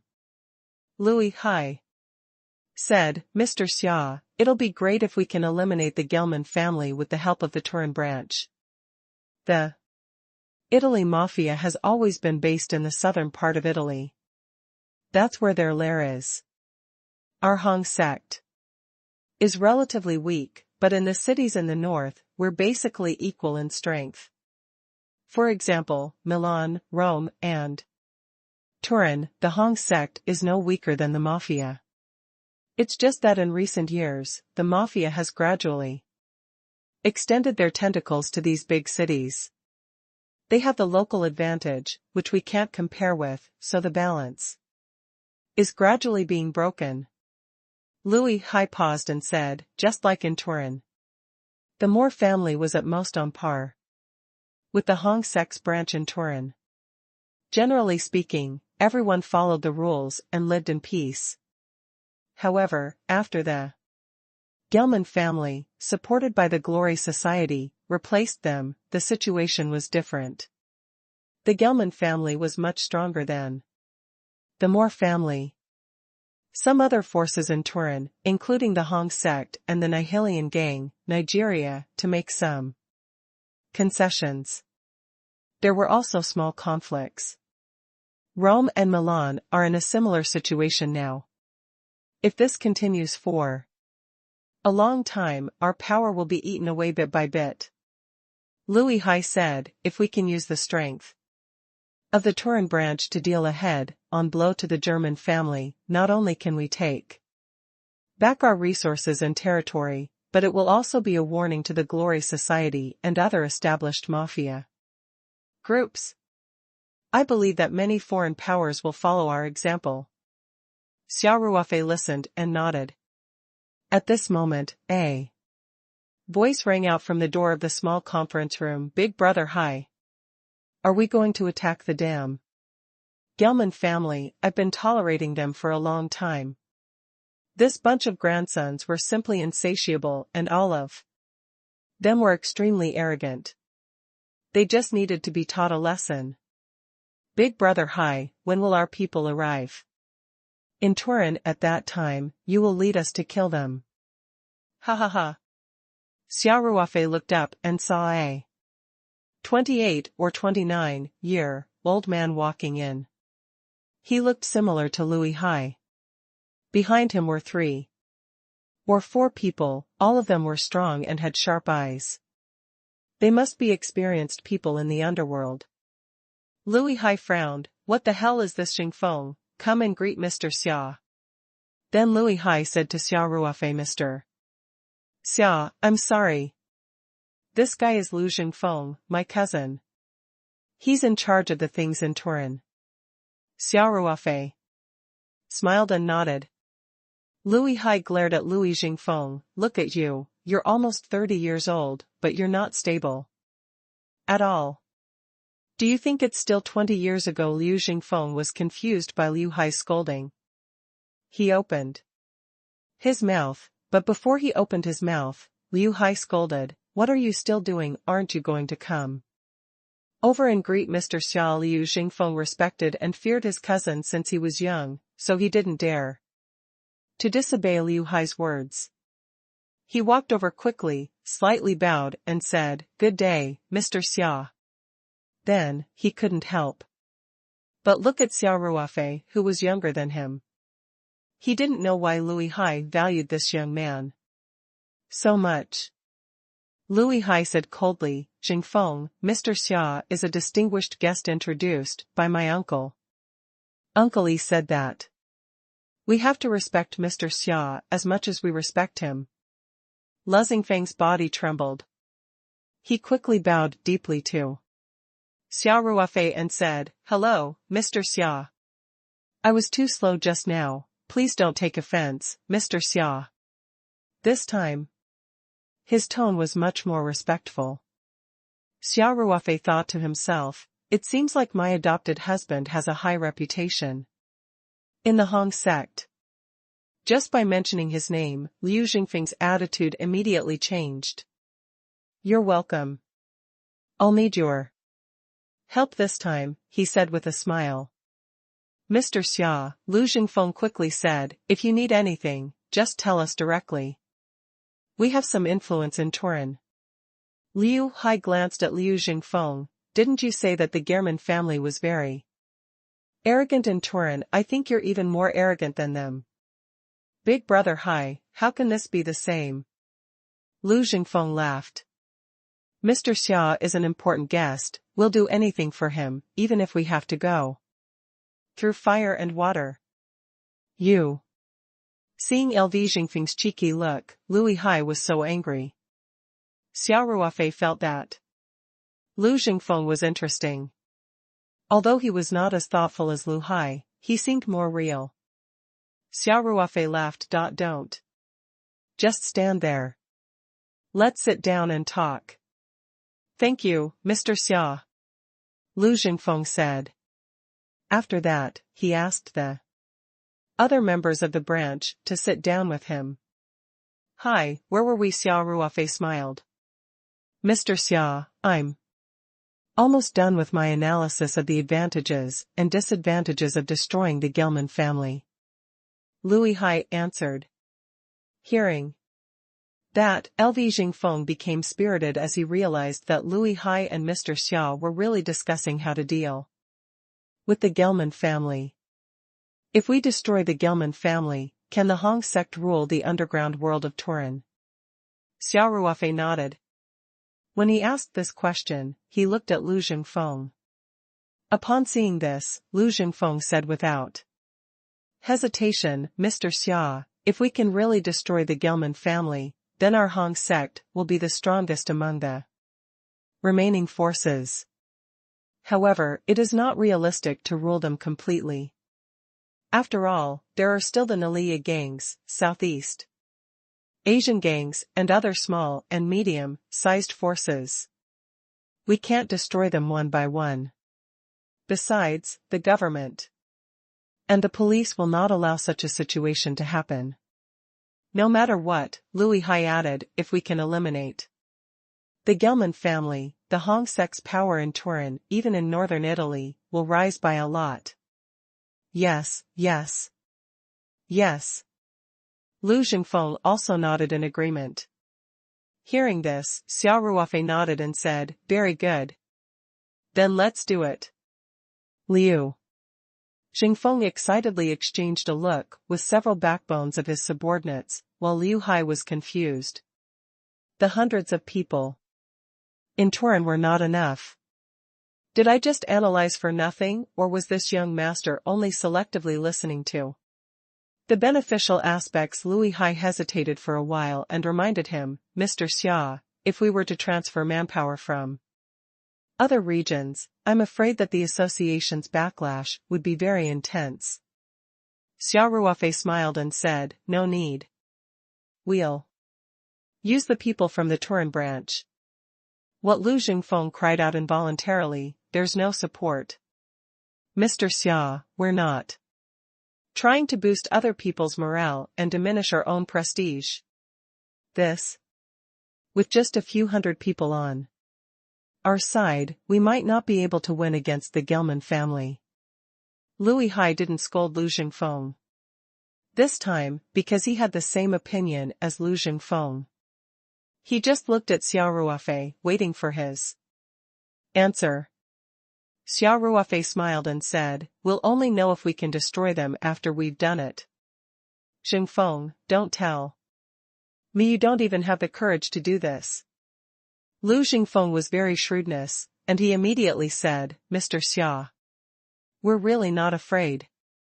Our brothers have lived on the edge of the blade for so many years, who would be afraid of death? I'm just afraid that if we don't have enough manpower, our brothers will lose their lives in vain, and we won't be able to complete the task you gave us." Xia Ruofei chuckled and said, "Ah hi. Xingfeng, how about this? You should be very familiar with the situation of the Gilman family. Tonight, you should first think about what to do if you want to completely destroy this mafia family. Don't they have so many properties and territories? Where to attack first, where else to attack, who were the core members of their family, where were they located, which few of them must be killed? Can you organize all this information and come up with a plan? We'll talk about the rest tomorrow." Okay. Liu Hai and Liu Xingfeng looked at each other, both feeling it was ridiculous. But thinking of Li Yifu's advice, Liu Hai nodded. "All right, Mr. Xia. We'll start making plans immediately." Anyway, it was just a plan on paper, and not for the brothers to fight with real swords and guns. Just treat it as a war game. Anyway, when the time came, he would make his plan a little more conservative. When Xia Ruofei saw that they obviously did not have enough manpower tomorrow, he would probably give up on this unrealistic idea. Of course, Liu Hai was also worried that Xia Ruofei was a fool who would carry out the plan regardless of the difficulties in reality. So he decided to ask Li Yifu tonight. 2014, The Stormy Waves, 1. Xia Ruofei smiled and nodded. He stood up and said, "Ah Yong, take me to my friend's room." "Yes, Mr. Xia." Ah Yong quickly replied. Xia Ruofei slightly nodded to Liu Hai, Lu Xingfeng and the others, saying, "You guys discuss, I'll go rest first." "Mr. Xia, take care." Liu Hai and the others stood up to see him off. Ah Yong brought Xia Ruofei to Luo's ice room on the first floor. Monica had not rested yet and was accompanying Luosi in the room. Xia Ruofei chatted with the siblings for a while, mainly to let them relax. He told them that it was very safe here and that the Gilman family and the Grasso family would not be able to find her. Even if they did, they would not dare to come in and take her away. Then, Xia Ruofei returned to the room that Ah Yong had prepared for him. He took a shower and went to bed. In the small meeting room upstairs, Liu Xingfeng looked at Liu Hai. "Brother Hai, what's the situation with Mr. Xia?" Liu Hai said unhappily. "You're asking me, who am I supposed to ask?" Liu Xingfeng's subordinates also expressed their opinions. They all felt that Xia Ruofei's request was unrealistic and might even put the Hongsek's Turan branch in danger. Liu Hai waved his hand impatiently. "All right. That's enough. That's enough. Everyone, let's not talk about this for now. I'll give Uncle Yi a call and tell him about the situation here. Let's see what he'll do." "Right. Right. That's right." Lu Xingfeng agreed very much. "We still have to find Uncle Yi to make a decision on this matter. After all, he was the one who introduced us." Liu Hai nodded slightly. Then, "Big brother, Hai." Lu Xingfeng asked again. "Are we still going to carry out the plan that Mr. Xia mentioned?" Liu Hai glared at him. "Don't you talk nonsense. Since Mr. Xia has spoken, can we not do it?" Not only did he have to do it, but he also had to do it in detail, in place, and with feasibility. We can't let Mr. Xia think that we're being perfunctory, understand? But Aren't you also against this unrealistic idea? Lu Jingfeng asked. Louis Hai said with disappointment, opposing it is one thing, and doing it or not is another. That's a matter of attitude. Mr. Xia is a distinguished guest that my adopted uncle has personally greeted. Do I need to teach you, Lu? Jingfeng shrank his neck and said, I know.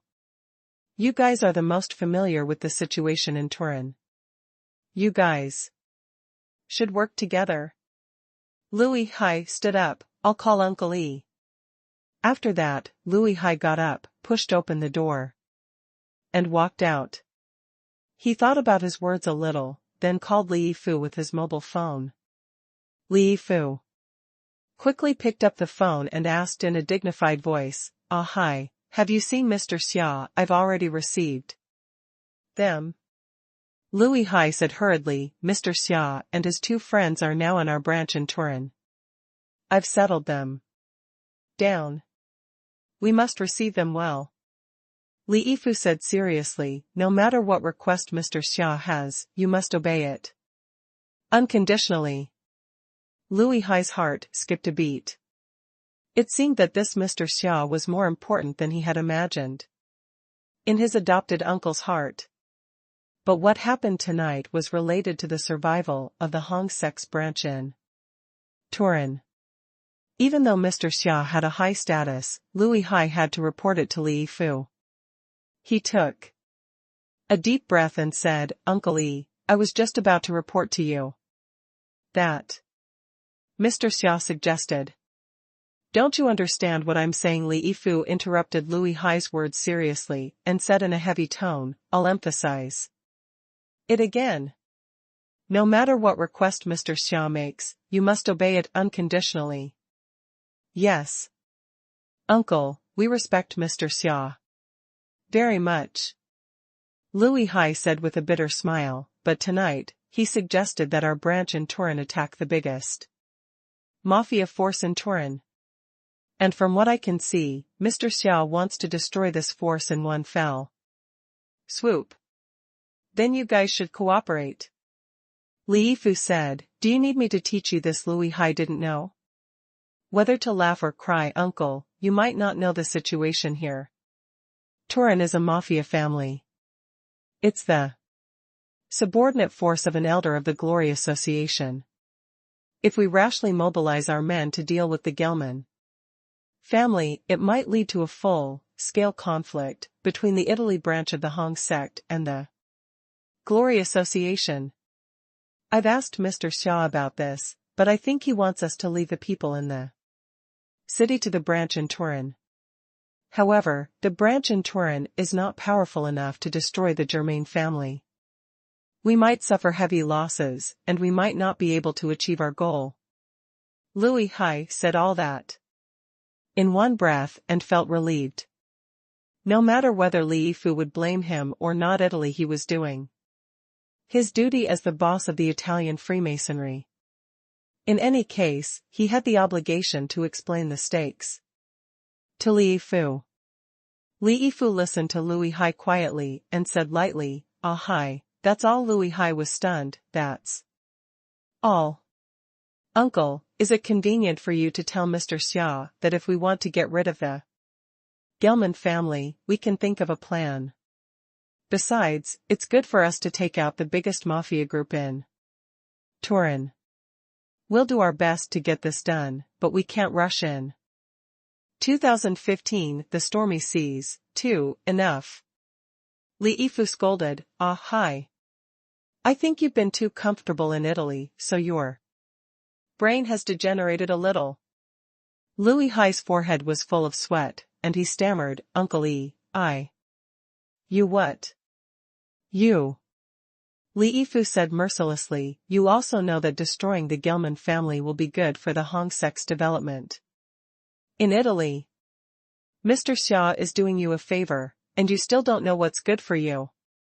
Louis Hai opened his eyes wide, saying hurriedly, Uncle E, I don't quite understand. Can you be more specific? How do you want me to explain it clearly? Li Yifu said in a bad mood, I can only tell you that since Mr. Xia asked you to do this, he must have his reasons. He wasn't the kind of person who didn't care about the life and death of the people below. Since he suggested it, he must be confident. Li Yifu didn't know what Xia Ruofei was thinking, but he knew that with his grand uncle master's strength, he didn't need the help of the Hong sect at all. He could wipe out a small mafia group like the Gelman family by himself. The difference in strength between cultivators and secular gangs was like the difference between cloud and mud. It was an absolute suppression of strength. Even if he faced gangsters who had a lot of hot weapons, the senior granduncle would definitely be able to beat them up. Perhaps it would be difficult to eliminate a behemoth like the Glory Society by one person, but the Gelman family, he was just an eyesore. However, since Xia Ruofei wanted the Turan branch of the Hong sect to be involved, he must have his own reasons. The Hong sect did not need to think too much. They just had to follow his orders. Li Yifu said in his heart, "Ah, this kid is usually quite clever, why is he so wishy-washy now?" In fact, it was not that Lui Hai's thinking was rigid, but that he could not understand the terrifying strength of a cultivator. He was used to judging Xia Ruofei's suggestion from the perspective of ordinary people.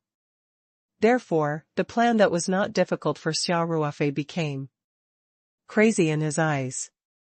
After hearing Li Yifu's words, Lui Hai was also shocked. He was dumbfounded and didn't speak for a long time.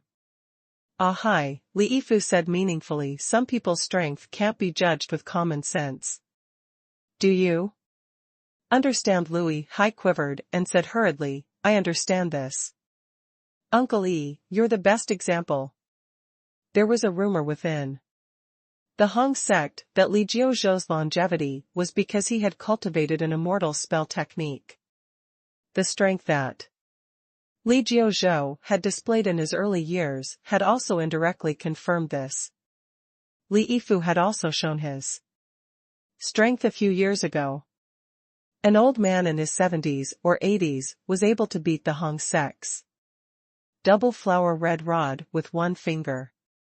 This kind of power had exceeded the common understanding of ordinary people and could not even be explained by science. "Mr. Xia has instructed that you can't say too much about him," Li Yifu said lightly, "but you just have to remember one thing, and that is that Mr. Xia's strength far exceeds mine." Li Yifu didn't want to say too much, because of Xia Ruofei's order. But he could tell that Lui Hai was still suspicious. Li Yifu was worried that Lui Hai would be hesitant and ruin the grand-uncle master's plan. So he revealed some information to Lui Hai after some consideration.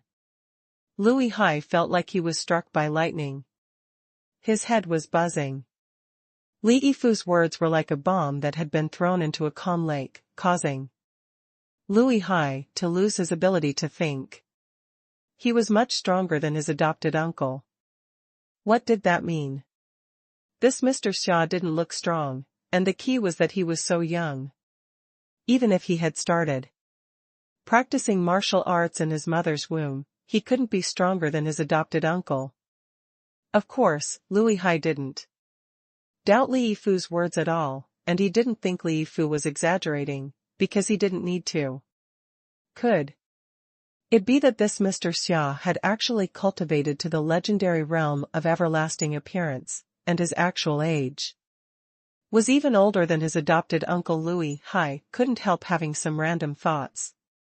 Li Yifu said lightly, "Ah, stop guessing. Mr. Xia is only in his 20s this year. The world of geniuses is not something you or I can imagine." Li Yifu had seen through Lui Hai's thoughts, so he said with embarrassment, "I know, Uncle E." Li Yifu said seriously, "Ah, if this matter can be said by me and heard by you, it will end here. Mr. Xia doesn't like to be public. Don't mention this matter to anyone, understand? Yes. Uncle E, don't worry. I'm keeping my mouth shut. Lu Hai's heart skipped a beat, and he immediately swore. Remember my words and cooperate. Li Yifu said, no matter what request Mr. Xia makes, you must do your best to fulfill it unconditionally, without hesitation. And without hesitation. Do you understand? Understood? Lu Hai puffed out his chest and said. After hanging up the phone, Lu Hai was still in a bad mood. He smoked a cigarette in the corridor, then turned around and walked into the conference room. In the small meeting room, Lu Jingfeng was having a heated discussion with his subordinates. In the beginning, Liu Jingfeng thought that this plan was unrealistic, but Liu Hai ordered him to carry out Xia Ruofei's order with a proper attitude. Out of his long-term respect for his cousin, he carried it out to the letter. 2016 The Stormy Seas, 3. After his subordinates analyzed it for a while, Lu Jingfeng also felt that it was quite interesting. Although he still did not think that this plan had the possibility of being implemented, it was quite good to occasionally deduce it and have some fun. Seeing Lu Hai coming in, LV Jingfeng stood up immediately. Big brother. Hi, what did adopted uncle say? Do we still have to carry out this plan if Li Yifu agreed to persuade Xia Ruofei to give up on the plan? Then everything they were doing now would be in vain. Liu Hai glanced at Liu Jingfeng. Uncle Li only said 8 words, I'll do my best to fulfill all your requests. What, Liu? Jingfeng cried out involuntarily. Are we really going to do as Mr. Xia said? Don't tell me Uncle Li also. Li Yifu's prestige was too high. Even though he was not by their side, Lu Jingfeng still did not dare to say anything disrespectful. Even so, Lu Hai still glared at Lu Jingfeng. Jingfeng. You've got guts, huh? You actually dare to speak ill of Uncle Li behind my back. I didn't. Big brother, Hai, don't you slander me. Everyone can be my witness. Lu Jingfeng quickly said. Lu Hai pouted. Okay. Let's not talk about this. He had to hurry up and draw up a plan. I'll work overtime with you tonight. We must come up with the most efficient plan with the highest success rate and the least loss. Don T. You should go rest. Lu Jingfeng quickly said, we can handle this. I guarantee that Mr. Xia will be satisfied with the plan. Lu Hai glared at Lu Jingfeng. You think I'm joking? We'll work on the plan together, and I'll check for you. Also, inform the brothers to start preparing tomorrow. We must be ready to be pulled out at any time. Lu Jingfeng was dumbfounded as he looked at his cousin's meaning. He was going to mess around with that Mr. Xia. What had he experienced when he went out to make this phone call? Why did his attitude suddenly change 180 degrees? The next morning, when Xia Ruofei saw Lu Hai and the others, they all had huge dark circles under their eyes, and their eyes were bloodshot. Lu Hai, Lu Jingfeng, and the others stayed up all night. Liu Hai was not familiar with the specific situation of the Gilman family, so he asked Liu Jingfeng to explain it in detail at the beginning. After that, they all worked together to figure out what to do to maximize the impact. The result of an all-nighter was a thick book of plans. Xia Ruofei quickly flipped through the pages and nodded in his heart. Obviously, Lu Hai and his team had put in a lot of effort. The first part was the basic information about the Gilman family, written in detail. It seemed that the intelligence work of the Hong sect was really good. The middle part was the suggestions on the main targets, attack routes, order, and the arrangement of the existing forces. At the end, a list of the core members of the Gilman family was attached. This list was not just a name. There were photos, resumes, personality analysis, lifestyle habits, and so on.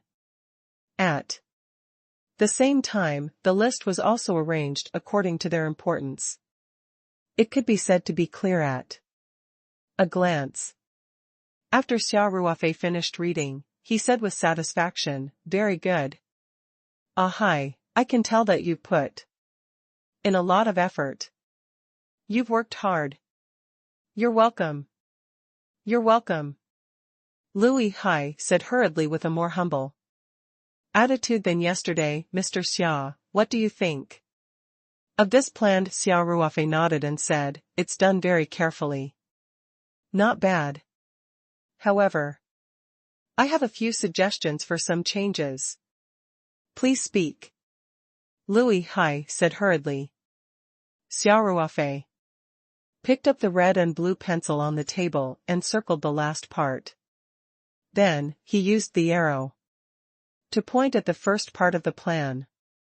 Facing the confused looks of Liu Hai, Liu Jingfeng, and the others, Xia Ruofei smiled. "My opinion is to move the part of attacking the core members of the Gelman family to the front. After we clear the area, I'm sure the Gelman family will be in a mess. That way, it'll be much easier for us to carry out our other plans." 2017 Action 1. When Liu Jingfeng heard this, he subconsciously said, "Mr. Xia, I'm afraid the difficulty of assassinating so many important targets at the same time." Liu Hai didn't wait for Liu Jingfeng to finish his words, he hurriedly interrupted him. "No problem. We'll do as Mr. Xia says." Liu Jingfeng couldn't help but look at Liu Hai with his eyes wide open. Xia Ruofei's plan looked beautiful, but in fact, it was almost impossible. Liu Jingfeng didn't understand why Liu Hai didn't object at all. He didn't believe that Liu Hai couldn't see how unrealistic it was to assassinate so many high-level members of the Gelman family at the same time. Liu Hai didn't pay attention to Liu Jingfeng, but continued, "Mr. Xia, if you need us to cooperate, just tell us. We'll follow your orders." Liu Hai knew that Xia Ruofei must be competent since he mentioned it. The power of these masters was beyond their imagination. Since Li Yifu revealed a little bit to him last night, Liu Hai had no more doubts about Xia Ruofei. Xia Ruofei looked at Liu Hai and smiled. Just now, Jingfeng felt that the targeted elimination mission was more difficult, so I'll take care of it. What I need you to do is to provide intelligence support. The more detailed the target's information, the better. Also, send 1 or 2 people to cooperate with me and be in charge of communication. Liu Hai said without hesitation, "Mr. Xia, I'll work with you." Xia Ruofei thought for a while and nodded, "All right." Also, Jingfeng, mobilize all the people in your branch in Turin. After I start the operation, there will be chaos in the Gelman family. You must seize the opportunity and attack them from all sides, and try to defeat them in one fell swoop. All right. Liu Jingfeng seemed to be affected by Xia Ruofei's confidence or out of his trust in Liu Hai. This time, he nodded his head and agreed. Xia Ruofei said, "One last thing to emphasize. Launch multiple attacks at the same time. If any of you encounter any difficulties, contact Hai immediately. I will rush over to help." "Understood," Liu Jingfeng replied. Xia Ruofei nodded and said, "All right. You guys go and deploy your men first. Increase the intelligence gathering. I'm going to rest for a while. I need to recharge my energy." Then, Xia Ruofei said to Liu Hai, "Hai, when the time is right, just call me. Let's try to finish everything in one fell swoop tonight and let the Glory Association not have time to react." Liu Hai felt his blood boiling as if he had returned to the days when he was young and fought together with the brothers of the Hong sect. He puffed out his chest and said, "Yes." Xia Ruofei turned around and went back to his room. Before Liu Jingfeng said anything, Liu Hai said directly, "Jingfeng, say no more. As long as it's Mr. Xia's orders, we'll do it to the letter. Don't ask me why. If I could tell you, I would have told you long ago." "I know." Liu Jingfeng smiled bitterly. "Big brother Hai, you. When you're with Mr. Xia, you have to be careful." It didn't matter to Liu Hai as he had prepared in advance. But it was extremely dangerous for Liu Hai to follow Xia Ruofei. He might lose his life if he wasn't careful. Liu Hai said unhappily, "I will be very safe with Mr. Xia. You should worry about yourself. Don't screw it up. Otherwise, you can quit your position as the branch boss." "I don't know where you get your confidence from," Liu Jingfeng muttered. However, after being glared at by Liu Hai, he didn't dare to say anything more. He hurriedly pulled some core members and started to arrange people. Although the Gelman family had not been in Turin for a long time, they had taken over almost all of the properties of the Moore family, so they had a large territory and a lot of properties. They had to be prepared for an attack in advance. In a situation where they were short on manpower, it was also a test of Liu Jingfeng and the others' ability to coordinate. But Liu Hai was not worried about this. Liu Jingfeng was not a greenhorn anymore. He was able to take charge of the Turin branch not only because of his relationship with Liu Hai, but also because of his leadership ability. But he was not as smart as Liu Hai and did not know how to be flexible. The night slowly descended. As usual, there was a sense of leisure in the bustling city. No one noticed that some Chinese people in Turin had secretly gathered together. After the dinner, Xia Ruofei left the building with Liu Hai. During the day, Monica and Rousey had come to look for Xia Ruofei as they were worried about their situation. However, Xia Ruofei did not tell the siblings about tonight's operation. He only consoled them and told them to stay here for a few days without worry. Xia Ruofei also told them that the storm would soon subside. This time, Xia Ruofei had the intention to kill the Gelman family because of Monica. If Tolls did not covet Monica, perhaps Xia Ruofei would not have taken such extreme measures. Now, the Gelman family had clearly touched Xia Ruofei's bottom line. It was not advisable to kill indiscriminately, but Xia Ruofei did not feel any psychological pressure when killing a notorious mafia organization like the Gearman family. 2018 Operation 2. During the day, he even went to a few local English websites in Turin to look at them. The security in Turin had become worse, and robbery, rape, and other crimes had been on the rise. Without a doubt, this was all thanks to the Gearman family. Therefore, eliminating them was equivalent to getting rid of evil. For the people. Liu Hai drove Xia Ruofei out of the building and into the night. At the sanguine dusk bar. An ordinary Horton car slowly stopped on the side of the road one street away from the bar, and a young man who was smoking against a light post immediately walked over. Liu Hai rolled down the window and asked lightly, "Is target number 9 still inside?" They numbered the targets according to their importance. Then, considering the distance and the importance of the targets, they chose the Scarlet Dusk Bar as their first stop. The young man said respectfully, "Big brother Hai, he went in at 6 and hasn't come out. We have an unfamiliar brother watching us in the bar. Target number 9 is in the bar's supreme private room, that's his exclusive private room." Louis Hai nodded. Okay, you continue to be on standby. Inform the brothers inside to withdraw first. In addition, once the bar is in chaos, you all must leave immediately. Don't stay here. Alright, Big Brother Hai. The young man nodded in response and then retreated into the distance. Louis Hai turned to Xia Ruofei, asking respectfully, Mr. Xia, what do you think? Show me the photo of the ninth target. Xia Ruofei said calmly. Yes. Louis Hai answered. All the information had been prepared. Louis Hai took out a photo with the Arabic number 9 on the back and handed it to Xia Ruofei. Xia Ruofei took a look, nodded, and kept it in his arms. Then he said, Hai, you wait here. I'll be back soon.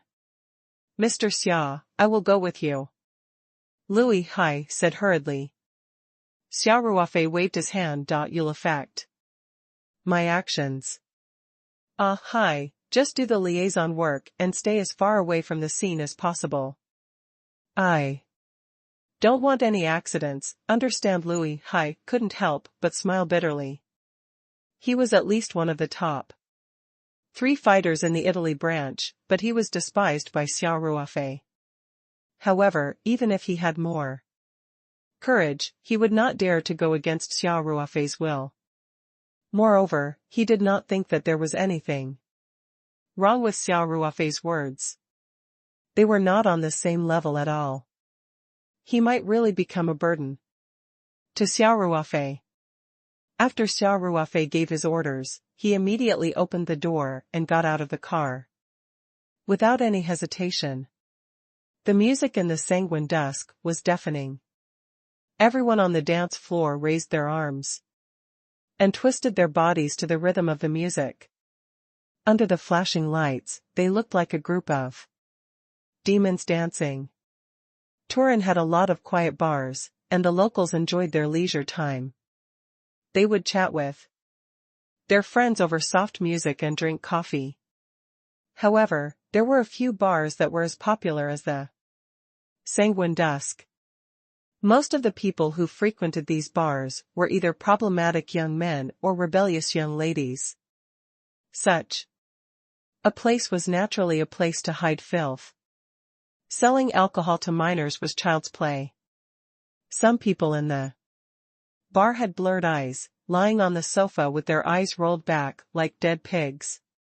They even twitched a few times from time to time. It was obvious that they had a drug overdose. There were also people who took off their pants and tied them together in the dark corners of the bar. In the VIP room, a young man with a 6-pointed star pattern on the back of his hair was holding a hot girl on one side, slightly shaking his head to the rhythm of the music. There were many men and women around his age in the room, and they were all drinking happily. There were also 2 burly men in black suits and sunglasses standing guard at the door of the VIP room. The young man with the 6-pointed star hairstyle was one of the heirs of the Gearman family. He was also the grandson of the current head of the Gearman family. His name was Moise Gearman. Moise was handsome. He had deep eyes unique to Italians, a high nose, and a handsome face. If he were to wear a tailored suit, he would definitely be an elegant young master. However, his friends who were familiar with him knew that there was an evil soul hidden in Moise's bright skin. Moise, who had been influenced by the mafia since he was a child, could be said to be cruel and merciless. He was also very arrogant and even a little perverted. The first time Moise killed someone was when he was 12.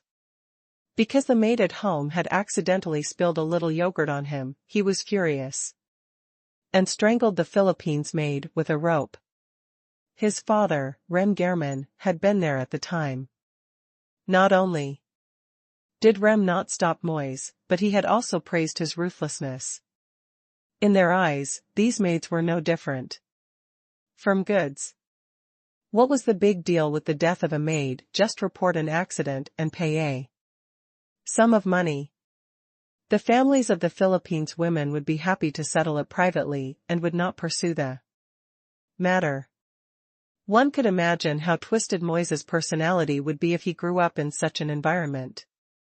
Just a week ago, a waiter at the Sanguine Dusk bar had to rush to the VIP room a few minutes late, because he had other work on hand when the call bell rang. Then, Moise, who suddenly went crazy, tied the waiter up and cut him dozens of times. The screaming lasted for 2 to 3 hours. In the end, his voice was hoarse and he was tortured beyond recognition. Moise then ordered his men to drag the waiter out and throw him off the overpass. Moise had even proudly shown off to others for a few days. These were all described in the information collected by Lu Jingfeng. After Xia Ruofei read it, he only had 4 words in his heart: he deserved to die. Xia Ruofei wore a cap and entered the bar.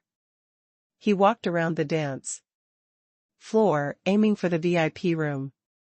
Although the dance floor was crowded with people, Xia Ruofei seemed to be taking a leisurely stroll as he walked past them. The people in front of him seemed to be pushed away by a gentle force, making way for Xia Ruofei. In the corridor outside the VIP room, there were also 2 tall and burly men in black. They looked warily at Xia Ruofei, who was walking straight towards them. Xia Ruofei ignored the 2 men and went straight to the door of the VIP room. Before the 2 men could scold him, he bent down and punched them in the abdomen. The 2 of them groaned and fell limply to the ground. When the people in the bar saw that there was a fight, not only did they not flee in panic, but they whistled excitedly. The atmosphere in this kind of bar was too hot, and it could be said that fighting was a common occurrence. The people who came here more or less had some gang background, so they were not afraid of fighting at all. Xia Ruofei did not stop and kicked the door of the private room. In the private room, Moise also heard the faint sound outside the door. Before he could scold them, the door suddenly opened to the left and right. The 2 men in black, who were on guard in the private room, didn't even have time to dodge subconsciously and were knocked unconscious by the door. When Xia Ruofei walked in, the 2 doors were still shaking. It was clear how much strength he had used. The 2 men in black wouldn't wake up for a while. Xia Ruofei quickly looked around and immediately locked onto Moise, the target of the operation. His figure flashed, and a shadow streaked across. He had already arrived in front of Moise. Just as Moise looked frightened, Xia Ruofei's palm had already hit his head. The life in Moise's eyes quickly disappeared. His eyes lost their light and he fell limply to the ground. Only then did the people in the room react. Xia Ruofei had already thrown the photo with the Arabic number 9 on Moise's body. Then, he rushed to the dance floor and quickly disappeared into the crowd. 2019 Chapter 11 26 One after another Louis High's Horton car was parked at the corner of the intersection. The bar across the street was a bit blurry in the drizzling rain. Louis High fixed his eyes on the road ahead. Although he was confident in Xia Ruofei's strength, he still felt nervous. Louis High felt a shadow flashed by the door of the bar, but he didn't see it clearly. It seemed that he was just dazzled. When he looked again, he didn't see anyone. However, only 2 or 3 seconds later, the door of the passenger seat was opened. Louis High was shocked. He had been on the road for more than 10 years, but he didn't notice that someone was so close to him and opened the door. Louis High reached for a large, caliber pistol. On his waist. It's me. Hearing Xia Ruofei's familiar voice, Liu Hai relaxed. A thought appeared in his mind. Could it be that he wasn't seeing things just now? The shadow at the bar entrance was Mr. Xia. The parking place was more than 100 meters away from the entrance of the bar, but Xia Ruofei only took 2 or 3 seconds to get back to the car. He was several times faster than the fastest 100-meter sprinter in the world. Liu Hai was speechless. Xia Ruofei sat down and said, "It's done. Let's go to the next place." Liu Hai came back to his senses and answered excitedly, "Yes." He started the car and quickly drove out of the parking space, driving in the opposite direction of the bar. After driving for another 10 meters, Liu Hai saw a large group of people rushing out of the bar in anger through the rearview mirror.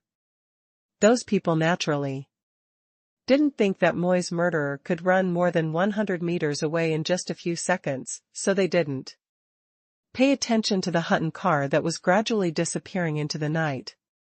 Instead, they spread out and searched the nearby area while shouting.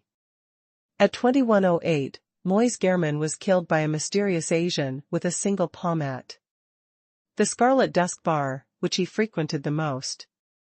Then, the Asian left.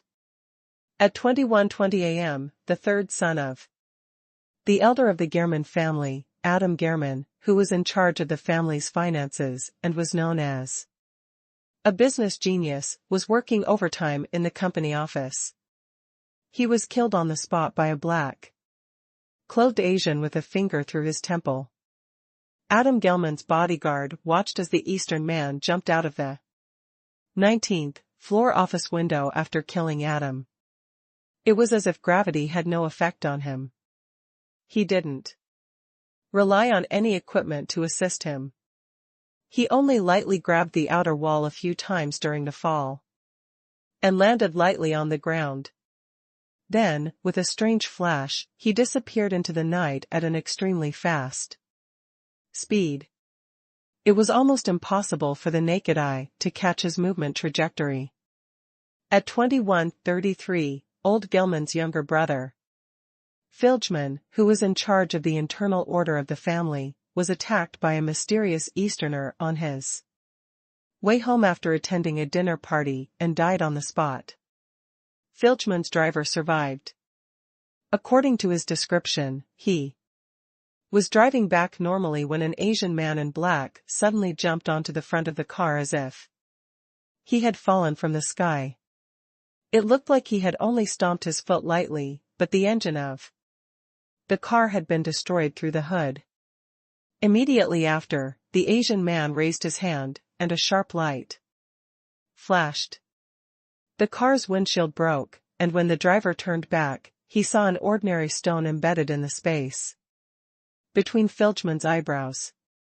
Phil's eyes were wide open, and he had died on the spot.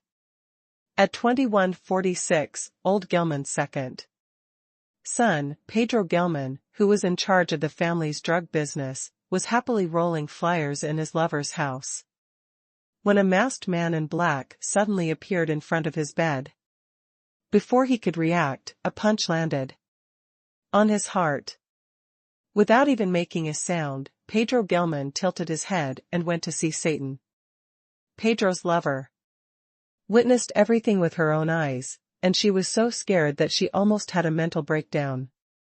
In her terrified and incoherent story, she said that the masked man was the incarnation of the devil.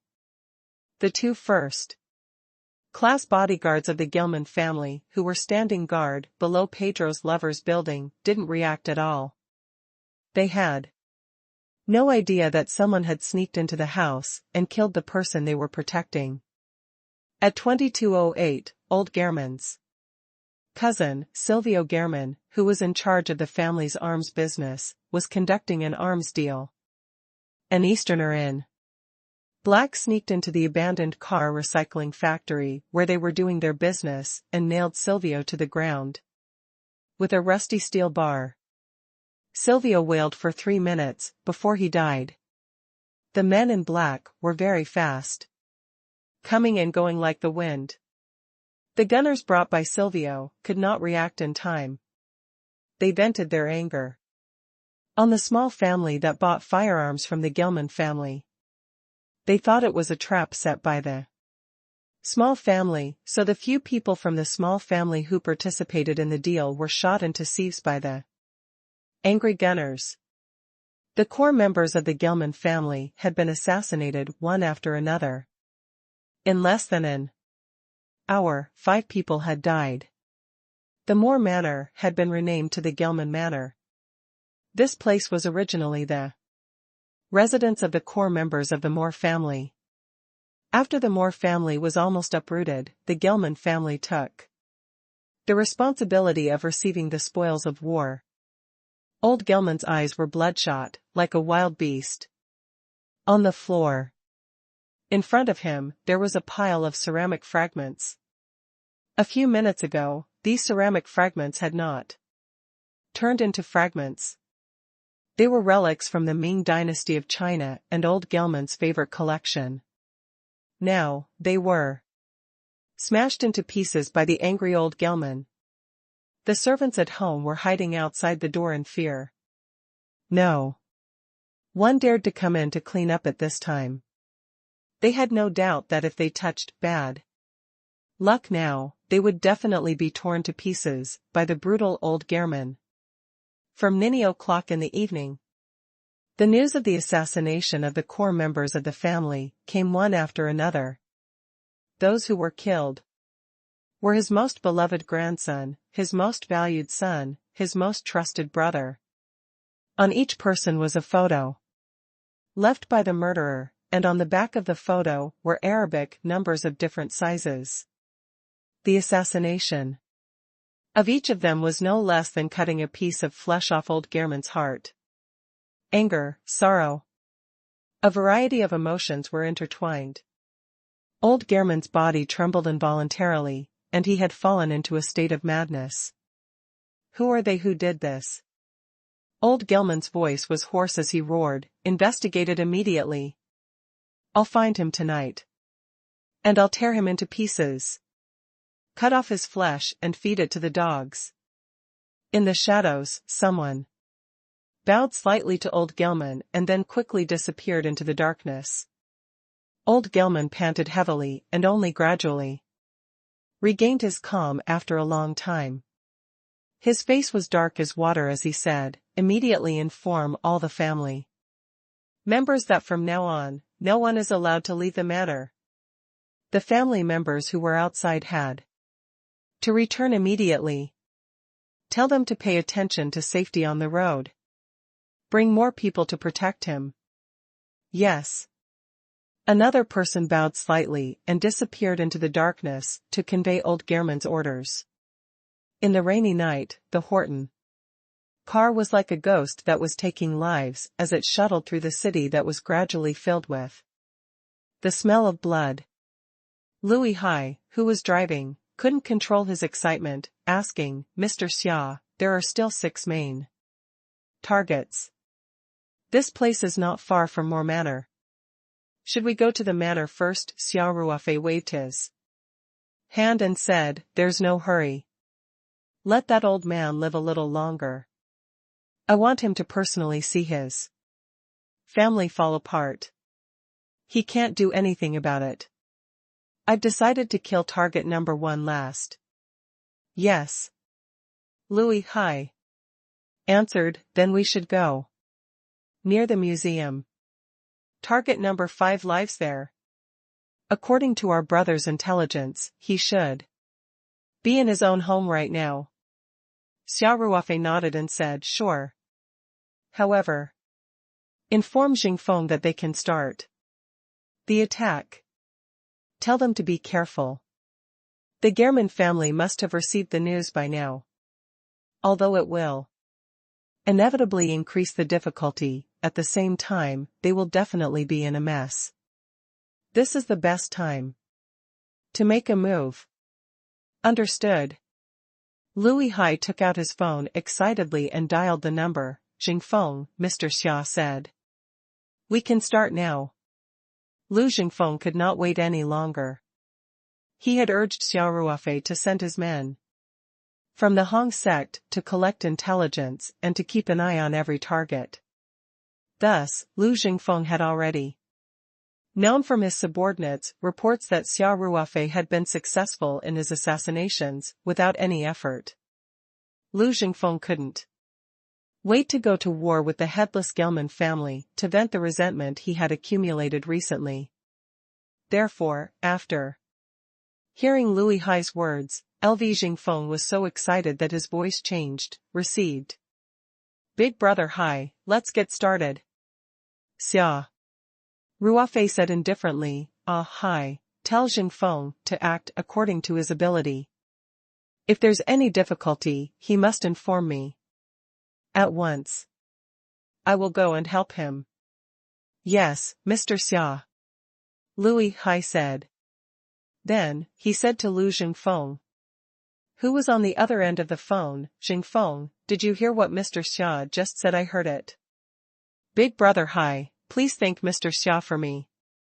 Lu Jingfeng said, please rest assured, Mr. Xia. Once things go south, I'll immediately ask him for help. Lu Hai said, go. Be careful. After hanging up, Lu Hai asked, Mr. Xia, now shall we go to the museum first? Xia Ruofei thought for a while and said, no hurry. Let's just wait for them. I think that after that old man learned of this series of news, he would definitely recall the core members of the family in a hurry.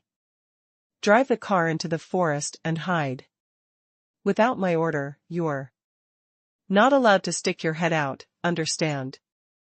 2020 A sharp turn for the worse. 1. Although being regarded as a burden by Xia Ruofei again and again made Lu Hai feel embarrassed, he was clear that he could not help Xia Ruofei with his current strength. He might even drag Xia Ruofei down. After all, Xia Ruofei's advantage in speed could not be fully utilized with him on his side. Yes, ma'am. Lu Hai said immediately. Xia Ruofei opened the car door and got out. In a flash, he quickly hid in the bushes by the side of the road. Lu Hai didn't dare to delay. He quickly drove forward and hid the car in a small road. Then he got off the car and climbed up a tree. From here, he could still see the road that he had to pass to Moore Manor. In the drizzling rain, the road in the wealthy district was very quiet. But Lu Hai was clear that under the calm surface, there was a strong killing intent. For the core members of the Gelman family who might return to the manor, this might be a road of no return. Time passed by, and the intersection was still calm. Lu Hai was wet from the drizzle and felt uncomfortable, but he still sat on the branch, staring at the front. After about 30 to 40 minutes, a car's headlights finally flashed in the distance. It was obvious that the car was heading towards the Gelman Manor. Lu Hai suddenly became spirited, sitting up straight and staring at the front, with his eyes wide open under the dim light of the street lamp. The car got closer and soon reached the intersection. Lu Hai's heart was beating faster. He didn't even dare to blink his eyes, for fear of missing the moment when Xia Ruofei launched the strange attack. However, the car passed the intersection slowly and nothing happened. Lu Hai was confused. Was Mr. Xia not ready, or was it because the opportunity wasn't too good that he didn't make a move? Lu Hai didn't know that Xia Ruofei had already seen the man in the car with his super eyesight. Although he was a member of the Gearman family, he wasn't on his must-kill list. Although Xia Ruofei had dealt with the Gelman family in a brutal way, he did not want to kill too many people. Since he was not on the must-kill list, he would just let it go. Of course, this was also to avoid alerting the enemy. The car's appearance in the middle of the night also proved that Xia Ruofei's judgment was correct. There should be more core members of the Gelman family coming to take refuge. If they attacked now, the people behind would definitely receive a warning, and the ambush would be ineffective. Hence, Xia Ruofei just let the car pass. Xia Ruofei had always been very patient with his prey. He hid in the grass by the road without moving and did not show any impatience. Another 10 minutes passed. Finally, there were car lights in the distance. Xia Ruofei, who had been resting with his eyes closed, suddenly opened them and looked in the direction of the car. This time, 3 cars drove in. The car was getting closer and closer. Although there was a blinding light shining on his face, Xia Ruofei could still see everyone in the car clearly with his strong eyesight. And the faint light from the dashboard. The people in the car were all men in black with cold expressions. There were no members of the Gelman family. However, Xia Ruofei was not disappointed because the security was so high. The people who were being escorted must be very important. It was impossible for all 3 cars to be filled with these thugs. It was so late at night to pull 3 cars of people to the manor, and they were all in a big Benz.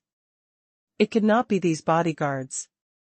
Therefore, there must be an important figure among them, and it was very likely that he was in the second car. As it was blocked, Xia Ruofei could not see who was in the second car. He quietly hid in the grass and let the first car go. He could already see the people in the second car. When his gaze fell on the back seat of the car, his eyes suddenly lit up. He saw 2 people sitting in the back seat. They were actually core members of the Gelman family on the must-kill list. One was target number 5 and the other was target number 4. As the distance was very close, the car was about to drive away from Xia Ruofei. He did not hesitate. After confirming that the target was in the car, he immediately turned his hand and took out a steel rod from the spirit map space. Then, Xia Ruofei suddenly threw the javelin in a javelin-like movement. The steel rod spun, making a sharp sound as it cut through the air, and almost instantly flew to the side of the car.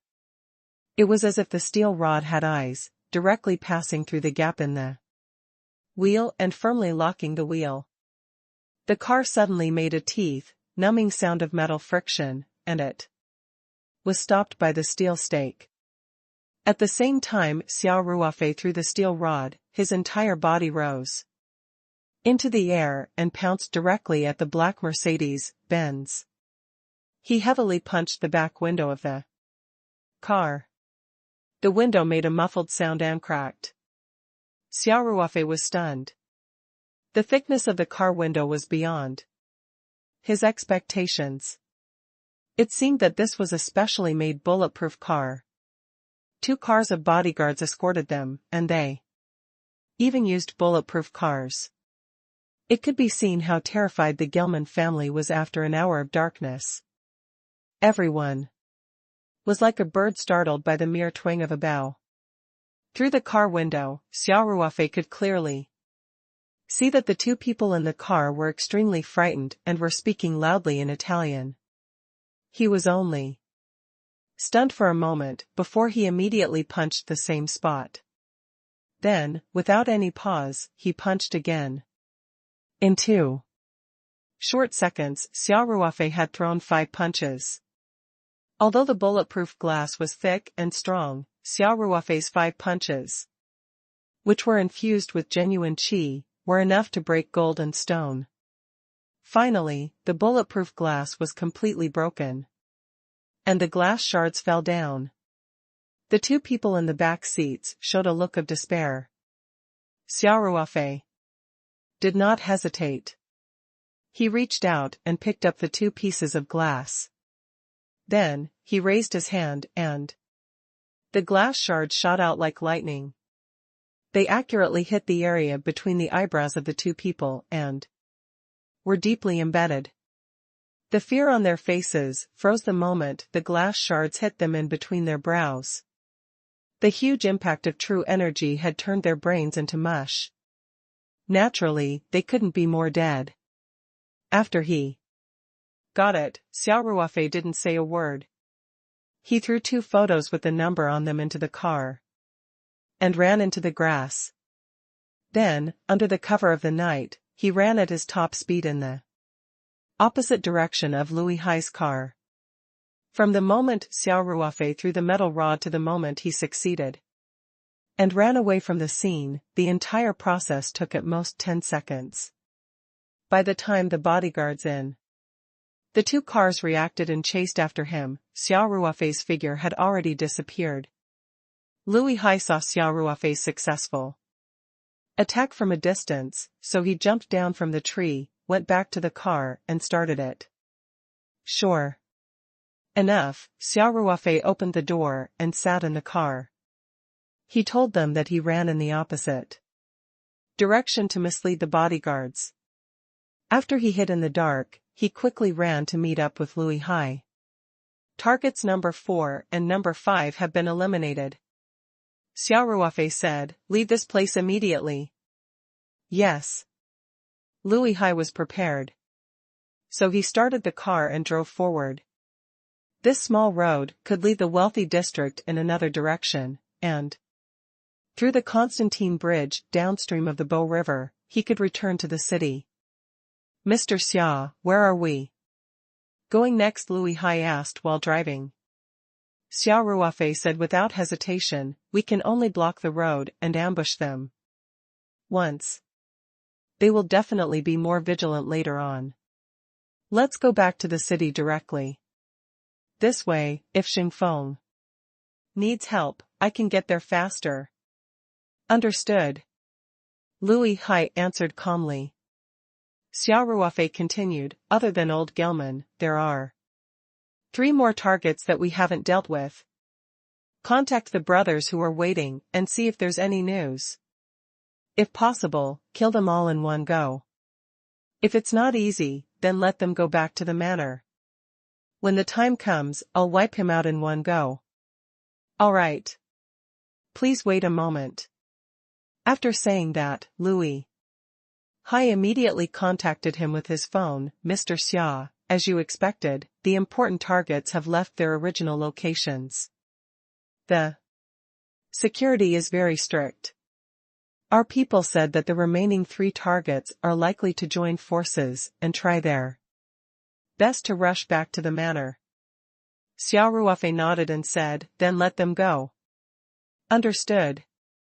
In German Manor, Old German received a report that 2 of his family's core members had been attacked and killed at the intersection at the foot of the mountain. He was so angry that his body trembled, and a pile of ceramic fragments immediately appeared on the floor that he had just cleaned up. Immediately informed the others to change into the bodyguards' clothes and blend in with the team of bodyguards. All the vehicles moved together and retreat to the manor as soon as possible, Old Gelman ordered. After taking over the manor of the Moore family, Old German abandoned the original security system and spent a lot of money to set up a brand new security system. He also arranged for hundreds of very skilled fighters to be stationed in the manor. Therefore, he was still very confident in the safety of the manor, which was why he repeatedly asked his family members to return to the manor. Yes. His subordinates immediately split up and contacted the remaining core members of the Gelman family. At this time, another subordinate ran in, panting, "Mr. Gelman, this is bad. One of our restaurants, 2 convenience stores, and 2 construction sites in the city have been attacked by the Huaxia Hong sect. Their attacks are very sharp, and our people are like dragons without a leader. The current situation is very unfavorable to us. When old Gilman heard this news, he was so anxious that he fainted. 2021, sniping_1, the doctors of the Gilman family hurriedly woke old Gilman up. The first thing he said when he woke up was, "Convey my orders. No one is to return to the manor. Immediately organize your own men and counterattack. We must defeat the Chinese." Yes. A subordinate quickly went to convey old Gilman's latest order. Wait. Old Gilman stopped him and said, "This must be the Chinese's doing. The biggest threat was that mysterious killer. Immediately give the order to not let everyone's hands go out. Hide a few of the best marksmen near the important figures of our family. And then distribute the killer's appearance. As long as you find his whereabouts, immediately kill him from a distance." Yes. The subordinate hurriedly went to convey the instructions. Xia Ruofei's series of assassinations had indeed thrown old Gilman into confusion. However, he was an old fox, after all, and he quickly grasped the key to the problem. It was obvious that the killer hiding in the dark, who specialized in killing the core members of the Gilman family, was the biggest threat. Every time Xia Ruofei made a move, he would only target a few pre-determined targets. He did not kill the innocent people around his targets, so old Gearman was able to obtain a lot of information. His first judgment was that the killer only killed the most important people of the Gearman family. In addition, the killer's skills were simply unfathomable. Even under the protection of layers of bodyguards, the killer could still enter no man's land. The tactic of using a sea of people alone could not do anything to him. Only long-distance sniping could work. Old Gilman did not believe that even a large-caliber sniper rifle bullet could not kill this killer. As long as he could get rid of this despicable assassin, even though the trouble caused by the Hong sect was not small, he could still deal with it. If it really couldn't be dealt with, he could still ask the Glory Society for help. After old Gilman gave his orders, he said to the butler who had been serving him, "Find the information on the Hong sect's power distribution in Turin. I'm going to study it." "Mr. Gilman," the family doctor quickly said, "your blood pressure is very high right now, and your physical condition is not very. Get lost." Old Gilman said rudely. The family doctor kept quiet out of fear and quickly left. He knew that if he said one more word, the brutal old Gearman would kill him. The butler followed old Gilman's instructions and quickly went to find the information. Turin was destined to be a chaotic night. There were conflicts between gangs in several places at the same time, and the harsh police sirens sounded in many places in the city. Louis Hai drove the ordinary Hutton back to the city with Xia Ruofei. As soon as they crossed the bridge, Louis Hai received Lu Jingfeng's message. One of the assassination targets, Sean Gearman, who was in charge of the construction business, had brought a large group of people to reinforce the construction site. Xia Ruofei replied without hesitation, "Ah, Hai. I'll rush over immediately." "Yes, Mr. Xia," Louis Hai answered with excitement. He had followed his father across the ocean since he was a child and had lived a life of fighting and killing for so many years. Compared to the average person, he could be considered to have experienced many storms and waves. However, all those experiences added up were not as exciting as tonight. Louis Hai felt that it was so cool to settle the scores with Xia Ruofei. The Horton car drove through the night, and the rain seemed to be getting heavier and heavier.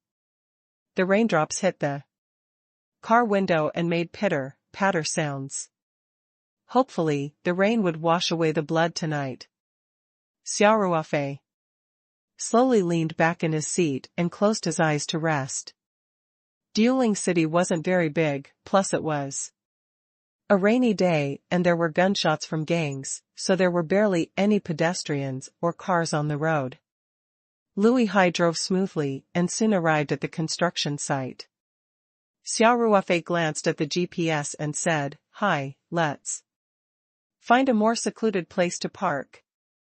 "Mr. Xia," Louis Hai said, "it's quite far from the construction site. We can get closer." "No need," Xia Ruofei said, "I have a bad feeling about this. For safety's sake, stay away." "All right." Louis Hai just gave a suggestion. Since Xia Ruofei had made a decision, he would follow it unconditionally. The car stopped by the side of the road, then reversed into a small alley and stopped at the entrance of the alley. Xia Ruofei opened the car door and said, "Ah hi, just stay in the car. Turn off the engine and don't turn on the lights. In addition, pay attention to remain vigilant at all times and load the bullets. If anything happens, just shoot. I'll rush over as soon as I hear the gunshot." Louis Hai felt warm, nodding, "I know. Mr. Xia, you don't have to worry about me, just be careful." Xia Ruofei nodded, patted Louis Hai's shoulder, and then pushed the door open to get out of the car. Through the rear mirror, Louis Hai saw Xia Ruofei's figure sneaked into the back alley and soon disappeared into the night. Xia Ruofei was like a cat as he walked through the dark night, heading towards the construction site. In the brightly lit construction site, two groups of people were fighting to the death. An Italy man in a black trench coat stood in the rain, and a man in a black suit was holding an umbrella for him. Neither of them said a word as they silently watched the situation at the construction site. The man in the black trench coat was Sean Gelman. He looked very calm, but his legs were already trembling. Sean was old Gelman's nephew. He was well aware of his uncle's latest order. He was basically a bait. His goal was to lure out the terrifying killer and then let the sniper hiding nearby kill him. Sean had already received detailed information about what had happened that night. The elusive assassin who specialized in assassinating the core members of the Gelman family was like a nightmare. In addition to the arms and drug business, the Gelman family also had a lot of businesses on the surface. Among them, the highly profitable construction industry was also the core investment of the Gelman family. They usually used some underworld means to make their opponents not dare to compete with them, so that they could continuously obtain all kinds of projects, and the profits were also amazing. Old German had entrusted Sean with the important task of being fully in charge of the construction industry, so Sean was naturally one of the core members of the family. He was very clear that he was most likely the target of that killer. Although there were many bodyguards around him, and there were several snipers hidden in different directions not far away, Sean still did not feel safe. The killer's means were too terrifying. Sean had no confidence that the snipers and bodyguards could get rid of this trouble before the killer killed him. However, he didn't dare to disobey old German's orders. Otherwise, he would be in a worse state than being killed by an assassin. Old German would not recognize anyone and would definitely torture them to the point that they wouldn't die for a while. Sean looked into the distance, praying in his heart. There were a few other people who were acting as bait like him. He hoped that he was not that unlucky fellow. Xia Ruofei reached the wall of the construction site in no time. He was not careless just because he was strong. On the contrary, he was as cautious as ever. Xia Ruofei lightly stepped on the ground, and his body suddenly rose up. He lightly flew over the wall. of the construction site and then rolled into a dark shadow. Then, he carefully peeked at the brightly lit area. Xiao, who was wearing a black windbreaker, stood at the side. His target was quite obvious. Xia Ruofei could see Xiao's face clearly at a glance and was sure that Lu Jingfeng's information was correct. The person standing. There was indeed old Gelman's nephew, Xiao. Xia Ruofei's eyes glinted. He immediately leaped up and flew in Xiao's direction. 1 second, 2 seconds, 3 seconds. He was getting closer and closer to Xian. Suddenly, Xia Ruofei felt a strong sense of danger. He didn't have time to think at all, almost subconsciously doing a standard roll to avoid the attack. Almost at the same time, a sniper bullet hit the spot where he had just been, and a few sparks splashed on the concrete ground. Xia Ruofei didn't stop. Instead, he rolled forward and then rolled to the side. In a short time, he had made several dodging movements. Every time, the bullet would arrive right after he left. The sniper bullet seemed to be chasing after his butt. As Xia Ruofei dodged, his brain was working quickly. He quickly determined the situation based on the initial analysis of the trajectory. It was obvious that he was in the range of several sniper rifles. He could even roughly determine the positions of a few snipers. Xia Ruofei kept dodging without any pattern. He was being chased by the sniper bullets and looked a little embarrassed. Fortunately, after his training, Xia Ruofei's reaction speed had far exceeded his level when he was in the Lone Wolf assault team. It also exceeded the reaction time of the snipers, so he could always avoid the attacks. After more than 10 consecutive evasive maneuvers, Xia Ruofei finally found a blind spot beside a thick concrete wall. He leaned against the concrete wall and panted slightly. He was still a little scared. If it wasn't for his keen sense of danger and his high concentration, he might have been dead at the construction site. The bullet fired from a large caliber long-range sniper rifle could exceed the speed of sound. In other words, when he heard the gunshot, the bullet had already entered his body. No matter how powerful a cultivator was, with his chi refining stage cultivation, it was impossible for his body to resist a sniper bullet. Even if he was a high and mighty cultivator, if his heart was shattered, he would also die. The other party had adjusted their strategy so quickly that Xia Ruofei was not afraid. On the contrary, a strong fighting spirit was born in him. At the same time, his killing intent towards the German family grew even stronger. The more dangerous the enemy was, the faster he had to get rid of him. He absolutely couldn't give him a chance to revive, or he would be irresponsible to himself. Xia Ruofei quickly caught his breath. At this moment, Xiao was being escorted out by a large group of bodyguards. Obviously, Xia Ruofei's sudden appearance and rapid approach had scared him out of his wits. Xia Ruofei did not rush out to deal with Xian. He quickly analyzed the bullet's trajectory in his mind again, and a route became clearer. In his mind, he cast his gaze on an unfinished building about 800 meters away. 2022 Counterattack 1. Xia Ruofei was sure that there was a sniper on the roof of the building with only a reinforced concrete frame. This was also the most threatening sniping point among the few. It was the highest point of the entire construction site, and the area it could control was quite large. Xia Ruofei took a deep breath and stomped hard on the ground. His entire body was as agile as a cheetah. Then, he did a beautiful side roll and hid behind a pile of cement bricks. Then, Xia Ruofei leaped in another direction.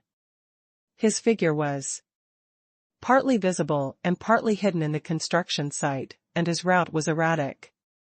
On the rooftop, the best sniper of the Gelman family, Edmund, was chewing gum while searching for the whereabouts of his target through his scope. Through the scope, Edmund could see Xia Ruofei's figure flashing like a ghost. However, the time he was exposed to the muzzle was very short each time. Edmund did not have time to adjust his firing before he realized that the target had used the terrain to hide in his blind spot.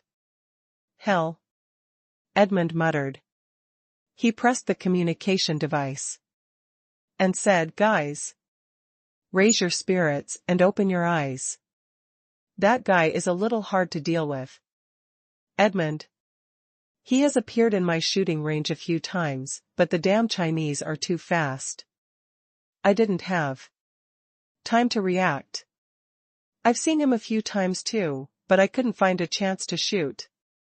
There's no pattern to his movement. We don't know where he will appear next, so it's hard to predict in advance." Edmund frowned and said, "Anyway, everyone, stay alert. The area he is in is completely within our crossfire blockade. He can only hide here and there. If he wants to leave this place, he has to go through that open area. That will be our chance. Everyone, don't shoot." Understood. Received. While the snipers of the Gelman family were communicating on the comms channel, Xia Ruofei had unknowingly moved 200 to 300 meters forward.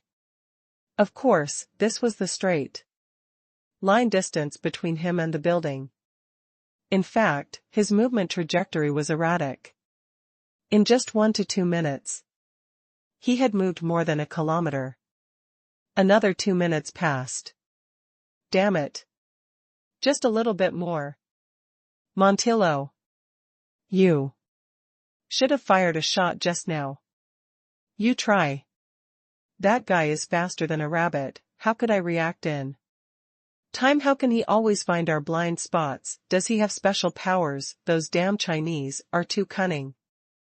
The sniper's communication channel was filled with curses. What's the point of him running around? It's impossible to get out of this area.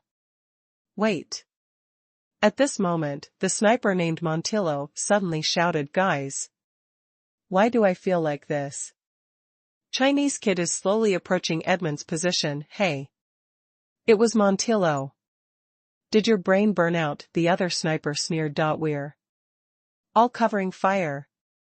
If that kid really did that, he'd be riddled with holes before he could even get into the building." Edmund also smiled and said, "I was hoping he would come. This guy is too troublesome.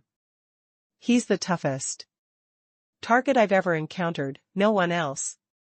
While they were talking, Xia Ruofei had unknowingly advanced more than 100 meters in the direction of the building. He was now less than 50 meters away from the building's entrance, but there was no cover in this area. It was completely open, and this area was completely exposed to the shooting range of all the snipers except for Edmund. Xia Ruofei leaned against an excavator and caught his breath. Then, he quickly ran through the route that he had just set in his mind. After taking a deep breath, he rushed out with all his might. Edmund was the closest to Xia Ruofei. When Xia Ruofei rushed out, he aimed and fired at once. The whole movement was done in one go. However, Xia Ruofei's speed was too fast and he changed directions constantly. Edmund's bullets all missed. As they were already very close to the building, Xia Ruofei quickly ran out of Edmund's shooting range. Dogs hit. Edmund cursed, "Guys, shoot immediately. Kill him. Kill him." Without Edmund's command, the other snipers also aimed at Xia Ruofei and fired. However, Xia Ruofei had already calculated the fastest and safest route. Of course, this safety was relative.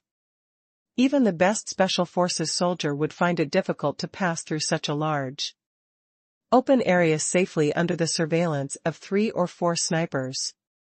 Xia Ruofei relied on his extreme speed and his sharp sense of danger. Every time there was a hair's breadth to go, his body would change direction in a strange way, avoiding the sniper bullet. For Xia Ruofei, a distance of 50 meters was just a sprint. More than a dozen sniper bullets hit the ground. In just 2 seconds, Xia Ruofei's body flashed and he rushed into the building. The sniper's comms channel was suddenly in a state of panic. "Edmund! Quickly retreat! Quickly retreat! We can't stop him!" Montillo shouted madly. "We couldn't stop him. He has already rushed into the building. Retreat immediately, Edmund, he's coming for you. Quickly run." Hearing that, Edmund got up and rushed to the other side of the roof without a word. 2023 Counterattack 2. As an experienced sniper, when choosing a sniping position, he would definitely arrange the retreat route in advance. It took Edmund 5 seconds to reach the guardrails on the other side of the rooftop. There was a steel cable hanging there, connected to a slightly shorter building opposite.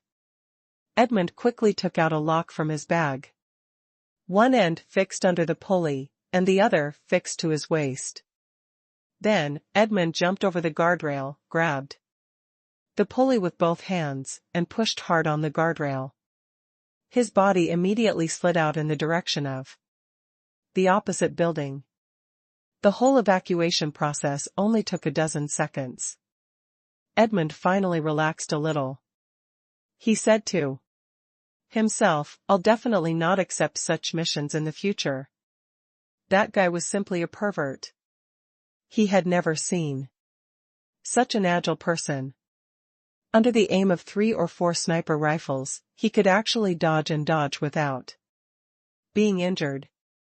This was simply too terrifying.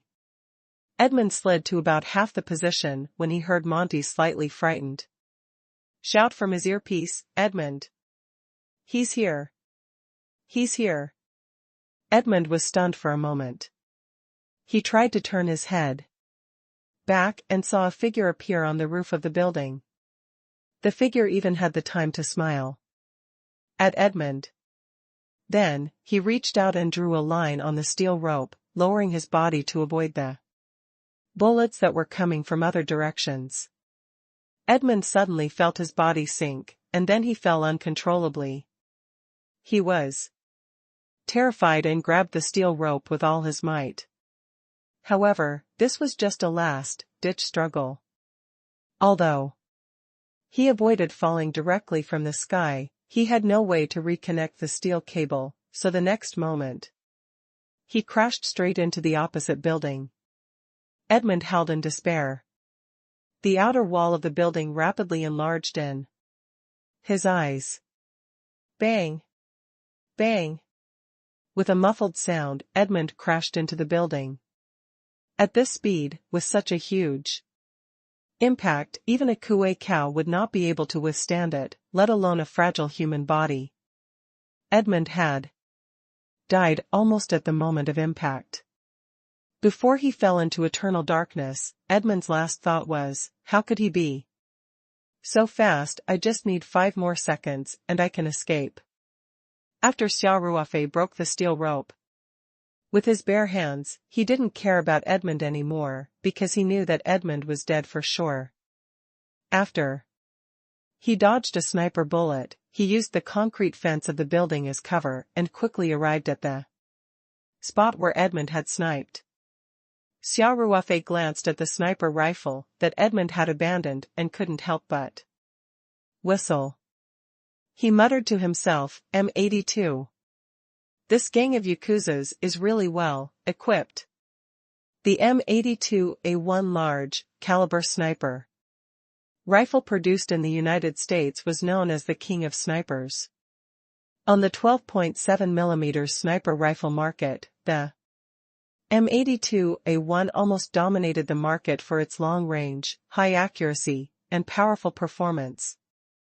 The military and police forces of at least 30 countries were equipped with this sniper rifle.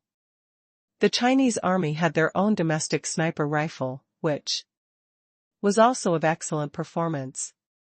The ordinary soldiers of the reconnaissance team naturally had no chance to come into contact with foreign firearms.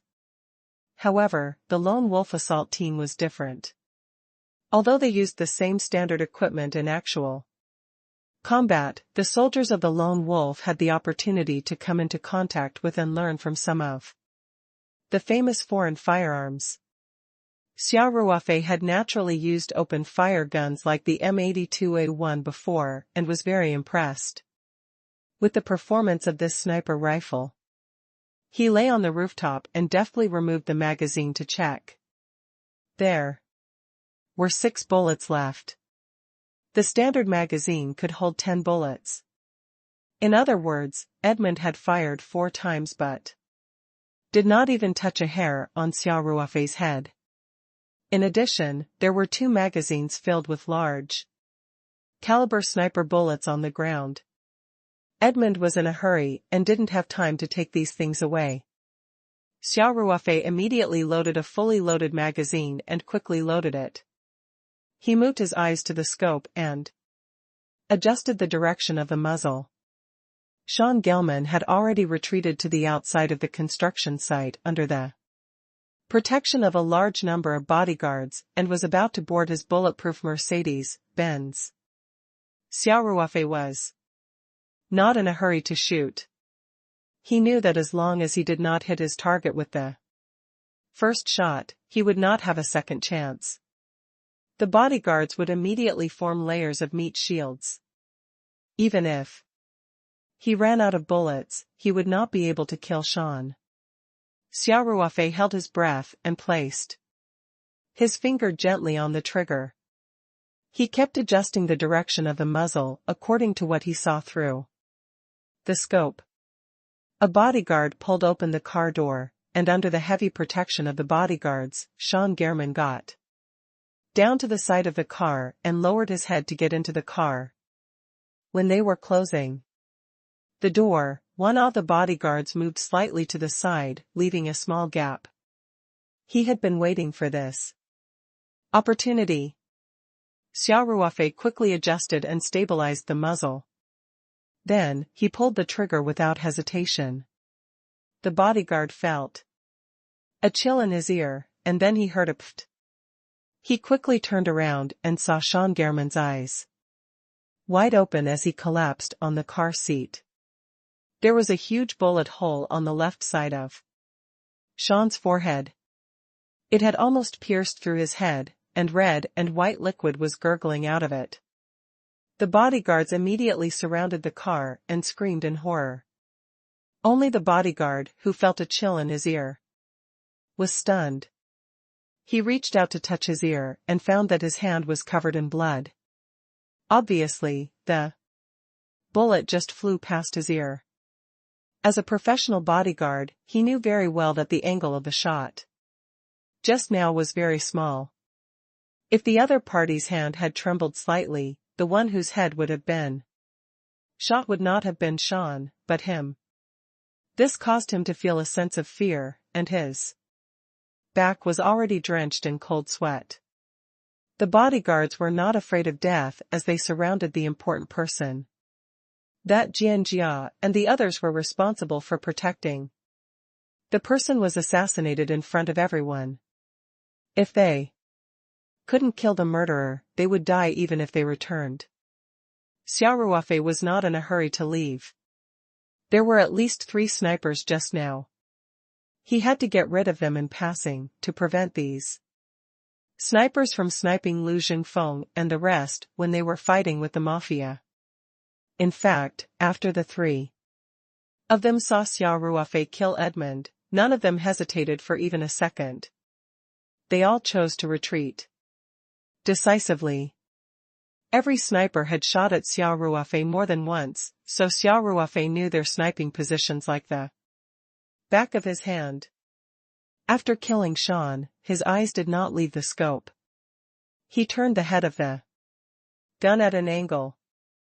It was an 8-story building about 400 meters away, and one of the snipers was hiding in the building. Xia Ruofei accurately found the window where the sniper had laid an ambush. The sniper's gun was still in front of the window, but the person was gone. He looked left and right through the scope, and soon a figure running at full speed appeared in the scope's field of view. The sniper had obviously been professionally trained. He kept changing his position as he ran, and he deliberately chose walls, pillars, and other obstacles to seek protection. If it was an ordinary sniper, under such circumstances, they would most likely not have the chance to make a move. However, Xia Ruofei's reflexes were much better than the best snipers. Besides, he had also undergone strict sniper training and was very familiar with this model of sniper rifle. Many factors determined that the sniper would not be able to escape. Xia Ruofei was highly focused. The muzzle of his gun kept following the trajectory of the sniper's movement. Then, he fired decisively. This shot seemed to be aimed at a gap and fired, not at anyone at all. However, in the next moment, the figure of the sniper appeared in that gap, as if he had delivered himself to the door. The sniper bullet accurately hit his head, and his eyes revealed a look of disbelief as he softly fell to the ground. Two more, Xia Ruofei said emotionlessly. He turned his gun around and looked for his next target. A minute later, with 2 crisp gunshots, the 4 snipers sent by the German family had been completely eliminated by Xia Ruofei. At that moment, Sean's bodyguards had already rushed to the bottom of the building. They knew very well how terrifying the killer upstairs was, but they still chose to charge into the building with no way out. Xia Ruofei clapped his hands and stood up. He put the sniper rifle and the remaining bullets into the spirit map space, then rushed to the other side of the roof. Without hesitation, he jumped over the guardrail and jumped down from the building like a ROC spreading its wings. 2024 Dead End 1. Xia Ruofei used the force from the outer wall to slow down a few times before landing lightly on the ground. At this time, the group of bodyguards who had rushed in from the front of the building had climbed up almost 7 or 8 floors. Only the framework of the building had been built. The 4 outer walls had not been built yet. Hence, they were all dumbfounded when they saw Xia Ruofei descending from the sky like a giant rock. There's such an operation, the group of bodyguards hurriedly rushed to the other side. However, they could only see Xia Ruofei land lightly on the ground and then quickly escape into the dark rainy night at an unbelievable speed. The bodyguards fired a few shots in the direction that Xia Ruofei had disappeared in despair. Then, they ran down the stairs in a mess and chased after him. But how could these people catch up to Xia Ruofei, not to mention that after Xia Ruofei entered the woods, he immediately changed his direction and ran towards Louis Hai's car. While the bodyguards were still searching in the wet woods with their last hope, Xia Ruofei had already left the construction site in Louis Hai's car. Xiao En and the other snipers had been killed. The remaining members of the Black Gang were no match for the Hong sect. There was no need for Xia Ruofei and Louis Hai to stay here. News from the Hong sect kept coming in. That night, the Gelman family was like a stray dog, beaten to a pulp by the Hong sect. On the other hand, Xia Ruofei had been receiving information from Liu Jingfeng. Soon, he and Liu Hai killed the last 2 targets. Xia Ruofei already knew that the important figures of the Gelman family had snipers around them, so he paid special attention when he took action.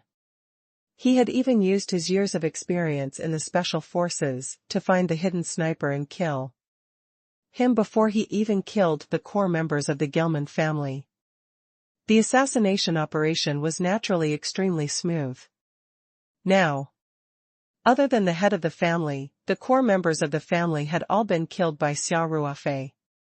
The lower-level members had also been defeated by the Hong sect.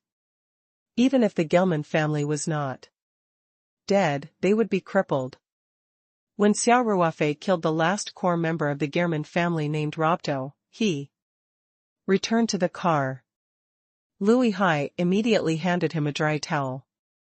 The rain was getting heavier and heavier, and Xia Ruofei was inevitably wet. Xia Ruofei took the towel and dried his hair as he asked, Hai, how's the battle situation at Jingfeng? Louis Hai said excitedly, Mr. Xia, the Gelman family is in complete chaos.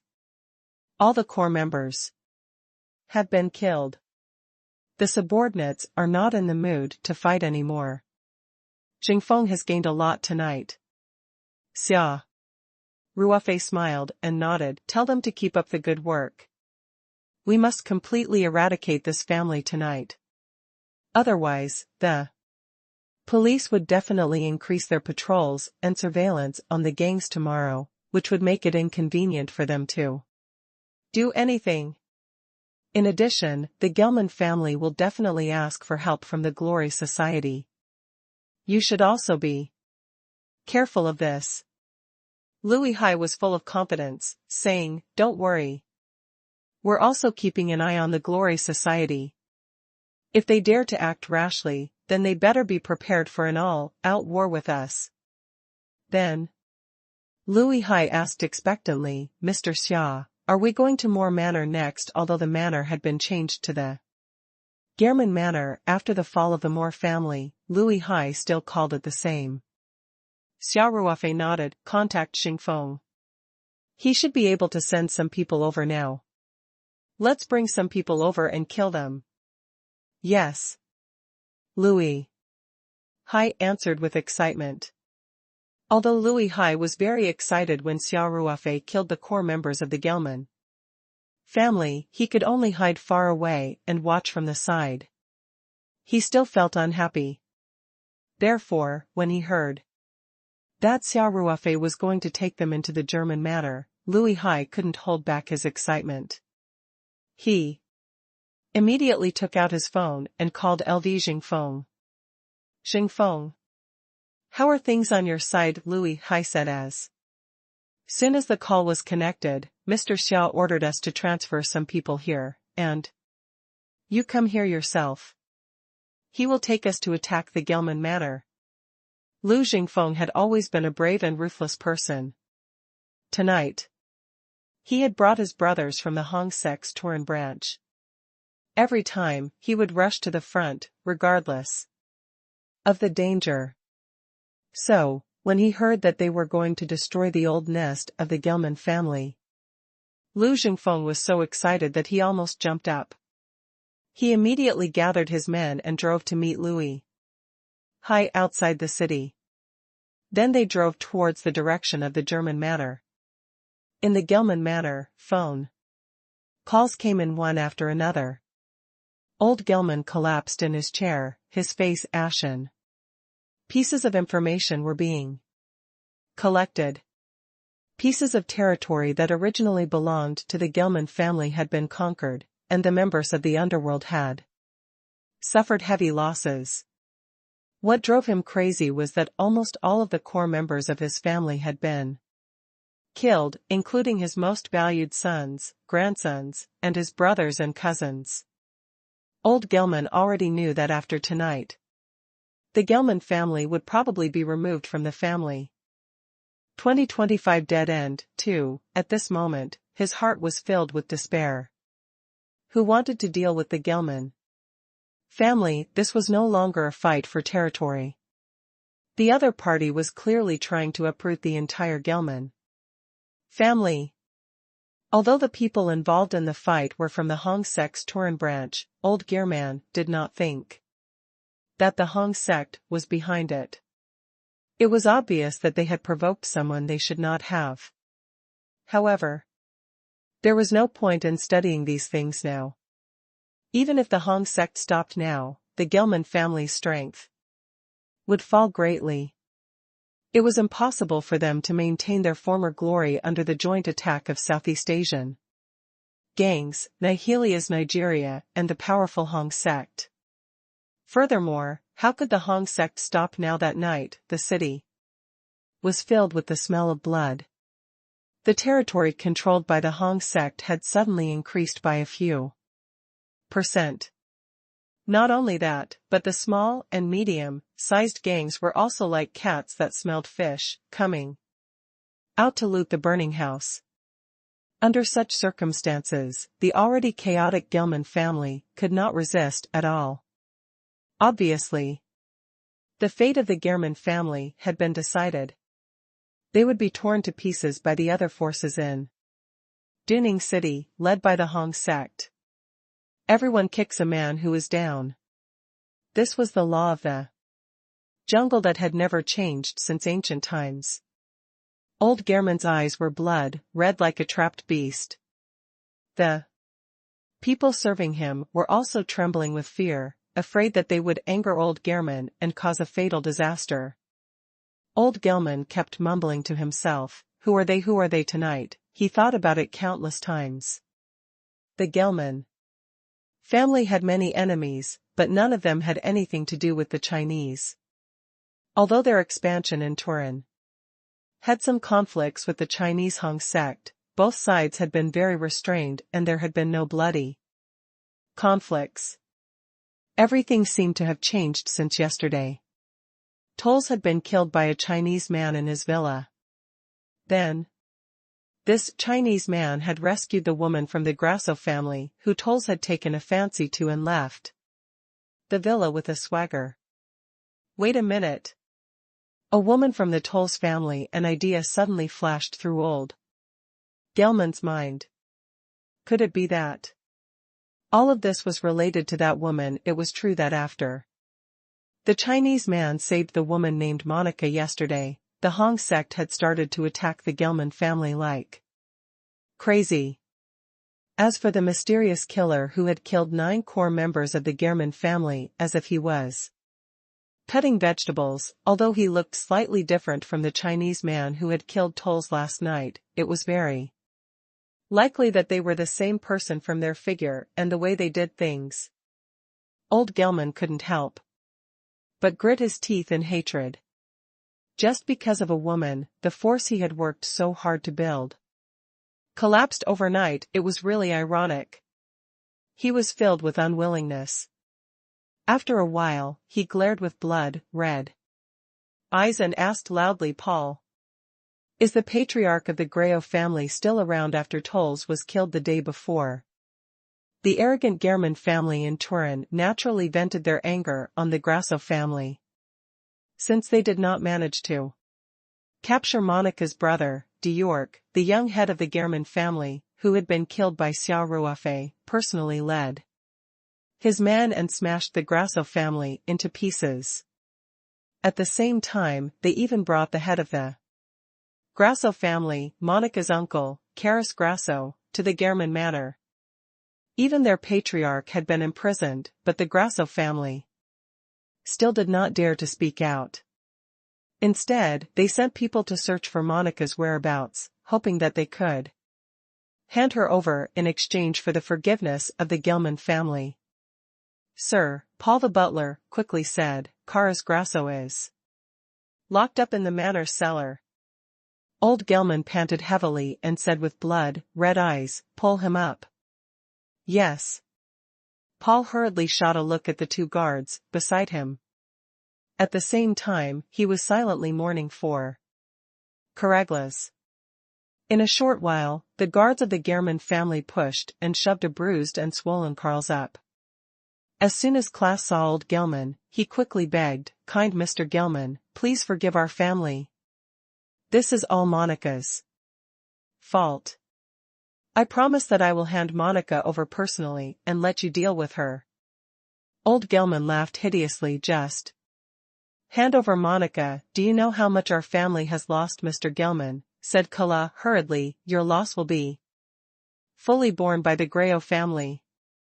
Old Gelman could not help but laugh wildly as he said, you will bear the responsibility. Can your Grayo family afford this? Do you know in just one day, our Gelman family has lost almost all of our territory, and only this manor is left. Also, almost all of our family's core members are dead. You will bear the responsibility. How are you going to bear the responsibility? Carlos was dumbfounded, his mouth unconsciously wide open, unable to speak for a long time. When he came back to his senses, his heart was immediately filled with the greatest fear. Although he couldn't believe that the powerful Gelman family would be beaten so badly in one day. There was no doubt that old Gelman had blamed everything on the Grasso family and him. Thinking of this, Kala's body began to tremble uncontrollably, and his face turned pale, without a trace of blood. 2026, Dead End, 3, Kala, tell me. How should I thank you? Old Gelman grinned hideously. Old German emphasized the word thank you, almost gnashing his teeth in anger, causing Klaas to shiver. He quickly said, Mr. Gelman, we really didn't know anything. How dare we? How dare we attack the Gelman family? The entire Grayo family is a dutiful businessman. Humph. You wouldn't dare. But that Monica from your family dares to. Old Gelman's face was as still as water as he said, if she didn't bring those damn Chinese people here, would our family end up in this state today? As if struck by lightning, Klaas muttered with a pale face, Monica. Monica again. She's a jinx. I should have kicked her out of the family long ago. It's over. It's over. It's all over now. Old Gelman said coldly, enough. Stop acting. Are you secretly happy to see our family in such a miserable state? I don't dare. He didn't dare. Mr. Gelman, Monica has been disobeying my orders. This matter was her own doing, and it has nothing to do with our Grayo family. Klaas hurriedly said. His life was in old Gelman's hands. Even if he was secretly happy, how would he dare to show it? Furthermore, after hearing that everything was caused by Monica, he did not feel happy at all. When Monica was in the family, they treated her very badly. Now that Monica had such a great help, it was not a good thing for the Grasso family. Old German sneered and glanced at the pale and trembling Kala. He said indifferently, Paul, help me thank Mr. Kala. Remember, don't kill him. This man is still useful to us. Yes, sir. Paul said politely as he bowed. Klaas's expression changed greatly as he repeatedly begged, Mr. Gelman, please don't. Naturally, Paul ignored Kala's pleas. He gestured to a few burly men beside him, who immediately came forward to lift Kala up and drag him outside. Old Gelman said coldly, greet him here. I want to take a good look. Yes. The burly men replied in unison. No. Kala shouted in fear. Then, a series of shrill screams rang out. Old German had only told him to keep his life, and there was no need to worry about anything else. The burly men were also very heavy-handed. In a short while, Klaas was on the verge of death, lying limply on the ground. His hands and feet were twisted in an irregular manner, obviously broken. His face was as swollen as a pig's head. And probably even his closest family members might not recognize him. Seeing that Kala had already fainted, old German, suddenly, felt a little dispirited. He said indifferently, get a basin of water and wake him up. Yes. At this moment, a young voice lazily spoke in English, the Moor Manor is quite lively tonight. Other than a trace of mockery, there was no killing intent in his voice. His aura was not strong, but in the ears of old Gehrman and the others, it was no different from a clap of thunder. "Who's there? Come out!" Butler Paul shouted. The big men in charge of protecting old Gilman also acted as if they were facing a great enemy and surrounded him. Old Gilman, on the other hand, was very calm. He pushed away the burly man who was protecting him and quickly walked to the side of the limp Kara's on the ground. He took out a dagger and pressed it against Kara's neck. Then, old Gilman said, "Chinese, stop hiding. Come out." 2027 Burning jade and stone together. 1. As soon as old Gilman finished speaking, a figure appeared in the room. Strangely, it was a young Chinese man wearing a black trench coat and a faint smile on his face. No one noticed how this young man had entered. The manor was heavily guarded, and there were no warnings. It was as if he had appeared out of thin air. This young man was Xia Ruofei. He did not even change his appearance. He had the same face as when he had killed the core members of the Gilman family.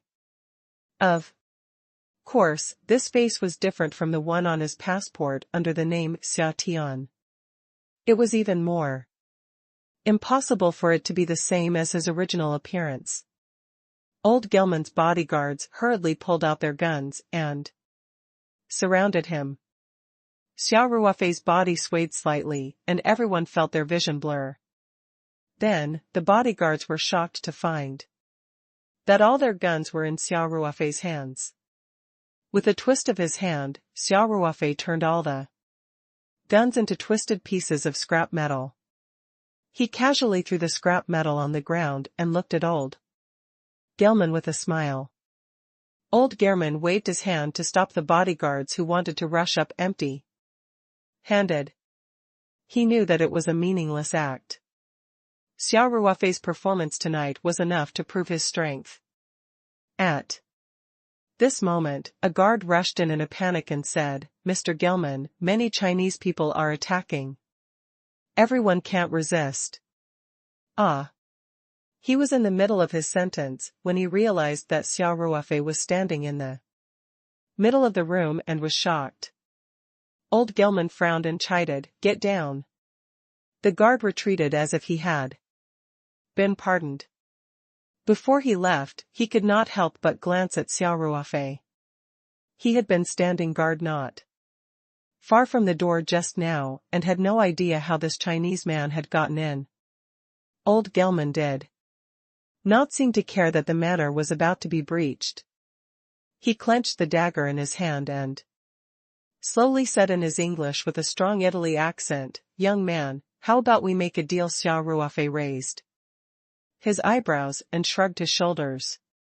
He asked with a faint smile, "Mr. Gilman, what bargaining chip do you think you have to make a deal with me now?" Old Gehrman pouted at the beaten-up Karas and said, "Do you know who this person is?" He was the head of the Grayo family, Carlos, using his life to exchange for mine. This is not a bad deal. Xia Ruofei looked at the pig head on the ground and didn't know whether to laugh or cry. "What does this person have to do with me using him to exchange for your life? Is there something wrong with your brain or my brain?" Old Gilman's expression changed slightly as he said, "Young man, didn't you kill the Gilman family because of that Monica?" Although Xia Ruofei had changed his appearance when he was trying to assassinate Tolls, it was not hard for old Gehrman to guess who he was as long as he was not too slow-witted. Hence, Xia Ruofei was not surprised. So he asked, shrugging, "Carlos is the patriarch of the Grasso family. He's the most important person in the Grayo family." "I'm not asking for much," old Gilman said. "Hopefully, I just want you to let me live. There's no more hope for my family. I just want to find a safe place to live the rest of my life. This is a very simple matter for you." On the ground, Kala's mind had also cleared up a little. He seemed to have seen a glimmer of hope for survival. And quickly said in a muffled voice, "Sir, I'm Monica's uncle. Please. Save me. Our Grayo family will always remember your kindness." All the teeth in Kara's mouth had been knocked out, and there was a slight leak in his speech. In addition, his English had a heavy Italy accent. Xia Ruofei had a hard time listening to him, but at least he understood. He had long known about the people of the Grasso family from Monica. Especially the things that this patriarch, Karas, usually did to Monica and her brother. Therefore, he did not have a good impression of the Grasso family at all. He was even filled with disgust towards Karas. Xia Ruofei frowned and said, "Shut up. Do you have the right to speak here?" Then, Xia Ruofei looked at old Gelman with a faint smile on his face and said, "Mr. Gelman, I'm a very timid person. I've already killed almost all the core members of your Gelman family, and I've also destroyed the foundation that you've built for so many years. It's just that the difference in strength is too great, so you chose to endure, am I right?" Old Grimmon's expression changed again and again, but he did not say anything. He did hate Xia Ruofei, because not only had Xia Ruofei destroyed the German family's business, but he had also killed his most valued grandson, which was equivalent to destroying the hope of the German family. Even if he could revive the German family with his own power, he was already in his dying years. Even if he could create another family business, what was the point if no one inherited it? The only thing that kept old Gelman going was hatred. He only hoped to survive, find the big boss of the Glory Society, and try his best to avenge his grandson and the other core members of the family. 2028 Burning jade and stone together, too. The first target of his revenge was naturally the young man in front of him. Although he didn't know the young man's name, he believed that as long as he could live, he would have a chance to find this young man and kill him in the cruelest way. Other than this young man, there was also the Hong sect. It might seem difficult, but he would definitely use all his strength to complete the revenge plan. Of course, the premise of everything was to survive. Now, it seemed that the hope was slim. Xia Ruofei looked at old German teasingly, then pointed at Kala on the ground and said sarcastically, "Also, even if you want to live, you should at least be more careful. You're threatening me with this kind of trash. Are you sure this guy didn't tell you that Monica has been ostracized and wronged in the family? Besides tolls, the person she hates the most is probably this Carlos who has been changed into a pig's head by you. So, do you still think he's your bargaining chip?" Old Gelman's expression changed drastically. He glared at Kala and asked, "Is everything he said true?" Klaas's face was already pale, and now it was even paler. He trembled as he said, "I won't. I'm Monica's uncle." He was only talking about the friction within the family. Monica would not leave him to die. Where was she? "I want to see her. I want to see Monica." As soon as he finished speaking, a cold voice came from outside the house, "I'm coming." Xia Ruofei turned around in surprise. He saw Liu Jingfeng walking in with Monica. Liu Hai was pushing a wheelchair with Rousey on it. Liu Jingfeng bowed slightly to Xia Ruofei and said, "Mr. When I went back to gather manpower, Monica and her brother insisted on coming with us. I thought the situation here was settled, so I took the initiative to bring them along. Please don't take offense." Before Xia Ruofei could say anything, Klaas seemed to have grabbed onto a life-saving straw and quickly said, "Monica. Rousey. Please save me. I'm your uncle." If it wasn't for old Gehrman's dagger still at his neck, he might have already pounced over. Monica looked at Kala with some disgust and said coldly, "Uncle, when you wanted to gift me to that homicidal maniac like a commodity, did you ever think that you were my uncle when you put Rousey under house arrest and threatened me? Did you ever think that you were my uncle? I'm sorry, I don't have an uncle like you, nor do I have those cold-blooded clansmen in the entire Grayo family. Only Rousey is my family." "No. No." Kala cried out in despair. "Monica, I was wrong in the past. Please, don't leave me in the lurch.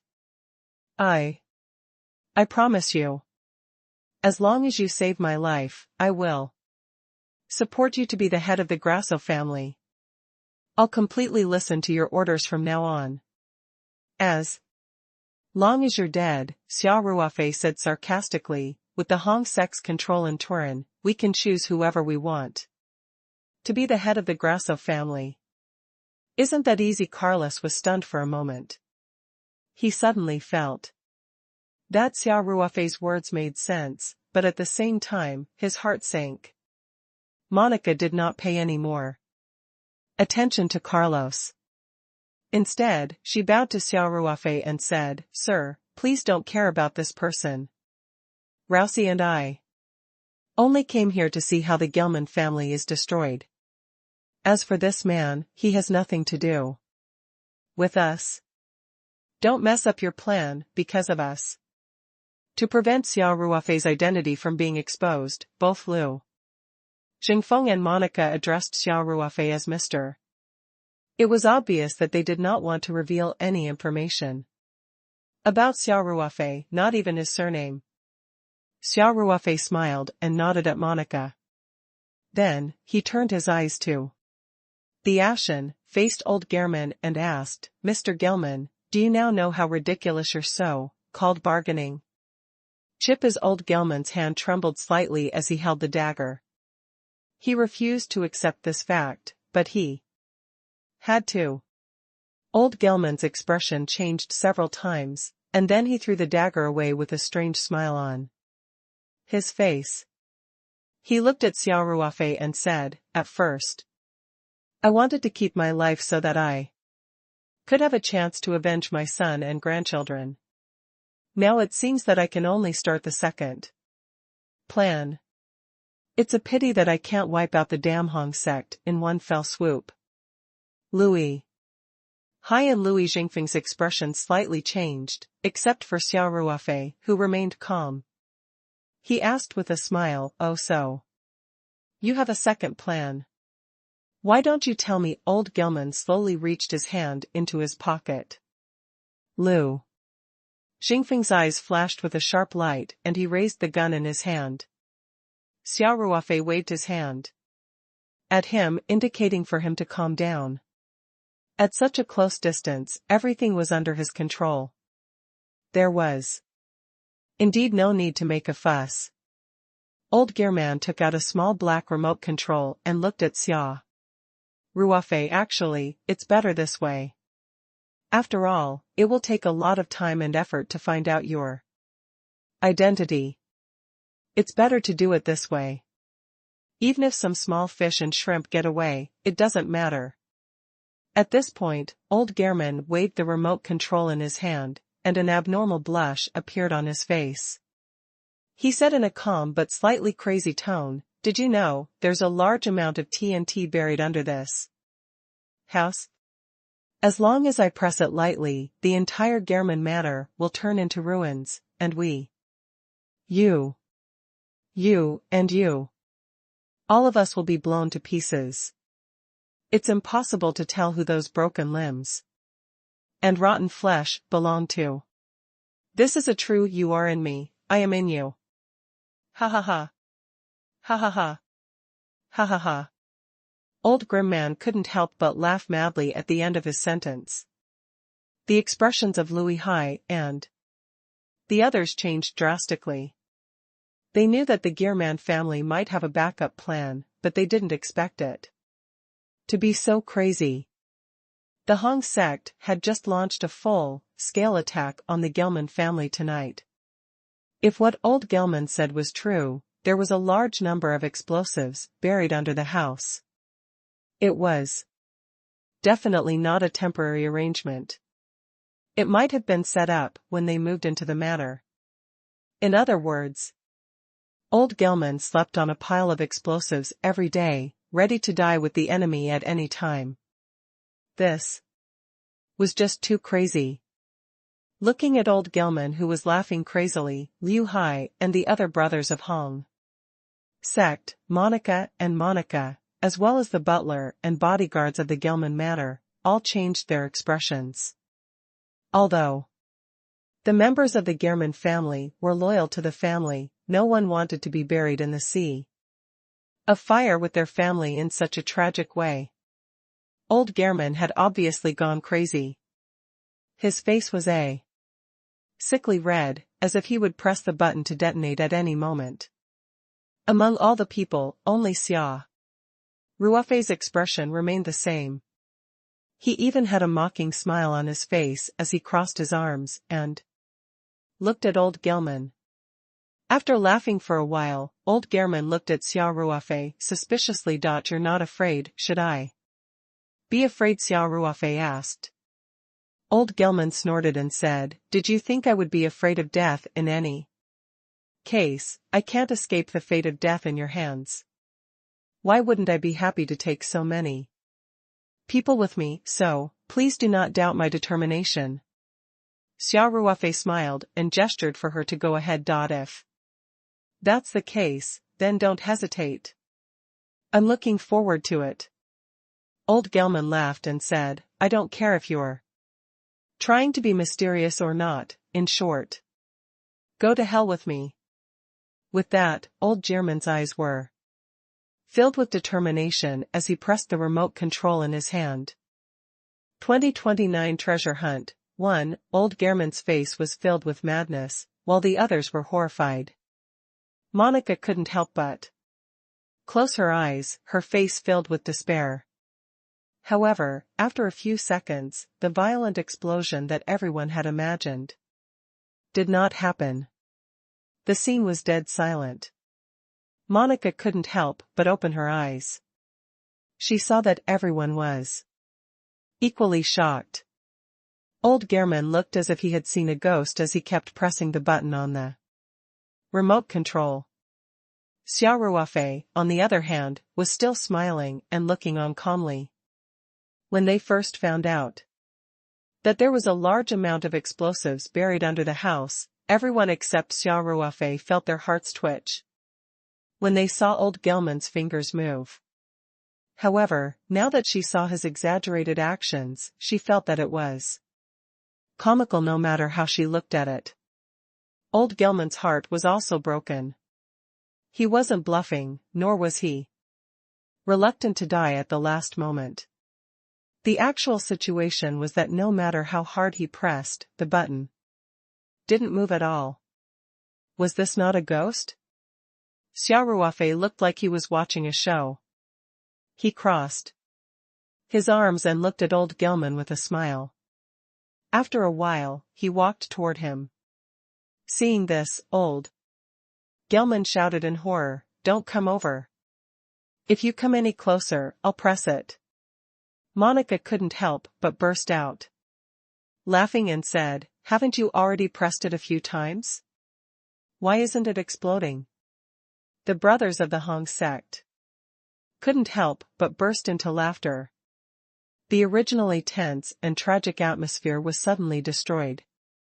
Xia Ruofei walked in front of old Gelman and said as if he was coaxing a child, "Be good, this thing is very dangerous, let me take care of it."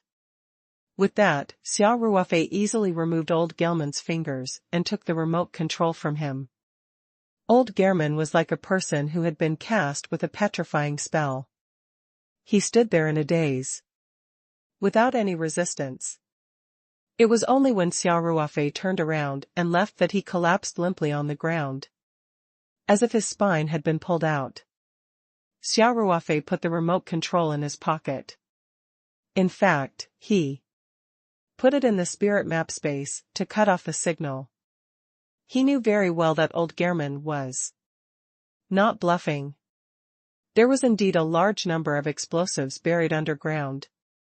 He had just used his mental power to control objects remotely to lock the button. So, even if old Gehrman used all his strength, he would not be able to press the button. Now that he had the remote control, if he accidentally touched it, it was likely to cause an earth-shattering explosion. Even if he was a chi cultivation stage cultivator, it would be difficult for him to escape. Therefore, it was safer to keep it in the space. Xia Ruofei turned to Lu Jingfeng and asked, "Jingfeng, what's the situation outside?" "Sir, the Gelman Manor is already under our control." Lu Jingfeng looked excited. "From tonight onwards, the name of the Gelman family can be said to be removed from Turin." He couldn't control his excitement. Ever since he followed Louis Hai, Louis Jingfeng had been operating in Dueling City for several years, but his achievements were not as good as tonight. It could be said that after tonight, the Hong Sect's branch in Turin would be the real boss of the underground world. Their power and territory would double. This feeling was too good. Xia Ruofei nodded and said, "Tell your men to hurry up and clean up the battlefield. Let's evacuate as soon as possible. Maybe the police will come and join in the fun, who knows?" "Yes," Lu Jingfeng said. "Right, you don't have to clean up the surveillance cameras." Xia Ruofei waved his hand and said, "Pick something valuable and useful to you. We'll leave after you take it." Lu Jingfeng was stunned for a moment, but out of his fanatical admiration for Xia Ruofei, he had definitely become Xia Ruofei's die-hard fan after tonight's incident. He would definitely carry out Xia Ruofei's words without hesitation. Therefore, Lu Jingfeng immediately passed down the order. The brothers of the Hong sect began to clean up the battlefield in the spacious manner. There were even small-scale battles in some places. Some people hid in the beginning and did not escape in the chaos. But overall, the situation was set. On the other side, Lu Jingfeng's trusted brothers had also arrested old Gehrman and his butlers and bodyguards. Although old Gehrman was still alive, he was like a walking corpse. No matter how the brothers of the Hong sect tied him up, he did not resist. While the brothers of the Hong sect were cleaning up the battlefield, Xia Ruofei was not idle. He squatted in front of old Gehrman and said with interest, "Mr. Gehrman, I've heard that the big families in Europe have their own treasure rooms. I'm very interested in your family's treasure room. I wonder if you can take us on a tour?" Old Gehrman shot a cold glance at Xia Ruofei and closed his eyes, without saying a word. It was obvious that he had lost all desire to live. Xia Ruofei felt bored. He looked at Rousey, who was sitting in the wheelchair, and asked with a smile, "Rousey, if there's a treasure vault in this house, where do you think it's most likely to be?" Old Gehrman had closed his eyes tightly, looking as if he had nothing to live for. However, after hearing Xia Ruofei's words, he could not help but open his eyes and look at Xia Ruofei. Xia Ruofei did not seem to see old Gehrman and continued to smile at Rousey. 2030 Treasure Hunt, 2. Rousey also looked around the room with interest. This was the most luxurious building in the manor. The first floor was a tall hall that was very spacious. The various furnishings were also quite luxurious. There were beautiful sculptures, expensive oil paintings, and shiny crystal lamps. It was really not an easy task to find the treasure room in such a place. Furthermore, this was just what Xia Ruofei said. It was very likely that there was no treasure room here. However, Rousey treated it as an interesting game. He carefully observed everything in the room and analyzed where the treasure room would be located if there was really a treasure room. It must be the most unexpected position. It might be right under everyone's eyes, but it was a position that was very easy to ignore. Seeing Rossi's serious look, Louis Hai and the others couldn't help but be interested and joined the game. "Sir, I think it might be behind that bookshelf." "This is obviously a living room," Rossi said. "It doesn't make sense to place a bookshelf a few meters high on the entire wall here." Lu Jingfeng, who was good at English, immediately retorted, "It's definitely not such an obviously unreasonable place. Otherwise, wouldn't it be easily discovered?" "Where do you think it will be?" Rousey asked, somewhat unconvinced. After looking at it for a long time, he felt that the bookshelf was the most likely. As for the other places, it was difficult to set up a treasure room.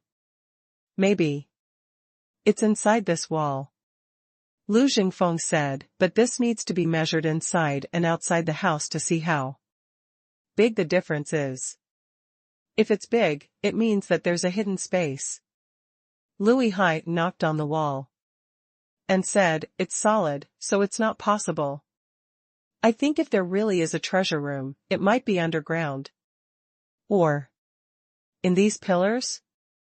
I keep feeling that these pillars are too thick, and they don't seem to match." Hearing the discussion of Louis Hai and the others, old Gearman curled his lips, and then he immediately became depressed again. Xia Ruofei also saw the disdain on old Gelman's face. He smiled and said, "Everyone's imagination is pretty big." Louis Hai laughed, "Anyway, my brothers are still cleaning up. We're free anyway." "Right, you were the one who suggested it. You haven't even guessed it." Everyone's eyes were on Xia Ruofei. Xia Ruofei smiled. Just now, everyone had put forward a lot of good ideas. Their train of thought is very broad.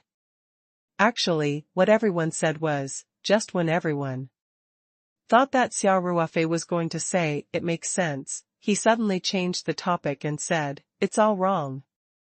After saying that, Xia Ruofei looked at the speechless Louis Hai, Louis Jingfeng and the others, and asked with a smile, "You guys must really want to know the reason, right?" Lu Jingfeng and the others nodded repeatedly. Xia Ruofei shrugged and said, "The reason is simple. Because there's no treasure room in this room." Tisk, even Lu Jingfeng, who admired Xia Ruofei to the extreme, could not help but have the urge to give him the middle finger after hearing this. Even old Gearman, who had been playing dead, could not help but open his eyes and look at Xia Ruofei with a strange expression. Xia Ruofei cleared his throat and smiled. "Everyone, would you like to take a look at Mr. Gelman's treasure room? Then follow me." "Is there really a treasure room? Is he really not in this room?" Louis Hai and the others couldn't help but ask curiously. Xia Ruofei glanced at old Gelman and said, "Although the Gelman family hasn't been in Turin for long, they are still a well-known mafia family in southern Italy. How could they not have some family background? Am I right, Mr. Gelman?" Old Gelman snorted and closed his eyes. Again. Xia Ruofei was not offended. He laughed and said, "Those who want to see the treasure room, follow me." "Right. Jingfeng, bring Mr. Gelman over too." With that, Xia Ruofei took the lead. After passing through the luxurious hall, there were rooms on the side. One of them was old Gearman's study. Xia Ruofei led Louis Hai and the others into the room. Monica pushed the wheelchair into the study with Rossi. The brothers of the Hong sect pushed old Gearman into the room as well. Old Gearman couldn't help but sneer when he saw Xia Ruofei bring everyone into the study. There was indeed a secret room in this matter, and it was not in the hall just now. However, the entrance was not in this study either. When old Gehrman saw Xia Ruofei's confident look, he thought that Xia Ruofei was really resourceful enough to find such a hidden secret room. Now, it seemed like he was just bluffing. Even if he had to die, he didn't want his family's treasures to be taken away by these Chinese. Although many people had entered, the study was very spacious and did not seem crowded. Lu Jingfeng looked at the furnishings of the study with great curiosity and asked, "Sir, is there really a treasure room here?" "You'll have to ask Mr. Gelman," Xia Ruofei said with a smile. After that, Xia Ruofei smiled at old Gelman and said, "Mr. Gelman, why don't you open the treasure room yourself and let us broaden our horizons? Maybe if I'm in a good mood, I'll let you live." Old Gehrman naturally did not believe Xia Ruofei's nonsense. He said sarcastically, "There's no treasure room here, stop daydreaming." "It seems like Mr. Gelman isn't being honest." Xia Ruofei shrugged. Xia Ruofei pointed to a bookshelf on one of the walls and said, "Jingfeng, two of you go and push these two bookshelves away." "All right." Lu Jingfeng was eager to give it a try. He personally led a brother of the Hong sect up. Each of them was responsible for one bookshelf and pushed it hard to the sides. "Stop! Stop! Stop!" Xia Ruofei shouted. "What's wrong?"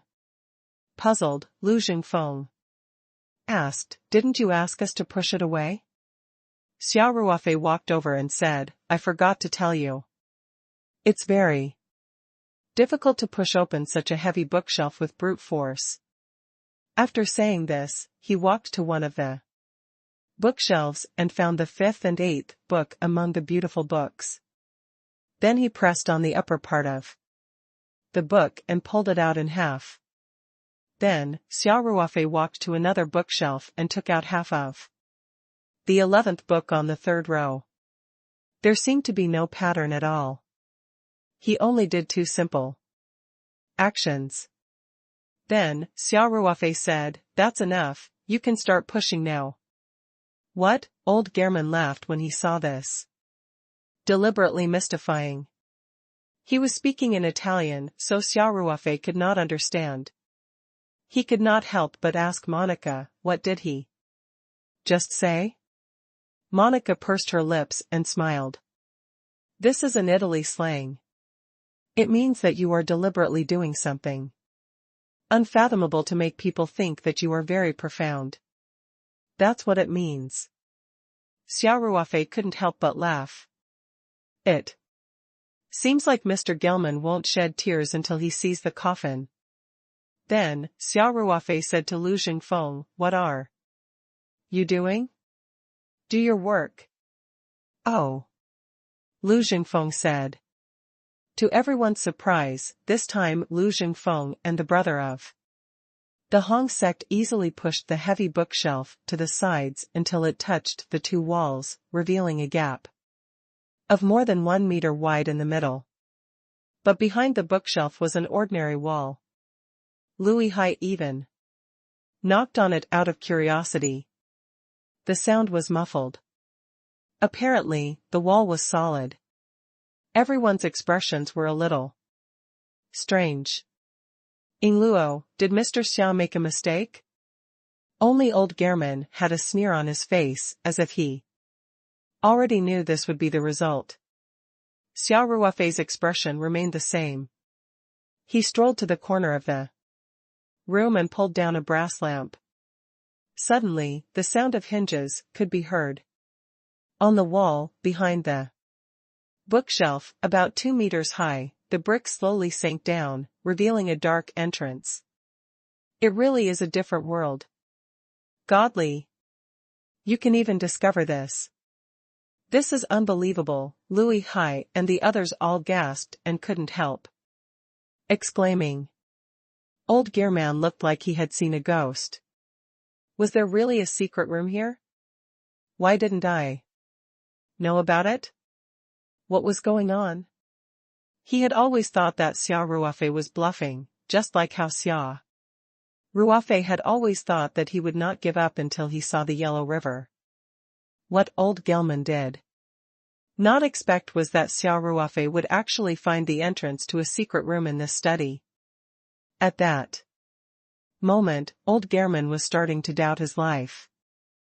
2031 A huge amount of wealth _1 In fact, these kinds of traps and secret rooms that were set up by ordinary means, under the investigation of spiritual power, had almost no secrets to speak of. Xia Ruofei had already used his spiritual power to investigate once before entering the building, so it was not surprising that he could find the treasure room. For old Gelman, it was like a fairy tale. Even he himself didn't know that there was such a secret room hidden in the study that he often used. This manor had originally belonged to the Moore family. After they took it for themselves, they had checked the house inside out and indeed found a secret room, but it was not on the first floor. Therefore, when he saw that there was really a secret passage hidden here, he was shocked on one hand, but on the other hand, he was secretly relieved. Perhaps there were things left behind by the Moore family hidden here, but at least some of the Gehrman family's treasures would not be discovered. Although he knew that it would be difficult for him to survive today, he didn't want to let the wealth accumulated by the Gelman family for several generations benefit these Chinese people. Xia Ruofei also noticed old Gelman's expression. He thought for a while and smiled. Mr. Gelman, it seems that I have wronged you. You really didn't know that there was a secret passage here. Old Gelman snorted coldly and did not say anything. Xia Ruofei was still smiling. I'm also curious. The exit of this secret passage is set so high that it's not convenient for you to come in and out. How could there be such an anti-human design? Lu Zhengfeng, who was at the side, was already a little impatient. He said, Sir, it doesn't matter if this old man knows about the secret passage or not. There must be treasures in such a secret place. Let's go in and take a look. Xia Ruofei waved his hand, indicating for him to calm down.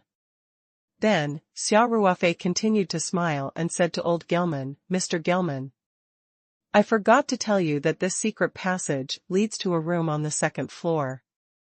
The layout of that room is very interesting.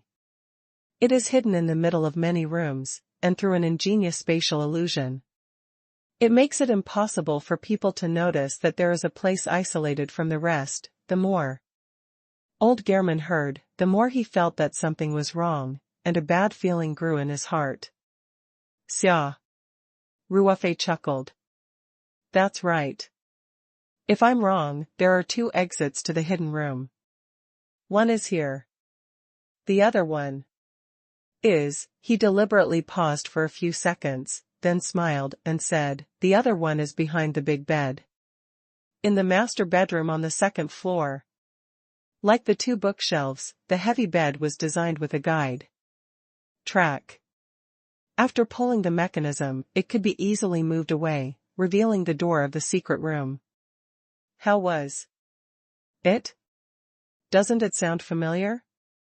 Old Gehrman's eyes widened. Xia Ruofei's smile was like a demon's smile, making him shudder. How could he not be familiar with it? That was his treasure room on the second floor. This treasure room was told to him by the butler of the Moore family to save his life when he first entered the Moore Manor. At that time, there were many treasures of the Moore family hidden inside. Of course, they had all become his spoils of war. Old Gehrman loved this secret room very much. After taking the collection of the Moore family for himself, he also put in the treasures that his family had collected for many years. In the dead of the night, he would often go to the secret room and admire the past. Some of the treasures even came from the Middle Ages, and every one of them fascinated him. The butler of the Moore family, who had tried to save his own life, had naturally shut his mouth forever. It was unknown whether the butler had not had the time to tell him about the second entrance, or he wanted to keep something up his sleeve. In any case, even old Gelman did not know about the secret passage in the study on the first floor. Old Gelman thought that after the butler died, no one would know the secret of the secret room. He didn't expect that this demon, like Chinese man in front of him, could find a secret passage that even he himself didn't know about. The thought of the wealth accumulated by generations in the secret room upstairs made old Gelman's heart ache. He was like a mad beast, roaring and struggling violently. The brothers of the Hong sect, who were in charge of keeping him in custody, didn't react in time and were directly flipped over by this old man. However, old Gelman had been tied up and was like a trapped beast. Soon, he was pressed to the ground by the Hong sect brothers, who rushed up. Xia Ruofei looked at old Gelman's red eyes and did not feel any sympathy for him. Those who kill will be killed. According to Xia Ruofei's understanding of Lui Hai, the number of souls that died directly or indirectly in old Gelman's hands could fill up the whole manor. Therefore, there was nothing to sympathize with this old man. Let's go. Let's take Mr. Gelman and tour the treasure room, Xia Ruofei said with a smile. He walked straight to the front of the wall and pulled up the hole above his head. An exquisite ladder hung down. It was clearly designed. Xia Ruofei climbed up the ladder first, followed by Liu Jingfeng and Liu Hai. As for the other brothers of the Hong sect, they didn't follow him, but stayed in the study to guard old Gelman. 2032 A huge amount of wealth, too, because her brother Rousey could not move freely. Monica wanted to go and watch the show, but in the end she chose to be with Rousey. Unlike the design of ordinary secret passages, the entrance of this secret passage was about 2 meters high. Moreover, after entering the secret passage, there was a flight of steps that led up. No matter how one looked at it, it seemed to be designed in an anti-human way. It was unknown what the Moore family had thought back then. Xia Ruofei and the other two walked up a dozen steps along the secret passage. After pushing open a door, they entered a room. The room wasn't big, only about a dozen square meters. However, to be able to separate a space of 3 to 4 meters in both length and width among the many rooms, and to be undetectable from the outside, the design was actually very delicate. The room only had 2 hidden doors and no windows, so it was pitch black when they entered. However, Xia Ruofei's eyesight was much better than ordinary people. When Liu Jingfeng and Liu Hai were about to turn on the light function of the phone, he had found a rope switch on the wall. Xia Ruofei walked over and pulled on the light. A hanging light from the ceiling lit up. After a short period of adjustment, Liu Hai and Liu Jingfeng finally saw the whole room clearly. But they still couldn't help rubbing their eyes, as if they couldn't believe what they saw. The 2 uncouth men didn't know the value of the oil paintings on the 4 walls, so they didn't mention it for the time being. There were also 2 rows of shelves with a dazzling array of antiques. They ignored all of them and just looked at the large boxes in the room. These boxes were stacked in a corner of the room, and there were at least 20 to 30 of them. The 2 boxes at the top were still open, and they were filled with gold coins. The only thing missing from this scene was a flag with a skull in the middle of the gold coins. Otherwise, it would be like a pirate's treasure like in the movies.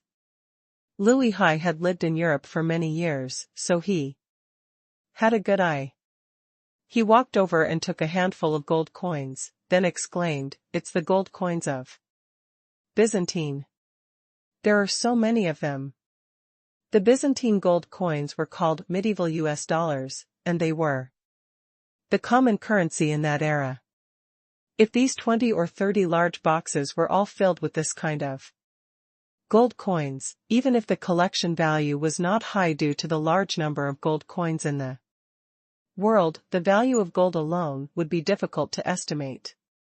Liu Hai and Liu Jingfeng's breathing became rapid. In contrast, Xia Ruofei was much calmer. With the increase of his cultivation, he was more and more indifferent to worldly wealth.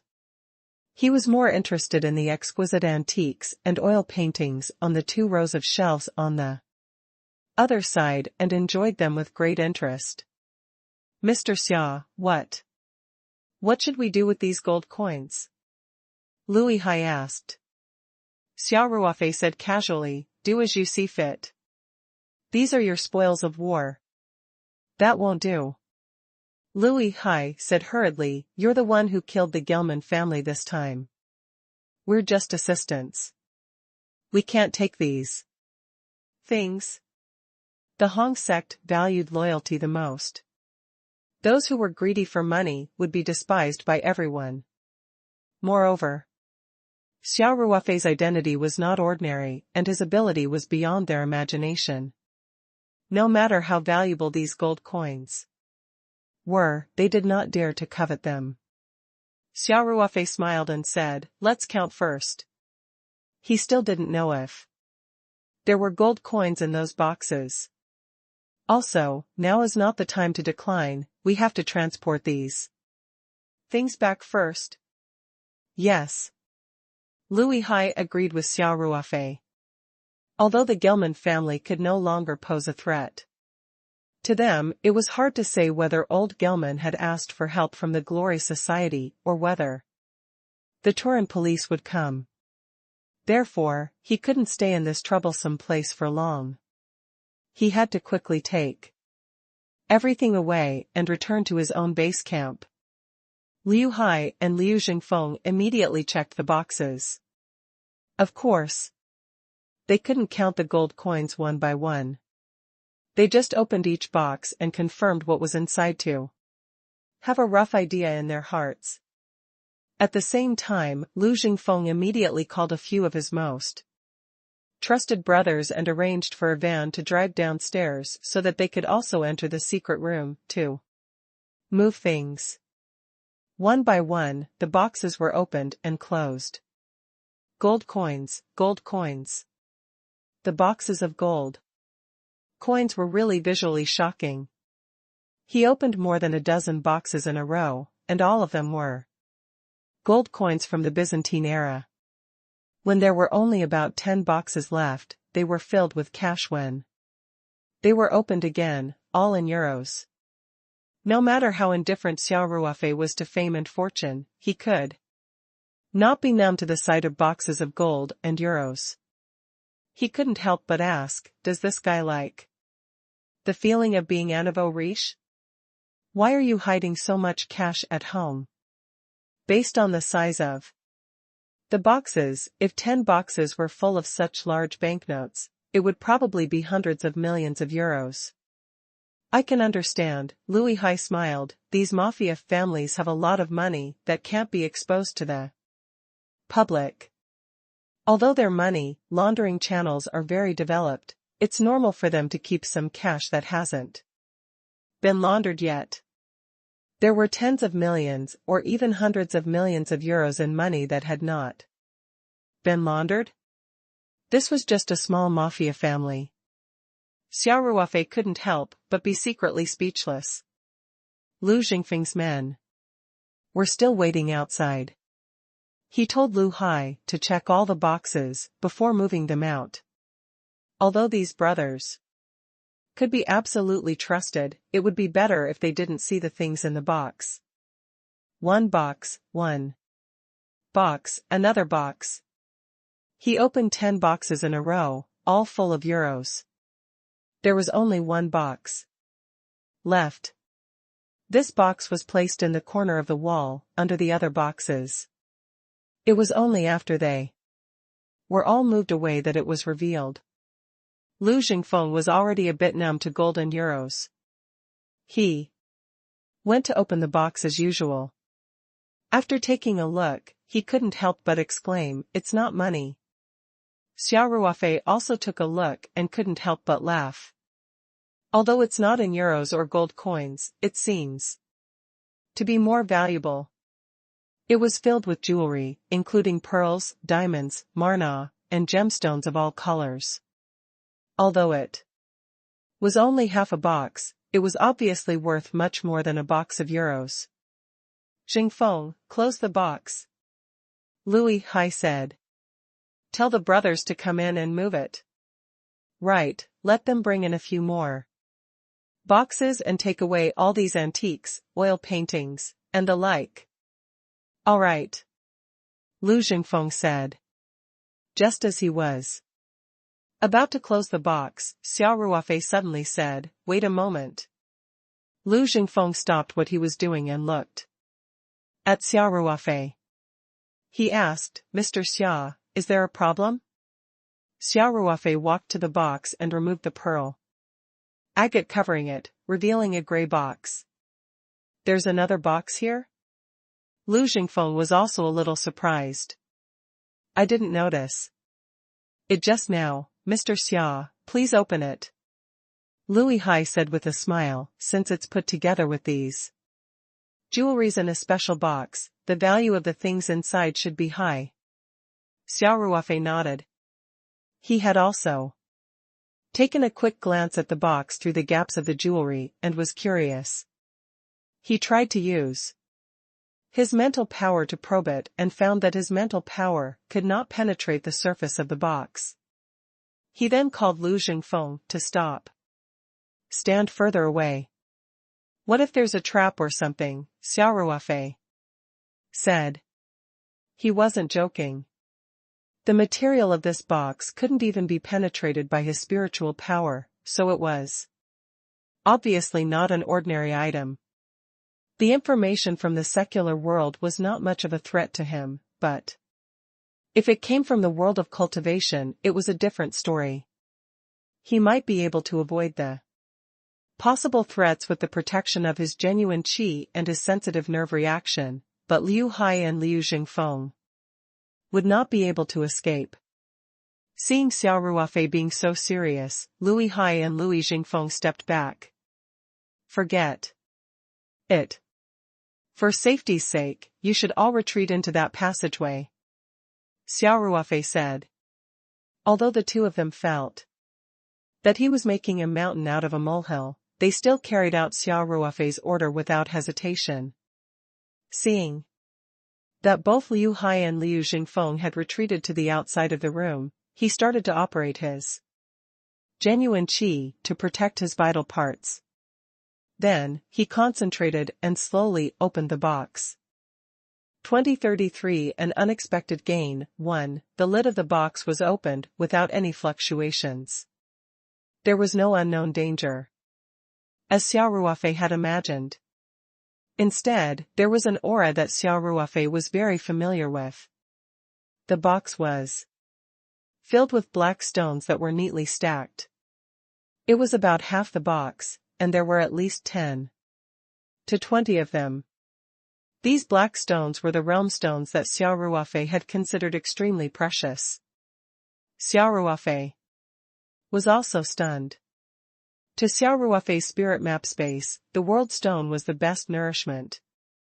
If the space only relied on absorbing jades to level up, the consumption would undoubtedly be an astronomical figure.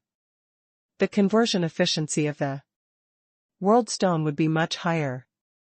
It was just that world stones were something that could only be encountered by luck and not sought out. It was extremely difficult to take the initiative to find one. Xia Ruofei had never thought that there would be such a pleasant surprise waiting for him after he destroyed a small mafia family. Could it be that in the future, he would have to find a few more evil mafia families and exterminate them? Xia Ruofei thought. Of course, this was just a joke. It was definitely a coincidence that the Gilman family's treasure room had a boundary stone. No matter if these boundary stones were from the Moore families or the Gilman families collection, Xia Ruofei could guarantee that they definitely did not know what these small black stones were used for. They probably just kept them as a collection. The moment the box was opened, the white realm fox, who had been immersed in the mysterious space rules and constantly comprehending, suddenly opened its eyes. Then, this little guy seemed to be injected with chicken blood, and his figure shot out like lightning, wanting to pass through the spatial barrier. However, even though it was known as the darling of space, the white sector fox did not have the ability to travel freely in the man-made space of the spirit map world. The white realm fox was so anxious that it kept squeaking when it was bounced back after hitting the space membrane several times. Its abnormality also quickly alarmed Xia Qing, who was busy in the space. Xia Qing's control of space was naturally not as good as the realm fox.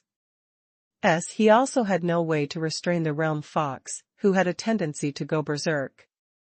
Seeing that this little fellow was going to continue jumping up and down, it was about to destroy the medicinal gardens and rice fields in the space. Xia Qing was also very anxious. Just as he was about to contact his master, Xia Ruofei, an invisible force enveloped the white fox and locked it in a narrow space cage. In fact, Xia Ruofei had sensed the white realm fox's abnormal behavior in the spirit map space at the first moment. He knew that the little fellow's abnormal behavior must have something to do with the realm stones. After all, these were the most delicious food in the realm fox's eyes. After being restrained by Xia Ruofei, the white realm fox continued to ram around, hoping to break out of the cage.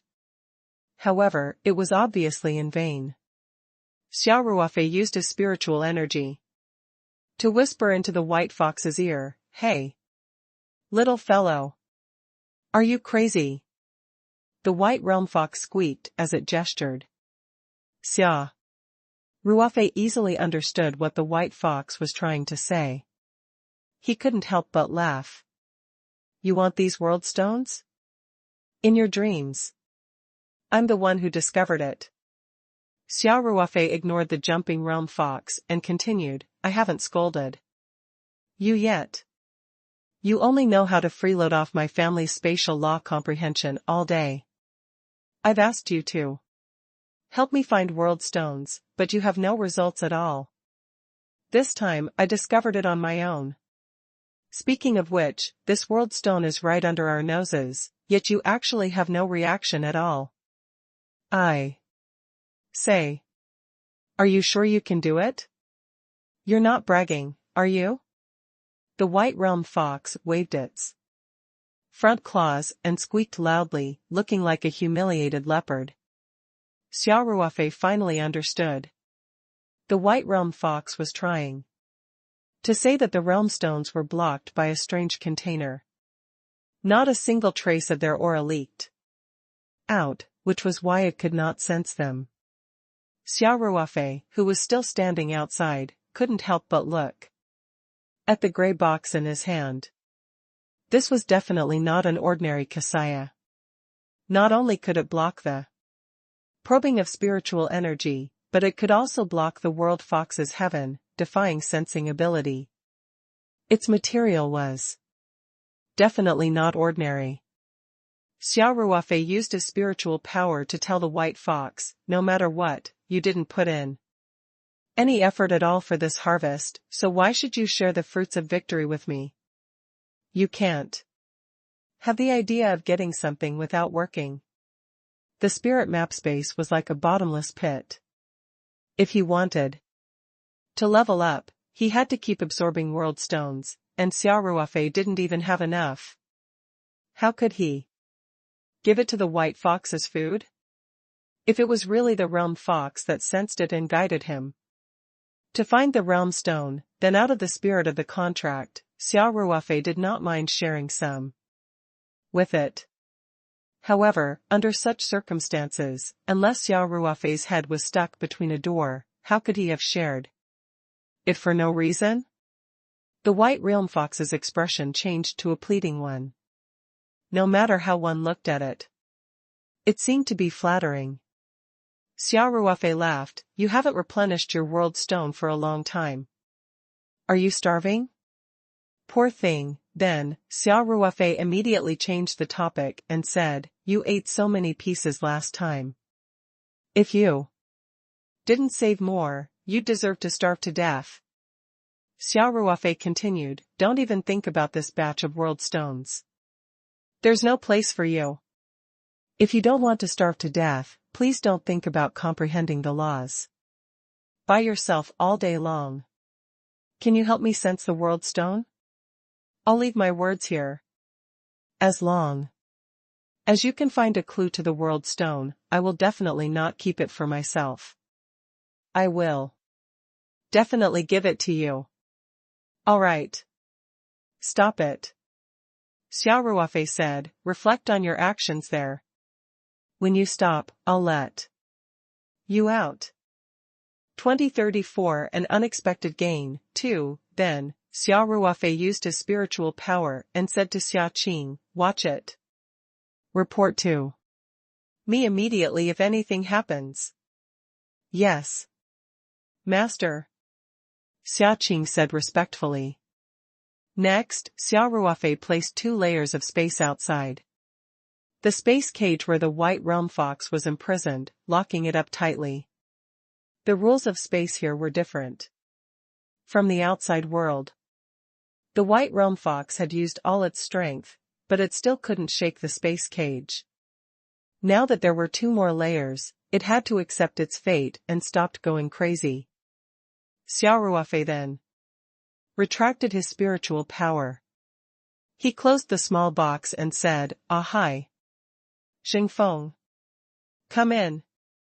After Lui Hai and Lui Xingfeng came in, Xia Ruofei said to them, hurry up and let the brothers come in to move. Oh right, I want this box, yes. Lui Hai and Lui Xingfeng said in unison. From their point of view, everything in the treasure room was Xia Ruofei's spoils of war, including the box in his hands. Hence, they were only curious about the item in the box and were not dissatisfied at all. After the members of the Hong sect came in, Liu Hai and Liu Xingfeng divided the work. Liu Hai went outside to supervise the people moving the boxes into the car, while Liu Xingfeng stayed in the treasure room. He found a stack of white paper and wrote a seal. Before each box was moved out of the treasure room, the seal was stuck on it. One of the brothers was inside, and the other was outside. This basically put an end to the possibility of this batch of treasures being stolen. It was a little troublesome to move the antiques and oil paintings, but it was easy to find a few boxes in the large Gelman manor. They found boxes of different sizes and stuffed them with waste paper, foam, and other shock absorbers. They also packed the antiques and oil paintings on the wall one by one, put on seals, and carried them out. One van couldn't fit everything, so Lui Hai asked people to drive 2 more vans and finally loaded all the items in the treasure room. Old Gehrman watched helplessly as his family's treasures were taken away. His heart felt like it was bleeding, but he had no other choice. Xia Ruofei used his spiritual power to check.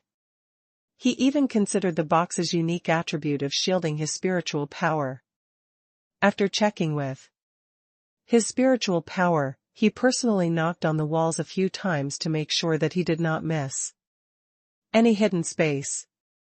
Then, he left the treasure room through the secret passage. Sir, everything has been loaded into the car. Liu Xingfeng said respectfully. What about the other brothers? Xia Ruofei nodded. It's almost done. Lu Jingfeng said, those that need to be cleaned up have been cleaned up. Those that need to be taken away have also been loaded into the car. Xia Ruofei nodded and looked around. He realized that other than old Gehrman, who was tied up and thrown on the carpet, the bodyguards and butler were all gone. He could roughly guess what would happen to these people. Basically, anyone who could pose a threat to the Hong sect would not be able to escape death. After all, this was the Gehrman manor. Those who remained were the loyal followers of the Gehrman family. If they were not eliminated, they might become a hidden danger in the future.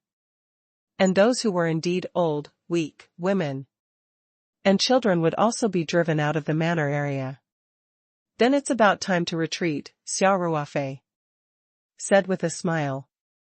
Then, he slowly walked to old Gehrman and squatted down. Although old Gehrman no longer had any hope of staying alive, he still couldn't help but tremble when the moment came, and his eyes were full of fear. At this moment, old Gehrman finally experienced the fear and despair in the hearts of the people he tortured and killed before they died. However, to his surprise, Xia Ruofei did not kill him directly. He only patted him lightly and said with a smile, "Goodbye, Mr. Gehrman." After he finished speaking, he stood up and walked straight out. Old Gehrman was stunned. "You're letting me off just like that? This didn't make sense. And since you don't intend to kill me, can you please release that damn rope first?"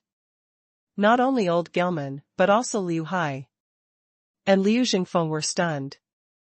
Liu Hai hurried to catch up with Xia Ruofei, saying in a low voice, "Mr. Xia, we can't let this old man live." "I know," Xia Ruofei said without turning his head. Liu Hai thought for a while and said, "Understood." "Understand what?" Xia Ruofei smiled and glanced at him. "I didn't ask you to kill him. Let's go. Don't let our brothers wait, hurry up and get in the car." "Ah?" Liu Hai was stunned. After all this talk, you still want to let this old man go? Although he was full of questions, Xia Ruofei was no different from a god in his heart. He did not hesitate to follow Xia Ruofei's order and immediately called Lu Jingfeng to follow. At first, Lu Jingfeng was a little worried about the treasure in the van and wanted to escort it with the van. However, Xia Ruofei stopped him and let him go with him. What a joke, with him in the convoy, the treasures in the vans couldn't possibly fly away. Thus, it was still Lu Jingfeng who drove. Xia Ruofei, Liu Hai, Monica, and Monica all sat in the same car. Soon, the team drove out of the Gehrman manor. The huge manor was quiet. The bodyguards, guards, and other staff members had either been killed by the Hong sect brothers or driven out, leaving only old Gehrman, who was tied up and thrown on the ground. As the car drove on the private road outside the manor, Xia Ruofei, who was sitting in the middle row, suddenly asked with a smile, "You guys don't understand, right?" "I don't dare." Liu Hai said hurriedly, "Mr. Xia must have his own reasons for not killing old Gehrman. We dare not speculate." Xia Ruofei took out the remote control from his pocket with a smile and handed it to Liu Hai. Liu Hai was stunned and took it subconsciously. While driving, Lu Jingfeng turned his head and took a look. He asked curiously, "Isn't this the old man's remote control?" Speaking of which, she was really shocked by him at that time. "I didn't expect that old man to be bluffing." Xia Ruofei revealed a mischievous smile and said, "Jingfeng, why don't you try pressing it? Isn't this thing broken?" Liu Jingfeng was confused. He held the steering wheel with one hand and took the remote control from Liu Hai with the Other. Then, he found the only button on the remote control and pressed it hard. Boom. Boom. Boom. A violent explosion sounded behind him, and the entire ground shook. Lu Jingfeng, who was driving, was even more shocked. His hands trembled and he almost drove the car into a ditch. Fortunately, Xia Ruofei was prepared. He held the back of the driver's seat with one hand and adjusted the direction for him with the other. Lu Jingfeng stepped hard on the brake and stopped the car. The other vehicles in the convoy were also shocked by the explosion and stopped. One after another.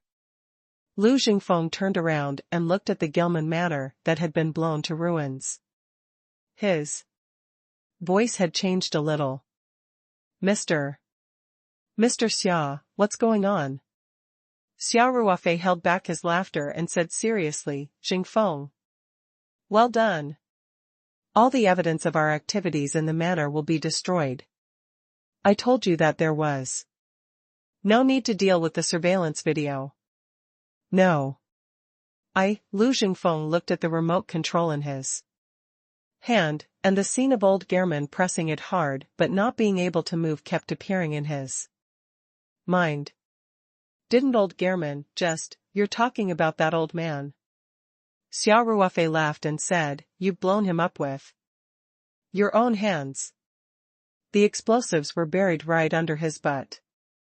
I'm guessing that he's been blown up to the point where not even his bones can be found.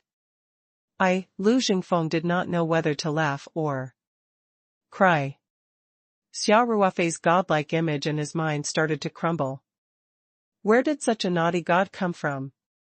When the explosion happened, he was so scared that he almost peed his pants.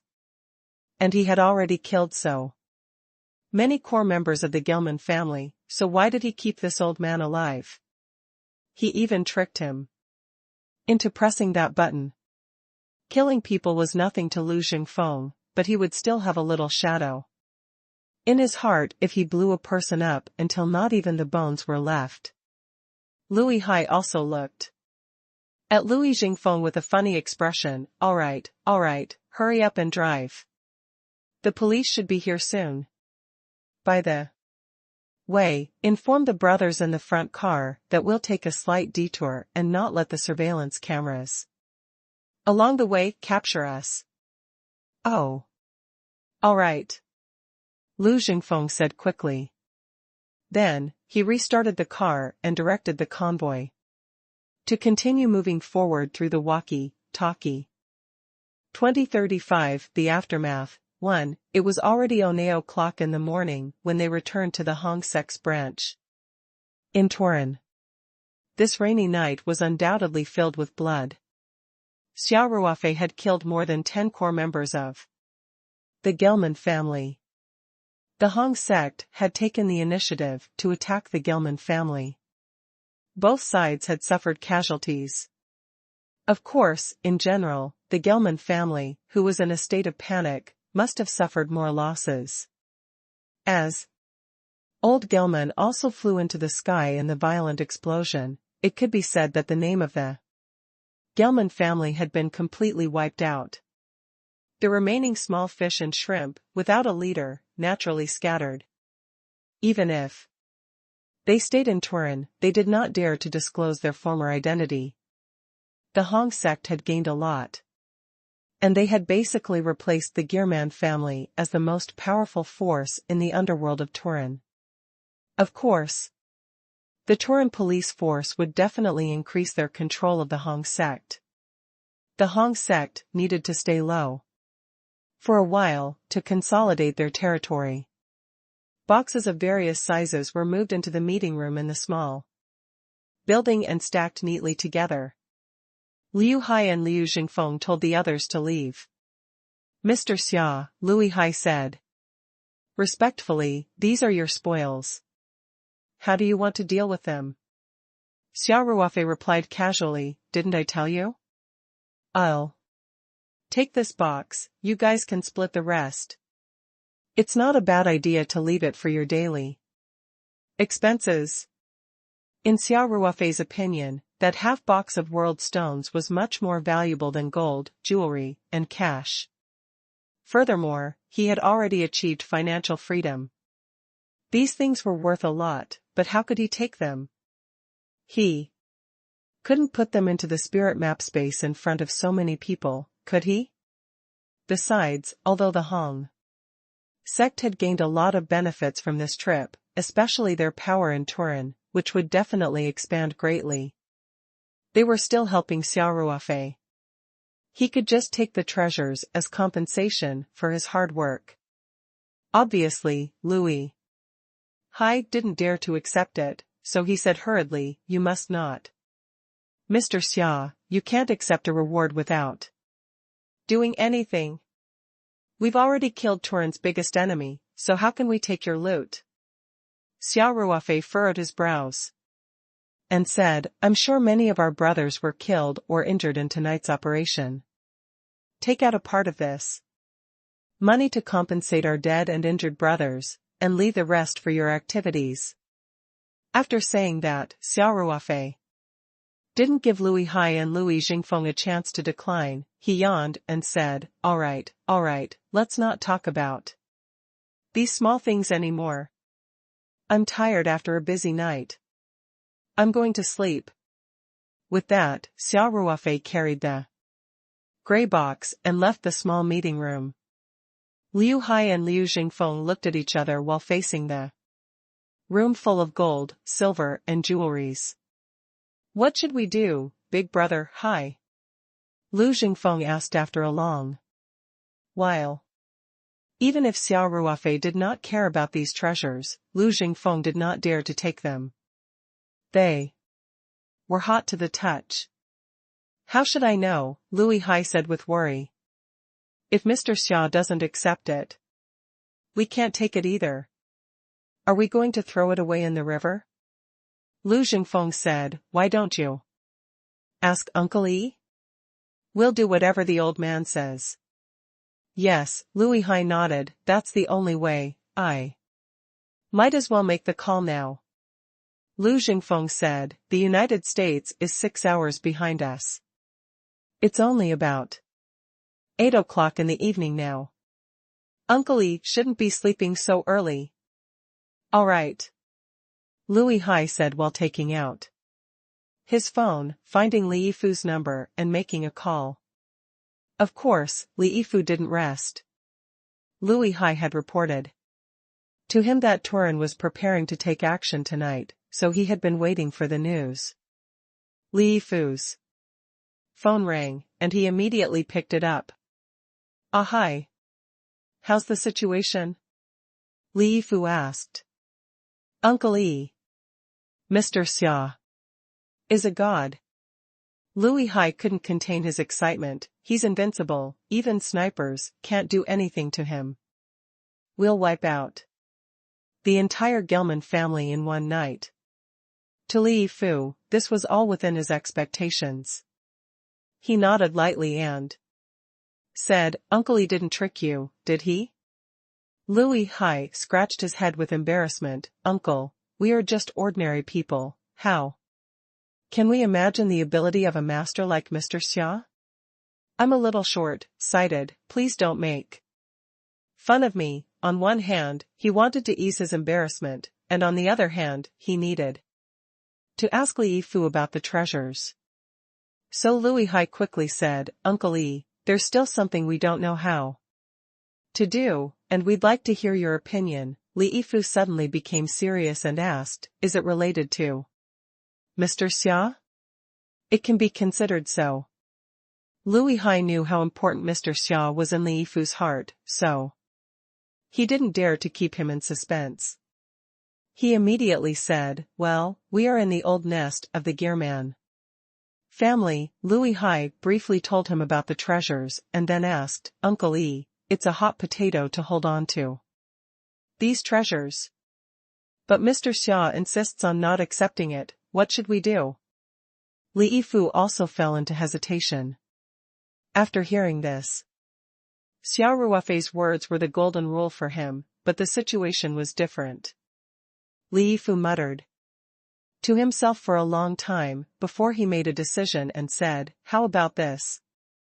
You can estimate the market value of these items, then take out the money from the Hong Sex funds and transfer it to Mr. Xia. I will give you the account number. All you need to do is to report the valuation to the headquarters. And I will inform the others. I'll personally pay the rest to the organization."